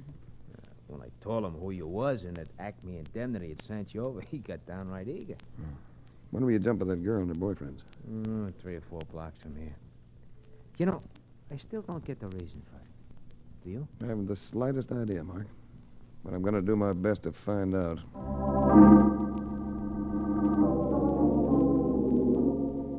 George Shields, Paris representative of the Acme Indemnity Company, looked startled when I told him why I dropped in at his office. Why, for Pete's sake, Rays, do you mean that you don't know the story behind this affair? When Dan Carlson called me for the case, I'd been in New York just 2 hours after a flight from Trieste.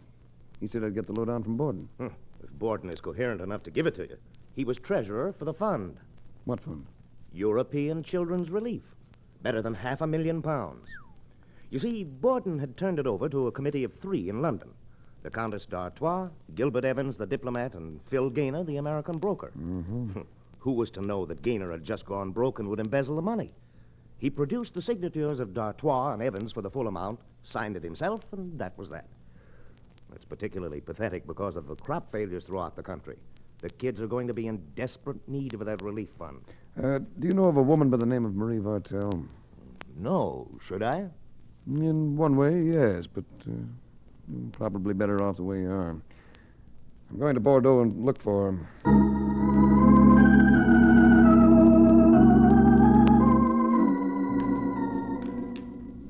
Marie Vartel, eh?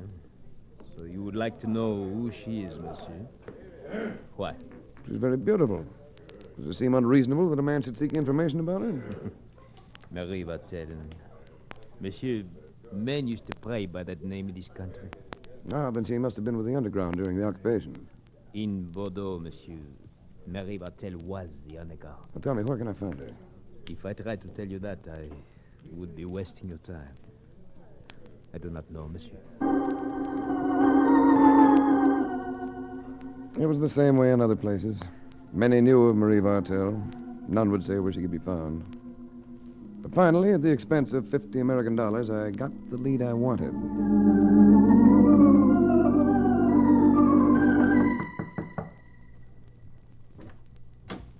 Oh, it is you. It occurred to me, Miss Vartel, that I didn't think to mention my name the other night. Oh, your friend mentioned it during the fight. Mentioned it at the top of his voice. You're called Race.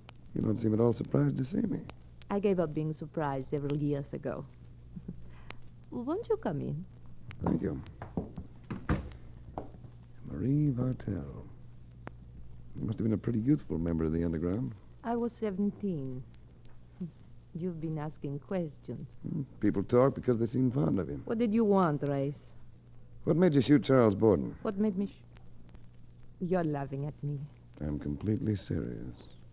The next time I see him, Race, I intend to kill him. But why? Tell me why. Borden has been custodian of a fund subscribed by the people of your country for the children of Europe. He reported that it had been embezzled, the equivalent of $2 million of your dollars. $2 million intended for children. We fought for things like that during the war, Race. And I have information that Charles Borden has that money himself. In cash. It all shaped up as pretty much of a puzzle. My job was to get back that money for the sake of Acme Indemnity and the kids of Western Europe. So I felt I was getting a definite break when Borden called me that afternoon. I've tried several times to get in touch with you, Race. I've been in Paris. How you feeling? Oh, I'm doing all right. I've been under the care of a physician. Borden, we haven't had a chance to talk, but I wish you'd tell me if you know anything concerning the whereabouts of that money. Why, it's in London, Race. I sent it to my brother there. You... But I thought the money had been stolen. It was stolen, but I got it back. Hey, look, Borden, I seem to be all mixed up about all this business. I'd better see you and talk to you. The sooner the better, Race. I'd like to share my worries with you, and perhaps my safety. He gave me the address of a hotel nearby, and I went there at once. I found him in a dressing gown, his left arm in a sling. Been smoking a lot of cigarettes. I got something new to fret about now. I have a feeling that someone listened in on our phone conversation just now. That could be rough on my brother. What about your brother? Well, he's Dr. Jonathan Borden. Perhaps you've heard of him. Yes, the literary authority. Yeah, that's right. You see, he's in London doing a work on the life of Charles Dickens. I sent him the money simply because I had to get it off my hands. Borden, would you mind briefing me on something? If the money was embezzled, how did you happen to have it? Through a fluke. You see, I've been suspicious of Phil Gaynor, and when he made his move, I was right behind him. I happened to catch up with him in a hotel room in Lyon. Or rather, I caught up with the bag containing the money. Mm-hmm. Gaynor had stepped out, so I just carried the bag away. Well, it's been like having a time bomb in your possession. All right. What do you want me to do? Race, 6 attempts on my life have been made in the past 4 days. I realize now that I may have placed Jonathan in the same position. And he isn't well. He was with the Marines in the South Pacific, and he suffered wounds that left his heart in pretty bad shape.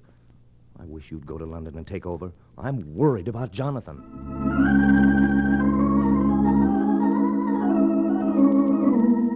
In London, I found Dr. Jonathan Borden in the midst of a puzzled mood and an upset flat.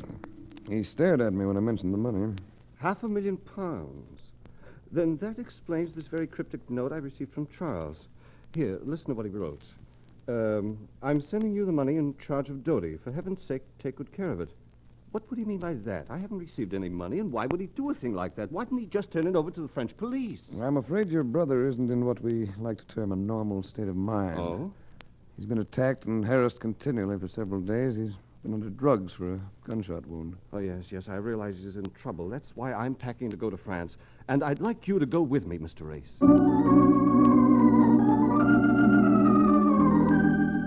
Dr. Borden and I reached Bordeaux late that night. There was no rain, but the city lay soggy in the grip of a heavy fog that had drifted in from the Atlantic. We went straight to Charles Borden's hotel. Funny. He doesn't answer. Was he usually a heavy sleeper? Well, not as a rule, but if he's been receiving drugs... Let's try the door. Well, he's asleep all right, but... I caught the impact of it at the same time. It was in the twist of Charles Borden's head, in the grotesque stretch of his body beneath the bedding. Charles Borden was dead. Someone had cut his throat.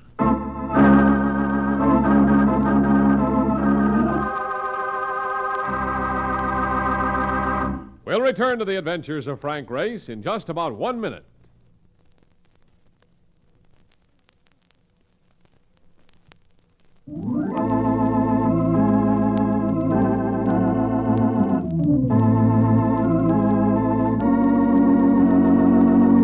And now, back to the adventures of Frank Race.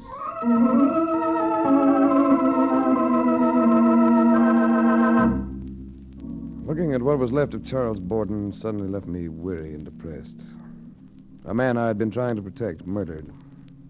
Whatever the reasons, this was one kaleidoscope of crime that assumed too many shapes for me. I needed straightening out on it. So I went back to the offices of the Acme Indemnity in Paris and caught George Shields on the verge of taking a client to lunch. You know Gilbert Evans, don't you, Race? No, we've never met, but I remember the name. You served on the committee of the Children's Welfare Fund, didn't you, Mr. Evans? That's right. A very unfortunate business. I can't help being curious about something, Mr. Evans. Oh? How was it that Phil Gaynor was able to persuade you to sign that welfare fund check for such a large amount? I didn't sign anything. My name on that check was a downright forgery. I see. And how about the Countess d'Artois? Was her signature a forgery, too? Well, that I can't say. You might ask her.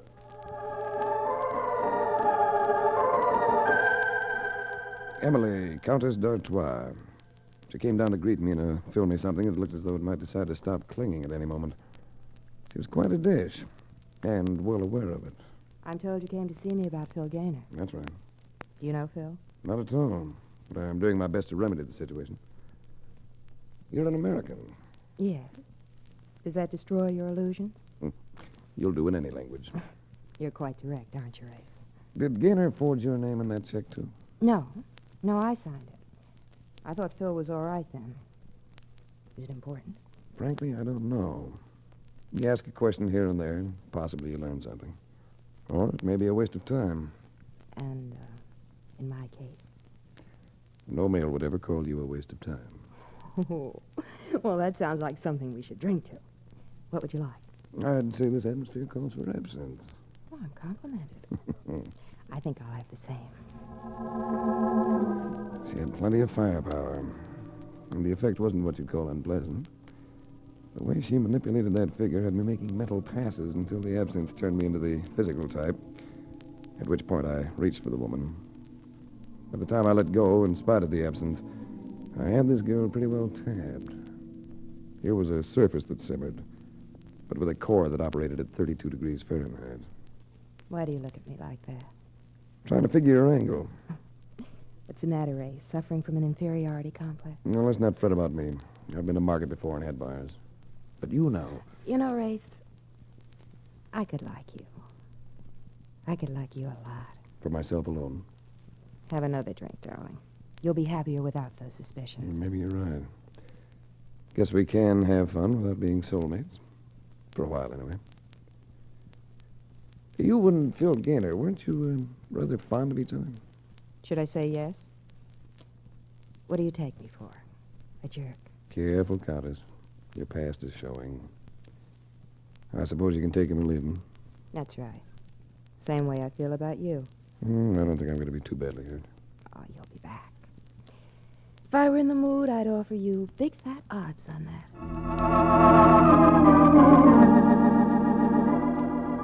It was almost as soon as I left her place that I got the feeling of being tailed. I went for a couple of blocks, and then as I was about to cross an intersection, a cab swung to a stop at the curb in front of me. You've had enough time for strolling. Get in. Sorry, my mother always taught me to refuse rides from strangers. Don't try being clever, unless you want to start out with a split in your skull. He had no sense of humor. And since this condition went with a pair of eyes like lead pellets, I repressed an impulse to be flip. Besides, he had two other similar personalities with him. So I became a passenger and ended up in a cheerless-looking room over a vacant shop. Now, Ace, maybe you'd like to tell us where we can find that money, huh? And if I don't, I suppose we're going to play games. We can be friends if you want it that way. But friends do favors for each other, no? And what happens if I give you a fast, handsome answer that turns out to be a dud? You will still be here. We will merely come back and discuss it with you again. Well, who gave you the idea you could get this information out of me? Where's the money, Ace? Let's see now. What can I tell you to postpone this buffeting I am due to receive? After all, there's always a chance the cavalry might arrive. Maybe this will stir your thoughts. Well, looks like a railway express dump. So it is. We found it in your hotel room in Bordeaux, in the pockets of a jacket. I remembered it when he said that. I'd picked it up in Charles Borden's room while his brother and I had been waiting for the police. I'd lethargy, I'd forgotten about it. Well, Ace? Well, didn't you check on it with the express office? Since we could not provide the name of the person to whom it had been issued, they would give us no information. Could I say it? You mentioned my name, didn't you? Well, that should prove I had nothing to do with it. Not at all. You could have used another name. Yes, I could, couldn't I? All right. Where do we go from here? Where's that money, Ace? I sent it to London. So, you sent it to London. I will try again. We'll go on trying. Where's the money? There was only one way out for me. I gave him another snappy answer, and when he swung this time, I leaned into it.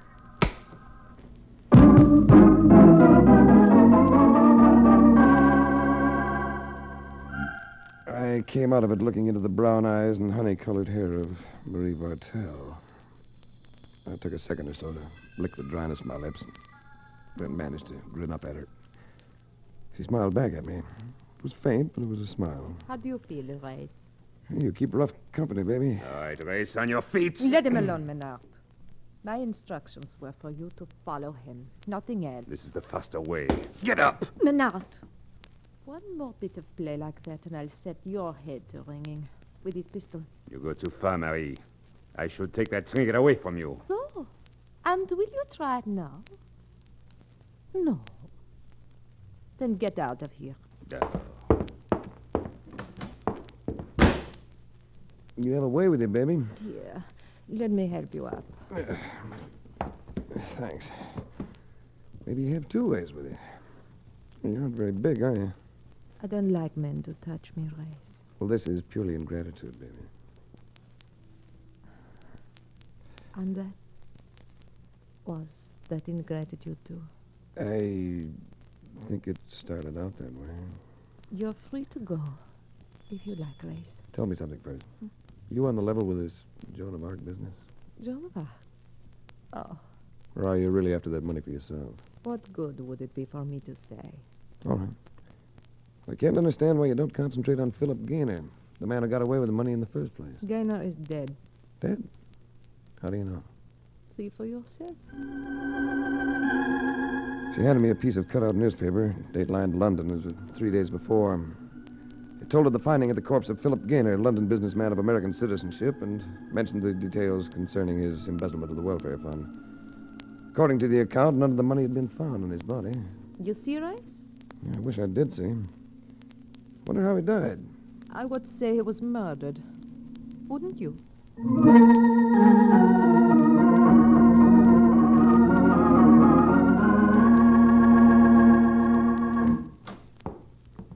Oh, brother, what a whistle stop this Bordeaux.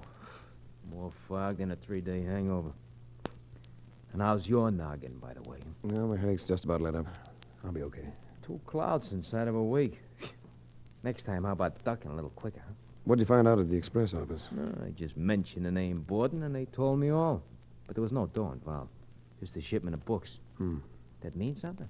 Not at the moment. Maybe it's the condition of my head. Yeah. Oh, just a second. Here. Dr. Jonathan Borden. Oh, thanks. Hello, Doctor. I called to see if you turned up anything, Race. I wish I could say yes. Everything seems to be just as muddled as before. Incidentally, did you get some books that Charles sent you? Oh, yes. They caught up with me this morning after going to London and back. A lovely centennial edition of Charles Dickens. Any significance? If there is, I haven't sensed it. Oh, by the way, while I was out yesterday, I had a caller. A woman by the name of Vartel. Do you happen to know... Marie Vartel. You've sound perturbed. A little. It occurs to me that we should get you back to London as soon as possible. Marie Vartel, the most provocative unknown quantity in the case. Marie Vartel. Marie Vartel. Come on, Race. Wake up, will you? Yeah. Come on. Yeah. Hey, chum, time to go down for dinner. Come on. Dinner. You haven't been sleeping that long? You've been corking it off ever since that guy phoned. Yeah. Dr. Borden. Yeah, I remember. Said something about a set of books. Dickens. I wonder what... Mark. Yeah, what's the matter with it? Books. Dickens. I've got it. Come on.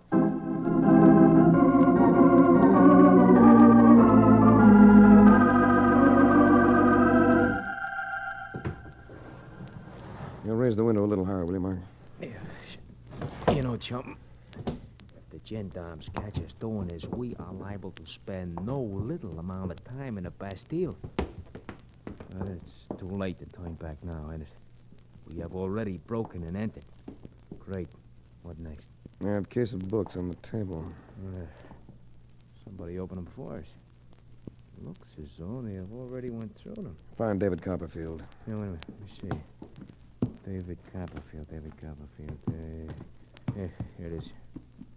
If you're looking for dough, there ain't nothing in it. Look. I think you're repeating a mistake that was made before, Marcus. Being too hasty. Unless I'm very wrong, these... Yes. You see? This is one of those editions where the pages have to be slit. So slit? Yeah. There we are. A brand new 1,000-pound note. Holy cow. Look, the book is loaded with them. I thought I heard someone in this room. I hope you'll forgive us, but we're rather anxious to check this little money. matter. You found the money? Yes. Now we must see that it gets to the proper authorities. Well, naturally, I'll take care of that. Why should you? Well, for one thing, it's in my possession. I also happen to be Charles Borden's brother. As my friend here would say, in a pig's eye you are. What do you mean? If you were Dr. Jonathan Borden, you'd be an authority on Charles Dickens. As such, you'd have known what Charles Borden meant when he mentioned Dodie. That happens to be the pet name David Copperfield's first wife had for him. No, you're not Dr. Borden, but you're his killer. You moved in and murdered him when you learned he was being given custody of the money. You're Phil Gaynor. Yeah, and don't reach for a gun bust. I already got one in me mitt. Yes, but you can let it drop to the floor. You heard me? Let it drop. Come in, Countess. You see, Race, my ace in the hole turns out to be a queen. Yeah, queen of clubs. What's our next move, Phil? Well, we can't very well take these two with us, can we, darling? And we can't very well have them yapping at our heels when we go. It's really quite simple. We shoot them and get out fast. You take one, I take the other. Well, Race, at least we've seen the wild. See Bordeaux and die. Is that it, Countess? Let's get it over with, Phil. All right. Ready? Now! It's a good thing I was curious enough to follow you here, Race. Marie Vartel. You will see that the money goes where it should, won't you, Race? Yes, but you're leaving? I think that might be a discreet move on my part, don't you? You'll stay in Bordeaux? But why? Well, because if you're here, I'll come back. So hang around, baby, so I can see you again.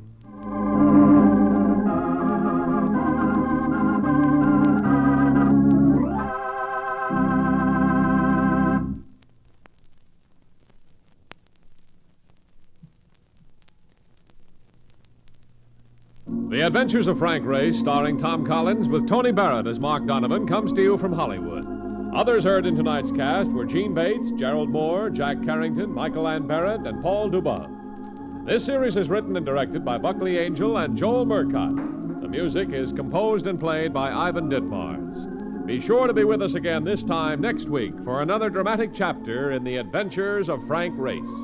Art Gilmore speaking. This is a Bruce Ells production.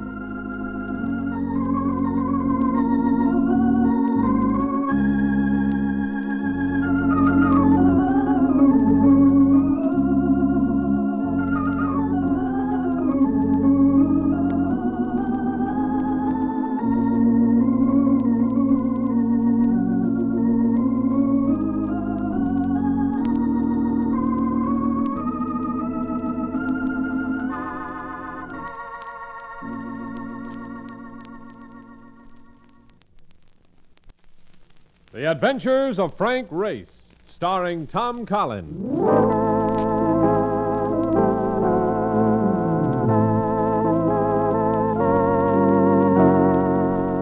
The war changed many things, the face of the earth and the people on it. Before the war, Frank Race worked as an attorney, but he traded his law books for the cloak and dagger of the OSS. And when it was over, his former life was over, too. Adventure had become his business. The Adventures of Frank Race.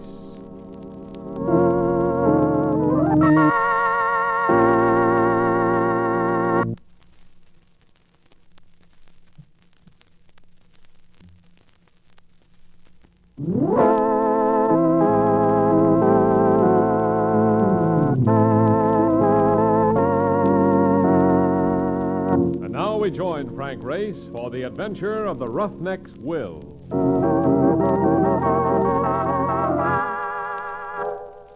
Sometime people come back to you through the years. People you used to know or work with. They come in unexpected phone calls or chance meetings on the street of some strange town. And some of them you want to see and some you hope you'll never see again. Jim Fallon was one of the former. We'd gone through law school together, played football together. And one night in 1943, we'd almost died together in a parachute jump behind Rommel's lines. So when Mark Donovan relayed Jim's call to me, I told him to ignore the red lights. I was full of the excitement that always comes from the thought of seeing an old friend or an old flame. There's a layout. Office suite 401 to 416. And look at the names on that door, will you? Fallon, Foster, Peabody, Morton, and LaRoche. Attorneys at law. Yes, Jim Fallon's come a long way, Mark. A guy has to come a long way when he spends every day walking to 16 offices. Well, let's go in. No, not in there. He said you should come through the door marked 411, ignoring that it is marked private. Sounds top secret. Here's 411. Hello, Jim. Race. Oh, man, it's good to see you. You know Mark Donovan. We spoke on the phone. How are you? Hi. I understand you're having a little trouble, Jim. Race, this isn't little. I can brush any doubts out of your mind by mentioning the name of my problem. Martin Bayard Cullen. That could be serious. Wait a minute, that name sounds familiar. Who is he, Ray? Martin Bayard Cullen's an old man who avoids publicity. He can't avoid it altogether, though. It's hard to avoid it if you happen to be one of the 10 richest men in the world. Holy cow. We handle his legal business, Race. Since this morning, though, I've been wishing we didn't. He's kicking up his heels, huh? No. But somebody broke into this office last night. They opened Cullen's will. I want you to read the will, Race. He wrote it himself. And it's an invitation to murder. Is this it? Yes. Brief, isn't it? One paragraph. One paragraph, written with TNT. Go ahead, read it. It is my wish that my entire fortune pass into the hands of only one person. However, I list here the 4 persons who have been closest to me, with the provision that the entire estate go to the last one surviving. The last one surviving? Oh, brother. You know the 4 people named here, Jim? Yes, 2 of them are granddaughters of his wife by a former marriage. Cullen never had any children. Then they must be Joan and Leona Richards. Yes. And there's Carrie Bragg. She's been Cullen's nurse for the past 10 years. And the man, Bill Forsythe, is Cullen's secretary. And all any one of them has to do to become fabulously wealthy is murder the other 3. Mm-hmm. That kind of money has turned some pretty nice people into murderers, Race. Yes, it has. Now tell me, does Cullen know his will's been opened? Yes. I informed him immediately. I asked him to change the will at once and let it be known that it has been changed. But he won't do it, huh? Nope. And he told me not to call an investigator. But I can't hold still for that. I'd like to have a talk with Cullen. Will you clear a meeting? I'll try. I'll do it while you're driving up to his place. The estate is called Gray Acres. It's in Larchmont.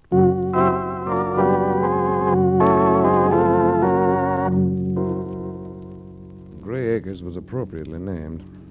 The house had the grim aspects of a medieval castle, and even the grass and trees seemed colorless and drab, despite the evidence of care.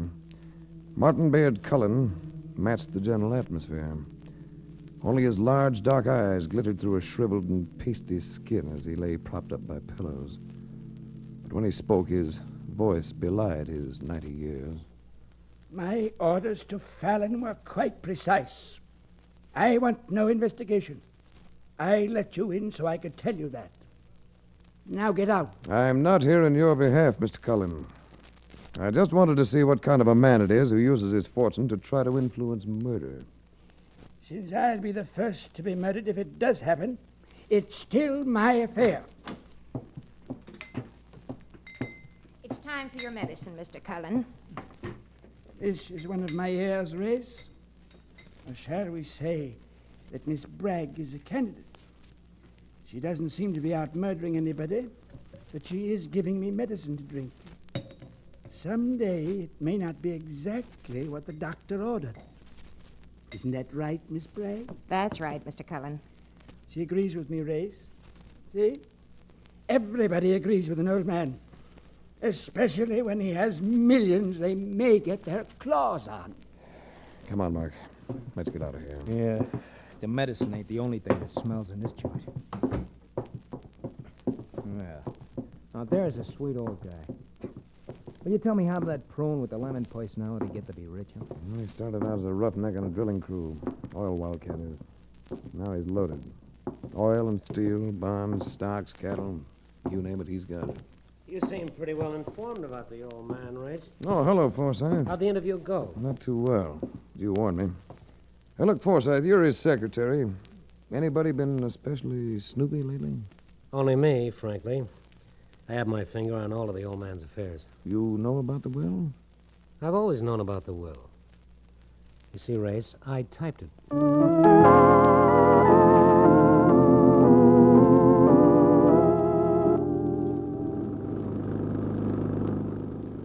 You know, Race, that old guy must be tired of living. And at his age, I can understand him. At his age, a man can be tired of a lot of things, Marcus. But he can also be very determined. Like about what? About not wanting things investigated. There's been a blue convertible perched on our tail since we left the estate. Well, I will lose it, but quick. Now, let's play it the other way. Slow down, come to a stop at that billboard sign. Right. All right, get out. Pretend to be checking the tires. I get you. Here comes a car. Slow it down. Gotta stop, though. Duck, Race, duck! Come on, Mark. Behind the side. They're backing up.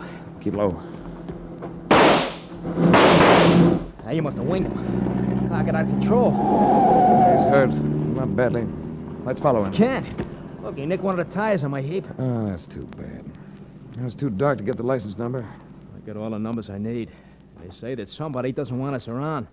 Did you get a look at the driver? No, I just fired at the hood. Now let's get that tire changed. Pay another call. On who? On Joan and Leona Richards, Cullen's granddaughters. Oh,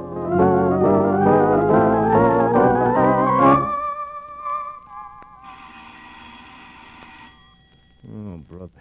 If the Danes which live here are related to that old moneybags, I will bet you we are about to come face to face with a couple of pigs. Remember, Marcus, they're only related by marriage. Yes? Yeah, my name is Frank Race. I'm an investigator working for your grandfather's attorney. Oh, won't you come in? I'm Leona Richards. The hallway was dim, and so was the room. But not so dim that you couldn't see the large eyes. Eyes that could reflect hurt easily. And they looked as though they made a habit of it. Except for that, her face was plain. But something about her said, if I ever come into your arms, you won't want to let me go. I'd offer you a drink or something, Mr. Race, but, well, the household budget won't stretch that far. Oh, I could run down and pick up a fish. Never mind, Mark. If my grandfather sent you to bring me back to Gray Acres, Mr. Race, I won't leave my sister. Saying that doesn't make you happy. I didn't know you'd lived at Gray Acres. We moved out 3 months ago. What? Because my sister... Because her sister had reasons. And the reasons are nobody's business but mine. Another girl stood in the doorway to the bedroom. She looked like Leona, only she was beautiful, and her eyes were deep and dark, but hard as polished onyx. It was a few seconds before I realized that her left arm was hung in a sling. John, this is Mr. Race. I heard everything. What do you want? Your grandfather wrote a will, and some eager beaver opened it, a little ahead of schedule. Light me a cigarette, Lona. All right. The terms of the will might place your life in danger. Your life and your sister's.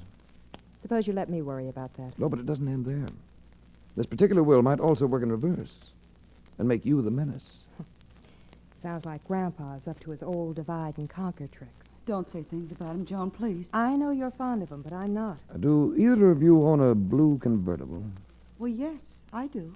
She owns it, and I use it. I see. Now tell me, why the sling? What happened to your arm? I don't think my answer is going to surprise you, Mr. Race. Somebody shot me.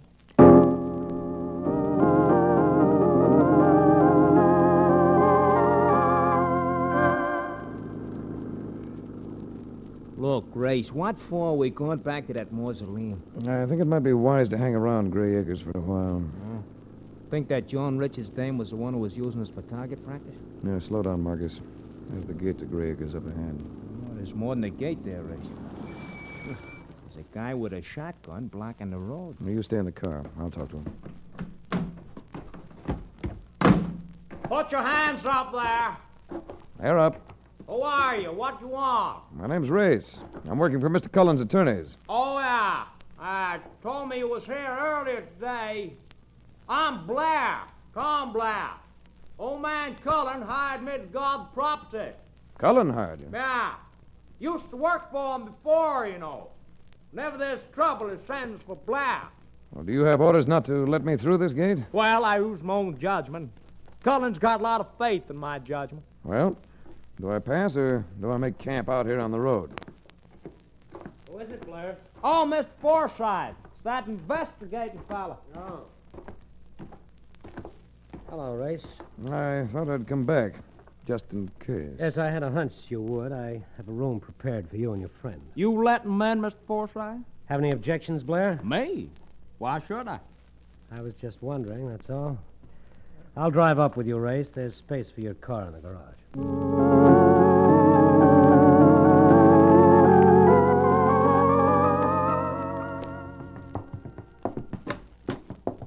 I think you'll be comfortable in here. Holy smokes. Ali Can would be comfortable in this joint. Even without Rita. What a room. Yeah, before you go, Forsyth, I've got a question. Fire away. Was Joan Richards here this afternoon when I was here? No, she wasn't. But Leona was. Driving a blue convertible? Well, yes. It was a present from her grandfather last Christmas. A matter of fact, I got one too, Race. And so did Mrs. Bragg, the nurse. You mean there are three of them? That's right, 3 of them. Good night. 3 convertibles, all identical. I thought about it. And after we turned in, I dreamed about it. Leona had been here, but Joan was the one who had been shot. I twisted fitfully and seemed to doze off finally. Then... Holy cow, Race, what was that? What was that? Somebody screamed. Come on.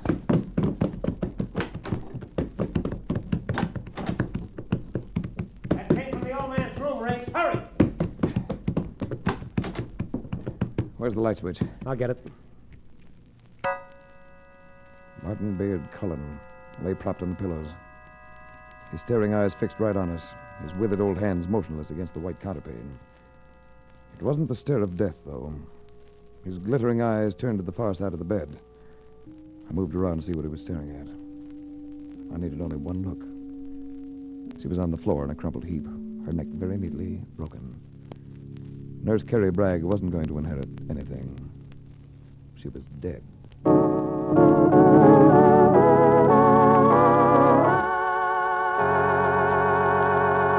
We'll return to the adventures of Frank Race in just about 1 minute.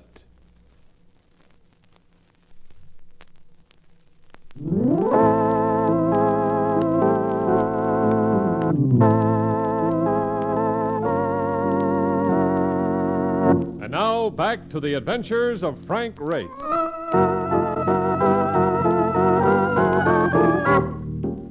The murder of Nurse Carrie Bragg narrowed the field of Cullen's potential heirs to 3. Leona and Joan Richards and Bill Forsythe, which meant that 2 more of them had to die before there was any payoff. I sent Mark into town to get a few answers from Jim Fallon at his law office, and I started for a stroll around the grounds when... No telling where the shot had come from. I dived behind a hedge, flushing some birds. I caught a wisp of smoke coming from a clump of trees near the ivy-covered wall. Got off a wild shot and returned. Hey! Who's shooting there? You should know. You started it. That you, Race? Yes. Well, this is May here, Blair. I knew it wasn't Gregory Peck. You crazy man, what you shooting at me for? I wasn't shooting at you until you tried to pick me off with that rifle. Come out of those trees with your hands up. Man, I wasn't shooting at you. You clipped the top of the hedge as soon as I dove into it. Well, I didn't even say you. I was just shooting the blue jays. Here, I'll come out holding the gun over my head. What makes you so hot about blue jays, Blair? Oh, they're bad, man, bad. Get in the chicken coops, suck the eggs dry, you know. There aren't any chicken coops here. Well, I guess I just got the habit from down home. Maybe yes, maybe no. I think you were trying to scare me, Blair. Oh, now why would I want to do a thing like that? I don't know. But whether it's me or a bunch of innocent birds you're after, take a tip. Make your first shot count the next time you start playing this game. Because next time, I won't miss.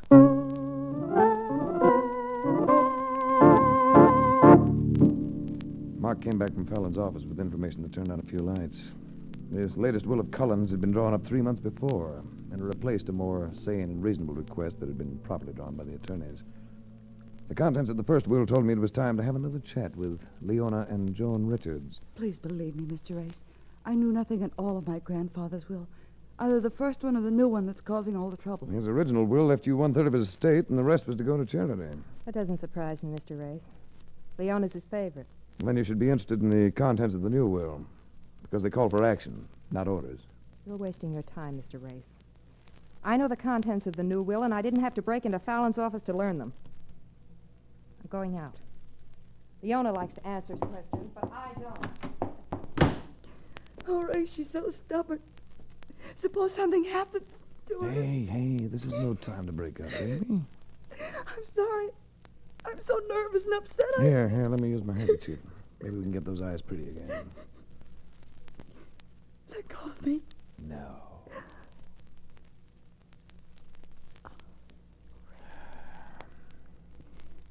Do you know that? That's the first time a man ever kissed me. Well, if you can do that without practice, you'll be murdered next time round. You don't believe me, do you? Should I? It's true. I've never danced. I've never had a date, and I'm 24. Now go ahead and laugh at me. If you mean that, I'm not laughing. Grandfather never thought that any man was good enough for us. That's why Joan's angry with him. That's why we left Grey Acres after he found out that... Go ahead. I can't. What did your grandfather find out about John? Maybe important. I can't tell you. I can't, that's all. All right, baby. It's your secret, and you can keep it. I only hope it doesn't cost you your life.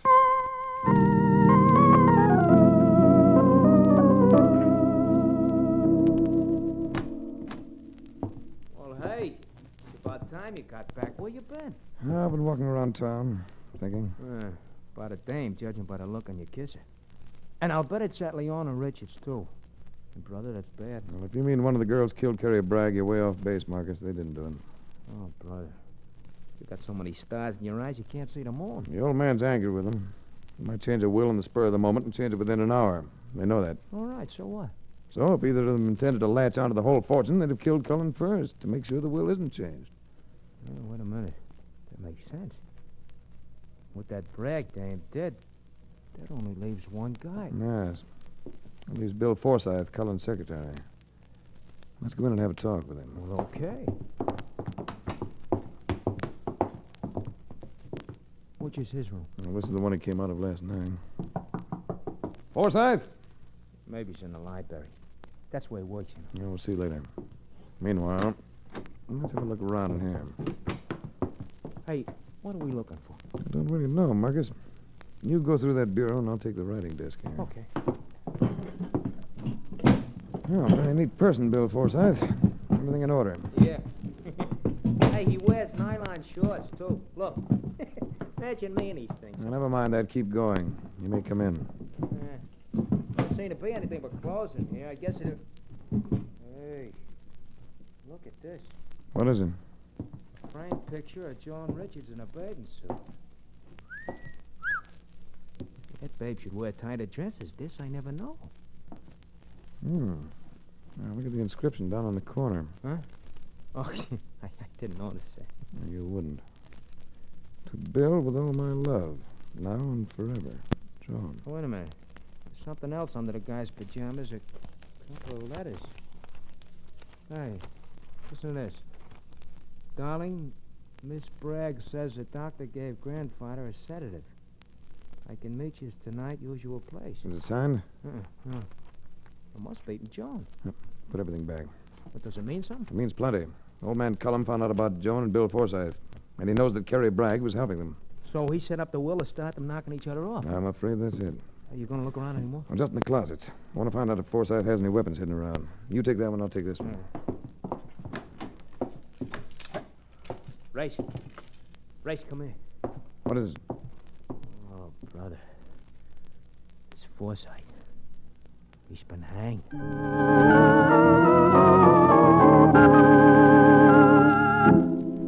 For the next few hours, the number of police on the grounds at Gray Acres were almost equal to the blades of grass. I cleared permission and took Mark into town for a visit to the morgue. Only it was a newspaper morgue. Look, Chum, look, I've read the newspapers for the past 10 years, and my thumb is worn out turning the pages. Keep going.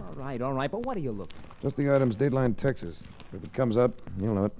Nothing ever happens in Texas except an occasional murder like this one, eh? What is it? Old stuff. Happened 8 years ago. In the oil fields, a wildcatter killed in a gunfight by a guy... Holy cow, a guy named Blair, Tom Blair. That's it, baby. Give it to me. Here, look. A witness said Blair did the shooting and couldn't identify him before the grand jury. No indictment. Yeah, but how could he not recognize a man he knows? He must have been bought off. Look at this. The murdered man had refused to sell Cullen an oil lease, and Blair was in charge of Cullen's drilling operations. Come on. We got to get back to Gray's Acres fast. Hey,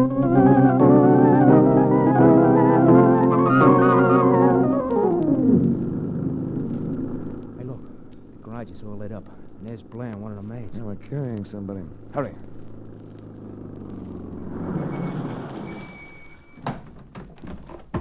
Race, give me a hand here. Yeah, it's Joan Richards they're carrying. Yeah, look, Mark. Grab the car and get out of here. Find Leona Richards and stick to her. Bring her back here. Right. Yeah, here, Blair. Let me grab her. What happened? Maid farmer. She was in the garage with the motor running. I passed by. I smelled the gas. All right. Put her down here. I'm afraid you're dead, Race. Yes, I'm afraid she is. Oh, poor Mademoiselle John. Does Cullen know about this? Well, now, how could he know, man? We just hauled her out this minute. I think I'll go tell him. Well, sure will bust it up. Yes, he sure will.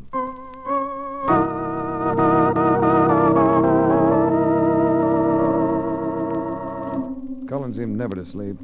His eyes burned at me as I came into the room. There was a little color in his cheeks. He made no effort to conceal the victory he was tasting. If I had things figured right, though, I had one ace. The fifth ace in the deck. The Joker. Well, Race. There's been an accident, Cullen. Yes. People always blame their things on accidents, Race. Usually things that happen are planned to happen. Didn't anybody ever tell you that? One of your granddaughters is dead, Cullen. This time I know it was an accident, a mistake. Because the wrong girl got killed. The wrong girl? Yes. It wasn't Joan, Cullen. Leona is dead. His eyes went wild, and the veins at the side of his neck thickened, and a flood of red spread across his cheeks. He drooled at the corner of his mouth, and then he screamed, Blair! Blair! I'm here, Mr. Cullen. Leona, I told you not to hurt Leona. You were supposed to kill Joan and the others. Shut up, you old fool. That's all I wanted, Cullen. He did kill Joan. Leona's safe. Oh, Leona. I'm afraid you've been too smart, Ray. He moved toward me, a drilling roughneck, squat and solid. I fought tough men, but not as tough as this one. His hands were as hard as a diamond drill. I'm going to break you. I had to keep him off, but no matter how hard I hit him, he kept closing in. I finally got his hands on my throat. Now, Race, I won't kill you. Struggled and twisted, but it was no good. Suddenly, I got tired and blacked out.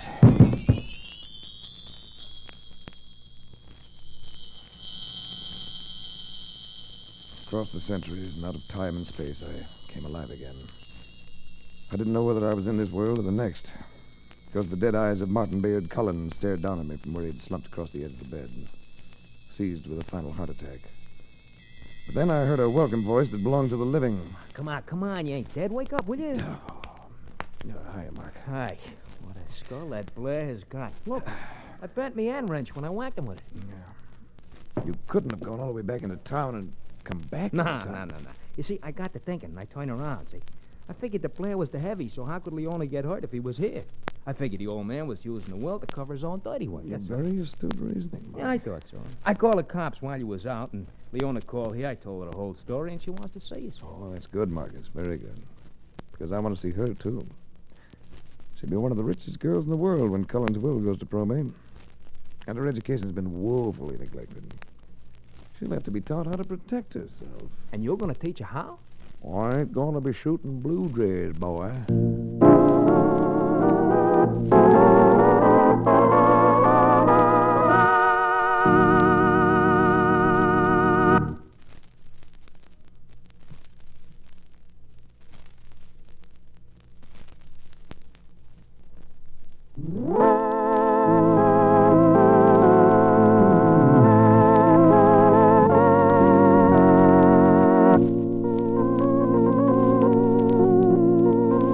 The Adventures of Frank Race, starring Tom Collins with Tony Barrett as Mark Donovan, comes to you from Hollywood.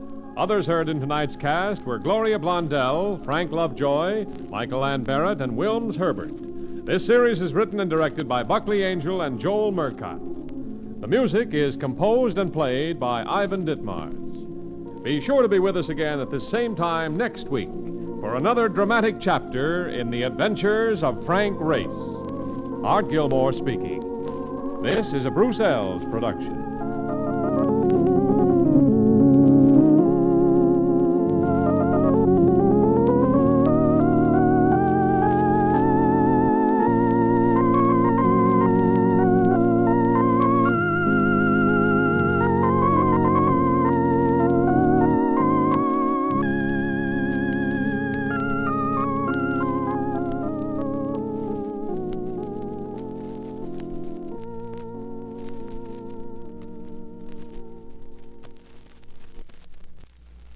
The Adventures of Frank Race, starring Paul Dubov.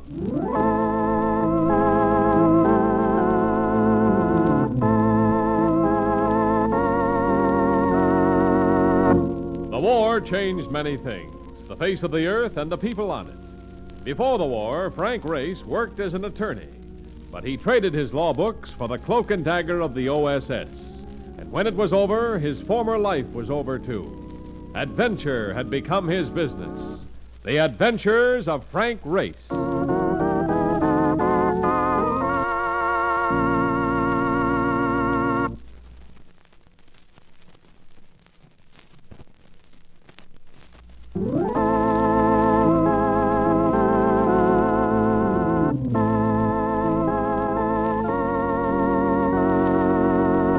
And now we join Frank Race for the adventure of the Green Doubloon.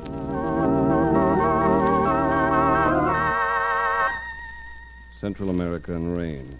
They go together like bread and jam, only the combination is not nearly so pleasant. Our plane was a few minutes from the landing field at Colon, gate to the eastern entrance of the Panama Canal. And Mark Donovan was doing a little bouncing of his own, independent of the atmospheric conditions. Oh, brother, next time I come down this part of the world, I'm taking a nice, slow cattle boat. Even if I have to share a room with a wild bull. It is a little bumpy, Mark. A little bumpy, the man says. I would like to see Gene Autry stay in his seat if it wasn't for the safety belt. We're losing altitude. You'll be on the ground in a few minutes. Yeah. I hope the weather is nicer down there than it is up here.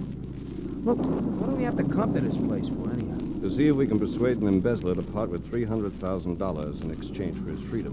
300 G's? Yes. So why didn't they just get in touch with the cops down here and have them latch onto the guy? The company figures he might give up the money if I can convince him of the error of his ways and promise that no charges will be pressed. Look, who is the guy? What makes him so sure he's down here? His name is David Bellamy, and he's a passenger on the SS Kermit bound for Peru. According to the timetable, the Kermit figures to be in port at Colon, waiting to go through the locks to the Pacific. You know anything about this Bellamy character? Yes.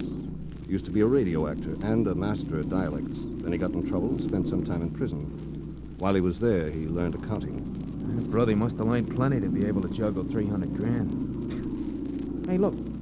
If he learned accounting while he was locked up, what did they lock him up for in the first place? He served 8 years for manslaughter, Mark. He killed a man with his bare hands.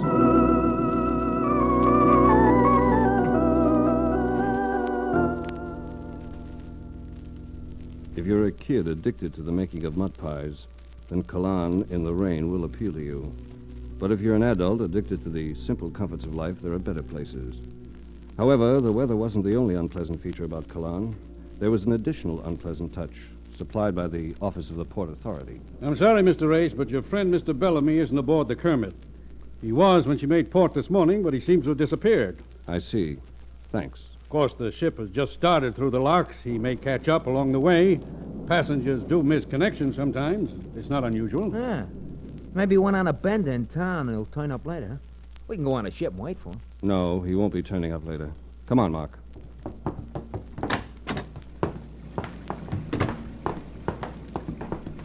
Grace, look. How do you know the guy won't be going back to the Kermit? Because the passage he booked to Peru was too obvious. It's a throw-off. He came this far, but now he'll try to make a connection to go someplace else. And this time, he won't leave a trail. Yeah, but you're not sure of that. No, I'm not. But I can make sure. You go aboard the Kermit. See if he shows up in the next couple of hours. If he doesn't, meet me back here at the port office. Okay.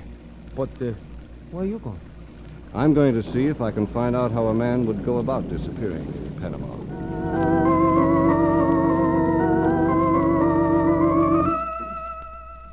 I knew that Bellamy wasn't going to be easy to find. Away from the ship, he was going to have another name. And since he was an expert in dialects, there was every chance he'd adopt a different nationality. I thought about it as I made my way through the narrow streets, deserted in the rainy night.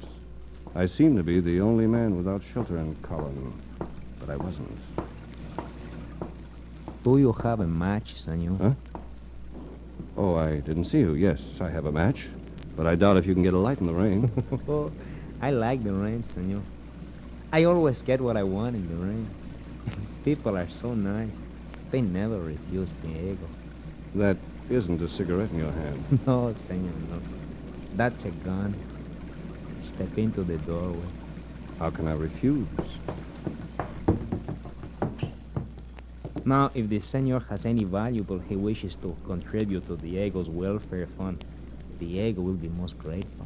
I only have a little cash, but this wristwatch is worth a sizable sum. Yes, that's going to be fine. He bent his head slightly to look at the watch, and his gun hand dipped automatically. We were in tight quarters in the doorway. I brought my hands up to undo the watch strap, stepped quickly to the side, and let Diego have a left in the solar plexus. Now, drop it! Si, senor. If you insist. That's better. I'll confiscate this weapon for the present. Oh, this senor talk like a gentleman. Such a gentleman wouldn't waste his time taking Diego to the police. Besides, Diego would be an excellent guy. Guy? Si. Come off it, Diego. You're not a native. You're a Mexican. I can tell by your accent. This senor is clever. They didn't like Diego in Mexico, so Diego ran away. And you got this far before you ran out of breath. All right. The police might send Diego back to Mexico, and I can't stand that place on account of my health. Fugitives who get into a place are usually smart enough to have their eye on an exit. Turning Diego over to the Panama authorities might take him off the streets, but it wouldn't bring me closer to Bellamy. I had a hunch, and I played it. Senor, I would do anything to avoid the police. I'm not turning you in. I can't afford it. This senor has a dislike for men in uniforms. Let's say the police would rather find me than you. I've got to get out of here, Diego, and I've got to do it without a passport. Maybe you know a way. From Colón? Oh, no, senor. Too many American officers. There must be someplace. Si. 30 miles to the east, senor, is Puerto Bello. It was once the hiding place of pirates. In Puerto Bello is a cafe called the Green Doubloon. The Green Doubloon? Si. And the proprietor is Senor Kamamoto, a Japanese. He is very good at making people disappear, senor.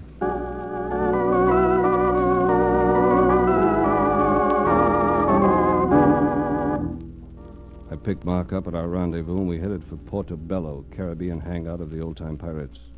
It was a port of intrigue, an international black hole, a Western Hemisphere counterpart of Shanghai or Calcutta or Suez. And at the bottom of the hole, with no other spot claiming competition, was the green doubloon. Oh, brother. You ever want anybody's throat slit for $50? This is the place.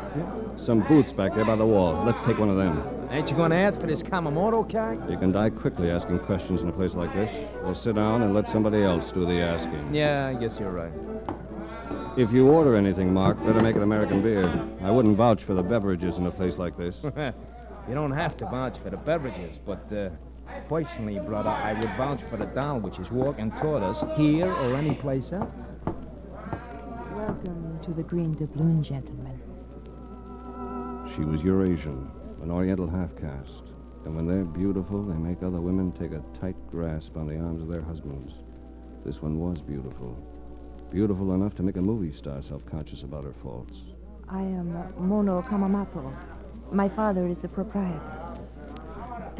I see my voice surprises you. I expected more of an accent. My mother was an Englishwoman. Your mother and your father are to be congratulated. That is a very nice thing for you to say.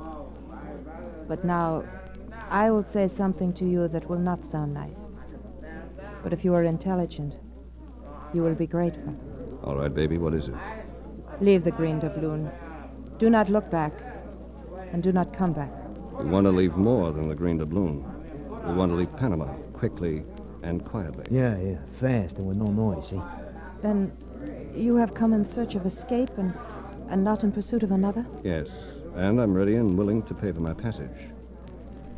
Who sent you here? A man named Diego.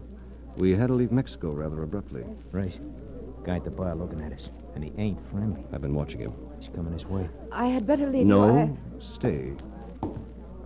Mona, come back to the bar. She's having a drink with us. I'd better go. He will make trouble. I grabbed her arm and held her in the chair. The man who'd been standing at the bar moved closer. He was a Norwegian seaman. He was wearing a mate's cap. His soiled white shirt was unbuttoned, revealing a powerful hair-matted chest. He came over and placed his hands palm down on the table. Did you hear me, Mona? Please, Gunnar. I've told you before. I caught the movement of his hands as they came away from the table. The back of his hand caught Mona across the face, and I threw the table over and ran! Get him, Race! Get him! Look out behind you! Gunnar had friends, a couple of other Norwegian sailors, and they moved into the fight. Ah, come on, drop that chair, pal. Come on, Gunnar, try again! I'll kill you! Mona, the light. All right. Come on, Race, the back door. I streaked for the door, but somebody intercepted me. I heard the swish of a chair coming through the air and tried to duck. I didn't make it. As the sound of the green doubloon faded out, and so did the rain, everything faded away into black silence.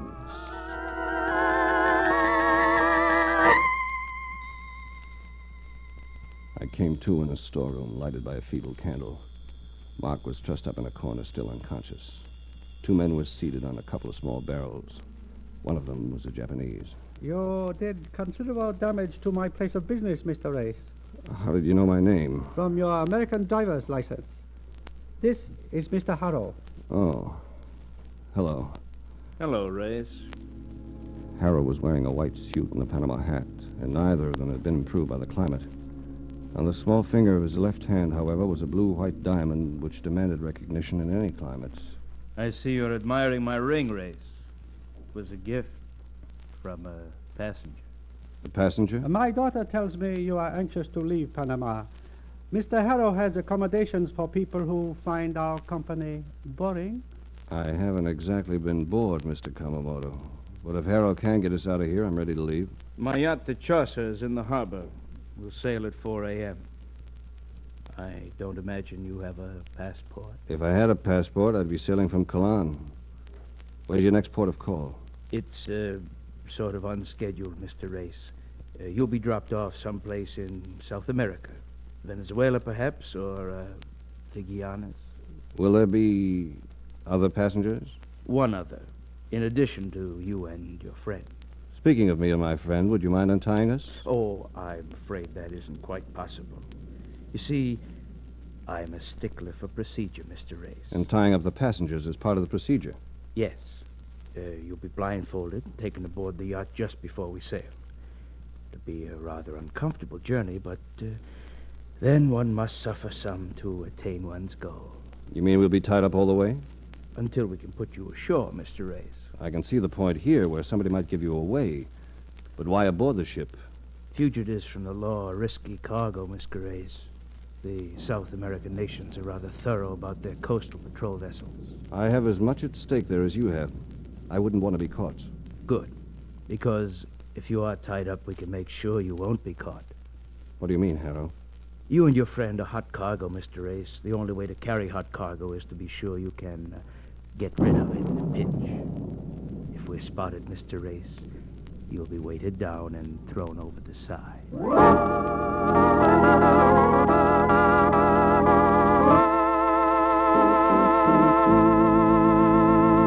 We'll return to the adventures of Frank Reyes in just about 1 minute.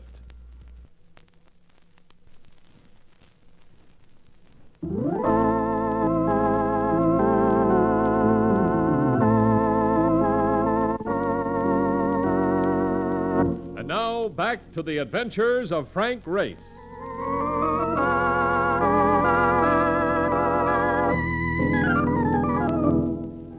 A sea voyage with weights around your ankles is no vacation at all, especially when you can't change your mind and go to the mountains instead.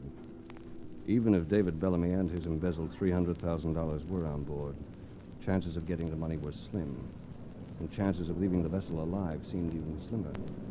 It was something to think about in the darkened hold as the yacht Chaucer pitched and rolled her way into the open sea. Oh, brother. That you, Mark? Reyes? Yeah. Yeah, it's me, I think. Hey, what's going on? An earthquake or something? We're on board a yacht. A kind gentleman is smuggling us into South America. Oh, brother, right now I would sign away my Social Security to be smuggled into the Brooklyn Navy yacht. Hey, wait a minute. Something's wrong with me, Reyes. I can't move. You're tied up. So come and untie me. I happen to be in the same boat, Marcus, if you'll pardon the pun. Roll around and see if you can work the ropes against something with an edge. All right. No good, Reyes. Tied to some kind of pipe. What was that? What's the matter? Something bounced off my head. It was alive. A rat, probably. The hole is full of them. Oh, brother. For this, I give up driving a nice, comfortable cab with not even a mouse in it. Hey. A light up there. Somebody coming down. Keep quiet. Reyes, Mona, what are you doing aboard? I often sail on the Chaucer. My father owned it before Mr. Harrow. I've come to help you. You can start by cutting these ropes. Do you have a knife? No, but I can go and get one. Too risky. There's a very small penknife on the keychain in my pocket. Oh, yes. Yes, I have it. Be still now. Is there another passenger on the ship? Yes, in the captain's cabin. Traveling first class. Think it's Bellamy, Reyes? Better be Bellamy. How many in the crew, Mona? 4, including Gunner. Good. I want to see that boy again. Oh, Reyes, be careful. He wants to kill you. And this time he has a gun. All of the crew are armed. There. Now your hands are free. Now you get to work on Mark. I'll untie the leg ropes. All right. I'm going up on deck, Mark. If I can, I'll make the captain's cabin. All right. What do you want I should do when I get loose? See if you can separate one of the crew from a gun and meet me there.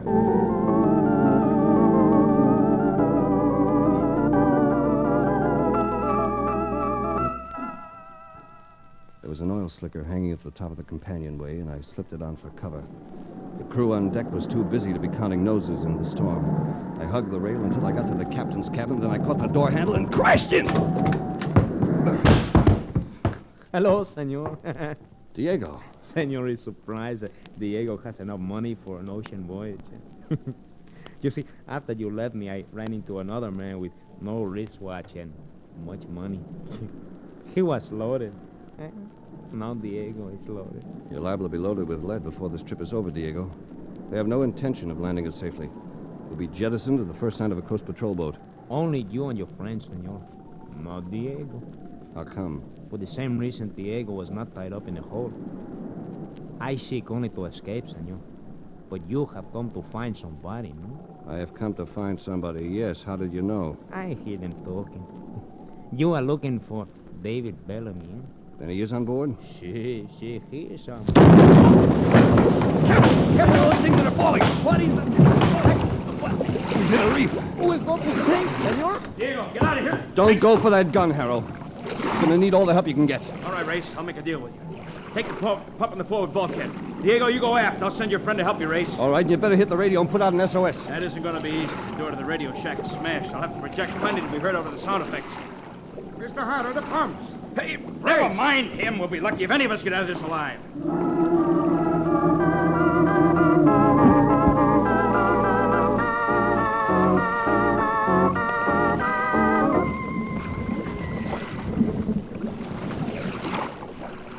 Oh, brother.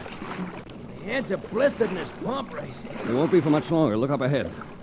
Hey, that's land, ain't it? It's a small island. There's a patch of clear sky. He's heading her into the lagoon. Oh, brother, safe at last. That's the misstatement of the year. Once we hit the calm of that lagoon, that's when the trouble starts. I mean, that's when they're gonna start blasting. We'll have outlived our usefulness. Right. It's a pretty narrow opening into that lagoon. Yes, and we're coming into it fast. The tide flow is picking us up now. That narrow entrance may save our lives. How do you figure that? Foliage comes right down to the water and overhangs. We abandon ship as soon as we hit the entrance. You mean we dive for it? I'm afraid so, Marcus. It's dive or die. We'll have a better chance if we can get our feet on land. Oh, brother, we're really riding this tide now. Mm-hmm. This tub feels like a surfboard. All right, boy. Here it comes. Stay underwater as much as you can. The current will be rough. Good luck. Good luck, Race. All right. Dive. Let's go. Race, stop!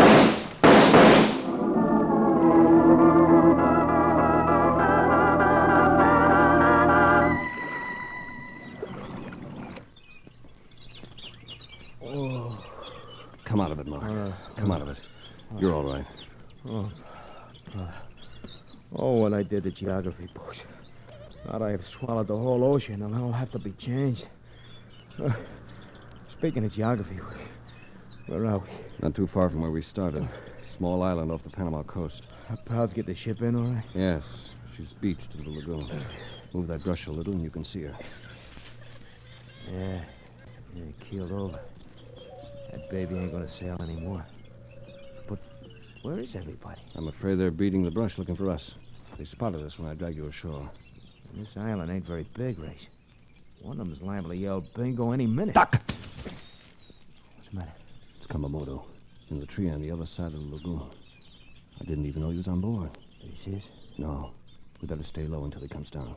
See anything, Kamamoto? Nothing. I'm here. How about you, Gunner? All clear on this side, right down to the beach. They must be on the other side of the lagoon. Find your men now. Beat every inch of that ground. All right, Mark. They'll be coming, and there's no way we can avoid them. We better get busy while we can. While they're coming around. What are we gonna do? Ever hear of a Malay man trap? No. What is it, a dame in a sarong? Just as effective. We gotta get back into those saplings and pull down some of the vines. We take 2 of the saplings strong enough to require your weight and mine to bend them. Then we stake them to the ground and make a noose from the vines. You kidding? Well, guns or no guns, I'd rather fight them guys and hang myself. If this works, we'll have at least one gun to fight with. You stay under cover. When we get the trap rigged, I'll stake myself out as bait on the other side. Now, as soon as one of them steps into the noose on the ground, release the vine holding the sapling, we'll have ourselves a gun and 1 man less to contend with. Oh, I get it. Sure. The trees go up and the guy goes up with them, huh? Like a piece of dust in a Hoover vacuum cleaner. Come on, we haven't got much time.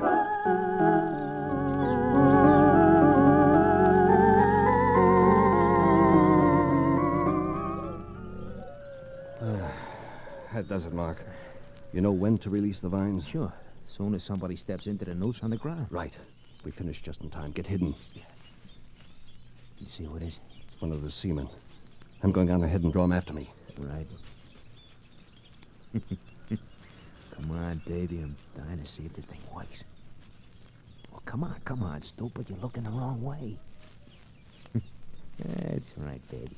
Step right into my parlor. Just a few feet more. That's the jackpot! Oh, down, Mark. Huh? It worked, didn't it? Look at him up there. He's not cold. We can cut him down later. Pick up that gun. Oh, with pleasure. Now we can dig in someplace and haul out. No. Now we can reverse tactics. I'm tired of being hunted. I came after Bellamy, and I'm going to get him. But which one of them is Bellamy? I'm not sure. Kamamoto, maybe. Or even Diego. Or Harrow. Kamamoto is Japanese, and Diego is a Mexican. And Bellamy is an expert dialectician. Remember, he did all right as a radio actor. Hey, that's right. That's right. And don't forget that gunner character. Bellamy once killed a guy with his bare hands, didn't he? Well, that gunner's got the biggest hands I ever saw. If Harrow got that SOS through when we were piling up on that reef, it may not be long before a patrol boat gets here. I want to have Bellamy wrapped up by then. All right. Hey, Here comes a new customer. He sees us. Match up another one, Race. Nice shooting, boy. Nice shooting, Warren. Don't turn around. What do you like that? Caught flat-footed. Throw the gun behind you. Throw it. Better do it, Mark. I got them, Harrow. I'm going to let them have it right now. No, you're not, Gunner. Drop your weapon, too. Don't you tell me I've got him. I'll kill you, too. Well, I guess that's the end of the killing race. Not while you're still holding that gun. Oh, very well then. I'll throw it away. I couldn't stand by and see murder done, even if he was going to make it profitable. Are you sure it was the prospect of murder that changed your mind? Why, what do you mean, Race? I mean the United States Coast Guard cutter that's heading into the lagoon. What? Well, what do you know it is? Yes. Oh, brother, look at that beautiful flag. Why, I didn't even see it. Excuse me, Race. I'm going down and throw flowers at those guys. Harold, what made you kill Gunner? I told you. I didn't want to see him shoot you down in cold blood. You said he was going to make it profitable. What did you mean by that? As you may have guessed, his real name is Bellamy. He's the man you were after. What's your real name, Harold? I don't understand. You had Mona steer me to Diego. First, you wanted me to think that he was Bellamy. But you stopped Gunner from shooting me when you saw that cutter coming into the lagoon. Now that he's dead, you want me to think that he's Bellamy. But he is, I tell you. He was. You ever been a radio actor, Harold? I've never even listened to the thing. No? Then why did you refer to the storm as sound effects? And why did you say you'd have to project to be heard when you send an SOS? Smart, aren't you, Ray? Smart enough to know radio language when I hear it, Bellamy. I want to make a deal with you on that money you embezzled. Tell me where it is, and there'll be no charges pressed. Can I count on that? Absolutely. Money's in the American Exchange Bank in Brazil under the name of Edward Harrow. Good.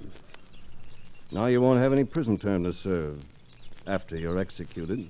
Executed? You're not forgetting you just murdered Gunner, are you? Why, you know... You're not as good as you used to be with bare hands, Bellamy! Hey, Ray, what's going on here? What's going on? Mr. Bellamy just signed off after a mediocre farewell performance. Bellamy? That's Bellamy? Yes, it is. Well, Marcus, what are you looking so unhappy about? Oh, no. No, look at them clouds up there. Holy cow, Race, I'd rather be dead. It's gonna rain again.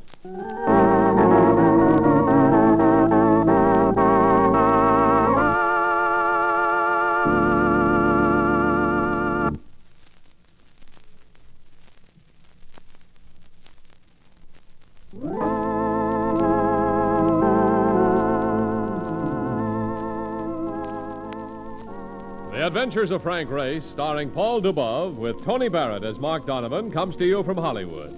Others heard in tonight's cast were Herb Butterfield, Jack Crucian, Michael Ann Barrett, and Gunnar Peterson. This series is written and directed by Buckley Angel and Joel Murcott. The music is composed and played by Ivan Ditmars. Be sure to be with us again this same time next week for another dramatic chapter in The Adventures of Frank Race. Art Gilmore speaking. This is a Bruce Ells production.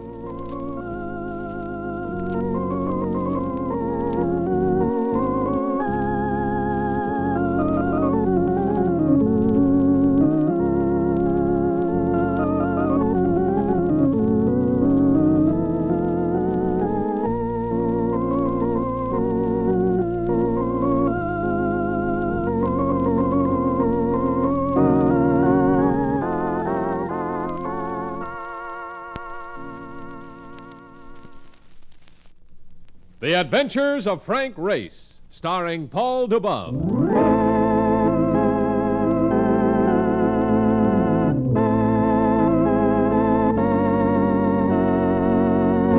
The war changed many things, the face of the earth and the people on it. Before the war, Frank Race worked as an attorney, but he traded his law books for the cloak and dagger of the OSS. And when it was over, his former life was over too. Adventure had become his business. The Adventures of Frank Race.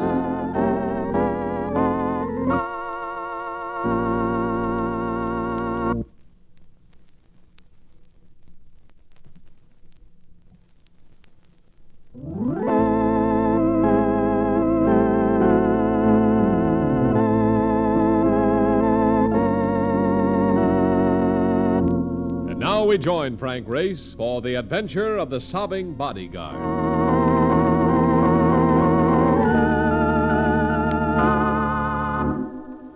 It wasn't what you might call a respectable hour, and I had nothing left but a grunt of relief as I doused the light and burrowed into the bedding. There'd been a meeting with 2 former combat companions, a pair of lusty travelers intent upon my liquid downfall. I'd outlasted them, but now, with morning threatening to crack at any minute, I needed no crystal ball to forecast what had held for me, a fat hangover. But before I could concentrate on oblivion, there came a sound from the living room. I heard the switch click, and then... That you, Mark? Yeah. Be there in a second. What goes on? Where are you? In bed?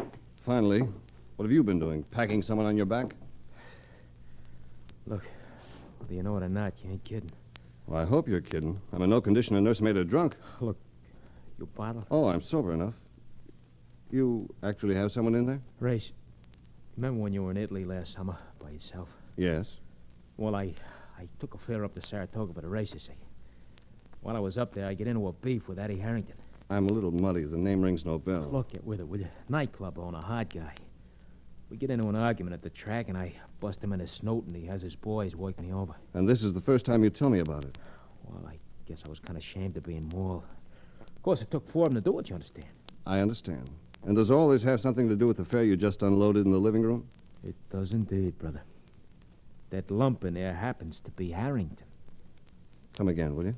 If he's drunk, why bring him here? Or are we conducting a haven for lushers? Race, listen to me. The guy in there ain't drunk. He's dead. That brought me out of bed and sent me into the living room with a lunge. Mark's passenger lay spilled over the end of the divan, a big fella, the athletic type gone to seed. His features, even in death, held to a sadistic leer. That's quite a deal, huh? What's the story? And it better be good. There ain't nothing good about it. Look, I am in Follies having me a cup of coffee. When I come out, here is this lad planted in the cab. A guy I had a rhubarb with, the guy that had me beat up. And he's dead in my hack of a bullet through the sconce. So right there I say to myself, Donovan, you are behind the well-known double 4-ball. Bullet through the ear. Could have been suicide. Are you a kid with no gun around? No, Race, no. The brains of homicide would just snort at that one. I gotta plant this boy in somebody else's doorstep, that's all. I gotta think about it with great care. Mark, the smart thing to do would be to call the police. Oh, no. I don't want to do that, Race. The first place I tabbed the thing for a frame. Not against me in particular, you understand? It's just that somebody perforated this guy and wants a patsy to pin it on. I happen to fit. Motive and everything. All right, if you want to play it that way. But if the police do move in, it'll be that much tougher. Why don't you just dump him out in the street somewhere right away? Because I picked up a tail the moment I pull away from Follies. A prowl car, no less.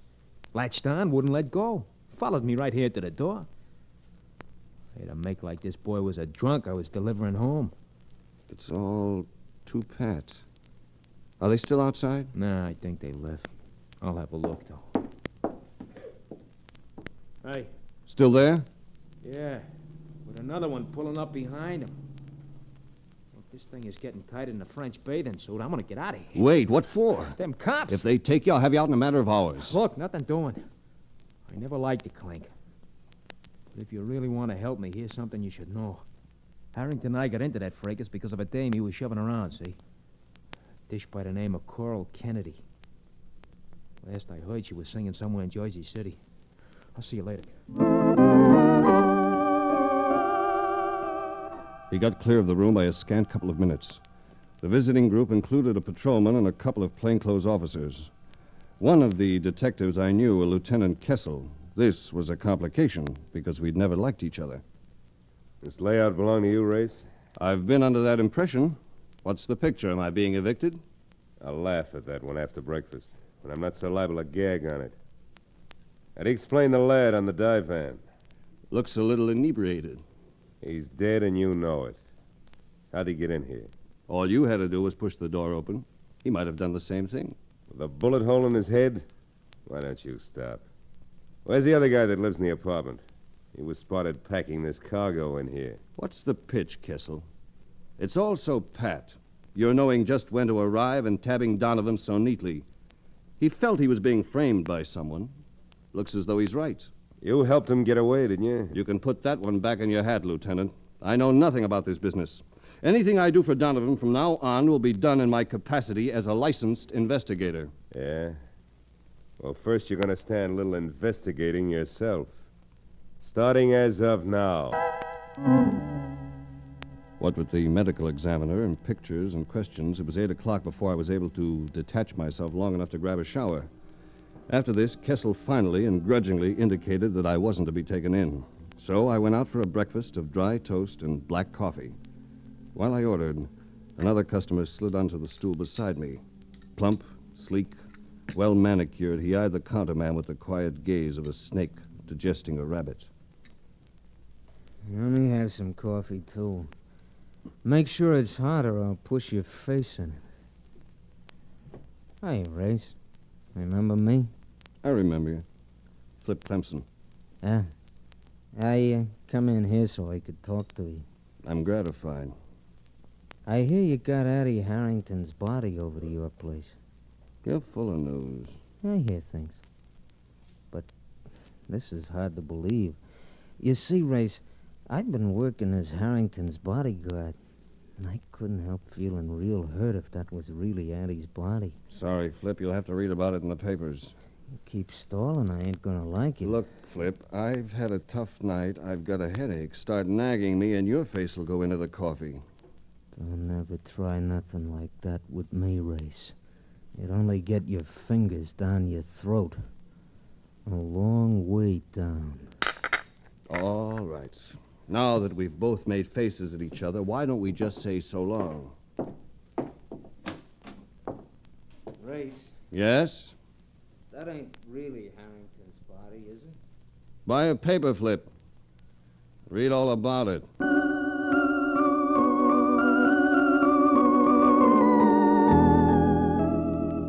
A nightclub at noon. It's like looking at an unmade bed. And the yellow slipper in Jersey City was no exception.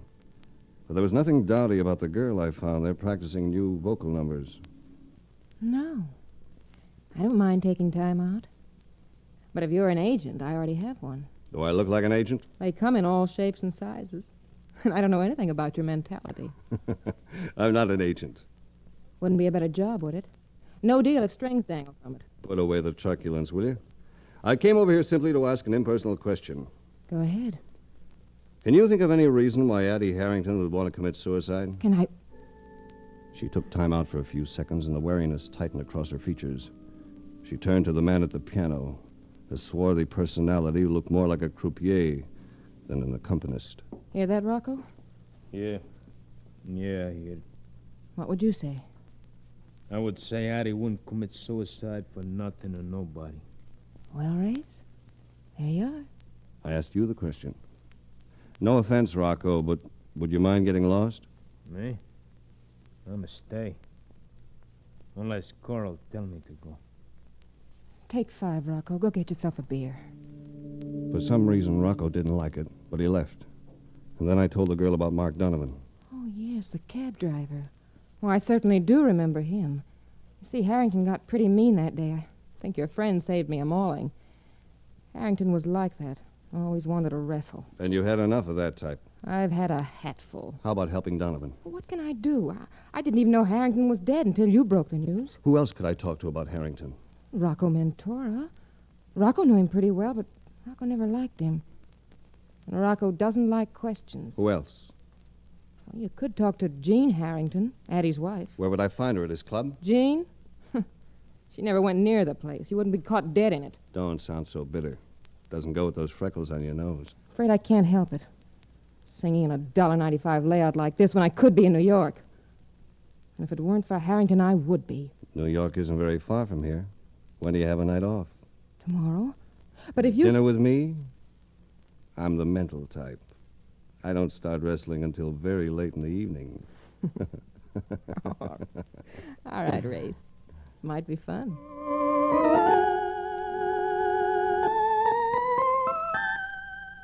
This thing was beginning to worry me. If they brought Mark Donovan to trial, he might not fare so well. They'd bring out his liking for brawls. They'd dwell on a revenge motive. I had a friend with the district attorney's office, so I called him, only to find he'd gone on a vacation. But the call brought results. The office sent a visitor that evening, a deputy DA by the name of Manning. You stirred up quite a fuss at the office this afternoon, Race. What's the gripe against the police department? I thought I was talking to Carlson when I got on the phone. That's why it seemed as though I was popping off. Oh, they said you seemed to think the Homicide Bureau is pulling a fast one. Oh, that's the nuts. There's nothing wrong with the department. Nothing vicious, but a thickhead by the name of Kessel happens to be handling the Harrington case. Someone gave him a tip on Mark Donovan. He can't think of anything else. Oh, yeah, I know Kessel. One-track mind. But what do you want us to do? I called Carlson because I thought he might give me a break on information. I got nothing from Kessel but abuse. Well, I'll do what I can to help. Right now, we don't know any more than was in the papers. But I'll keep in touch with you.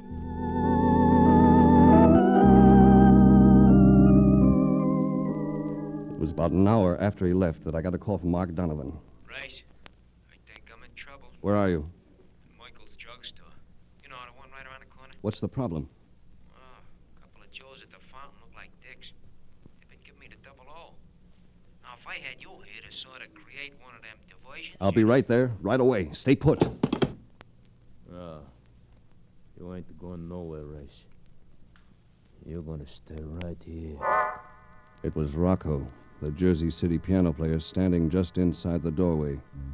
There was fever in his eyes, in the way he drew on the cigarette plastered to his lower lip, in the way he gripped the automatic in his hand. He was feeling big and tough and in command of things. My guess would have been the stuff that dreams are made of. Bad dreams. Some drug that made him about the deadliest item in the city at the moment. I spoke soothingly to him.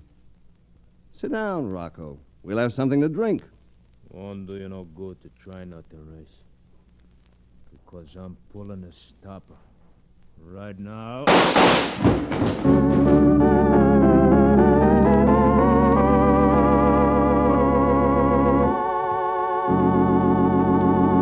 We'll return to the adventures of Frank Race in just about 1 minute.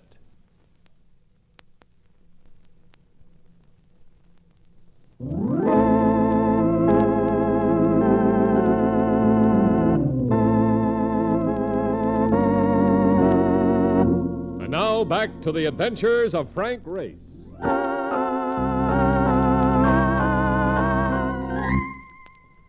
I was on the floor, with the room full of gun smoke, with Rocco still at the door looking as though he'd just been elevated to a priesthood.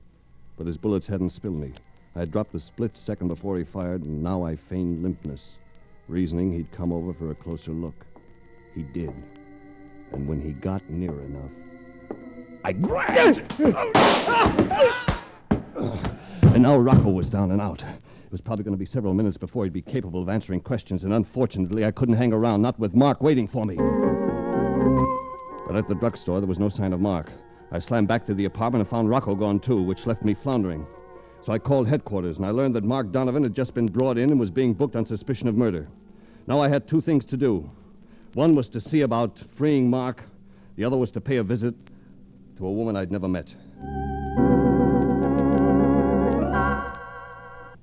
Cool and sparkling, she reminded me of fine glass.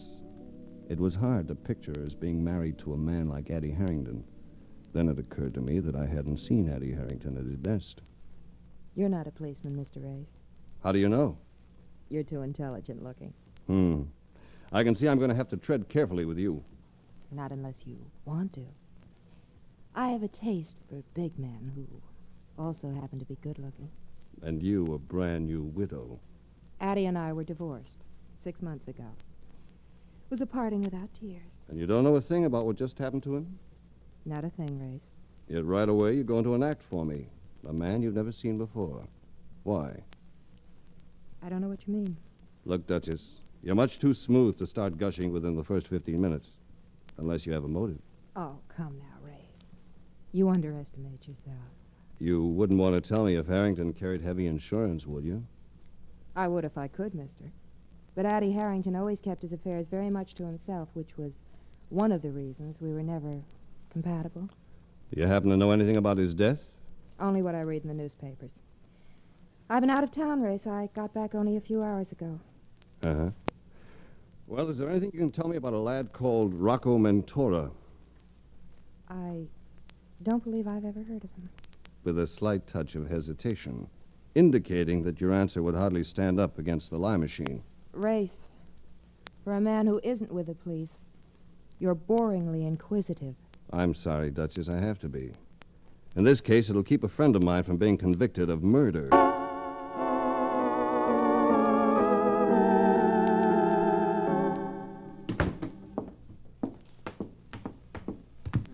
Race, come on over. Hello, Clemson. Race, this is Johnny Ortega.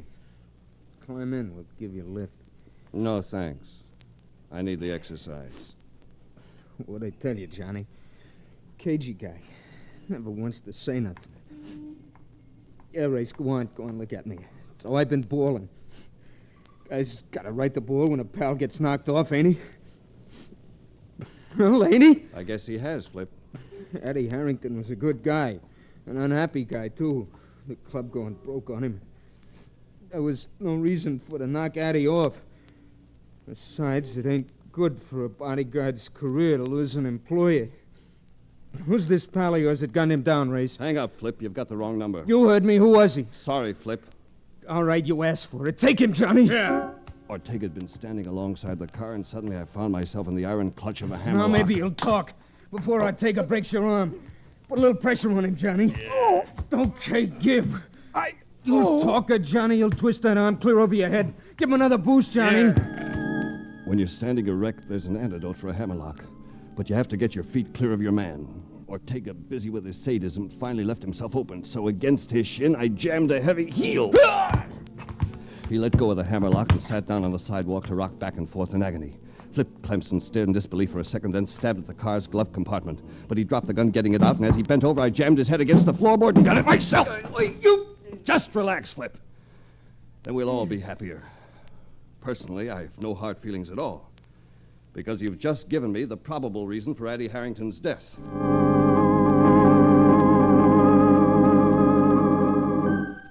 I got Mark out on a writ of habeas corpus, but with an inquest coming up, we were in need of information.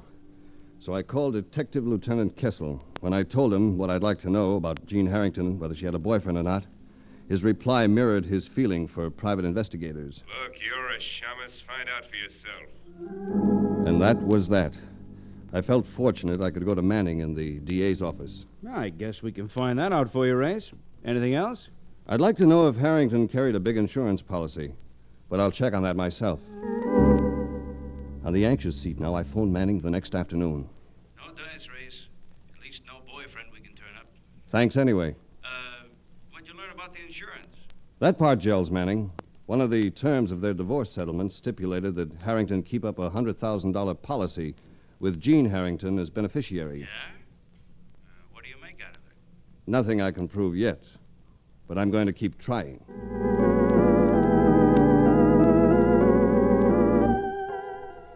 It was the next night at dinner that Coral Kennedy told me she'd given up her Jersey City job and come to New York for good. You see, with Harrington dead, I'm finally free. Free? Well, Addie had me under contract. When I walked out on him, he wouldn't release me. That's why I was working under the phony name. All of which might be an excellent motive for your having murdered Harrington. Gosh, it could seem that way, couldn't it? Except that he wasn't murdered. What? Well, at least that's my belief. I just wish I could prove it. There was plenty of reason for his suicide. Harrington was broke, been drinking heavily, and his club was deep in the red. When did you find out all this? Today, I've been in half the bars and nightclubs in town. Who'd want to make it look like murder when it's a suicide? Mrs. Harrington, they were divorced, and one of the terms of the settlement was that Harrington maintain a $100,000 insurance with her as beneficiary. Oh. But suicide on the part of the insured always voids a policy. Well, I've got some news, too, Race. I went by Harrington's nightclub today. It was closed, but I ran into Addie's man there, his Filipino houseboy. He told me that Addie'd been feeling morbid and depressed. He said Addie took an overdose of sleeping pills just a week ago, but got sick and snapped out of it. My angel, where can I find that boy? I've got his address right here. Oh, gosh, Race, I left it in my other purse. It's at the apartment. I know of no better reason for you to take me home with you. Come on, baby.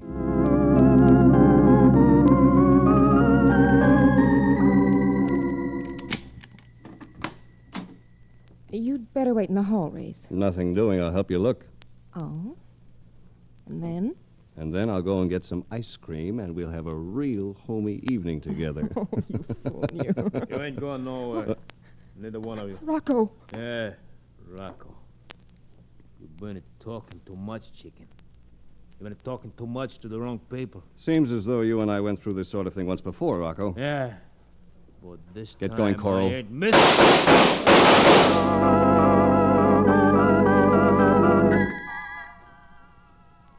I came out of it looking up at a clinically white ceiling. That and my sense of smell told me I was hospitalized. Swiveling the neck a little, I gazed into the opaque countenance of Detective Lieutenant Kessel. Well, Race, how do you feel? Like a ham on a hook. What goes with the arm? It's strung up like that because you took a slug through the shoulder. Nothing serious. You'll be out in a couple of days. How'd they do all of this to me so quickly? Get wise, Race. You've been here some time. This is now tomorrow afternoon. Well, it's nothing like a good sleep. How about the girl? You're, speaking of this one, I suppose? He pushed a newspaper at me with a photograph on the front page, Coral Kennedy's photograph. But beyond recognizing that, my eyes wouldn't function, so I asked Kessel to read the account. I don't have to read it. I know it by heart.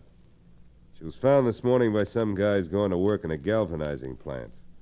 What was left of her was found in a vat of molten zinc.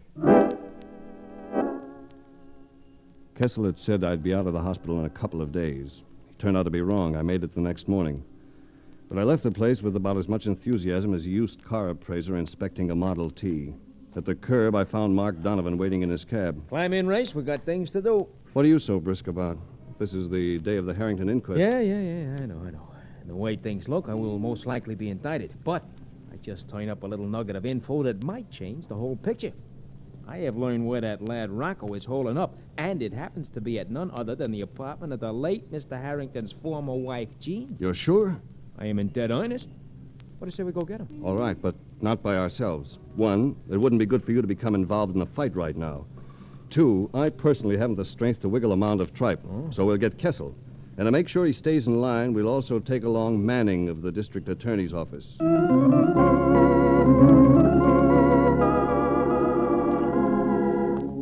I hope this doesn't turn out to be a false alarm. I've got other things to do. Don't worry, it ain't no false alarm. We take your car, Manning. It's a sedan. Sure, it's right here. And what am I going to do with this Rocco? Even if I take him in, Race, it's only your word against his that he shot you. Hey, what's the matter, Manning? Can't you get your own car door open? There it is. Okay, get in. We can at least go out and talk to this fella.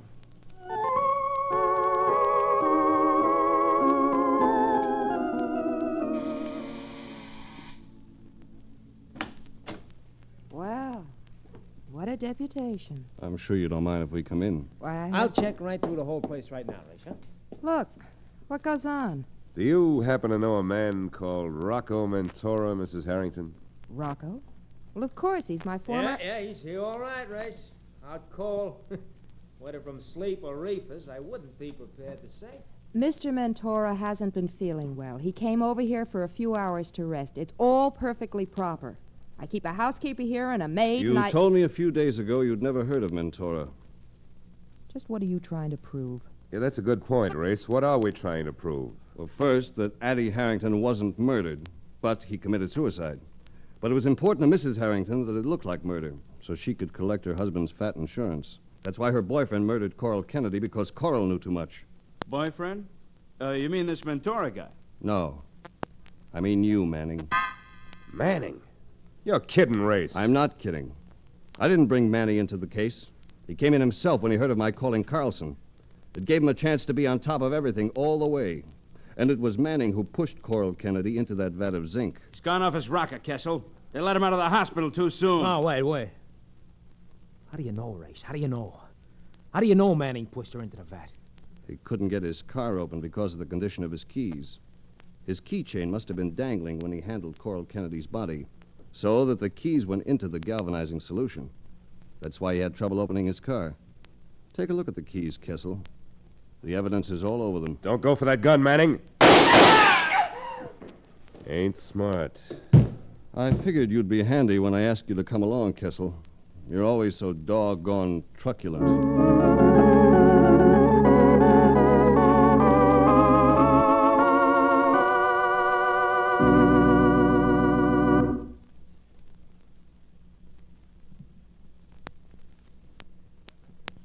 The Adventures of Frank Race, starring Paul Dubov with Tony Barrett as Mark Donovan, comes to you from Hollywood.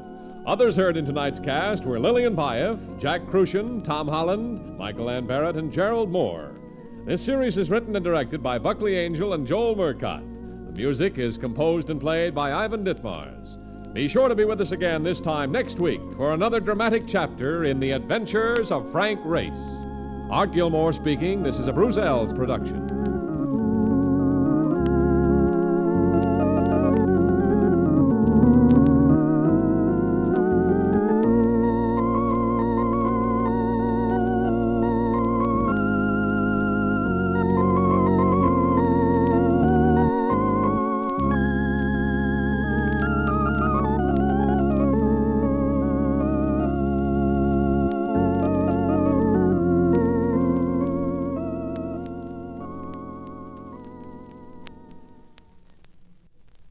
The Adventures of Frank Race, starring Paul Dubov.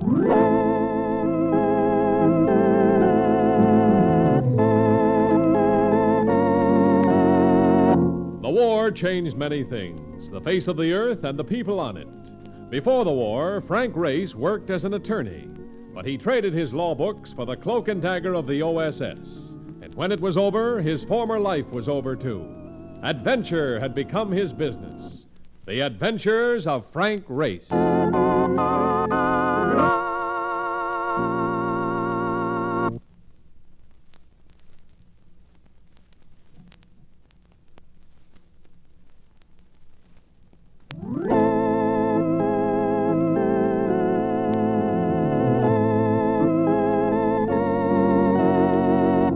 now we join Frank Race for the adventure of the diver's loot.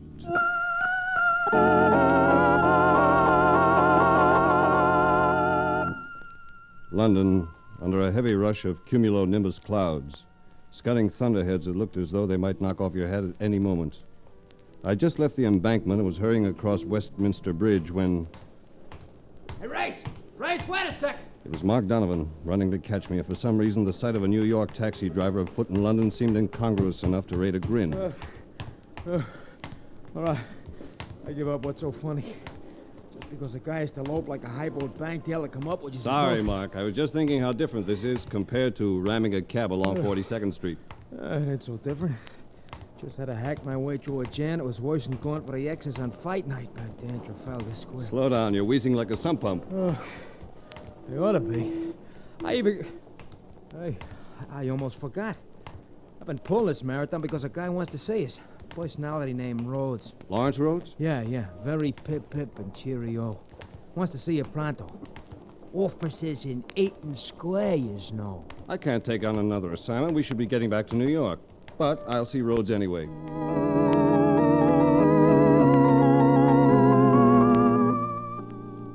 Everything about Lawrence Rhodes was thin. His weight, his hair, the wispy line of his very blonde mustache. He looked as though he might be the operator of an exclusive ladies' shop. Actually, he served as British representative for Acme Indemnity, and during the war had cracked a Normandy beachhead as leader of a tough commando unit. Decent of you to come, Race. We feel it's imperative that we have an American in on this, since it's an American venture to begin with. Well, and when it's a case of children losing their lives... Oh, forgive me. What were you saying? I was going to say that... What's this about kids losing their lives? A little French lad, killed aboard the salvage vessel. Rhodes, I'm afraid you're going to have to start this from the beginning. Of course. Old habit of mine, assuming people have previous knowledge of what I'm talking about. Forgive me. All this stems from a salvage operation just across the channel. But before we discuss it further, I want you to meet someone. He left me for a few minutes and came back with a husky-looking man of about 50. A man he introduced as Charles Menifee. Mr. Menifee can tell you much more about this matter than I can, Race. He's in charge of the operation. It's a cleanup job. My company secured the contract for dragging the harbor off Cherbourg. We've been picking up the residue of stuff that was sunk there during the war, particularly after D-Day. I happened to be on the vessel in question when this affair took place. Besides the mishap to the boy, we lost a diver by the name of Joe Donner. just disappeared, leaving nothing but broken signal and airlines. How old was the boy, and how did he happen to be aboard? Well, he was 12, a waterfront kid that had been made a sort of a mascot by the men. Apparently, they smuggled him on the vessel for this voyage. It was all pretty much of a mix-up, and no one seemed to know anything about it. That brings up an important point, Race. Acme is indemnifying Menifee's company against all liability, and if this youngster died on that vessel, then we'll assume our full obligation. But we should know if he really did die on the boat. Your opinion on the report will decide that for us. What sort of accident was it? That's the peculiar part of it. The thing probably can't be called an accident at all. You see, the boy was shot to death. Menifee and I left Rhodes' office together and stood talking on the street while waiting for cabs. I was to fly across the channel that evening. He would meet me in Cherbourg on the following day. And as we planned this, a car sidled up to the curb. A gleaming new sedan with the rakishness of a destroyer stopped directly alongside us, and a quiet voice spoke from the rear seat. Don't you guys try rushing off anywhere. You'll develop more holes in a bum alibi. From the look of him, he might have been an usher at your sister's wedding. He even had the carnation on his lapel. With the manner of a maestro handling a rare fiddle, he lifted the submachine gun he'd been holding in his lap. Get your hooks behind your heads and get in here with me. Should be an enjoyable ride. It's a beautiful car. A most beautiful car. Ain't bad for a foreign job.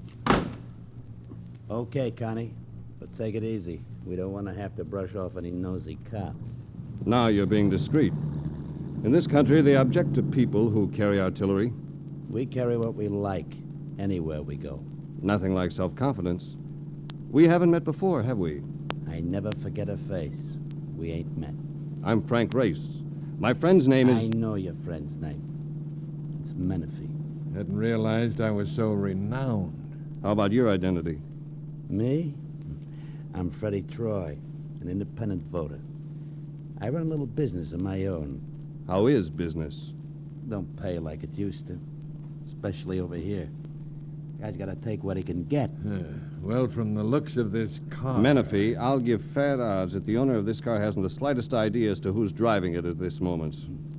You're a real hep personality, Race. Do you mind telling us what this is all about? No, I don't mind. I'm taking you out to the country for a ride. A real old-fashioned ride. But what for? Some people in Cherbourg, they think you're in the way. So I'm taking care of you. And when I take care of somebody, I do it right. He let his own words send him a little, just enough to relax the vigilance that had been in his attitude. For an instant, the nose of the submachine gun wandered upward away from Menifee and myself, so I lunged! I didn't have to yell at Menifee. He was already on top of the driver as the four of us strained. Now look what you've done. I'll murder you. All right, Troy, now here's a little payment in kind. Race! The machine gun! I'll get him! Knocked him cold. Are you all right, Race? I think so. You deflected that gun upward just in time. He'd have killed a dozen people. Where's Troy? Troy? Well, he must have got lost in the crowd. Well, conditions are getting better in London. Last time I was here, I had to dodge bombs. This time, it was just machine gun bullets.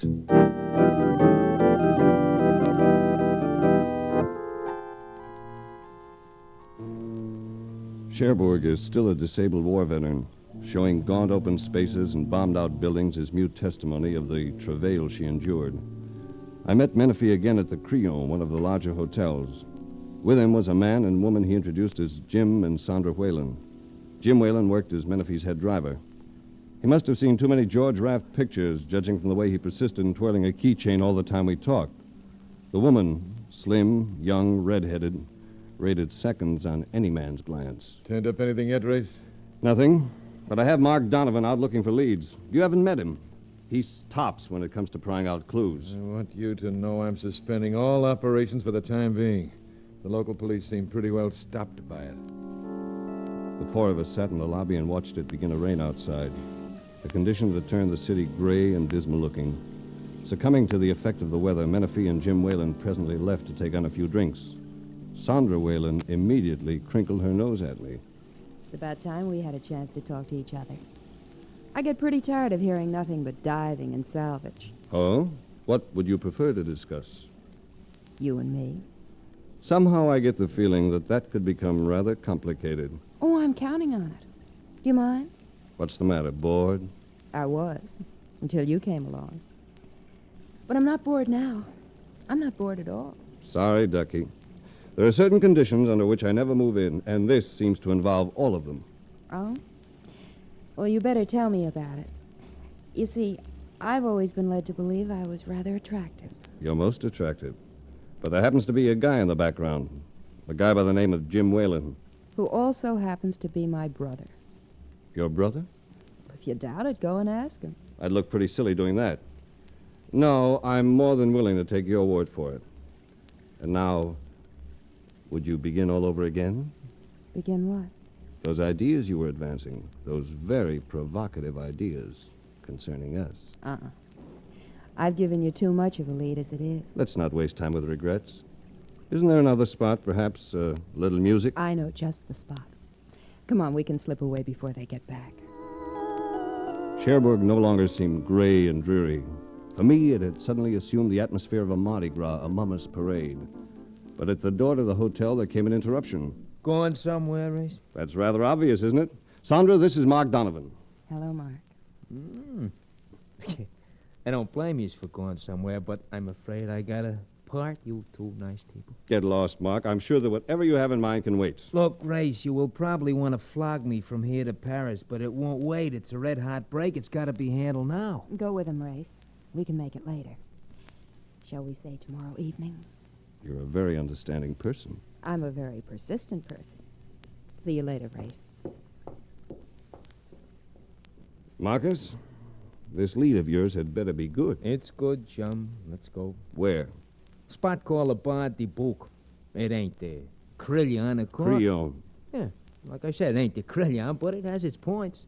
It definitely has its points.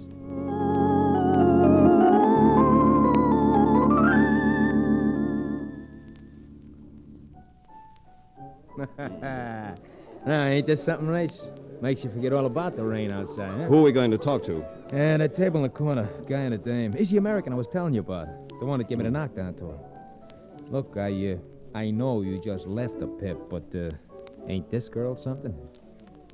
She was wearing a black suit and a beret. She had dark eyes and honey-colored hair. She was smoking a cigarette in a long holder, and she looked like something Renoir would have put on canvas. We went over, and Mark made us known to one another, identifying the girl as Annette, the man as Phil Benson. We had drinks and began a casual conversation. Benson turned out to be a paving contractor, dickering with the city of Cherbourg for some of its road rebuilding work. Well, it's kind of tough. They don't want to give it to anyone but a Frenchman. I don't blame them in a way, but I could certainly save them a lot of money on know-how. Annette, Mark Donovan tells me you know something about what occurred on that salvage boat last week. Yes, Race. I know something. Wouldn't want to tell me about it, would you? No, Race. I will only speak of what I know to the man who's in charge of the boat. Is it a question of money? Frankly, yes. I could get it for you. No. No, I will only speak to that man himself. The man called Menafee. All right. We'll make it tonight. Sweet J at the Crillon at 8 o'clock. Is that all right? Yes, Race. That is all right.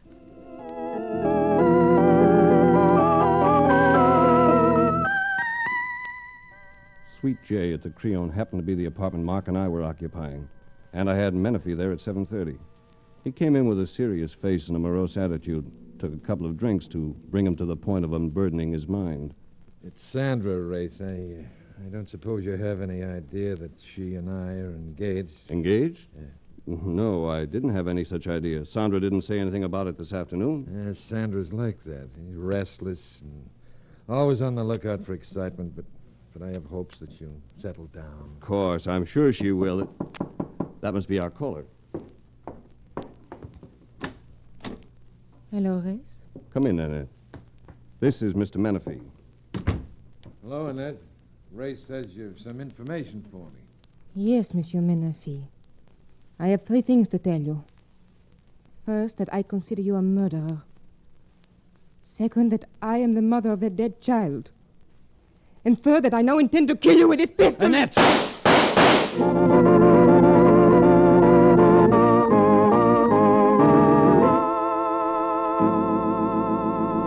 We'll return to the adventures of Frank Race in just about 1 minute.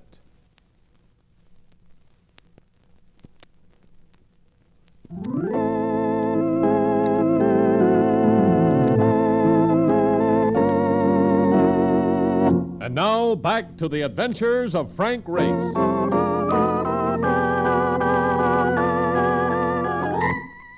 Menifee was down, but I couldn't tell how badly he'd been hurt. I was too involved with a twisting, writhing woman whose intent was to send more bullets into his body. Let me go. Let me go. You little idiot. You're not solving anything by making a play like this. Give me that gun. Give me that gun. I'm sorry. You left me no alternative. Now, if you're smart, you'll get out of here. Your police don't like people who use guns. You're not going to hold me? No, get going. Very well, Race. Merci. Race. Better stay put, Menifee, till I get some help here. Doesn't seem too bad. You saved my life by grabbing her the way you did. She had me fooled right down to the ground. Where were you hit? It seems to be near the shoulder. Here. I'll pack it, then I'll get you a doctor. No, doctor. I'll take care of this myself. You've got to have a doctor, Menifee. It would be terrible. No, I'll take care of it myself. Bring in a doctor and you bring in the police. I've had enough publicity on this thing. We're likely to need the police. That girl might try this again. You can take care of that for me. Now, find her. Persuade her that I'm not at fault. I'm doing all I can to clean up the situation. But no doctors, no police. There was no doubt but that Annette would be in hiding. So next morning, Mark and I looked up Phil Benson, the roving paving contractor. Yeah, I know where she is. But why should I tell you guys? So you can make trouble for her? Look, don't be a dub, will you? We ain't gonna give her no grief. Race wants to help her. That's right, Benson. I give you my word. All right. But I wouldn't want to give her a bum steer. She's a widow going through a bad time, and I'm nuts about it. He took us to a small flat over a wine shop on a back street. Here, Annette received us casually, as though nothing unusual had happened. But the moment I mentioned Menifee, her eyes filled with storm. You may as well know. If I get another chance at him, I shall try the same thing again. But why? You're not sure that he caused the death of your son? My son died on that man's boat. For me, that is enough. Take it easy, will you, baby? Race is only trying to find out what really happened. He's only trying to help you. I can promise that Menifee won't go to the police if you'll agree to let him alone. Hear that, baby? Why don't you relax and learn to live again? Give a guy like me a chance to make things different Oh, for you. let me alone. I don't want to talk about it. You've got to talk about it, baby, for my sake. You know how I feel about you. Just give me time to make one of these paving deals and, well, things will be different, that's all. Oh, please let me alone. She stalked out of the room, and I realized the futility of trying to deal with a woman stricken as she had been. Benson looked stopped. If I could only get a break so I could take her away from here. Are you having any luck? Not with the city of Cherbourg. They just don't listen to me. And I could do their cement paving cheaper than anyone on the continent. But it looks as though I've got about as much chance as a plugged bullseye. Stick with it, chum. Things will work out. They have a way of doing that. We'll see you later, Benson.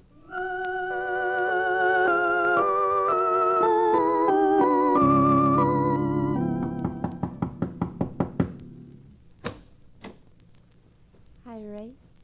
Remember me? Hello, Sandra. Well, aren't you going to invite me in? Of course. Or are you reluctant to receive a lady at this late an hour? Can I fix you a drink? I've already had a drink. I've already had several drinks. Well, you're a big girl now. They shouldn't hurt you. I thought we had a date tonight. Date? You know we did. Well, something came up, something I couldn't avoid. Menifee talked to you, didn't he? Told you I was engaged to him. Well, aren't you? He told me he talked to you. You know, you had me fooled. I didn't think you'd let a thing like that slow you down. A lot of things slow me down. That's just one of them. Big, virtuous man, aren't you? Well, I hate virtuous men. That should simplify everything, then. Should. But it doesn't. Because after I decided I hated you, I couldn't stop thinking about you. So I got drunk. You make a very lovely drunk. Do it, Race. Then I dare you to do something. I dare you to put your arms around me and say that. You think I'm not tempted? Go on, Race. Put your arms around me and say I make a very lovely drunk. I'll make you another drink instead. Sit down, Ducky. You're a little unstrung. As a matter of fact, I'm getting a little unstrung myself. You're a fool, Race. I know it. At this moment, I'm probably the biggest fool in Cherbourg. In fact, I'm surprising the very devil out of myself. I'm keeping this light, Ducky, just enough glory juice to give a taste. You think Menifee's worth being loyal to? Well, he isn't. He isn't worth it at all. Here, refresh yourself. Then you'd better go home. Do you know why Menifee suspended salvage operations? Do you know why he's not letting anybody get aboard that boat? I haven't the slightest idea, Ducky. Because they have gold aboard. A fortune in gold. Gold? That sounds a little fantastic, Sandra. It's not so fantastic. They found a plane on the harbor bottom while they were grappling. A Royal Air Force plane that had been shot down during the war. It had been carrying gold to occupy France, to pay agents who wouldn't work for paper money. Yes. Yes, they did that during the war. That's why the child's dead. He happened to be aboard that day and someone shot him to keep him quiet. And that's why that diver turned up missing. Judd Donner. Doesn't add up, Sandra. If it did, why didn't Menifee just take the gold and clear out? Because he can't find it. That's the joker. It's somewhere on the boat, but he can't find it. Either the boy or that diver hid it before they were murdered. So he's looked everywhere for that money. But he's been looking for the chest it was found in. The fool. Well, if I could get aboard... Just how drunk are you, Sandra? Oh, I'm pretty drunk, Grace. But I'm not too drunk. I'm not too drunk. If you could get aboard, do you think you know where it is? Maybe I do. Maybe I don't. Let's go out to that vessel, Sandra. Let's go out. Just for the ducks of it.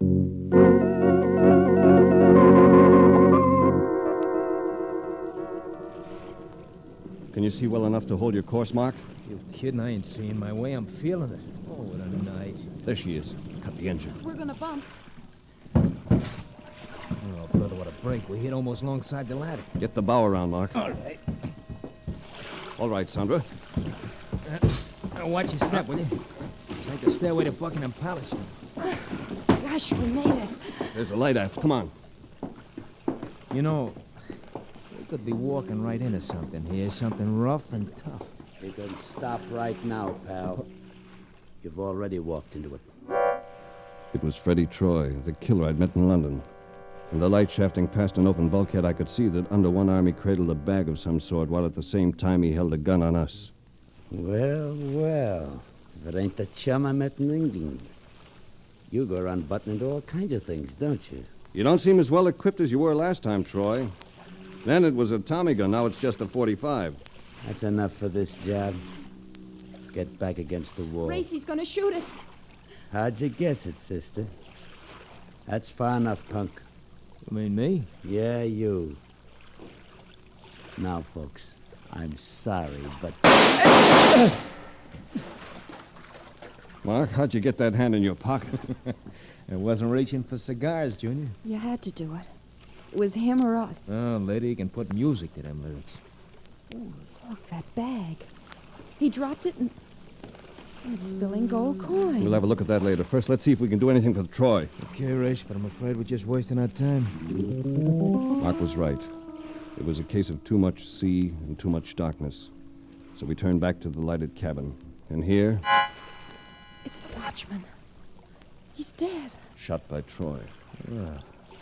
Oh, I guess I won't have to feel so bad. Race. Race, look.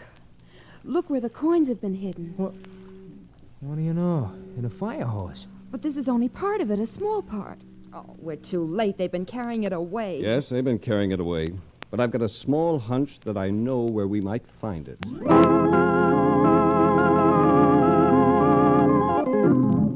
They were both at the flat. and I got the feeling that he'd been talking to her again about going away. From the look of her, she hadn't been too responsive to his words. Hello, Race. What is it you want this time? Money, Annette. A lot of money. Money that caused the death of your child. Money that killed my boy? Yeah, but who would have it here? Benson would. Wouldn't you, Benson? Me? What are you talking about? I'm talking about a paving contractor calling himself Benson, who's really a deep-sea diver by the name of Joe Donner. How long have you known this man, Annette? Only a few days. Since Jacques... Yes. He came to you so he could keep in touch with what was going on. It makes a grim thought, Benson, courting the kid's mother after what happened. You're crazy. You tripped yourself in a couple of ways.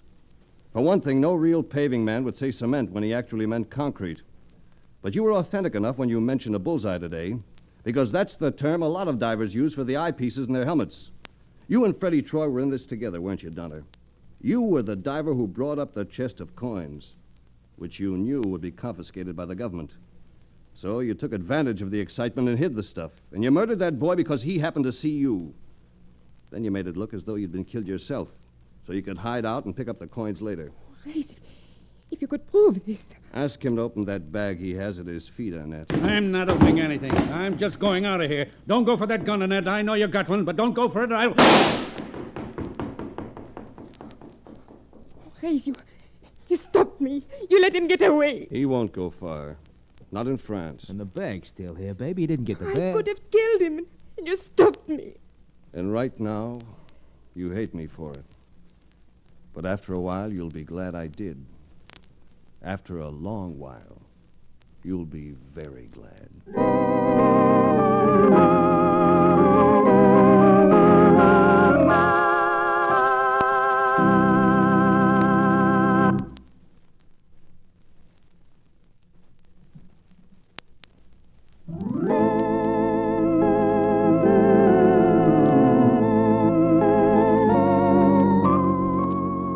The Adventures of Frank Race, starring Paul Dubov with Tony Barrett as Mark Donovan, comes to you from Hollywood. Others heard in tonight's cast were Lillian Baeff, Wilms Herbert, Paul McVeigh, Michael Ann Barrett, and Herbert Butterfield. This series is written and directed by Buckley Angel and Joel Murcott. The music is composed and played by Ivan Ditmars. Be sure to be with us again this time next week for another dramatic chapter in the Adventures of Frank Race. Art Gilmore speaking. This is a Bruce Elves production.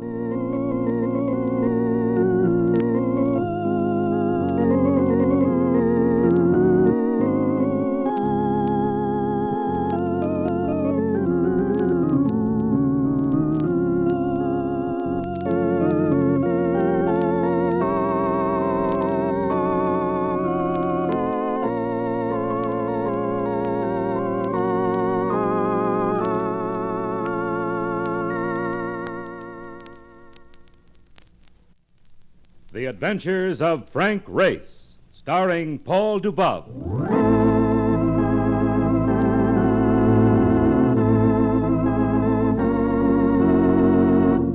The war changed many things, the face of the earth and the people on it. Before the war, Frank Race worked as an attorney, but he traded his law books for the cloak and dagger of the OSS. And when it was over, his former life was over too. Adventure had become his business. The Adventures of Frank Race.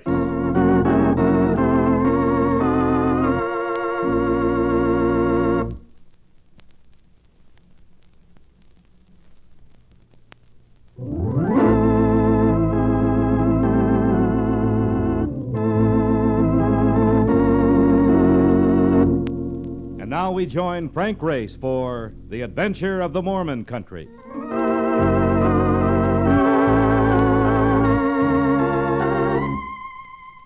A dinner jacket is hardly the thing to wear to Joe Bell's saloon on the Lower East Side. When I was wearing mine, clinging to the hope that the call from Bruce Benton of Trans-Pacific Life Insurance was nothing more than the gag of a warped mind. If it was, I had a date with a lady that I'd be able to keep later. But it wasn't a gag. Benton was there in an isolated booth as Mark Donovan and I walked in. Yeah, thought I was kidding you, didn't you? Well, that's Benton over there, ain't it? It's Benton, all right. And that, I fear, means that my lady of the evening dines alone. Hello, Race. Hello, Bruce. I told you I'd dig him up, Mr. Benton. Thanks, Donovan. It's all right. Sit down, boys. What's up, Bruce? This saloon is hardly the type of place for an insurance company vice president to be keeping late office hours. Something came up. Something I'd rather handle in an unorthodox manner. I called you to the office or picked one of the usual meeting places. Well, that wouldn't be quiet, would it? A foundry would be more quiet than this joint. Quiet was the poor choice of words. Let's say secret. What's the job? First, I want you to be a go-between in the payment of $50,000. It's ransom money, Race. Somebody in your family been kidnapped? No. The victim is Walter Kruger, one of our policyholders. Hey, wait a minute, I know that guy. Who doesn't? Walter Kruger, better known as Sonny Kruger. Playboy and heir to one of the largest fortunes in the country. But how is it you're being tapped for the ransom, Bruce? We're dealing with a clever gang, Race. They haven't bothered the family. They're dealing on a business basis without risking any emotionalism. I still can't see why you want to pay off. We have Kruger insured for $300,000. With double indemnity, that's $600,000. If we don't pay off, they'll kill him. Holy cow. That is smart. Either you pay the 50 G's or lose 600 G's. I can see your point, but I can't buy it, Bruce. Refuse and call in the FBI. Don't get me wrong, Race. I'm not playing ball with him. I'm just trying to save Kruger's life. Once he's set free, we'll spend $1 million if we have to bring the criminals in. That's better. Where do I start? There's $50,000 in $20 bills in this lunch pail. I've named you as go-between. They'll contact you and arrange for the pickup. I don't know when or how. And after I deliver? We have the serial numbers, naturally. All banks will be informed and alerted. When we pin them down to a central point of operation, then you can go after them, Race. And no holds barred. All right? I'll take it. Good. Now, I guess you might as well drift out of here. Now, there's a side door.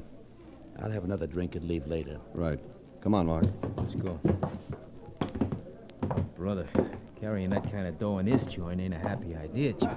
Especially the way you addressed it. We'll be out soon. Then I'm in for a lonely evening at the telephone. And if the lady calls, I'll have to hang up. Yeah. I left the car in front of the joint. So we can go through this alley here. Sure, come through. But don't be in a hurry. He stood in the shadow of a doorway where the street light at the end of the alley couldn't pick out his face. But the gun in his hand was very visible. 2 other men were crouched behind the rubbish cans at the far side of the alley. You got a package to deliver. Start unloading. Just drop it on the ground. It's rather valuable. Yeah, I know it's valuable. Don't monkey around. Now, may I have a receipt? Well, I'd give you one, but I don't think you'd like it. Walk to your car slow and get lost. I'll do it, reluctantly. I hope we meet again someday. Think we can jump him? No, it's their play this time. Look, I don't know what you're mumbling, but I don't like it. Now move. Come on, Marcus. We'll send our guest home in a couple of days. Meanwhile, be like the little Fisk boy. It's time to retire before somebody blows your candle out.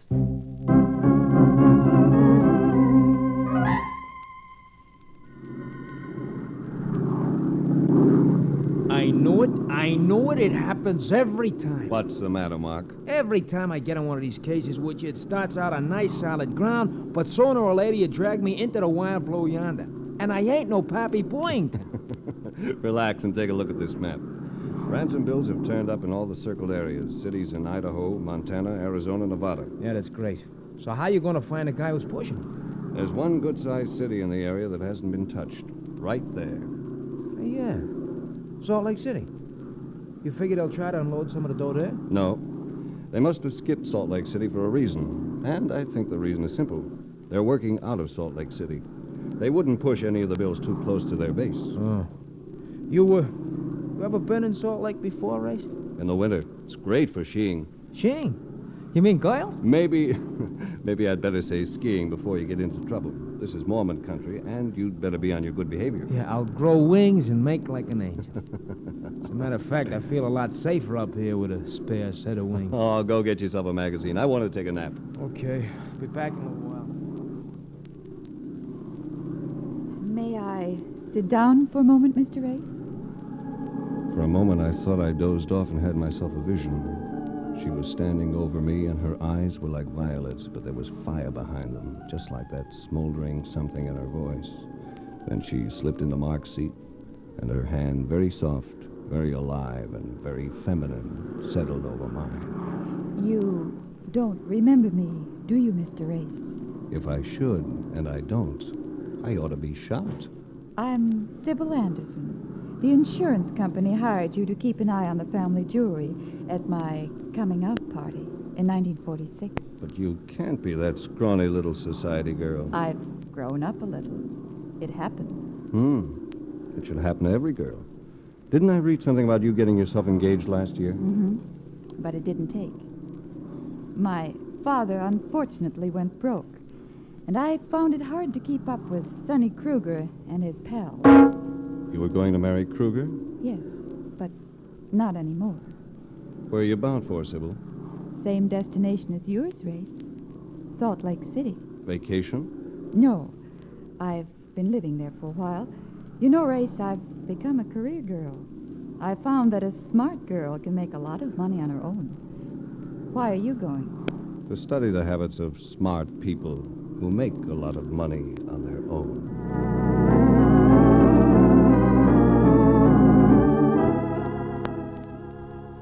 If Sybil Anderson was throwing out a trail deliberately, she couldn't be as bright as she looked. Mark and I took turns following her for a couple of days, but her activities seemed as innocent as those of a campfire girl on the night before a rally.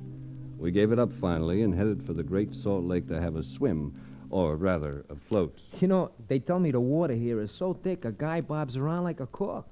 Well, what's the fun of swimming if you can't drown? You're a weird one at times. Hurry up and crawl into that suit. Okay. You know, the walls are sure thin in these bathhouses. Well, people with secrets shouldn't live in bathhouses, that's all. Snap it up. Give me a chance, will you? I'm telling you, Porky, it's too dangerous. We're hot. Hey. How long do you think Quiet, you can Mark. stay like? Don't scream at me, Gorman. All right. Let's get dressed and get out of here. What is it, Race? You hear that voice? Which one? Gorman, the man who helped himself to $50,000 in the alley behind Joe Bell's saloon. Back into your clothes quickly. We've got to tail him. I'm beginning to feel like Gypsy Rose Lee playing a double matinee.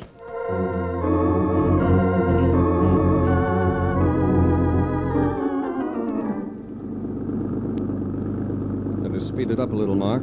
Gorman seems to be developing a lead foot on that accelerator. You ask me, he knows we're after him. We should have taken down a license number of the car, just in case. Don't worry. I've got the number. This ought to be the last curve. Then a straightaway. There you are. I tell you, nice stretch all the way up the side. Yes, but no car. Stop. Holy cow. Where could they have gone? Must have driven into some side road we missed or into a patch of saplings. Well, I'll turn this bus around. No, we'll leave it here and take to the woods on foot. We can work back under cover. Maybe their hideout is near here. You know, this is going to give them a great chance to take pot shots at us and swear they thought we was a couple of mooses. We'd make an even better target if we were creeping along in the car. Stay about 5 yards deep from the road, and I'll head in a little deeper. Make as little noise as possible. Yeah, don't worry. I hate having bullet holes in me. Stop talking. Hit the dirt!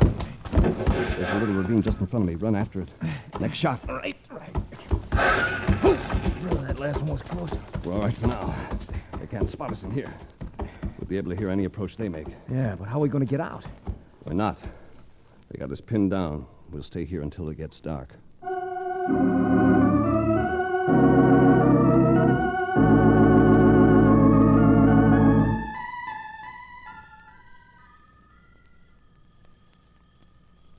Hey, Race, when are we going to move? My foot's asleep. That Utah moon is a little too bright.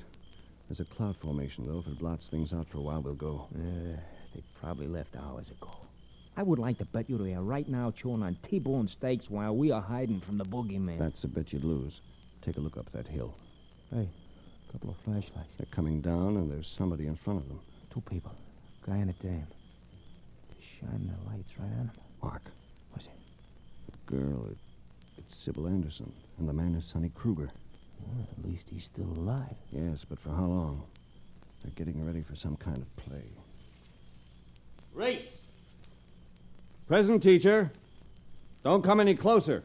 We're gonna give you a chance to get out of here alive. Stop playing games with him, Gorman. Listen, Race. You want Kruger and his Dane to stay alive? Get lost. Till we unload all that money. Race, Yes, Sybil? I don't think they'll harm us if you go. But they'll kill us if you don't. You have no right to risk our lives, Race. Go away! Go away! All right, Kruger, don't get hysterical. We'll go. Your car is only 30 feet behind you on the road. I moved it down from where you left it. All right, run for it, Mark. All right. There's a road straight ahead. Yeah, and there's the car. Start her up and go down the roadway. Then we can turn around and come back. Stop on the far side of this curve. Okay. Front of this hill's a lot steeper going down than what's coming up. All right, slow down. Right.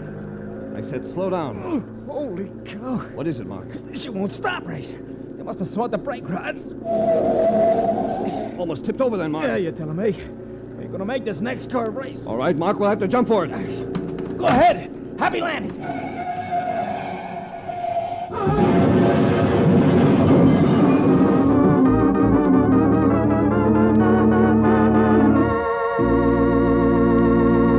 We'll return to the adventures of Frank Race in just about 1 minute.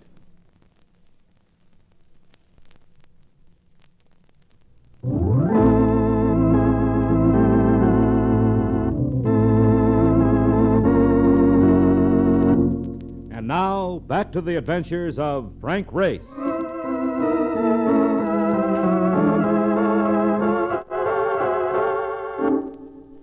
Jumping from a car moving at 90 miles per hour over a winding mountain road is not the sort of sport I'd recommend.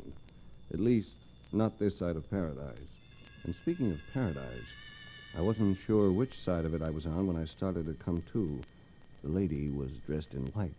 Feeling better, Mr. Race? Oh, am I where I think I am?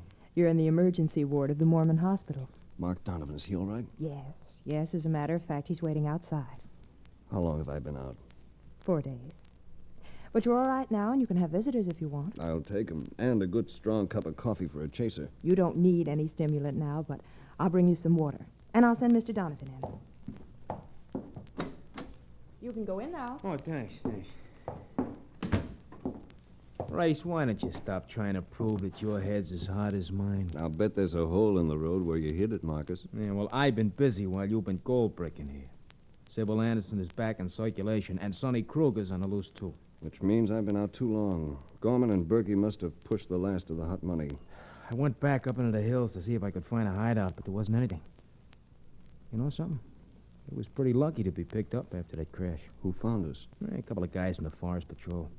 There's a thing up there called a ski lift. It's a bunch of chairs hanging from some kind of telephone poles or something. I don't know. There's no snow. Why would they be up there? Some kids must have got it started and somebody reported it, so these guys were going up to stop it and found us. Here's some water, Mr. Race. Thanks. Would you like a glass, Mr. Donovan? You sure it wouldn't be too strong for me? You'll have to get used to our ways, Mr. Donovan. Maybe there's something to him at that. I never saw such healthy people in all my life. You know, Race, even when I feel good, I look at them and they make me think I must be sick. Mr. Race, the doctor says you'll be able to leave in the morning. Fine. I'll be ready. Nice. There's a big dance here Saturday night. There's one every Saturday night, Mr. Donovan. Goodbye. If you're really stuck for a date, I'm not doing anything. Shut up.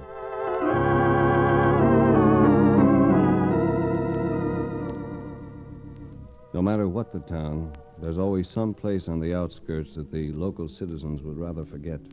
And Salt Lake City was no exception. When I left the hospital, Mark and I drove to the place, a bottle-carrying dive on Route 91 known as the Sinner's Lair. Holy cow, what did you want to come to this joint for, Race? Gorman and Berkey are hardly the type to give up their nightlife, and they'd find Mormon amusements too conservative. Yeah, well, how do you know they haven't blown town? They've set Kruger free. I don't think the money's all gone. Not enough's been picked up. I checked with Benton. Only $21,000 has turned up. Hey, you know something? We still haven't gotten a good look at Gorman's face. How are we going to know him? It's a case of ears instead of eyes. Keep yours open and tab that voice if you can. Drift around a little. All right. But suppose he spots us first. He's never seen us too clearly either. They've got as much of an edge as he has. Okay. If I see him, I'll give you the nod. Eavesdropping has never been one of my favorite pastimes, and the patrons of the Sinner's Lair didn't favor it either.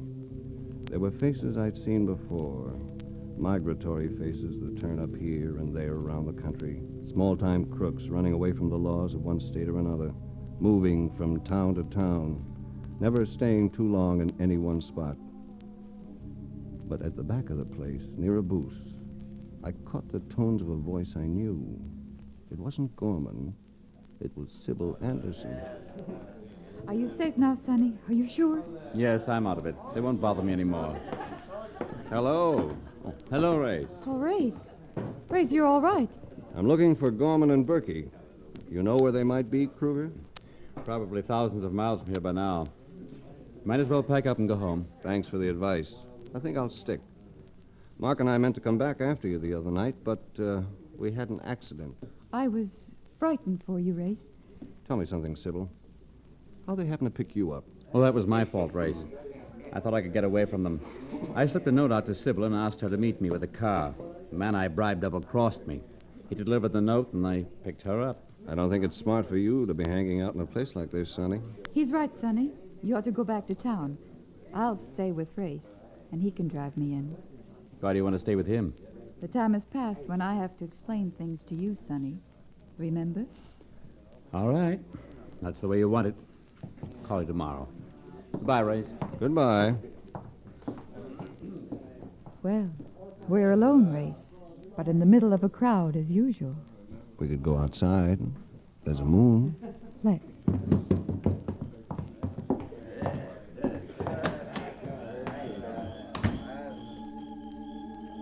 We didn't speak. But when we got outside, I held my arms open for her, and she came to me. She was smaller and softer than she looked, but the fire in her eyes and her voice were even more evident with her eyes closed and her lips smothered. Oh, I wanted to do that when I was 18, Race.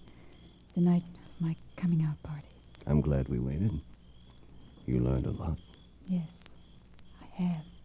Including how to make money. Want to tell me about it? What do you mean? Who was behind the kidnapping of Kruger? Why, I don't know. Race, you don't think You've made that a lot of statements you haven't explained. I've been doing a series of articles on Mormon culture. I've been working, Race. That's what I meant. What was that? Shot from the club. Come on. Race, where are you? Here. Gorman and Boykin spotted him. He took a shot at me and scrambled a car. You know what they look like now? I'll never forget. Hit the highway. Maybe we can catch them. Race! Race, be careful!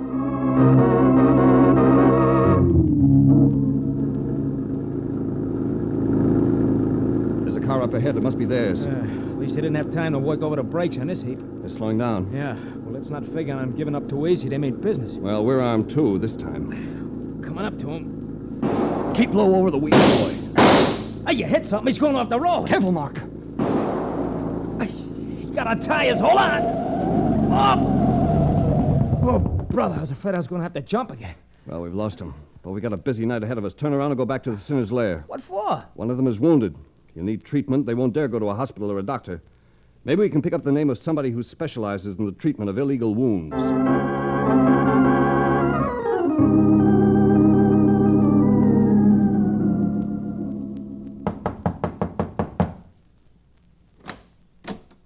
Yes?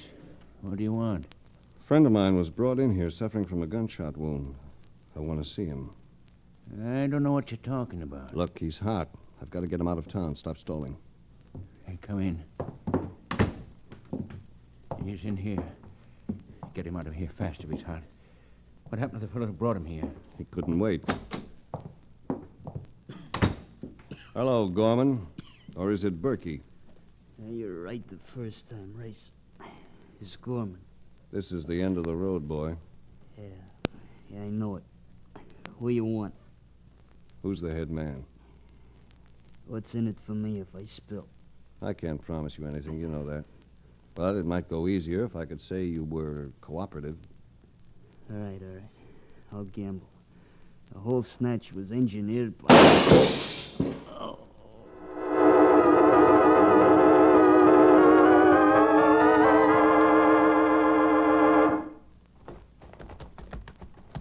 Race, will you please tell me what we're checking all these motels for? Sonny Kruger's car. He must be staying at one of them. Isn't registered in any of the hotels. Oh, hey, look, beside that cabin, a yellow convertible. Monogram. That's it. W.K. Walter Kruger. Come on. Oh, what do you want with him? Just want to ask him a question.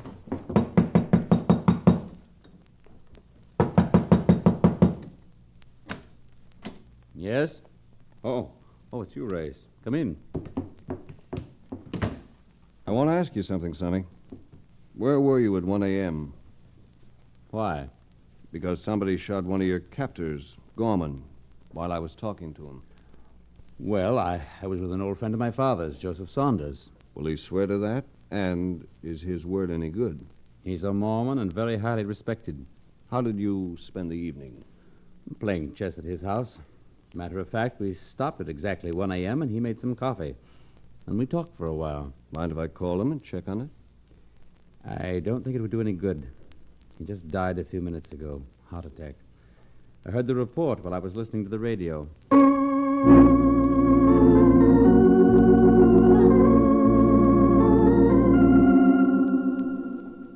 Race, why are you asking me all these questions? Because you know more than you've been telling me. Was Sonny in some kind of trouble? How would I know? You do know. Sonny doesn't inherit his full fortune until he's 35, and his allowance from his father's will wasn't enough for him. If you got married, your father was going to advance him some money, wasn't he? Then your father went broke, and the engagement was called off. You got a crystal ball, Race? I checked on Gorman and Berkey. Their regular racket is a floating dice game. What does that prove? I think that Sonny owed them money he couldn't pay, and they were pressuring him.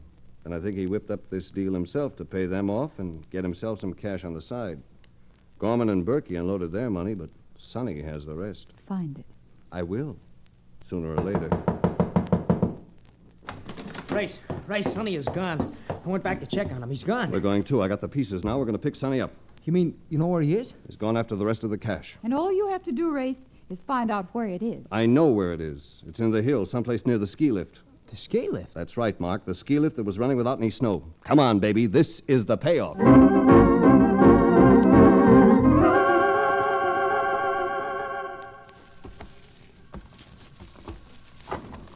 All right, Mark, there's the cabin. He must be in there. If we go into that clearing, he's going to start blasting. We don't have to go in. Sonny! Come on out. Come and get me, Race. I can do it from here. It's autumn, boy. If I fire this brush, you're finished. Got a point, Race. Put your hands up and come on.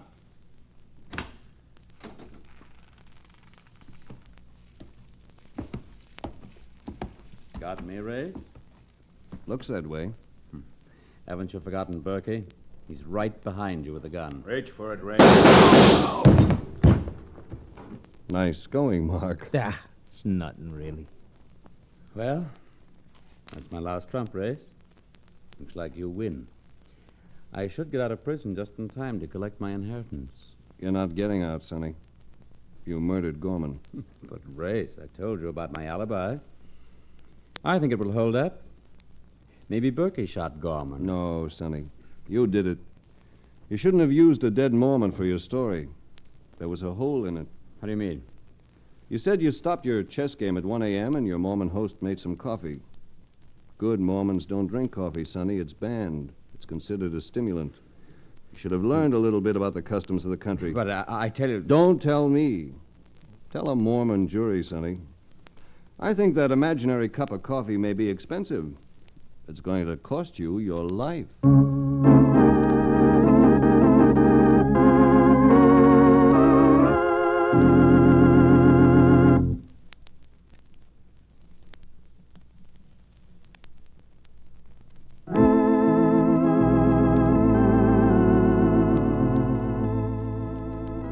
The Adventures of Frank Race, starring Paul Dubove with Tony Barrett as Mark Donovan, comes to you from Hollywood. Others heard in tonight's cast were Wilms Herbert, Inga Yolis, Bert Holland, William Johnstone, and Michael Ann Barrett. This series is written and directed by Buckley Angel and Joel Murcott. The music is composed and played by Ivan Ditmars. Be sure to be with us again this time next week for another dramatic chapter in The Adventures of Frank Race. Michael Roy speaking. This is a Bruce Ells production.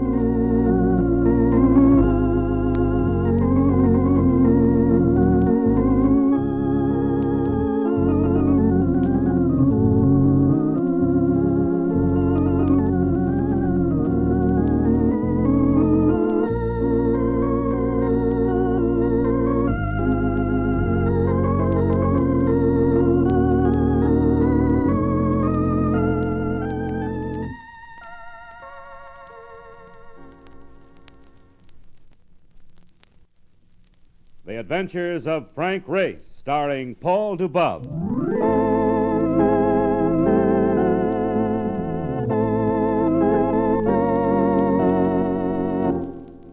The war changed many things, the face of the earth and the people on it. Before the war, Frank Race worked as an attorney, but he traded his law books for the cloak and dagger of the OSS. And when it was over, his former life was over too.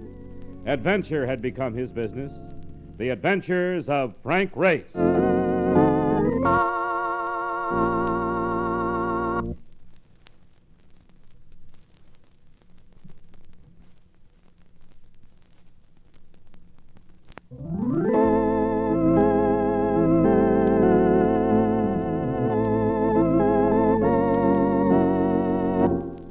And now we join Frank Race for The Adventure of the Brooklyn Accent.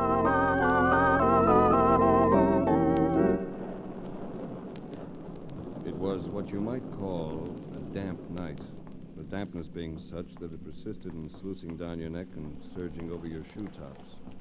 And as we sloshed along a deserted street, I caught a little moan from Mark Donovan. Oh, brother. Just slap me with a bottle of champagne and call me to Normandy. Cold, Mark? That noise you hear ain't thunder, friend. It's my choppers hammering together. This is the sunny south, huh? Look, are you sure we're still in the state of Georgia? I figured we walked enough to be just outside Montreal. I'm beginning to think I'm in a state of confusion. I keep getting the feeling that we've turned away from those docks. Have you heard the surf in the last few minutes? I don't hear nothing but a ringing in my ears. Probably the first sign in the morning. All right, you win. We'll go back to that cafe we passed in the last block. Well, now you're talking.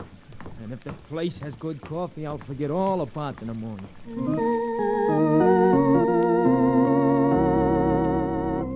It was a short order spot, presided over by an ancient counterman who greeted us with a lack-toothed grin. At a table, a couple of men and a girl sat munching hamburgers in an almost grim silence. But the place looked clean, and the old man looked clean. So Mark and I slid onto stools at the counter. Yeah, what'll it be, gents? We got hamburgers and coffee. And he asked us what'll it be. All right, Pop, serve him up. Make it heavy on the coffee, huh? Yeah, the name's Pete, not Pop. I ain't so old. I just look this way from having to listen to guys like you. Look, Pop, I'm just a quiet guy as don't wish harm to nobody. But make sure the coffee is hot, will you? Yeah, how you want it? Black or ruined? Both of them straight. You know this town pretty well, Pete? Yeah, like the black in me hand. I ain't no southerner. I'm from Jersey City. No. Don't happen to know a man by the name of Beating, do you? Eddie Beating? Beating? Let me see. Little guy, Pat? Where's... No. Well, that fellow's name's something else. Does he live around here? Has a boat, a schooner. And that's another thing. To get to the docks, do we turn right at the door or left? Docks?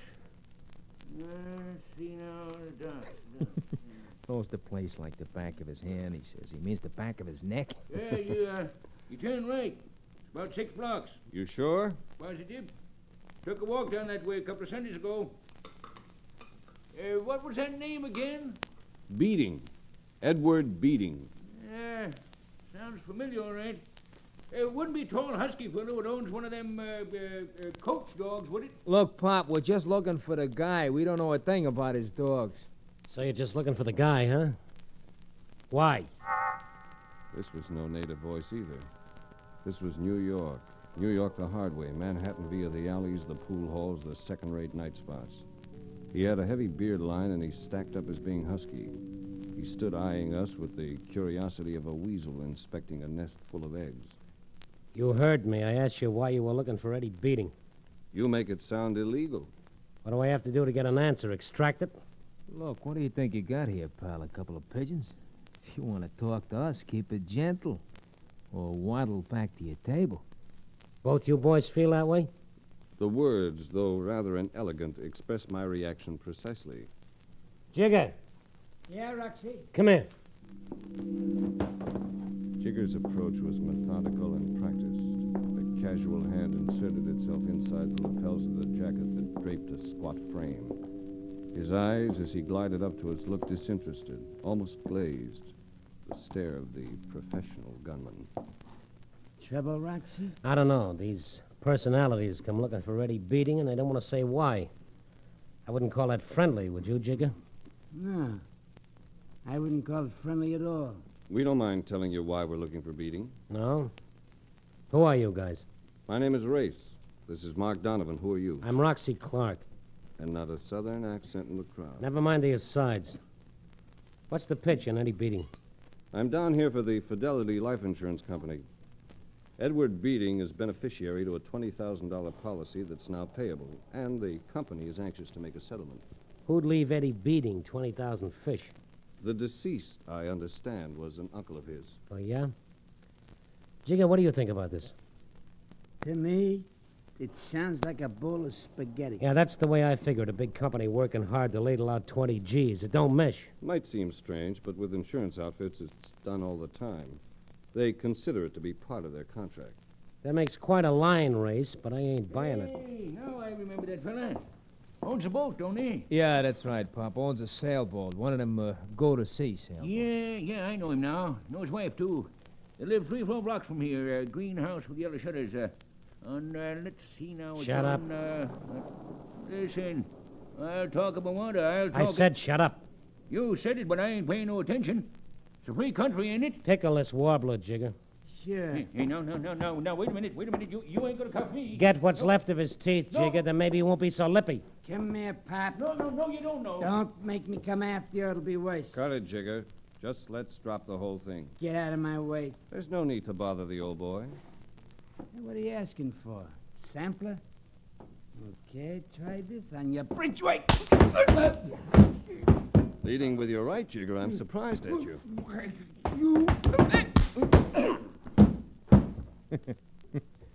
It'll always be the same, Jigger, even if you come in with an axe. Jigger, can you hear me? Oh, brother, is he stiff. Pretty handy with that stuff, ain't you, Race?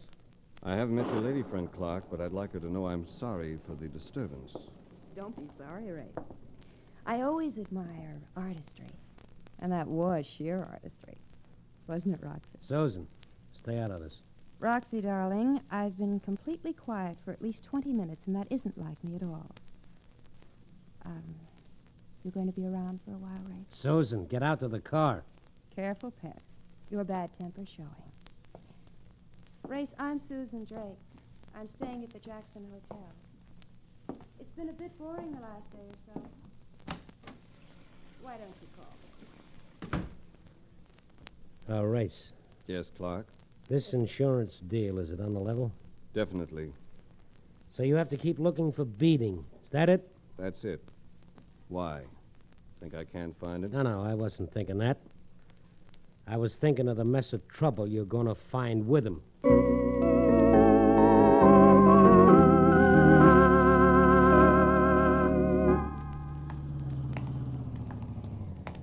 Hey, you there. Uh-oh. It's the law. Come over here. What are you doing out here this time of night? What do you have, a 7 o'clock curfew? Never mind the wisecracks. I'll just take you straight on in. On what charge? Oh, we can work that out. Vagrancy, for one thing. No visible means of support. We've means of support, plenty of it. If I say you ain't, you ain't. So quit arguing. I'm sorry I said a word. I should know better. That's sensible. Now, what are you doing around here? I told him and showed credentials, which made it all right. He told us he was Gene Dinsey, chief of police, and we spent an hour leaning against his car listening to a confidential report on how he ran the town. It ended up with his driving us to the Beating house. There was an old-fashioned pull bell, and the door was answered by a girl of about 15. She looked startled. Yes, sir? Hello. Is Mr. Beating in? Not right now, but my mother's here, though. Who is it, Mary? It's two men, Mother. They want to see Daddy. All right, I'll talk to him. She seemed to be about 30. A handsome woman, even with faded makeup and a worried look about her eyes. What is it you all want? We're looking for Edward Beating. Oh. He's my husband, but he ain't here now. I understand he has a boat, a schooner that he operates for hire. That's right. But it's already under charter. Would you tell me where I could find it? It's called the Jenny D, and it's at Callahan's Landing. Go down Powell Street as far as the docks and then turn left. Oh, and if you're going there now, you could do me a favor. Surely. Well, if you see my husband, tell him to come home. He's usually here at 5, and it's almost 9. I ain't like him. Well, he's got me bothered.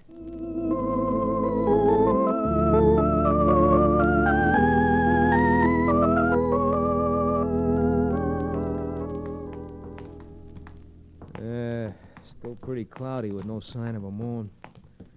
8 to 5 says we get more rain. That's a happy thought. Look, Rice, what's with this guy beating when you do catch up with him? Now that we know he's here, can't we just let it go at that? There could be dozens of Edward beatings. I have to identify this fellow as the right one. Can't we do it tomorrow? I'd much rather be at the hotel playing canasta. Wait a second, Mark. What's the matter? Another car coming up. I've got a feeling we're the ones it's interested in. Oh, great. And us alongside 100 yards of board fence. If you're right, they really got us pegged out. What's our play? We move apart. If anything breaks, blast the left headlight. I'll take the right. Okay. Hiya, Race. You remember me? It's Jigger, Race. The guy you slugged. Yeah. And now I'm going to play a little tune. All right, Mark!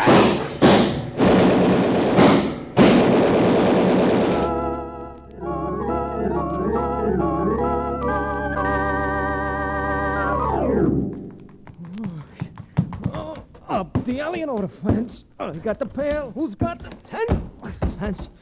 Oh, no. Apparently you're still in the mood for music. Oh, there you are. Listen, I'm in the mood to offer up thanks. That's the closest squawk I've had since I stole a cab in front of the Chicago Express. That goes for you. I agree, but I think we win one of them. Brother, I heard a yelp back there, and it wasn't no cry of delight. Imagine that guy coming after us with a chatterbox just 'cause you cooled him a little. I wonder. Maybe it wasn't Jigger's idea at all. Right now, I wouldn't put a slot machine slug on nothing. Oh, what do we do next? Still keep looking for that schooner? Might be crowding our luck a little. Let's go back to the hotel and get a night's rest.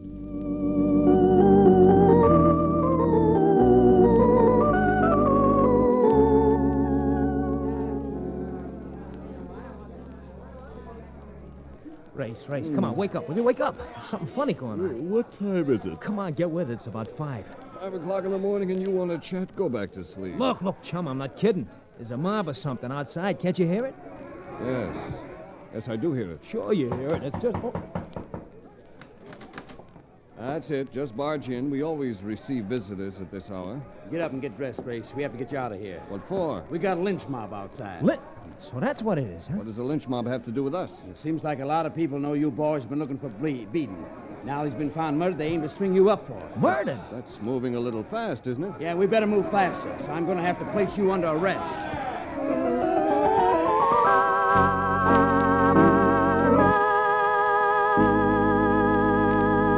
We'll return to the adventures of Frank Race in just about 1 minute.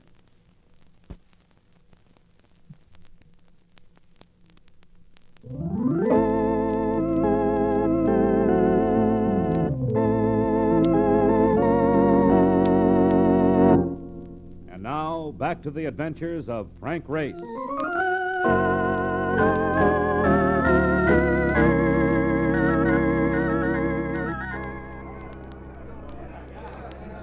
Here was a venture with all the qualities of a nightmare.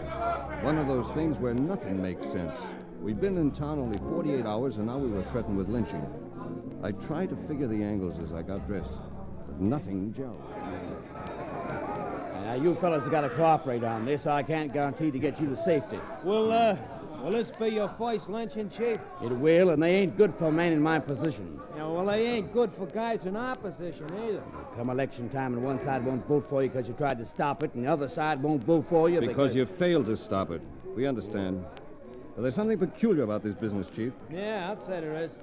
Just take a listen out here, Race. Most of the guys what you're doing the yelling have got Brooklyn accents. Are you sure? Are you kidding? Listen to them Bronx cheers we're getting. You think we were the Giants at Ebbets Field? There's your answer, Chief. It's not a real lynching party at all. It's a frame-up. What do you mean?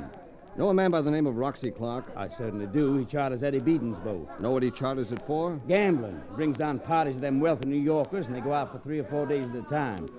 Ain't none of my affair as long as they do it on the high seas. Well, for some reason, Roxy Clark thinks I'm in his way. That's the reason for this phony lynching bee. Where did you get the